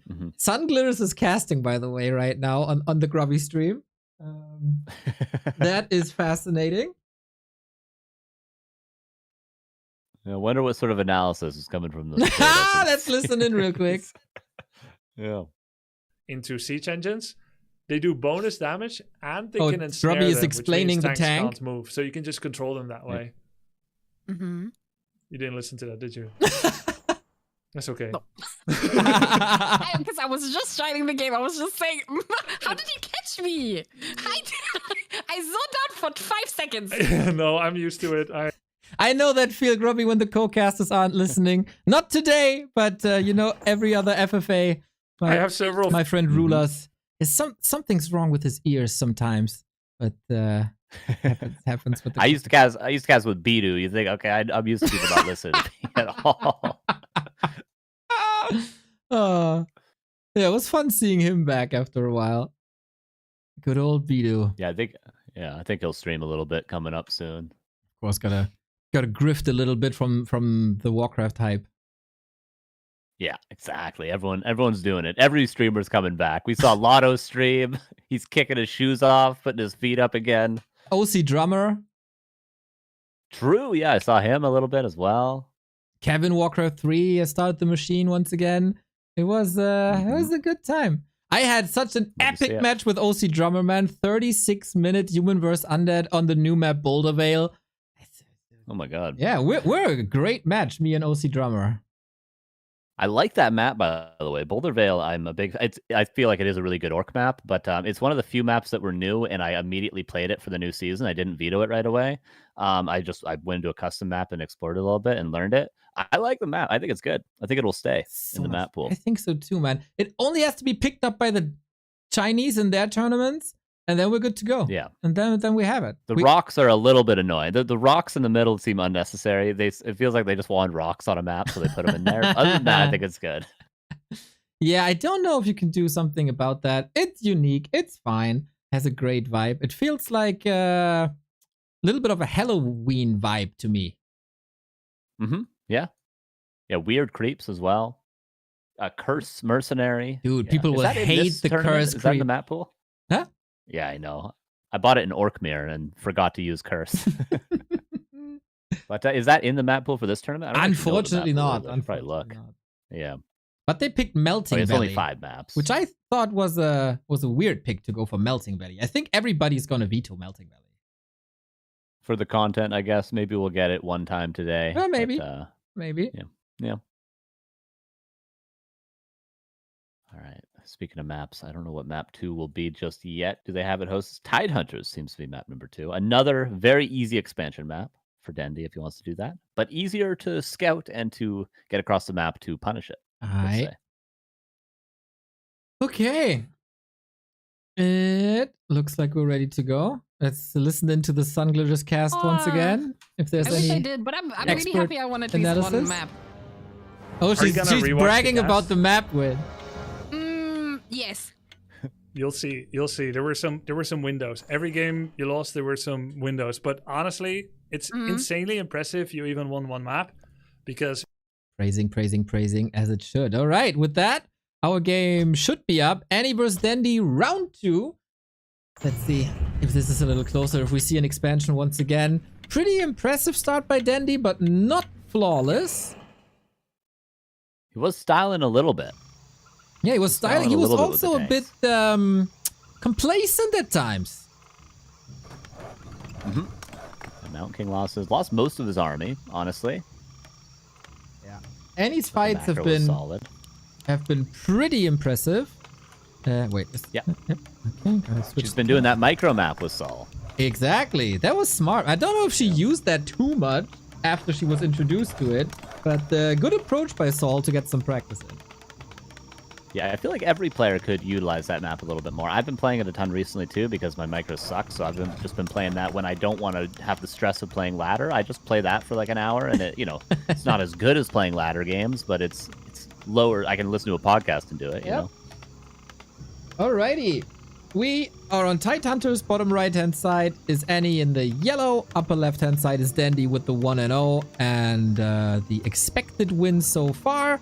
This should be loser's choice then. So let's see if this game goes a little better, if Annie can shake off the nerves, and what strategy Dendi is using to style this time. I was low-key expecting Mountain King openings. Me too, yeah. I think we'll see Mountain King eventually. Maybe he just doesn't play it in Human Mirror. It is good in Human Mirror in certain cases, but maybe the least common matchup to see it in. F7, by the way. I did F7. I'm totally prepared. I'm 155, 156, Yep, good. 27. There you go. Perfect. All right. What will the strategies be for both players? We have Archmage for both, but the question remains, will Dendi go for the expansion yet again? Oh my god. That is... he got coaching from Foggy, and Foggy just put out a YouTube video on this, so it makes sense he showed it. But this is such a high-level creep route. This is like very, very... Like, this is the standard creep route in Human Mirror. This is very impressive from Dendi. Okay, Foggy practice showing off. This is also freaking clean, by the way. Yeah. Couple hits on the Archmage. Tanks a little bit, but regen kicks in. Gets the perfect item for the Archmage. Like, show me a Fortitude game and show me a Dendi game. Wouldn't be able to tell 2 minutes into the game. This is crazy, man. Yeah, a couple of hits, as you said. Robe of the Magi as well, amazing item. Instant level 2 advantage. And distraction with the Footman at the same time. Last week, Dendi always lost this scouting Footman every single game. He just sent it over, scouting for the sake of people say, I have to do this, and then, Yeah. But not anymore, man. The progress. So the perfect creep route in Human Mirror for Dendi now would be to creep the turtles and then to militia creep the orange to the north of his base. That would be optimal, but he's going to go aggressive. He has the item advantage, but Annie also got claws, and will get level 2 if she's able to clean up both of these turtles. Very, very close to level 2. Still could be a relatively even exchange between the two players. Let's see how that works out. Focus fire on the herd units. Dendi microing like the boss that he is. Footman saved. Frustrating, but the second one is still hurt, and saving that as well. God, Dendi, he is a good player, isn't he? Yeah, saving them well, continuously pressuring the Archmage. A big part of this micro is always having your Archmage attacking and always be attacking the right targets. So every time the Archmage of Annie's in range, Dendi makes sure to focus fire that, and so on and so on. Very nicely done, but Annie fights back and forces Dendi to go home and now can maybe get level 2 for herself. This probably is similar to a Dota laning stage, right? Yeah, exactly. Always getting auto attacks, never miss DPS on the other champions in your lane, or whatever they call it in Dota. Good here. Yeah, good question. What is it? Is it heroes there? I don't know. Question in chat. How do your graphics look so crisp? Exclamation mark Kenshin gives you the answer. Annie with a nice creep. I like to see her confidently going for this despite the pressure. She's going to be able to get her level 2. Lionhorn, fantastic item there, and Archmage will get close to level 3. Even maybe a slight experience advantage for Annie after she cleans this up, but Dendi's going to get both the turtles in the center. That'll be level 3 tech for both players. A little bit of an advantage for Dendi, even though he went for the more aggressive creep route and he's also got the shop, but should even out in the end. Of course, no fast expansion is really the big difference maker in this game compared to last. Yeah, I'm very pleased with Annie's performance. Good creep route, showing confidence, taking a fight early, holding her ground against Dendi in a straight-up fight with similar forces. Needs a few levels now, which is the green. That is level 3 then as well. Dendi has a little bit more map control and can now either creep or go aggressive. And Dendi, if he has the choice, always goes aggressive. Sells the double slippers and buys staff teleportation boost speed. Dendi, aware of what items are useful for him and what items are not, keeps the +6 intelligence. The Dota player shines through, and he does get level 3 Archmage. Rifleman on the way, tower up, and Militia could be called again, and he could hold this quite easily if all things go well for her. Oh. But Militia not called yet. Let's see, let's see, let's see. Archmage a bit far forward. Chaotic situation, but moves away. Mountain King in production, very important. At least for Dendi, and he's still waiting for that tier 2 to finish. Nice deny on the footman. Micros the footman away and then denies it when it was about to get last hit. Look at Dendi go. Yeah, he's styling a little bit. If he keeps up this performance throughout the day, he's going to be a huge favorite in this group. He is totally out-microing Annie right now, but a footman does eventually go down. Annie also saves an Archmage, which is nice. And does she have the macro behind this? No, 1,000 gold, unfortunately, for Annie. She's crumbling a little bit to the pressure, whereas Dendi, Mountain King on the way, and first Sanctum of probably what will be 2 Sanctums going to come out soon. Wee-oo, macro police, not happy. This is what Saul always said when we went over 600 gold. But yeah, there's so much pressure on her. Don't blame her, really. Dendi is just standing there, summons one water elemental after the next, healing so much. And yeah, looking good, man. He's playing this super clean. Yeah, Dendi's micro's on point, and it can be hard to macro and both try to control these fights when you're up against somebody that has the level of mechanics that Dendi just naturally has from being a Dota champion. So it can be really, really hard to not fall under the pressure. And Annie holds on. It's still 1-base, 1-base. Dendi is going tier 3, but that means Annie will have a little bit of time to catch up. She just needs to get her second hero and needs to get that Sanctum online. We need to throw these hammers, but the one to throw the hammers is Dendi once again. No TP just yet, but instantly to reposition. Save what there is to save, which is not this Rifleman. Yeah, there's another bolt, but the priests are on their way soon. Next bolt gets thrown. Archmage unfortunately goes down, and that might be the 2-0. There's even defend for the Rifleman. Dendi again in a very, very strong position, but Annie not one to give up quickly. Calls Militia and can hold with these Militia. Okay, maybe you surround on the footman, but Dendi micros that away as well. A very expected one-sided affair thus far. Mountain King will be back this time. We don't forget to produce the priest. That's good. But yeah, what's he doing with the tier 3? Is he possessing the water elementals then? Is that the play? Yeah, that could be nice if he does get any breakers out eventually, but could also just go for Knight's Inner Fire and a Paladin third. But Dendi, I mean, he went tanks game 1. I think, yeah, any unit is open for the rest of the day after we've seen that. Level 2 on the Mountain King. Dendi at this point. It's all gravy from here, all the damage he does. Can you imagine Tyler1 against Dendi when Dendi moves the units away like he did against Annie? All red, just an inch away from dying, how molding this person will be. And I would say maybe Ompi would be favored here, but Tyler has pretty good micro when he has less than 12 units for obvious reasons. Don't mention it. But his early game micros is really, really good. So if he goes up against Dendi and he Farseer harasses Dendi, that's going to be cinema to see that, because he's been very impressive, beating a lot of players with 2 headhunters and a Farseer. Yeah, 1000%. And of course, with lower level players, if you put pressure on them, they often falter. Wouldn't say Dendi is in that regard anymore, so very excited to see his resistance. And Dendi with the kit towers, no, yeah, he's putting on the towers. Oh man, get out of my game. I like the focus fire from Annie. She focused the tower on the priest, and then once the priest was out of mana, straight to the Archmage.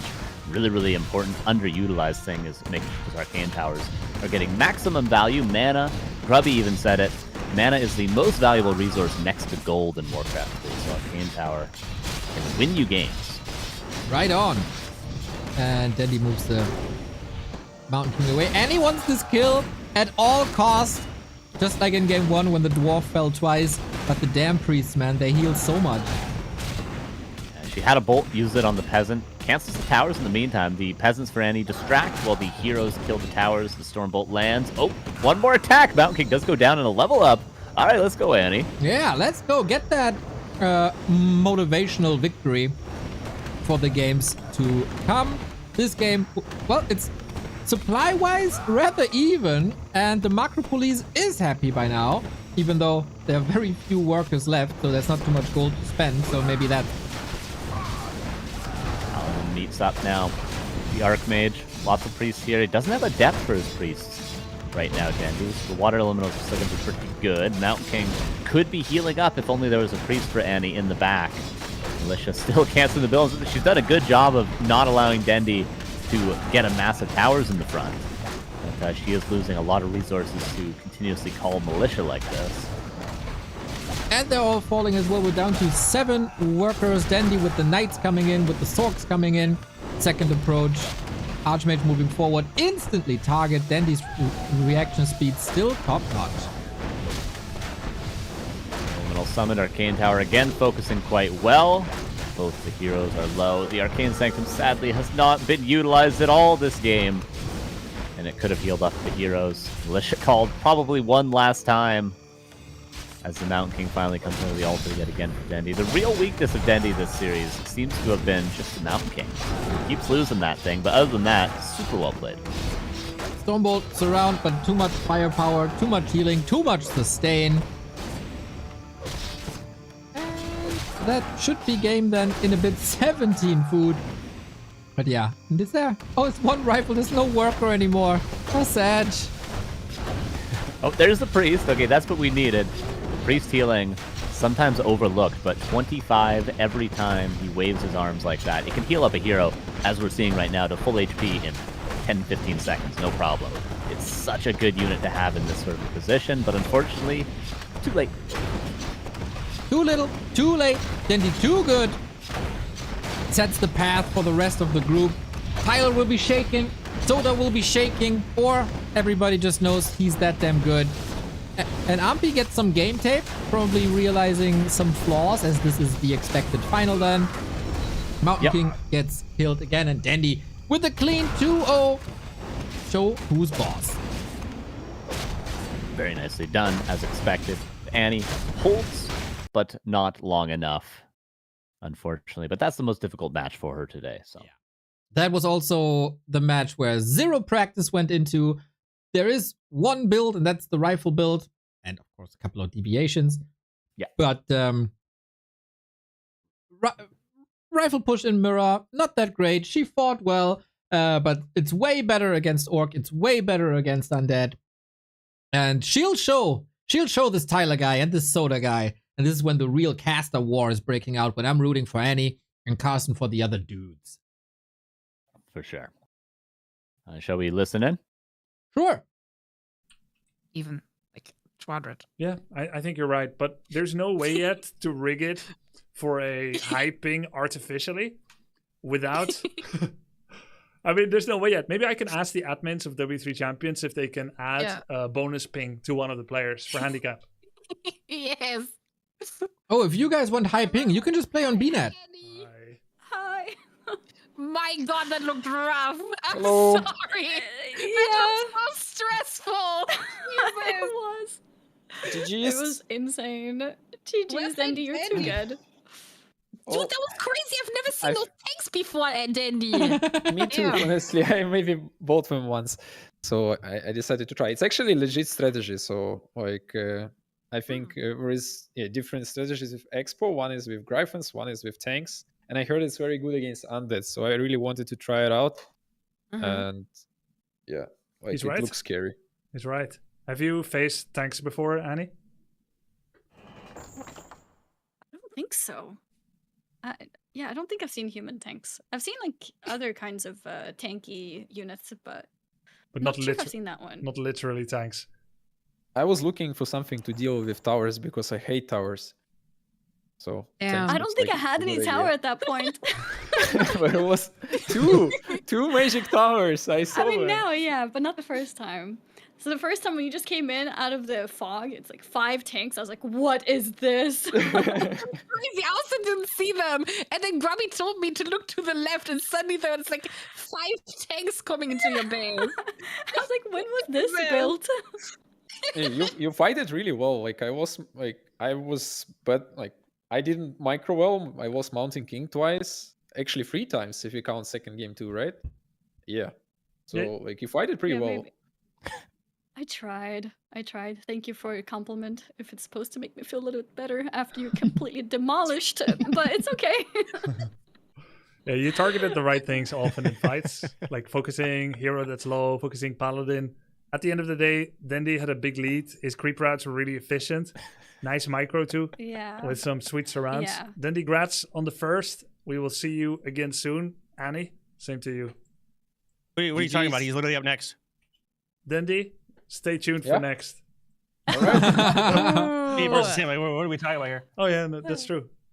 Oh, you're Motherfucker said, I literally heard it. He said, I heard these tanks were good versus undead. That's what I heard. So you wanted to practice them on Annie before you fucking win against the only undead player in the tournament. That's crazy. I This support guy. that. Do it. I'm so excited to watch that. Ooh. I'm gonna get my ass beat. I'm not even scared. Just fucking run it through, man. Goddamn. Do your worst. Yeah, Take it. I need to see that. Yeah. There should be some strategy for sure against tanks, right? Like something should work pretty well. No, if you get tanks, you already won. It's GG. Good job. All right, okay. We'll try something else. That creep was crazy. Grubby said it was an exploit, by the way. Yeah. Ooh. Yep. Well, good job. I learned something Some new. cheating was done. A little bit of cheating Okay, never good. hurts anyone. Good luck, guys. Thank you. Wait, I can cheat? You should use everything you can to win, right? So Within the absolutely, game. So that if you have some super tricks inside, you can cheat. There is I got some, Dendi's stream open. who is your daddy? That's you type that I think in chat, and you get like immortal or something. I heard it from Grubby. I'm typing that. So it's Dendi versus Soda coming up. Yep, seems like. Yeah, the tanks. That's so funny. I heard it was good against undead. So I played it in Human Mirror. Yeah, it's funny. Soda says like once they get tanks, the game is over, which is generally true, but it's not to do with the actual tanks themselves. It's to do with the state of the game when the human is able to get to tanks. That in that number, if they're able to get to 3 workshop tanks, yes, it's near impossible for the undead to deal with it. But if you're able to keep them on low economy, keep their heroes low, deal damage to their expansion, then tanks aren't an auto win. But it's everything leading up to the point of the tanks that gets the human there. Yeah, really, really curious how this will turn out. Soda has like twice the MMR of Annie. And for Soda, like, I never watched him really, except when he was playing Warcraft Custom sometimes. It always feels like he's either super chill or kind of checked out. It's hard to read him for me personally. Yeah, I mean, he seems to be maybe more focused on the stream than the practice themselves, whereas you watch people like Ompi and it's like full practice. He's got music blaring. He doesn't care about the chat, whatever. But Soda it seems like he's streaming for the people a lot of the time. But, I think he'll focus up today. I think he's maybe got some stuff prepared. We'll see. He has been growing in MMR slowly but surely. But still, Dendi is he's damn good. He's damn good after seeing that first series. Yeah, that's right. And of course, coached by Foggy. It was really cool to see the Soda and Grubby coaching. I think it was the day after the big Grubby and Tyler fight, quote unquote. Grubby had a coaching with Soda, and there in this coaching, everything just clicked. And that was the moment where Soda really got better with the Crypt Lord expansion and mass tier 1 kind of stuff. But then a couple of days later, he abandoned that strategy once again. Maybe to hide it for today. Maybe he doesn't feel it. It's hard to predict what Soda is doing, man. I can't read this guy. Of course, in Undead versus Human, currently the top level, Crypt Lord expansion is meta, so we could go back to that. And, you know, he could make it work versus Tyler as well. Crypt Lord's very strong, especially against Blade Master, if that's what Tyler goes for. And then against Night Elf, not so great, but luckily he doesn't have to play against the Night Elf in this group. So, you know, he could make the Crypt Lord work the whole time. And Soda also has some more experience than most people just in how this game functions, the mechanics of this game, from all the custom games he's played. So I found his hero control is actually pretty solid compared to everybody else.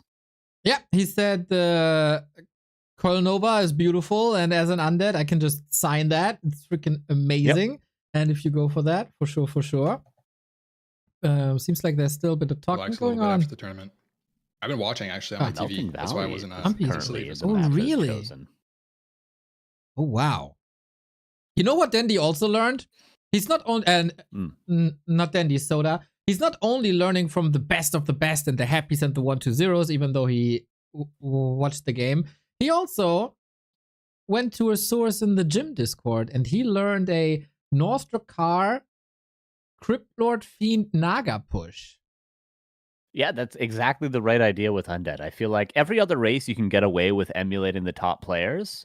And with Undead, I think it's underutilized to emulate Happy and 1-2-0. I think people don't do that enough. But still, at Soda's MMR, you're not copying those strats. I don't think that's the right play yet. Once you get to 15, 16, 1700, then start looking at the top players. But until that point, yeah, take all these weird cheeses that people are doing in Gym Discord. Absolutely. Nostrakar, the best player from India of all time. I think 1800 MMR with Crypt Lord only and Fiends only. Wonder, it is an all-in, and maybe against the Dendi doing something really, really weird. I don't think Foggy can prepare you for Crypt Lord Fiends Naga. He's probably prepared him for like Crypt Lord Expo, DK Ted Fiends, but yeah, maybe that is the play. Wonder how strategically Soda is approaching this. The game has started. First game for Sodapoppin and Dendi, maybe on the way to the 2-0 if everything goes according to plan, but a plan only works as long as you're getting hit in the face.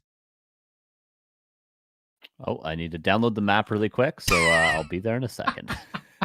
Oh, wait, me too. Did they update this? I haven't played it. I did play it, but maybe they hosted the wrong one. They hosted Auto Tournament. I don't know what that is. Oh, it was I mean, automated tournaments are still planned for War 3 Champions at some point, I guess. And those were the maps for that. Oh, I see. So it's not a weird version. But it's not working for me still. No, I don't see any auto tour either. Yeah, there's only 2 versions of Melting Valley on the list that I see. Oh, no, 3 versions? Oh, there's the old Melting Valley. Did they host that one? Oh, that would be funny. Yeah, it could be. Oh, they did. Yeah, if you look at the lab on Grubby's stream, yeah, it's old Melting Valley. Yeah. Oh, damn, then they don't have the funny-looking ogre.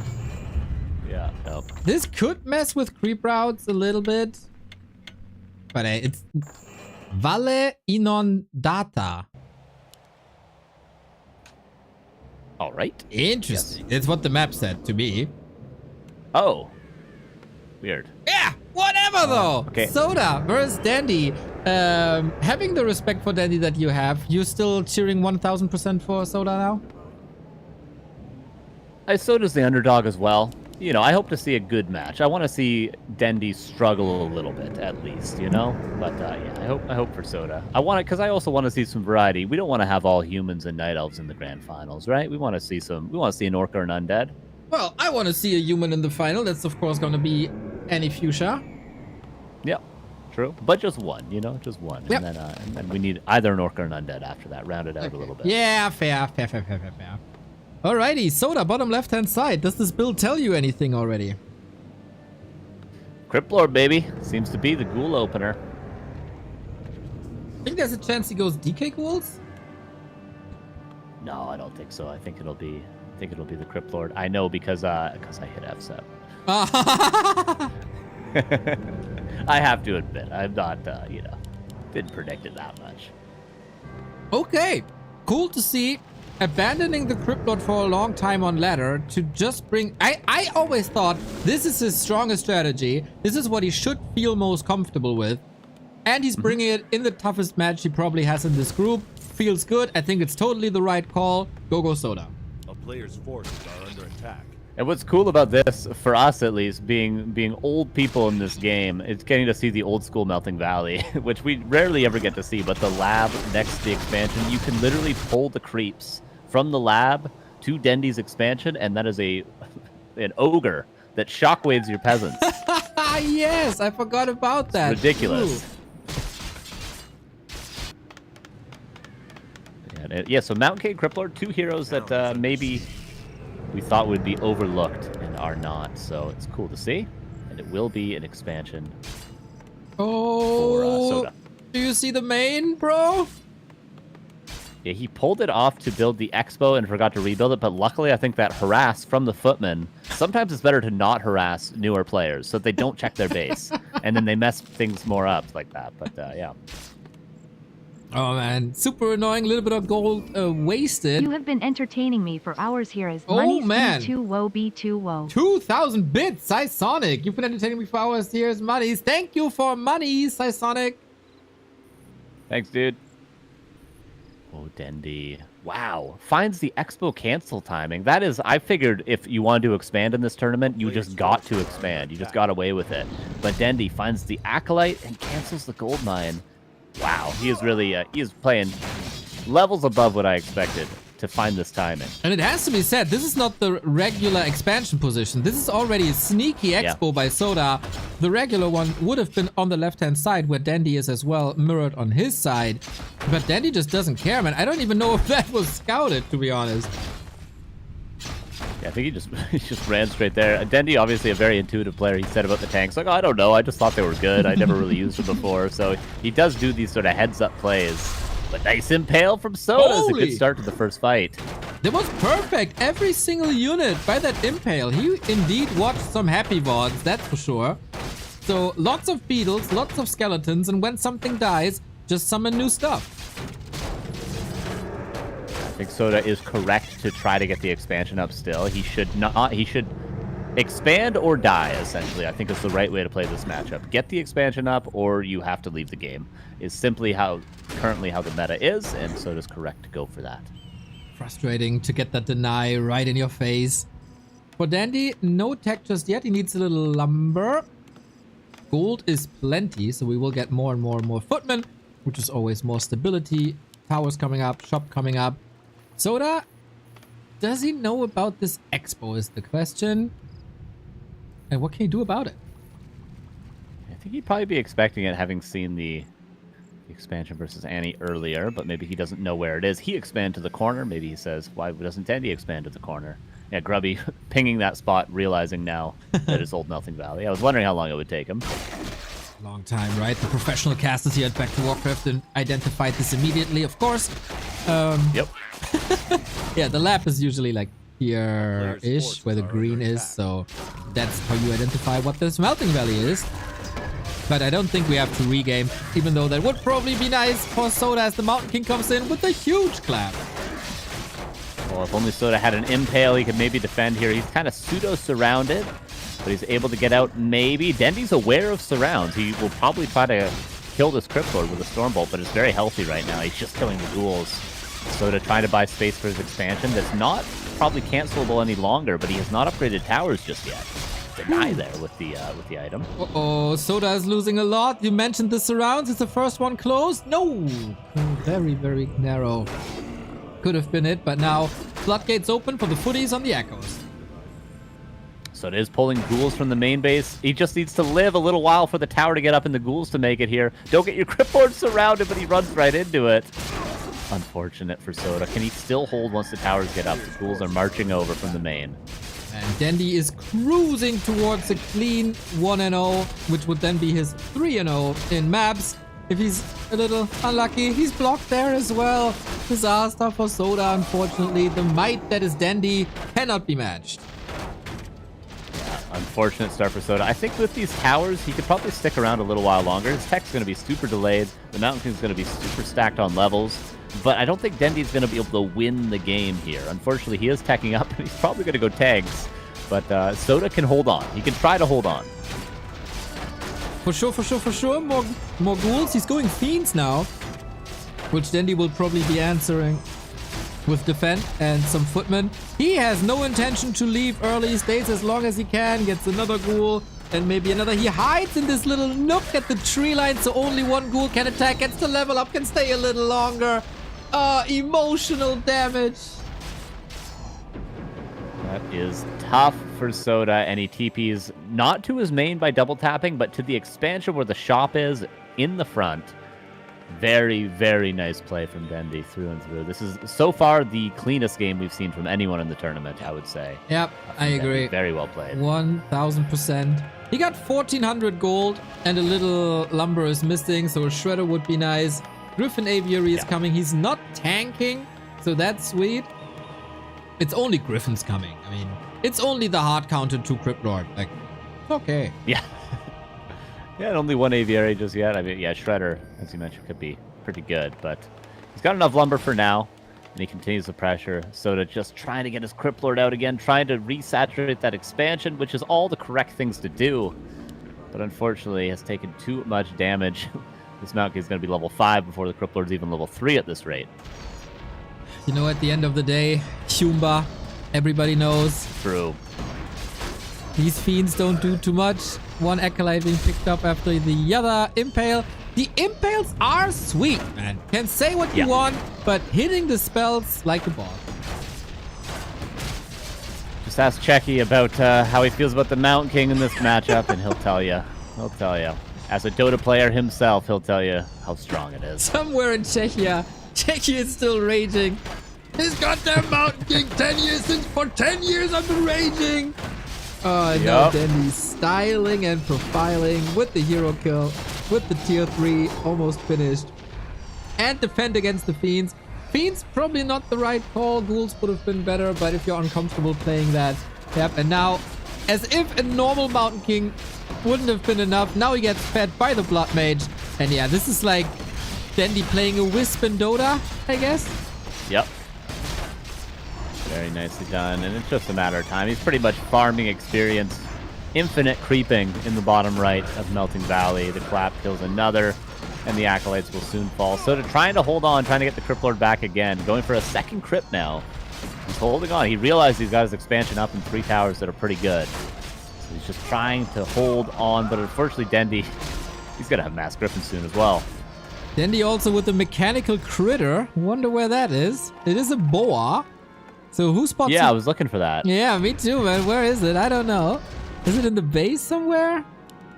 Oh, that's a pig. Yeah, I think it's in the base.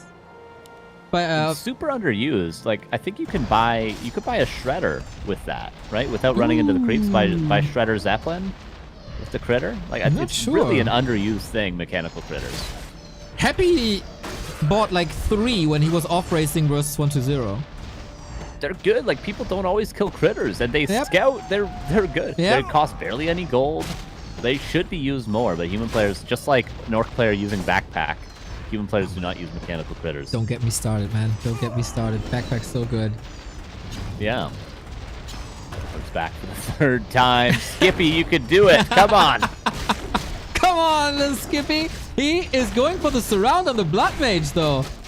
Is it close? I'm not too sure. But maybe. He got... No, the damn TP. Nice timing by Dendi. Even in those situations, he's good.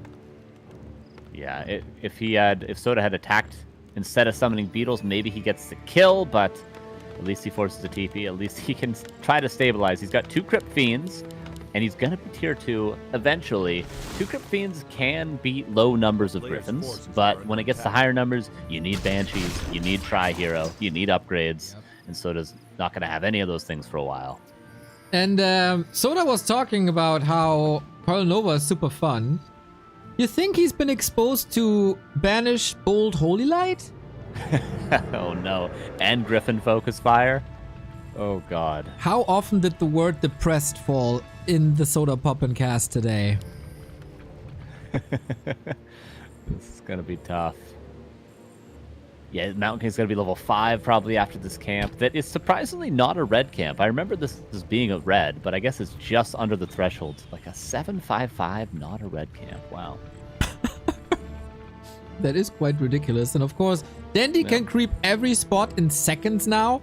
which makes the strong heroes even stronger in no time. He can just explore the map a little bit, you know, live Melting Valley to the fullest. And Soda, I'm wondering, he's going to the upper left right now. Does he not realize where Dendi's expanded? I think he still has yet to scout the expansion. He knows about it, but he has not made his way to what we consider the natural gold mine on Melting Valley, but apparently Soda does not. He considers the quarters to be the natural gold mine. I mean, it is usually the way, right? Like on Last Refuge, on Concealed Hill, it's always same line as your main. So I can see why he got confused a little bit. Griffins and Knights and Tri-Hero going to the main base. Soda just reached tier 2. He is not mining his expansion because he needed an Acropolis, which he is rebuilding, but unfortunately, he's not going to have a strong enough army. Can he force Dendi back with 6 Fiends and some Beetles? Will Dendi respect this enough to Town Portal, or is he just going to try to end the game in the main base of Soda? I don't think Dendi in this group respecting anything or anyone. He can do whatever. Might be nice for Soda to get a couple of peasants here. I mean, he has no choice, right? He can't TP. The only actor here is Dendi. Also, the shop super far away is still with creeps, and now we get the fight. Good luck, Soda. No web either. Banish Bolt Holy Light. Come on, give it to us. Bolt the Crypt Lord. My God. Ouch. Jesus. Ouch. Ouch. Ouch. Ouch. Ouch. Dendi is an evil, evil man. Yeah, and this is where undead players say, like, oh, look, it's so broken. But it was, again, everything leading up to this point that got Dendi here. And Soda, a nice try staying in the game. He did everything that he could to stay in the game, trying to get that expansion resaturated. But unfortunately, Dendi, he just played a really good game. So clean, man. It felt like the game against Annie was a little bit of a warm-up. Now Dendi is truly online. No mistakes. The foggy coaching paying off. Even though it was the worst, the wrong map, not getting deterred from that. The scout was insane on the bottom right-hand side, Expo. And yeah, GG it is then. Yeah.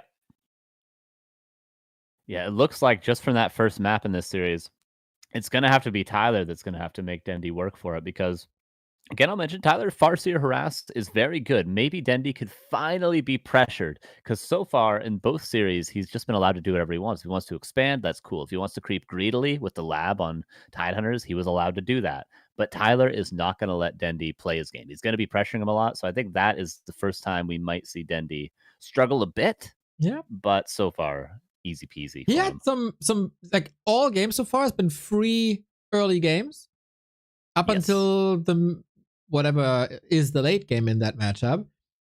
Maybe that it's so hard. I would advise the Crypt Lord Fiend Naga push, but then if Dendi goes Mountain King again, that's also a huge counter against it. I'm not too sure if that's the play. I think a Mountain King in the hands of Dendi is just freaking unfair. Yeah, he's just very good with the hero. You know, you would expect his hero micro to be top notch, and yeah, he's been very solid with that hero. It's really strong. I think again, an underutilized thing for all players is playing Mountain King first. I think it's great in all matchups, honestly. Great in all especially against undead. Human Mirror, I think it works. Versus Night Elf, it's weird, but it works. Obviously, Demon Hunter counters. Versus Orc, I think it's unironically better than Pally Rifle. It's good. I think it's a good hero. Yeah, just have to support him a little bit. Yep. And of course, different creep routes, very different play style. But Mountain King can work. And if he's level 3, he's a beast. Gotta have some surround skills, of course. Which Dendi has proven to have. He didn't lock in too many surrounds last game, but it was he didn't need those. He didn't need fancy micro last game. Nope. Oh, look, Carson in the chat there. This one guy is taking our balance wine seriously. And he says it's such a broken matchup. He fell for it. He fell for it. Uh-oh. Everything's broken in this game. When you play this game, everything feels broken. Right? Every matchup is imbalanced. Your race is always the weakest. Everything feels terrible. This game is way too difficult. That's just how it feels when you play. I think there's a conspiracy against me. Whenever I play something, it's like the stats must be like 50% compared to what I see on streams.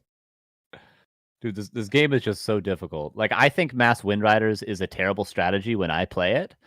versus Undead. But Oh, then I've been no. playing Undead recently, and I've been off racing Undead to practice it because it's my worst race. I get owned by Master Yeah. Wind Riders. Yeah. Whatever you have just disappears. I don't know how any orc can complain about Wyvern. What the hell? This game is just very, very difficult, which I think the last month has proven to many, many new players. But it's also so extremely much difficult. fun on the same level when mistakes are allowed. You don't realize that mostly, but mistakes are allowed. Weird things can work. Like, especially on the lower level, what we've been observing in the past couple of weeks. It's been such a grand game. As long as people are on an even level, it's the greatest game. Yeah, definitely. Yeah, and just to feel the satisfaction of improving and watching that MMR number rise and, you know, beating players that you couldn't previously beat, it's very, very satisfying. Right on, right on. Dendi, 1, Soda, 0. We move on to a map that is a lot smaller. It is Tidehunters. Will Dendi go 2-0, 4-0? And what kind of strat has Soda prepared here? It is one of the best expansion maps in the entire pool. Yep. It's a very easy expansion creep, very available to you. F7, by the way. There's your F7 reminder. And we will start creeping for both players.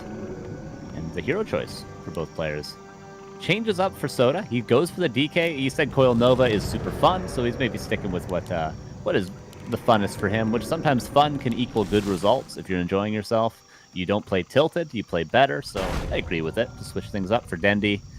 Why would we tell him what to do at this point? He seems to be, he's going to be a better player than everyone in this scene in like 1 month of this race. Bro is going Mountain King lab creep. And it's pretty clean, actually. He hardly takes any damage. Like, maybe some peasants were lost, but overall, he's so healthy. Yeah. God damn it. Ring of the Archmagi as well. Soda moving to the left-hand side, jumping from green to green. And that will be his level 2, which is probably the most important one. The early game for Soda will be dodge these Stormbolt surrounds at, like, with everything you possibly can. Yeah, I think DK Ghouls can be a pretty good way to play against Mountain King if the Mountain King doesn't get, you know, high-level claps early on, because you can pressure the expansion. Fiends obviously are too high value against bolts, so like they get bolted and killed and you lose a lot of your army. Ghouls, you could argue, aren't even worth a bolt to kill. You would prefer to save them for higher value targets like the Death Knight. So DK Ghouls could match up pretty well, but Dendi's not going for an expansion this game. One base Mountain King. Wow. Classic NA build order here. Yeah, reminds me a bit of Furf. Yeah, exactly. That's what I was thinking too. Hopefully he doesn't have to adjust his gamma during the game, because that is not possible in Warcraft anymore. And since then, Furf has not played a single game. True. Yeah, they took it out of the game, and that was his secret weapon. Oh! Coil. Yeah, nicely done, Soda. Mental victory Love here. to see that. Fantastic. The best play from Soda so far in this tournament, right there. Right. He just needs a coil, man. A DK can be very helpful for new players because you always have a heal, or you almost always have a heal. He's just ignoring the footies. Now I'm gonna harass you guys. This, it's gonna be another hammer and probably the next goal. The important thing to remember when you play against Mountain King is eventually he runs out of mana. Every time he has mana, you're going to lose units. There's nothing you can do about it. One bolt is going to equal one kill. You just have to tell yourself he's going to run out of mana eventually. And that time is now. Soda might get another coil, but it's only 70, and now the Mountain King is level 3 and got the extra stats and will have mana in a bit. Ooh, stressful. And Soda again, 4 out of 5 Acolytes. Has that made a big difference in gold? He's lost 160 gold so far compared to Dendi at home. So that Acolyte's been it's been gone for a while. He needs to get back to mining. I mean, notices now. Not the end of the world though. He built that graveyard and you see how far that's progressed. But okay, we got it. The ping came and Soda notices. It's doing a little evasion creeping now. Nice. Stay away from that Mountain King until you get Death Knight level 3, until you get Nova unlocked. Mountain King on one base can be a little bit weird to play because you burn all your mana, you feel really strong for a little while, and then you run out of mana, your Mountain King gets half HP, and then you kind of run out of plays because you don't have that economic edge to always fall back on. Yeah. Will be fed by a Blood Mage once again. Love that play. DK a little bit surrounded here. Dendi, of course, finds him at the weirdest spot of the map where you shouldn't expect your opponent. Like, what the hell? Check him PC. He has such a great read on the game. Yeah, really nice find. I guess he just said, okay, where's the green camp he could be at right now? Finds him. Stormbolt on time. TP could have almost been used, but not quite. Unfortunate for Skippy Leet in this match. Oh, poor Skippy. That is a rough one. But it was the same for Annie, and he must have known, so he was probably mentally prepared. But losing against the Mountain King has broken many, many people. Yeah, it's a difficult hero to play against. It feels impossible sometimes, but you just have to hold on, let him use his resources, and then you're a lot stronger. But unfortunately, Dendi got such a huge advantage already. And the Death Knight is going to slowly come back in this game. Dendi goes to tier 3, has that Blood Mage you mentioned. And he could even expand now if he wanted to. Yep. He doesn't have the resource at the moment as he queued the tier 3, as you said, but he has the freedom, that's for sure. Lich is out, so we're trying to get the Coral Nova online. I wonder if Dendi went into this game with a plan of what units to build and what to do and stuff, or if he's just like, oh, tier 3 sounds nice, yeah, maybe, you know, this game, Sanctum, yeah, why not? It seems like that's how he's playing the game, and it's working. Yeah, he seems to be freestyling a lot, but importantly, and this is the the story of this whole tournament maybe, he's not floating resources very often. He's always building units. Whatever he decides to go with, he gets them on time, and he builds them and invests his resources into them with the proper upgrades, etc. So it doesn't matter what you build, just build something, and Dendi's showing that. Did you see what's going on with the creeps? How did that happen? They went to the base, to the ghoul. Is that maybe with like return resources, or he clicked on a tree or something? They followed the ghoul for a long time. Yeah, sometimes creeps chase in a weird way. Obviously, if you unsummon that, they chase like that, but maybe there's some resource returning thing with ghouls that it works on. I do not know. The ways of Warcraft are mysterious. Chat is asking, is this the real Sodapoppin? Yes, and the real Dendi as well. And then we're gonna have the real Tyler and also the real Annie. They're all real. All real. As is the possibility of Dendi getting 2-0 in this matchup so far. Very far ahead, but soon we're gonna have level 3 DK. So we're pretty happy with that if we're a Soda fan. Okay then. Statues, Fiends. Banish Banish Bolt. Is it insta-gip on a Fiend? Not anymore. Fiends got a slight buff to their HP. Or no, Bolt got a slight nerf to the damage, so it can't one-shot Fiends anymore. But yeah, it used to be. Banish Bolt could just one-shot a Fiend, and there was no saving it unless you literally dodged it with anti-magic shield. It was the only way to save your Fiends. Classic. Or, of course, you can try to burrow. That would be a pro move, but let's see. Dendi marches into the base. Of course, there's an old saying, never fight in an undead base. So we just snipe one unit, move away, suck some mana so we don't have to fear these Novas. But there's no Paladin just yet for Dendi. You gotta respect the Coral Nova, even if it's only level 2-1. He's got a potion of healing, but needs to press the button. He showed that in the first series against Annie. He wasn't always on time with the... with the potions. Lich goes down because the coil was used offensively. And so just got to back into his base. Cannot fight this Mountain King, getting mana transferred over. Dendi not losing anything there. Rifle Caster is the play, oftentimes on one base with enough fire. That's the most affordable strategy for one base human. But yeah, the Pally comes online once again, and it's gonna be brutal. Lich resurrected, but no third hero. Silence would be nice against this. But yeah, what else can Soda do on the tier 3?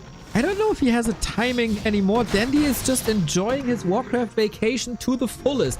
All you can eat buffet, free drinks, he's got it all. Yeah, I guess one thing you could say for Soda is that Dendi has a lot of leftover footmen still, so maybe a destroyer in the air, and then, Lich gets the orb. He could win a fight if Dendi overstays, but for now he's just gobbling up everything he can. He's getting a free Fiend, he's getting that camp there for the consumable, which is a greater heal. And Soda might have one good fight in him if he waits long enough, again, for the Destroyer and for that Lich to come back. But Dendi should just expand probably at this stage. Yep, he could, but he's staying at 50, using some items. Heal scroll always there. Got a staff as well, so even if there's Coil Nova, he can still zap them out. Too easy for Dendi. Cleans around for Dendi. Dendi feels much more confident. Yeah, he's playing. He is playing indeed on a different level than Soda here, but it's only an opening match. Future rounds should be closer. Even has a Watch Award pinned down to see that there's no expansion, so the scouting is great. Probably Foggy's advice always in his ear. Yeah, worth noting, Dendi's probably the only one of these people that has any like serious tournament experience, so maybe everyone else could be a little bit nervous. Dendi is absolutely not going to be phased at all by playing a competition. He is used to the biggest stages. He's used to huge crowds. He's not going to be nervous. He's not going to be worried, which is probably where that confidence is coming from. And it was really, really good coaching. Like, Dendi had the foundation pretty much the entire time, but never really put it on the map. Like, the game I played against him was pure chaos. This feels super structured, clear game plan. At the beginning, we creep a little bit, then we move over, we snipe. I put pressure on him. I don't do any weird shenanigans that can throw me off. Just good gaming. There's barely any wasted time, and there's barely any wasted production time. He's always getting upgrades. Right now he's getting Inner Fire. When he had some downtime, he got Defend because he had leftover Footmen. When he's not pressuring, he's creeping. And he's just always doing something that helps him in the future. Soda has potential to win this fight still. It's not an impossible fight to win. But happy in Soda's shoes, and this fight is won. Alright, yes, of course. Banished! Bolt! Kabam! Oh my God. Man, you can't do anything, man. The nuke is way too crazy. The DK will probably be next. There is a town portal. He can't save himself, but there's the banish, there's the bolt, and while he was struggling a little bit during the fight in the first map, this is now the right order. Soda finds the way to get out of there, but the next Holy Light is just a couple of seconds away, since you can spam that until the end of time. She's helping, Blight helping, Aura helping. The regen is good. The towers are here for Soda, but his fiends are a little bit out of position. Defensive coil this time around helps save that fiend, but mana, the Mount King's full mana again, just like that. Oh no. Freaking Blood Mage, fix the Blonde Devil. Unreal. Every matchup in the hands of Dendi then, of course, as well. What a beautiful combo. What a beautiful performance. Dendi 2-0, 4-0. The expected dominator in this tournament so far. I'd be getting real nervous if I was Onfi watching these games. Yeah. I'd be preparing specifically for one opponent and one opponent only. Yeah. Yeah, for sure. This was way better than I expected from Dendi. I expected him to be strong. I expected him to be good. But, wow. Yeah, I think I expected Onfi to be the best, but I think Dendi's the best player in this tournament looking at those games. Was he holding back all this time? Was he just faking? True, sandbagging. Oh my god. I guess. Goddamn, Soda is looking quite a bit depressed. Not happy about the outcome. No, I won't. Are we having any post-game interviews? I don't think so. And he was probably right, to be honest, sadly. Dendi's super chill, wearing that smile. Yes, of course. Easy, guys, easy. Super nice. I like that guy. Interview, maybe? I don't know. Yeah, only one player we haven't seen now, and that will be the player we see next, which is none other than Tyler1, the person that started all of this. Have fun in the second game? Oh, no. Interview with Soda. Let's listen in. I had zero fun in both games. That was a miserable experience. I hated the entire time. I have yet to have gone against people in my ratings that do those surrounds or do anything like that. That was my first time experiencing it, and I got shit on. Good job, Dendi. Good game. Good game. Yeah, nice. I felt no, that was miserable. That was horrible on my end. With more time, you can do it too, Soda. No, I don't think so. That I fucking just went. I just fed the whole game. Fed my Death Knight, got stunned, surrounded, dead. I mean, I saw it coming like 10 years before, and I still did it because I'm stupid as fuck. So you did some cool turtle steals. No, I didn't. It was a good turtle steal with the coil. Yeah, Come on, Soda, give yourself some credit there. That was at least 1200 MMR right there. Okay. No, it wasn't. Keep it up, So buddy. emo. Oh, fucking, it was so bad. God, he's fucking like- one step ahead of me the whole game. It's just Mountain King is pretty good against like those small melee units like ghouls, skellies. Like it's very good. I clap. We all lose attack speed, 25 or 30%. I don't know how much, and it's just easy to fight for me. So if you maybe Like, wait fuck me. for I don't know what to do. spiders, What do I do? There's spiders. I did spiders. I got owned. So did you know in that first game that Dendi expanded? No, Oh. Now you do. yeah, we Okay. both expanded. I was just curious. I had no clue he expanded. What? I was trying my best to scout both games. Like it really helped a lot. I know it's really hard. Like and usually when I was doing it before, I was getting overwhelmed. But because it's tournament, it feels like like extra focus. You had So- good intuition, Dendi. You scouted his main base on the ice map, and because he was still tier 1, you intuited he must have an expand on the other No, spot. I saw he have no worker on mining, on gold mine, and I thought, Oh. okay, he's expanding probably. So Oh, if yeah. it would be 5 workers on gold mine, I would probably not think about it at all.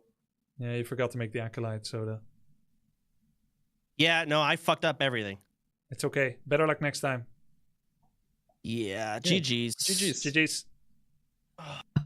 Soda not happy, bro. Ampy, thanks for the cast. Oh my god. Yeah, there's two types of Yeah, people when it course. comes to this game. There's the people like Soda, which is very similar to me. When I lose, I don't want to hear anything. Yep. I'm just mad. Yep. And then there's people like Dendi, and that's more like the confident, cool people. Like I think Seiso is a good example of someone like Dendi. You know, lose the games like, yeah, I made a couple mistakes. I think I'll play better next time. I feel like.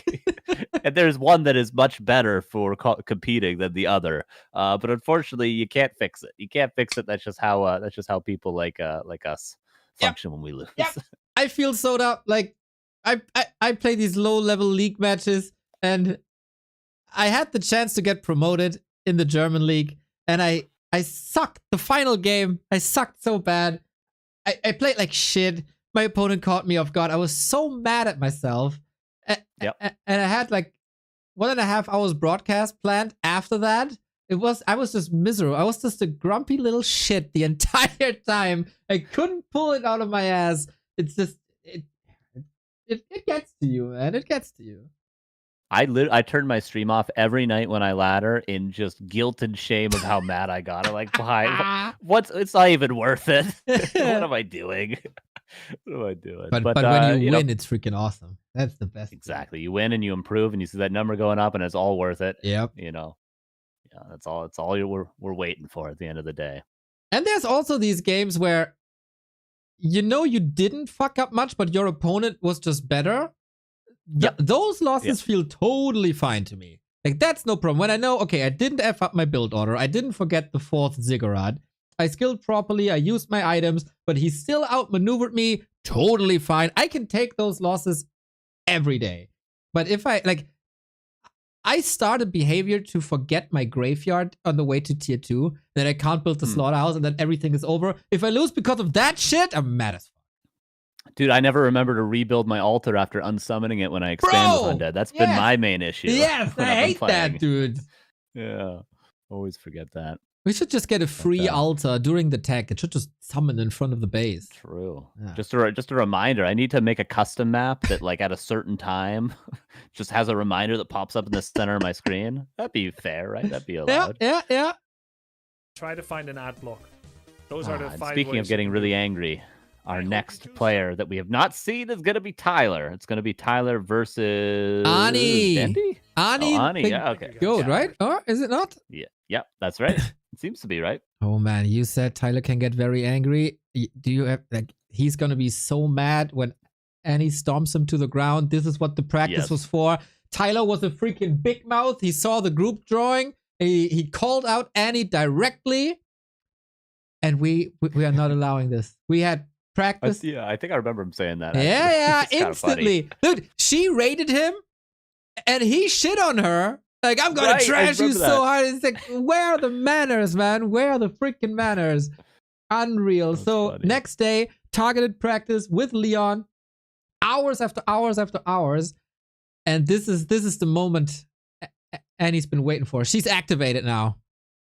Everyone in So I position. think the best, if I were to assume what Annie learned from coaching, specifically to beat Tyler, I would assume they showed her strong creep routes with a 3-farm tech with an early Arcane Tower, super early, because Tyler's going to run across the map with a Farseer and harass. If you have an Arcane Tower and a closed base, you can defend well power creeping, and then if you get level 3 Archmage early versus Tyler, his burrows are horribly positioned. You can run into his base with level 3 Archmage and win the game immediately. All you need is not to lose to the harass of the Farseer and get level 3 on time. The game is won automatically. That's all it takes. Yeah, that should be it, man. If you survive the first pressure, you'll be fine. You'll be fine. Yeah. And 2 weeks, Team Annie. I'll be unbiased as fuck. Forget neutral Neo. I'm fangirling here. If you don't like that, your problem. This is gonna be good. I want to see Tyler go down so bad. I want to see him mauling. I want to hear the screams. I want to put them on repeat during my sleep. That's all I'm living for right now. We'll see. He's practiced so much, mostly for the Grubby show match, but now for this tournament as well. He continued the grind. But he was resistant to coaching. He was resistant to learning things not on his own until just a couple of days ago. Annie has not been at all. She's been welcoming of all the advice, welcoming of all the different coaches, everything she can get. She's been trying to learn about this game. So, 2 different methods. We'll see if it's paid off for Annie. She's going to be at the MMR disadvantage quite a bit, but she's prepared. Yeah, for sure. She has control groups. 3 of them. And then productions.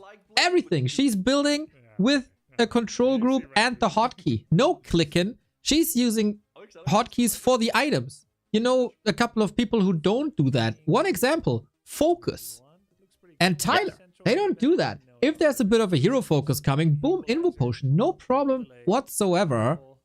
Just survive the early game. And then once the Mountain King is online and the priests are online, Annie's gonna slay.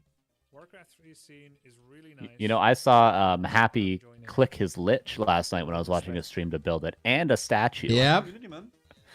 So, I So don't know what's going on. Annie with is that guy. doing things that not even Happy can do. Is Exactly. my Happy does not have the takeaway. mechanical abilities. Yep. Yes. Exactly. I see the chat is with me. Annie Ultras, less than 3, sign me up. New fanboy command needed. Let's go, let's go, let's go. Tyler, a little bit of self-motivation. His chat is gonna shit on him no matter what. Yeah. Oh, he's talking to Grubby. Interview, yep, let's What's up? listen in. Yeah, I got interview questions. Yeah, hit me with them. How has the Warcraft 3 scene been treating you? I seem to remember I promised you we are 100% friendly and welcoming. Okay, so Hi. I get hostage. Hello. I get hostage every single game. I've been called probably 18 different slurs. The chat backseating is unbearable. Agreed. These freaks have been playing their whole life. They think they're better. Other than that, though, there are a lot of helpful people. With that being said, I got so many people that asking me that offered help. Even on Twitter, like actual established players in the scene that have actually asked me for help, so that they would help me do anything. So really nice. There's bad apples everywhere, so it's not bad actually. Nice. Have you been feeling the Good same, answer. Annie? Honest answer. Yeah. I've not had people say me bad words. I think that's probably because I didn't say any bad words in the first place. But yeah, overall, it's been the same. People have been really nice and helpful, and yeah, it's a great, wholesome community. There we go. Tell I'm him. glad both of you had good experiences. Guys, we have a long group stage ahead of us. If you have something else to say, raise your hand. let me know. T120, Annie, just GG it, please. Shut you are the a tune-up fuck game up. for me. No offense for you. I'm just getting the hands hot. I'm gonna body Dendi's bitch ass. Been playing for 18 years, low key. It's probably the opposite situation with him. Dota 2 is an easy ass game. He could never play League at a high level. And I'm gonna beat the shit out of him. Annie, I'm looking on to the next game. I respect That's it. It's fine, funny, me too. actually. I can't wait for him to beat you in your base. Let's go. I guess we'll have to see. Dude, when Alright, a thanks, League of guys. We're gonna Legends jump player into it. is dissing a Dota player, that's the most ridiculous shit I've ever heard gaming related in my life. What an idiot.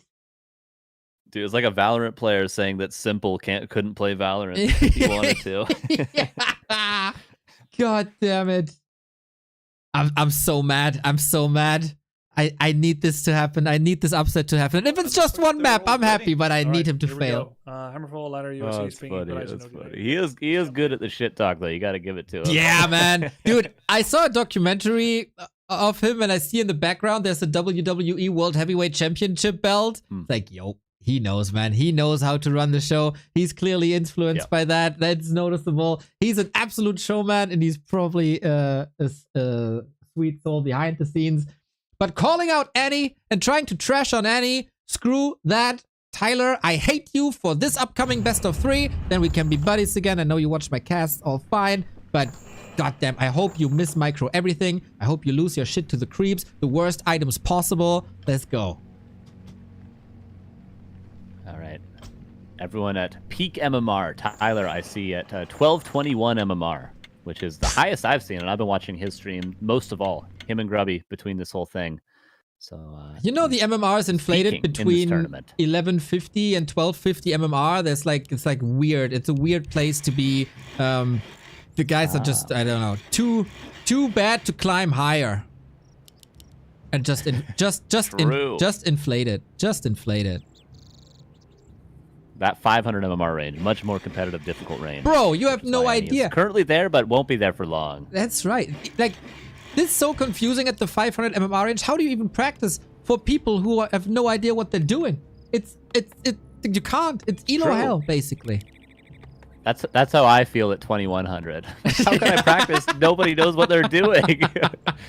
Why aren't they playing like Lin? These idiots. That's how I feel. You got the F7 in, Carson? F7 in. I'm sped up. I'm at a minute 34. Let's go. We're synced up. We're locked in. We got Tyler with his debut match versus AnnieFuchsia. I think the sympathies are clearly distributed. 0 for Tyler, 100 for Annie. Left-hand side is Tyler, the big mouth, and Annie. Please survive the early game.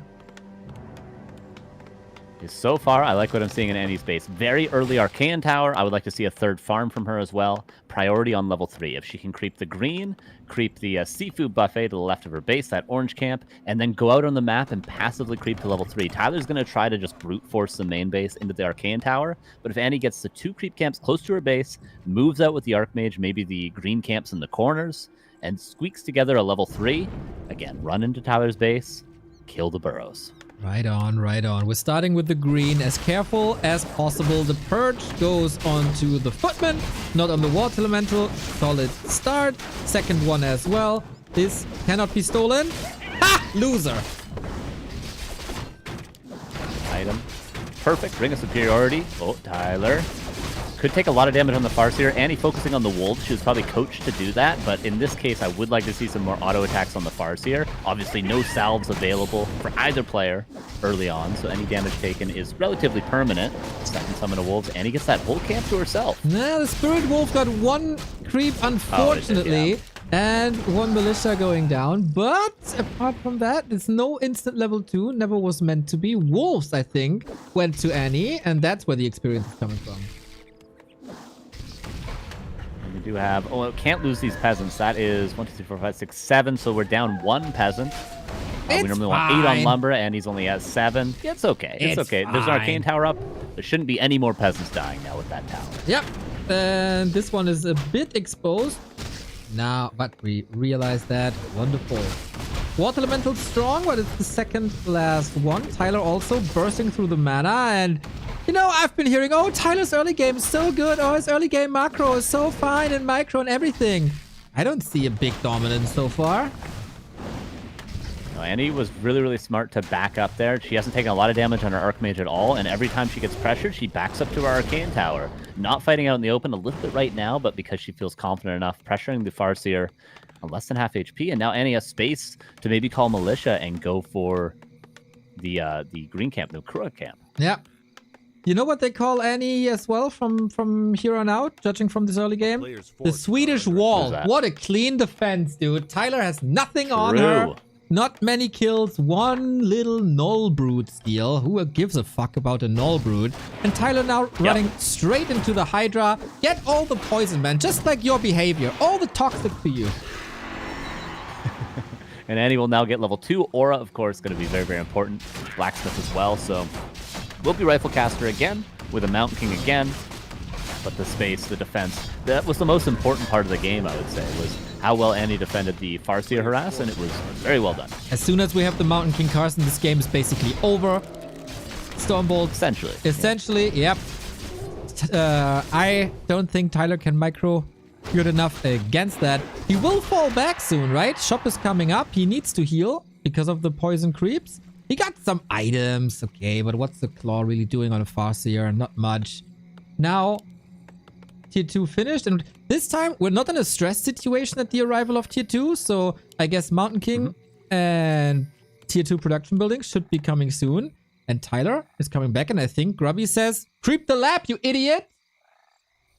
Yeah, you can easily take these contestable creep camps. Once you have between 4 and 6 headhunters, you can go for these labs. And it's quite easy just to grab the item, move to the next, grab the item. And you normally want to do this before the Mountain King comes out, because that's when the human gets map control. So Tyler could have done that. That would have been quote-unquote optimal play on this map in this matchup. But TC, Raiders, and Walkers seem to be the play for Tyler. Might go Tier 3. He does like going for those Torns and those Shamans, but for now, he's going to be sticking to Tier 2. I imagine Knopf has pulled him back from Tier 3 slightly to just playing more Raider Walker stuff. Bro, Knopf can tell him anything he wants. The first coaching's like, yo, when you're against Undead, don't play Walkers, don't play Walkers. They're easy to snipe. You don't really need them when you're up against the DK. Next day, streaming, what's he building? All the Walkers in the world. True. I wonder why this guy has ears. It's not arriving in his brain anyway, so who knows?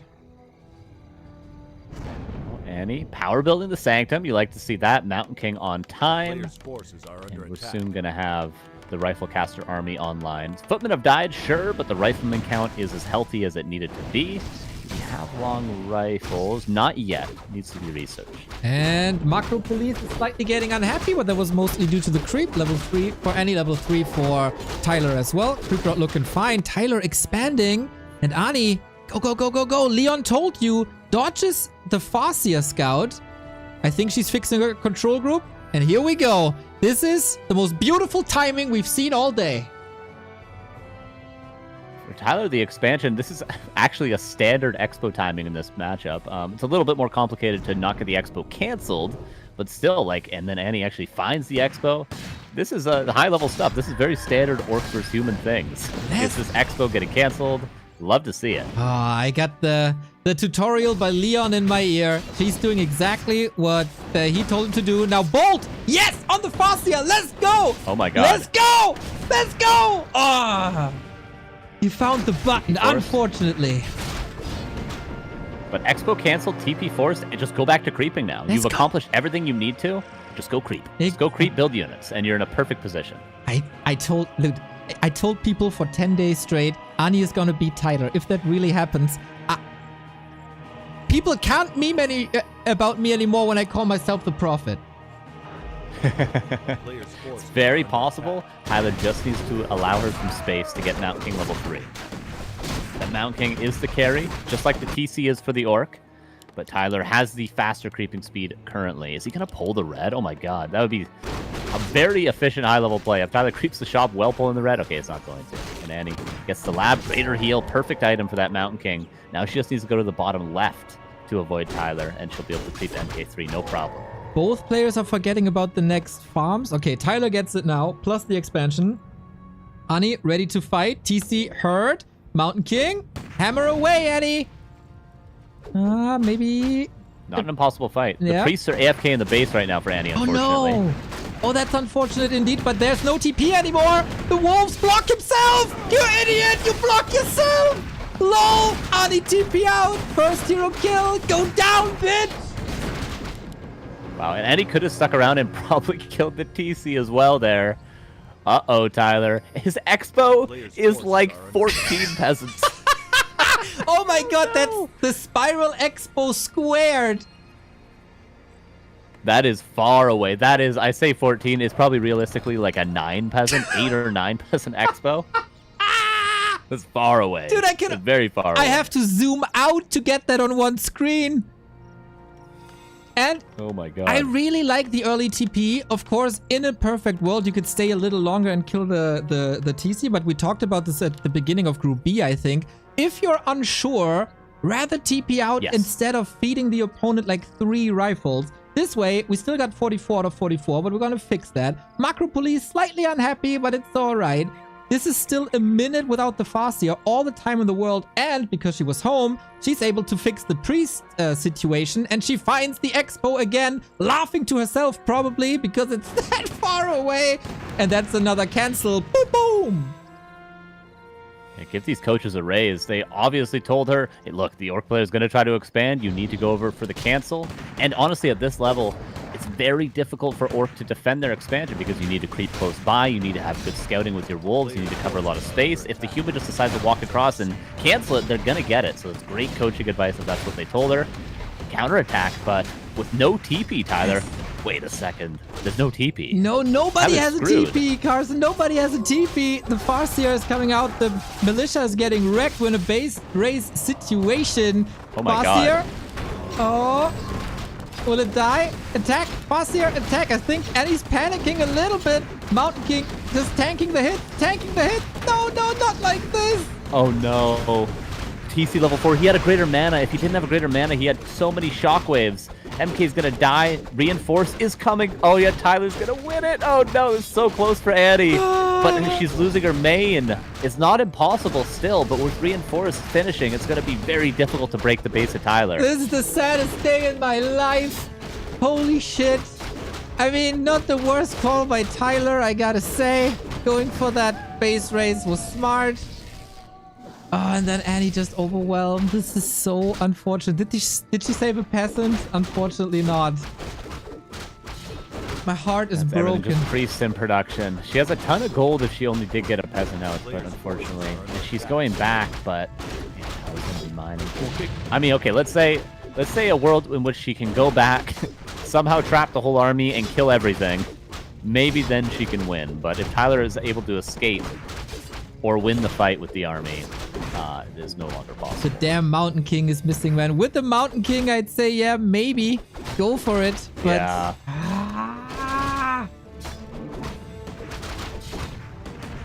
Okay, TC running away like a chicken that Tyler is. Block it! Oh, almost. Unfortunate.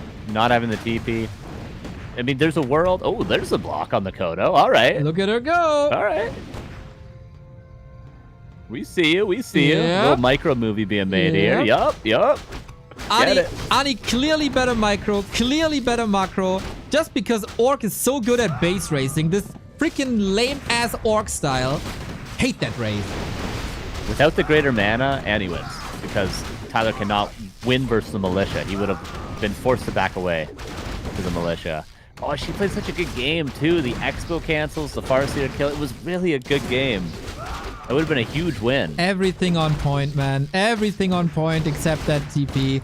And, of course, the Mountain King situation there in the base when things went AWOL. Very, very proud of Annie's performance here, but god damn, that other guy wins. Yeah, 1-0. Very, very close game. Oh my god. But unfortunately, it's a weird base race situation that I don't think either player were prepared for. And ended up just being the perfect play for Tyler. He was in the right place at the right time with the right items. And if Annie's base was closed, again, another thing that could make a big difference. She probably got told to not close it because you get trapped and it happens and stuff like that.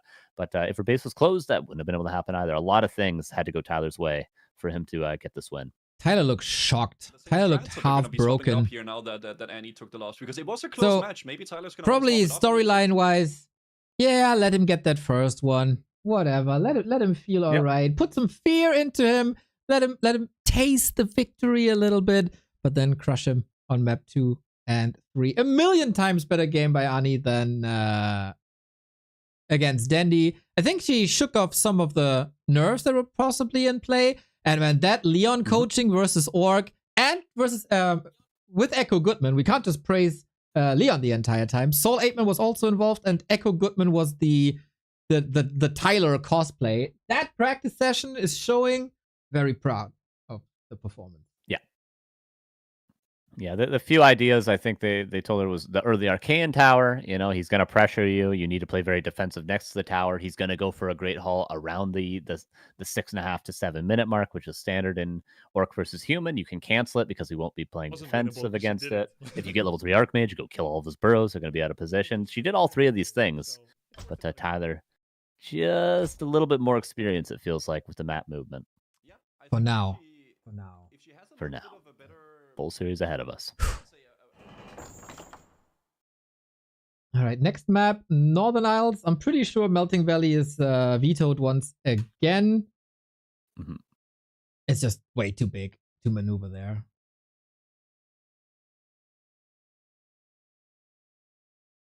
All right, it seems like they'll be starting pretty soon. Northern Isles is a very classic map in this matchup. It's the strongest, I'd say, rifle caster map for Human if played properly. You can also, if you creep the Tuskar, like if she goes for a very aggressive creep route, you can easily squeak together a level 3 Archmage because there's just so many small green camps after you commit to the big camp initially.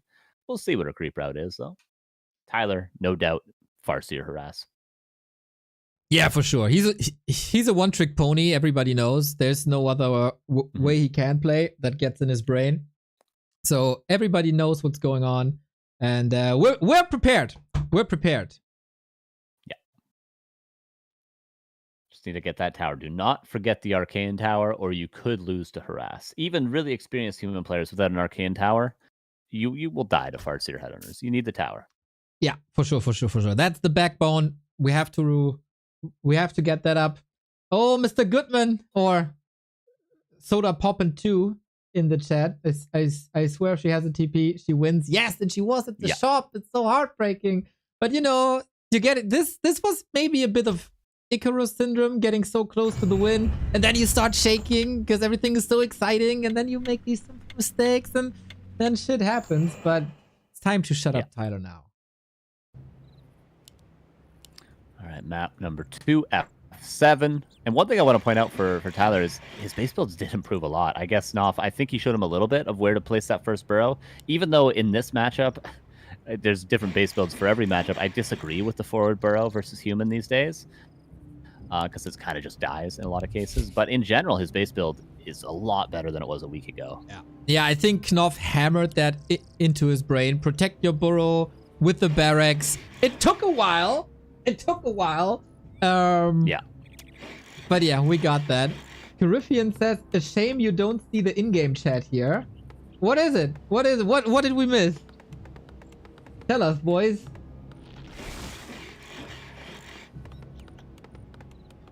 All right, I'm F7ing. We have the Farseer as expected. Right. We have the Headhunter build as expected. And I, for some reason, opened up Hammerfall because I'm a freaking idiot. Oh, well, we will wait. We will wait patiently. Thank I will you. not spoil. Thank you. I mean, it is probably going to be Farseer Headhunters again. But there's 2 buttons and I clicked the wrong one.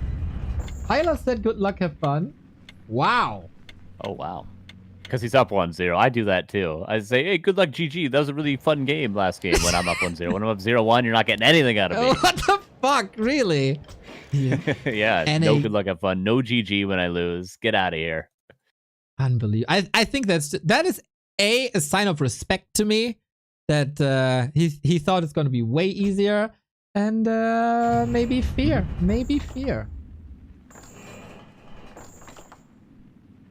Let's see how she deals with. Oh, you're probably still catching up. Yeah, first camp, she was going for the grain. Yeah, just want to see how she deals with the purge, of course, on Northern Isles at the first camp.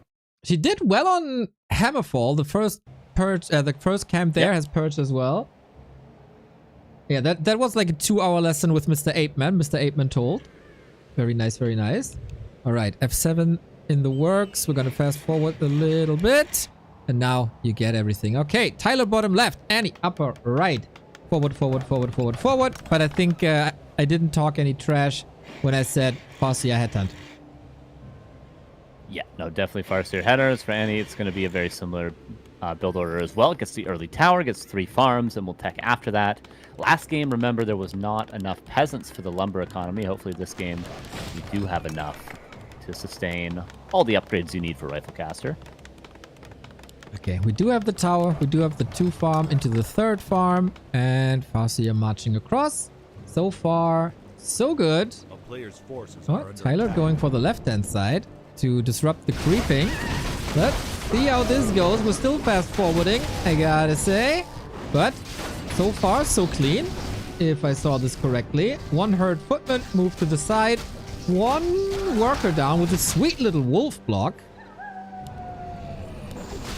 And Tyler, this time it seems to be working out much better. Also stealing the creeps away on the way to level 2 pretty much immediately.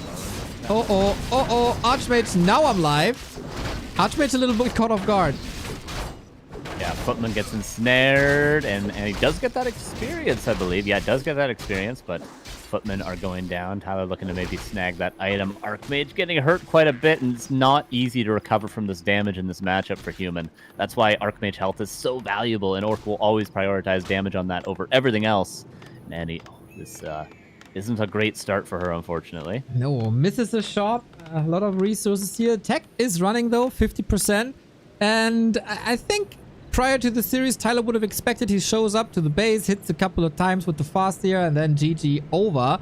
We're still in the race here. We're limping, but we're still in the race.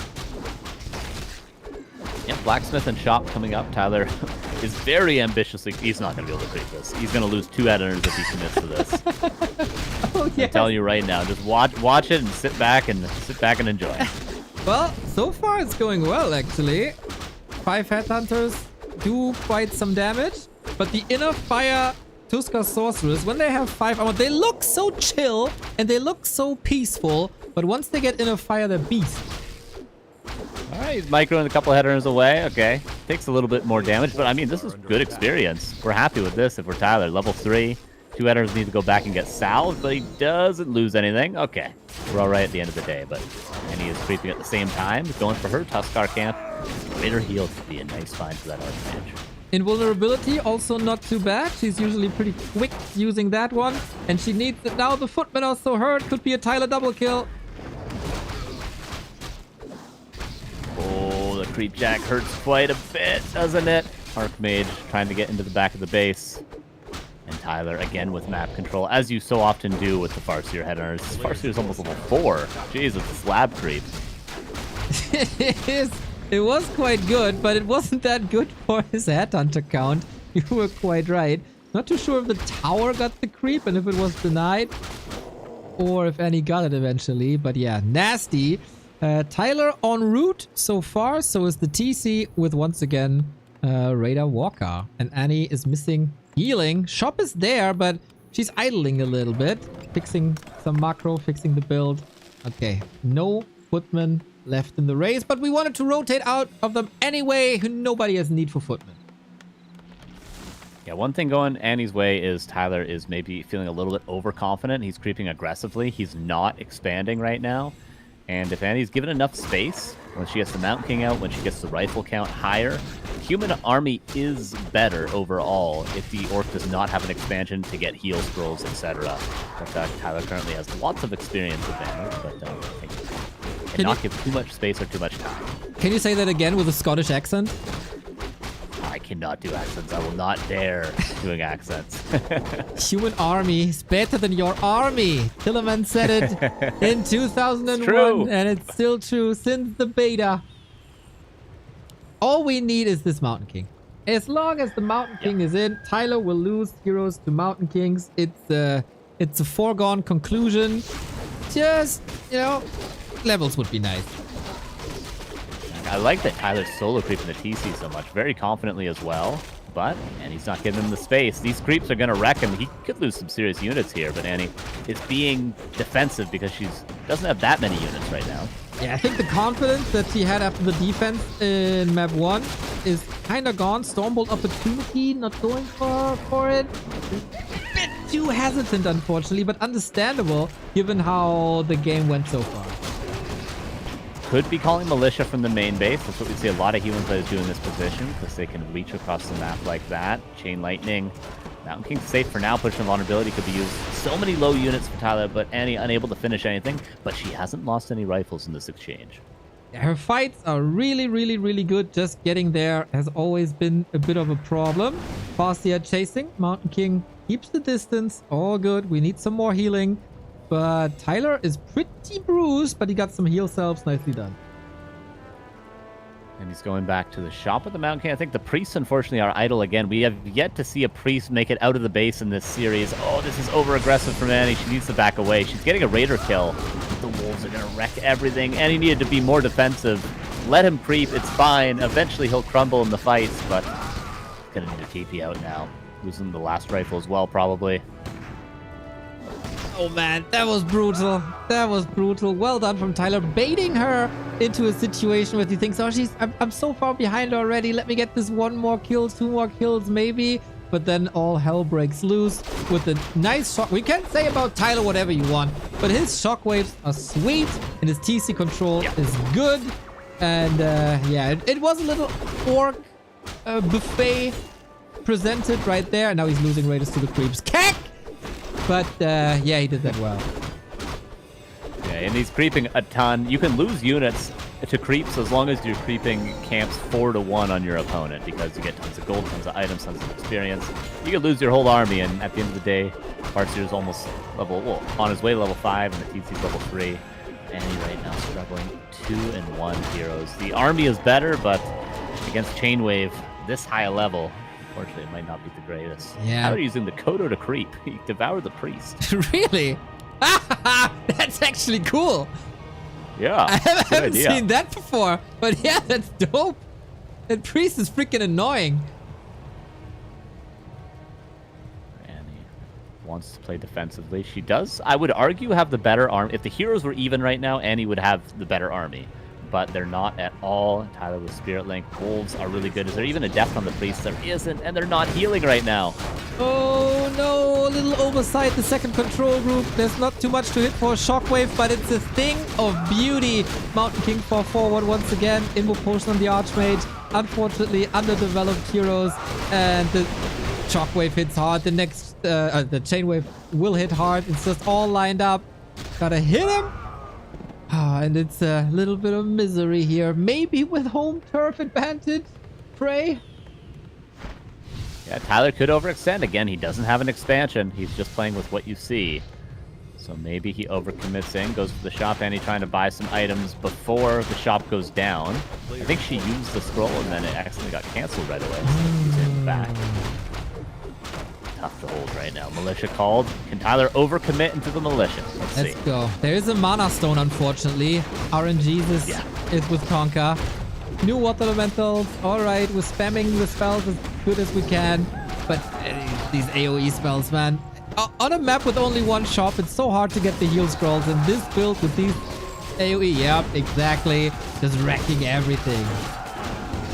Yeah, there's still tons of shockwaves left, and Tyler paying close attention to the TC. You can tell how much he values the TC mana and the shockwave value. Everything has been money when it comes to the shockwaves and the TC this series, and it seems like Tyler will close it out. Not without some adversity, especially on map number 1. This could have been a tied series at this point, but unfortunately, and he's not going to be able to get a map win so far. Well, then we got a wreck Soda. That's also right. I would have loved... Oh, towers, of course. I would have loved her to wreck Tyler to just shut his face, but today wasn't the day. I don't think any Annie fan has to be ashamed because of that map 1. That was so good. Just the lack of a TP. Oh, man. Trying to hold on, but again, everything is dead. Trying to get that TC kill. That'd be a moral victory. Unfortunately, Archmage will fall, and that will be 2-0 for T1. Shit! Shit. My wildest dreams. Good showing. My wildest dreams won't come true. This was the match that I was anticipating most because of the upset potential. We got so close, but yet it's so far away. Very respectable though. Nice comments towards Annie. She deserves it. And since everybody is so nice towards her, I gotta say Tyler played map 1 freaking great. Yeah, he played very well. It was very impressive. Macro didn't slip. Build order was solid. Micro on the heroes was really solid. He's using all of the Spirit Link, Disenchant, Devour now well. So he's improved a lot. Yeah. Mad respect to Tyler. That was a good performance on map 2. And now we have Soda with a rather depressed post-game interview, and Tyler will be fired up. There's not a good development for Soda if he wants to compete for map 2. Yeah. Are they going to interview? Currently not, I don't think. Do you think that Tyler does not want an interview right now? I wonder if he'll manner up a little bit. I don't think after you 2-0, it's good taste to be super BM.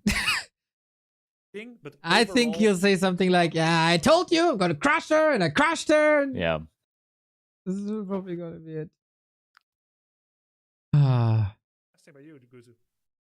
Thank you. Yeah, I think they played well. And maybe some of the... Seems like people appreciate Guzo as a caster. This guy strikes me as a fantastic caster for sure. Just from a personality, he understands the game as well. Good to see him getting the deserved praise.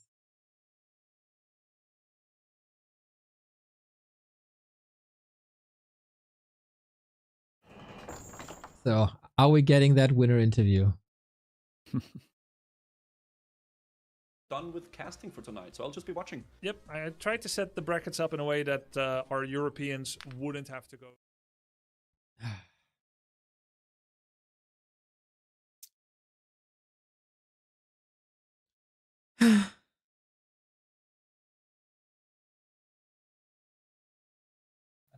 Told you have to comfort me now in a situation like this. Not easy to process. Dendi Tyler1. Dude, you're shit at this comforting part of the stream. Oh, you know, I'm just soaking it all in. Yeah. You know? Just soaking it all in. Yeah, my misery is soaking in. Just leaves me well, you know, hanging there's here. one more chance to beat Soda. Oh, I thought you were listening to the interview. You're not listening? Wait, is there? Oh, now I'm listening. Yeah, the interview. Well played. Yeah, that's why I was silent. GG, dude, I didn't see you type it at the end, by the way. Sorry for not saying GG. Oh, I thought you were just being toxic. It's me not saying GG isn't toxic anyway. You know how locked in I was? I don't think I uttered a word for the last 30 minutes. No, I understand that, because you were scared after the first game, right? The first game wasn't nothing. You got lucky because your Mount King is the most broken piece of shit in the game. TP. You were buying in that fight anyway. Lucky. Yeah, How you am I were lucky. Annie, no offense. You tried your best, but your best is like up to my ankle. Okay? Respectfully. That's me being respectful. You don't want to see me not respectful. Trust me. You don't right, think Grubby? you were on a Grubby, back foot right? there the first game? Do you think you were winning the whole time the first game? I was absolutely pissed stomping you, but it's unfortunate. I shouldn't have expoed. But yeah, you were getting stomped. I think Annie was like 3 moves away from winning game 1. Yes, if you put the best player in the world, maybe she could have won. No, it doesn't You actually require played the that best early player game to and buy not terrible. TP. I just needed to buy TP. Yep. Yeah. TP, heal scroll, protection scroll. You had 1500 gold, walk past the shop. But really nice rifle block on the Kodo, good build up, nice hero kill, and a double expo cancel. How did you know? Mapak? Honestly, this the first time I went for it, just because it's closer than the west one. The second time, I was aiming to go to his main base. I didn't think he was going to build it again. You dared go to my main base. What would you think you would have done? I was stronger than you! You are deluded! I was stronger than you! You are at that crazy! What do you I mean? bopped you on the head in all our fights. Bop, bop. What are we saying? Okay, well, the second game, you did wreck me there. I had no chance. Like, you were so aggressive. And you stole all my creeps. I was really sad. Yeah. When did you learn that? But you get playing human. Yeah, where'd you learn that, Tyler? Learn what? Sorry. What Like did you say? taking all the jungle steal my away creeps. from Oppo. My great coach, Noff. It's nice. Good Oh, coaching. Oh, okay. You get Yeah, coaching, some good Annie? coaching. Me? Yeah, I got some coaching too. Are you gonna refund him or? You gonna refund you? I couldn't tell. I'm kidding. It's banter. I'm just bantering. Yeah, no, you're good. You're good. I think my coaches have been great, honestly. And without them, I wouldn't have stood a chance the first game. You realize your MMR is like more than double mine, right? Like you have a lot more experience. Yes, and So the fact that it was close the first game. It wasn't close! Stop calling it close! I had to literally shut my brain off completely It was a tune-up game for me. I was limit testing. Close. Okay, I see. I will say though, you played better than your MR. So did Sunglitters as well. I don't know what you guys are doing. True. They did actually play. I'm not wrong, am I? Like these are not. No, what are it's your, true. is your Was that a rating 600? compliment? Thank you. Low key, yes, it's a compliment. You're like. Yeah, I'm 540. There's no way. There's no way she's 540. By the way. I 546. But you are winning more than you're losing, so you haven't fully detected your peak yet. If you had more time. Yeah, I guess. Yeah. I mean, temporary peak. There's no like hard peak. It just takes more and less effort at some points to win more than you lose. And looks like it was going well. You put in the work yesterday. It showed. Yeah. Well, needed a bit more defense work, I guess. But it was fun. It was fun. Thanks for playing. Annie, you've got one more series coming up against Sodapoppin after this. First, it's Dendi Tyler. He is dog shit, by the way. Please. Oh, Undead is rough though. Like when I've been playing on ladder, Undead has been my main race that I lose against. And funny enough, okay, in this bracket, my highest chance to win anything at all was against you, Tyler. I'm sorry to say. You are crazy. Why? Because it's Orc? Well, because Or Dendi's what? insane, and you're Orc, and Soda is Undead. Okay, but I'm insane.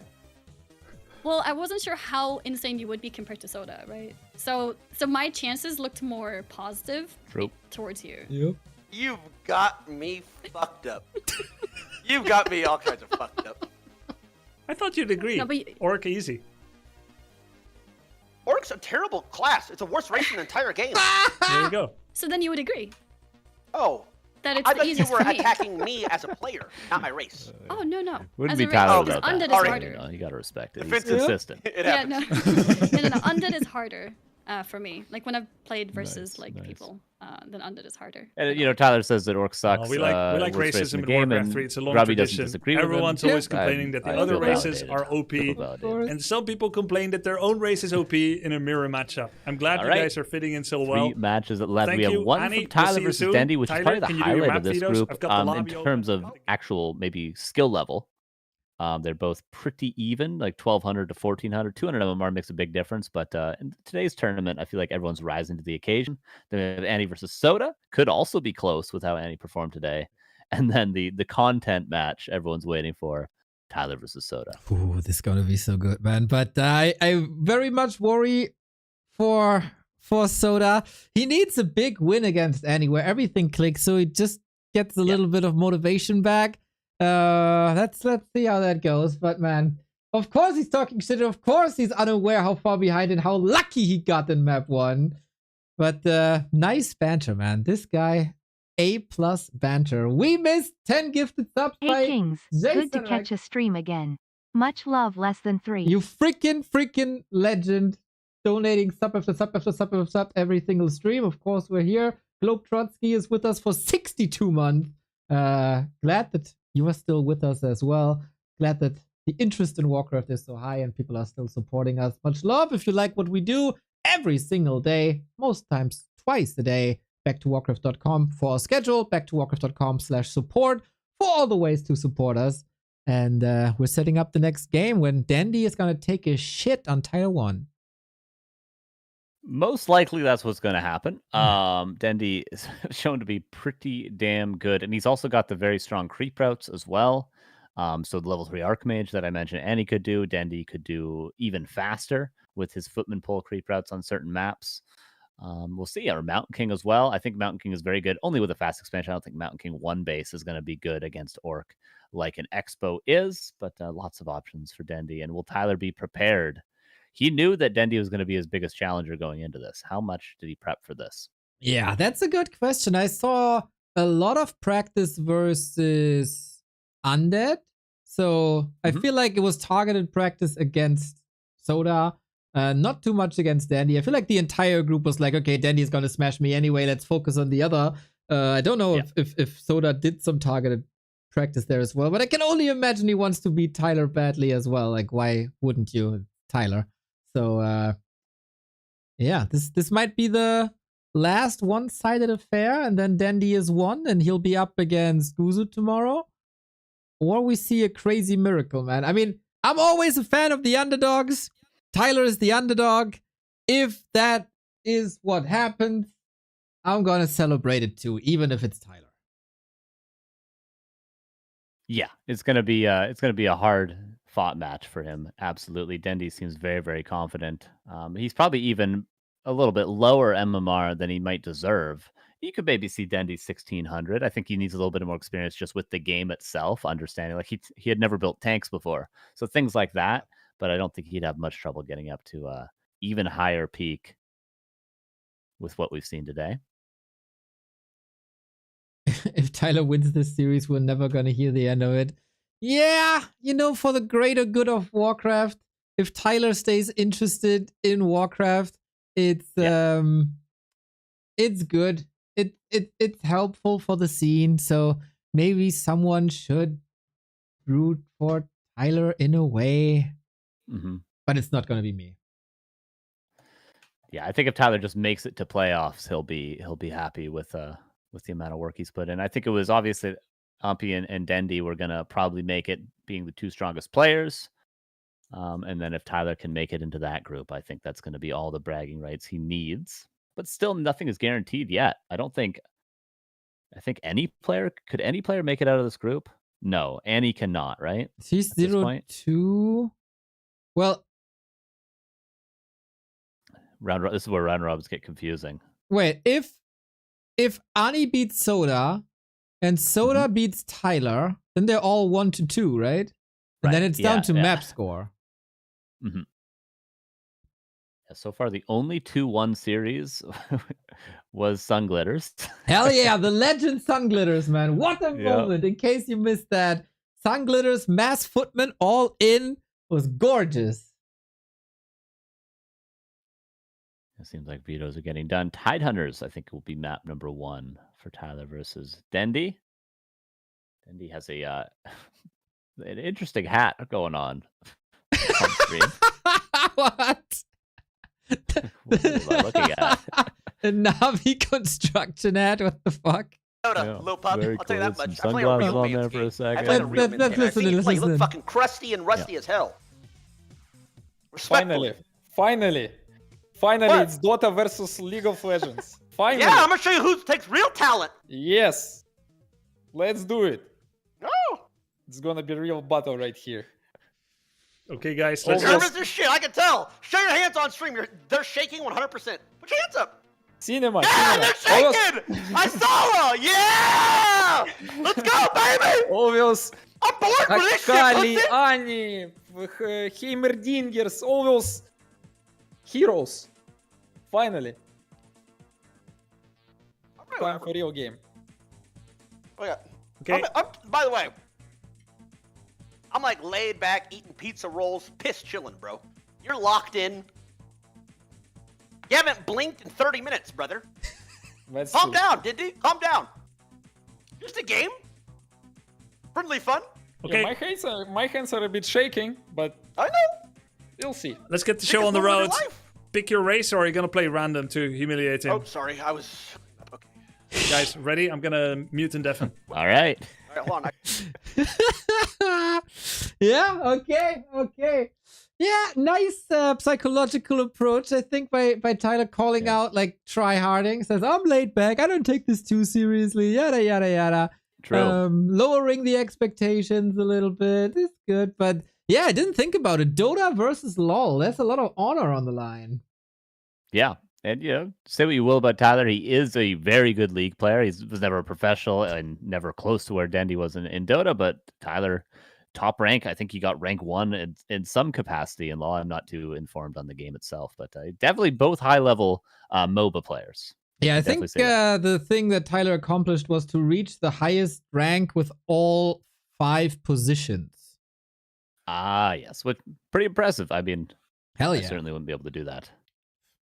And who wants to play League of Legends anyway? It's Dota all the way. It's the better game. Just like Dendi is the better. I would choose that as well. It's just like Dendi is the better player. So obviously we're all going to root for Dendi to shut Tyler up. But if there's an underdog story, it's still going to be cool. So fair. But I mean, this is the Dendi dungeon right now here at Back to Warcraft. Yep. Okay. And Tidehunters is where we go to start the series. The closest MMR between two players, other than I guess we had Guzu Ompi that were Mhm. around the same difference in MMR earlier. But yes, definitely the highest and closest level game. Hype game, dude. Hype game. Dendi versus Tyler map number 1. I think we're going again to... Oh no, it's not Melting Valley. It was selected for a bit. Tight Hunters it is. Short rush distance. It is Fascia Aggression. As every game by Tyler. And Dendi might be in defense for the first time this tournament. And we'll see how that plays out. Yeah, he won't be able to be very comfortable, like we were talking about. He won't be able to expand for free, creep for free. He might go for the lab creep on this map, but Tyler's going to be right in his face. The only thing is, the lab creep, sometimes you don't see it. The standard route for Orc players is to send one wolf up the high ground to check the lab. But if you don't do that, sometimes you just run right past them creeping the lab because it's on high ground. You don't know about it. So we'll see if Tyler is prepared for that creep route. Well. Did they practice this? And did Nov prepare Tyler for Dendi? Or was ladder just enough? And what will we see hero-wise? When I press the F7 button, just like Carson did, we will see that this is a Mountain King. And Tyler's gonna get so triggered by this Mountain King. Oh boy, it's gonna be a show. Yeah, you just got to tell yourself how I don't get tilted versus Mountain King, as I just say, it's okay. We're going to lose units. He's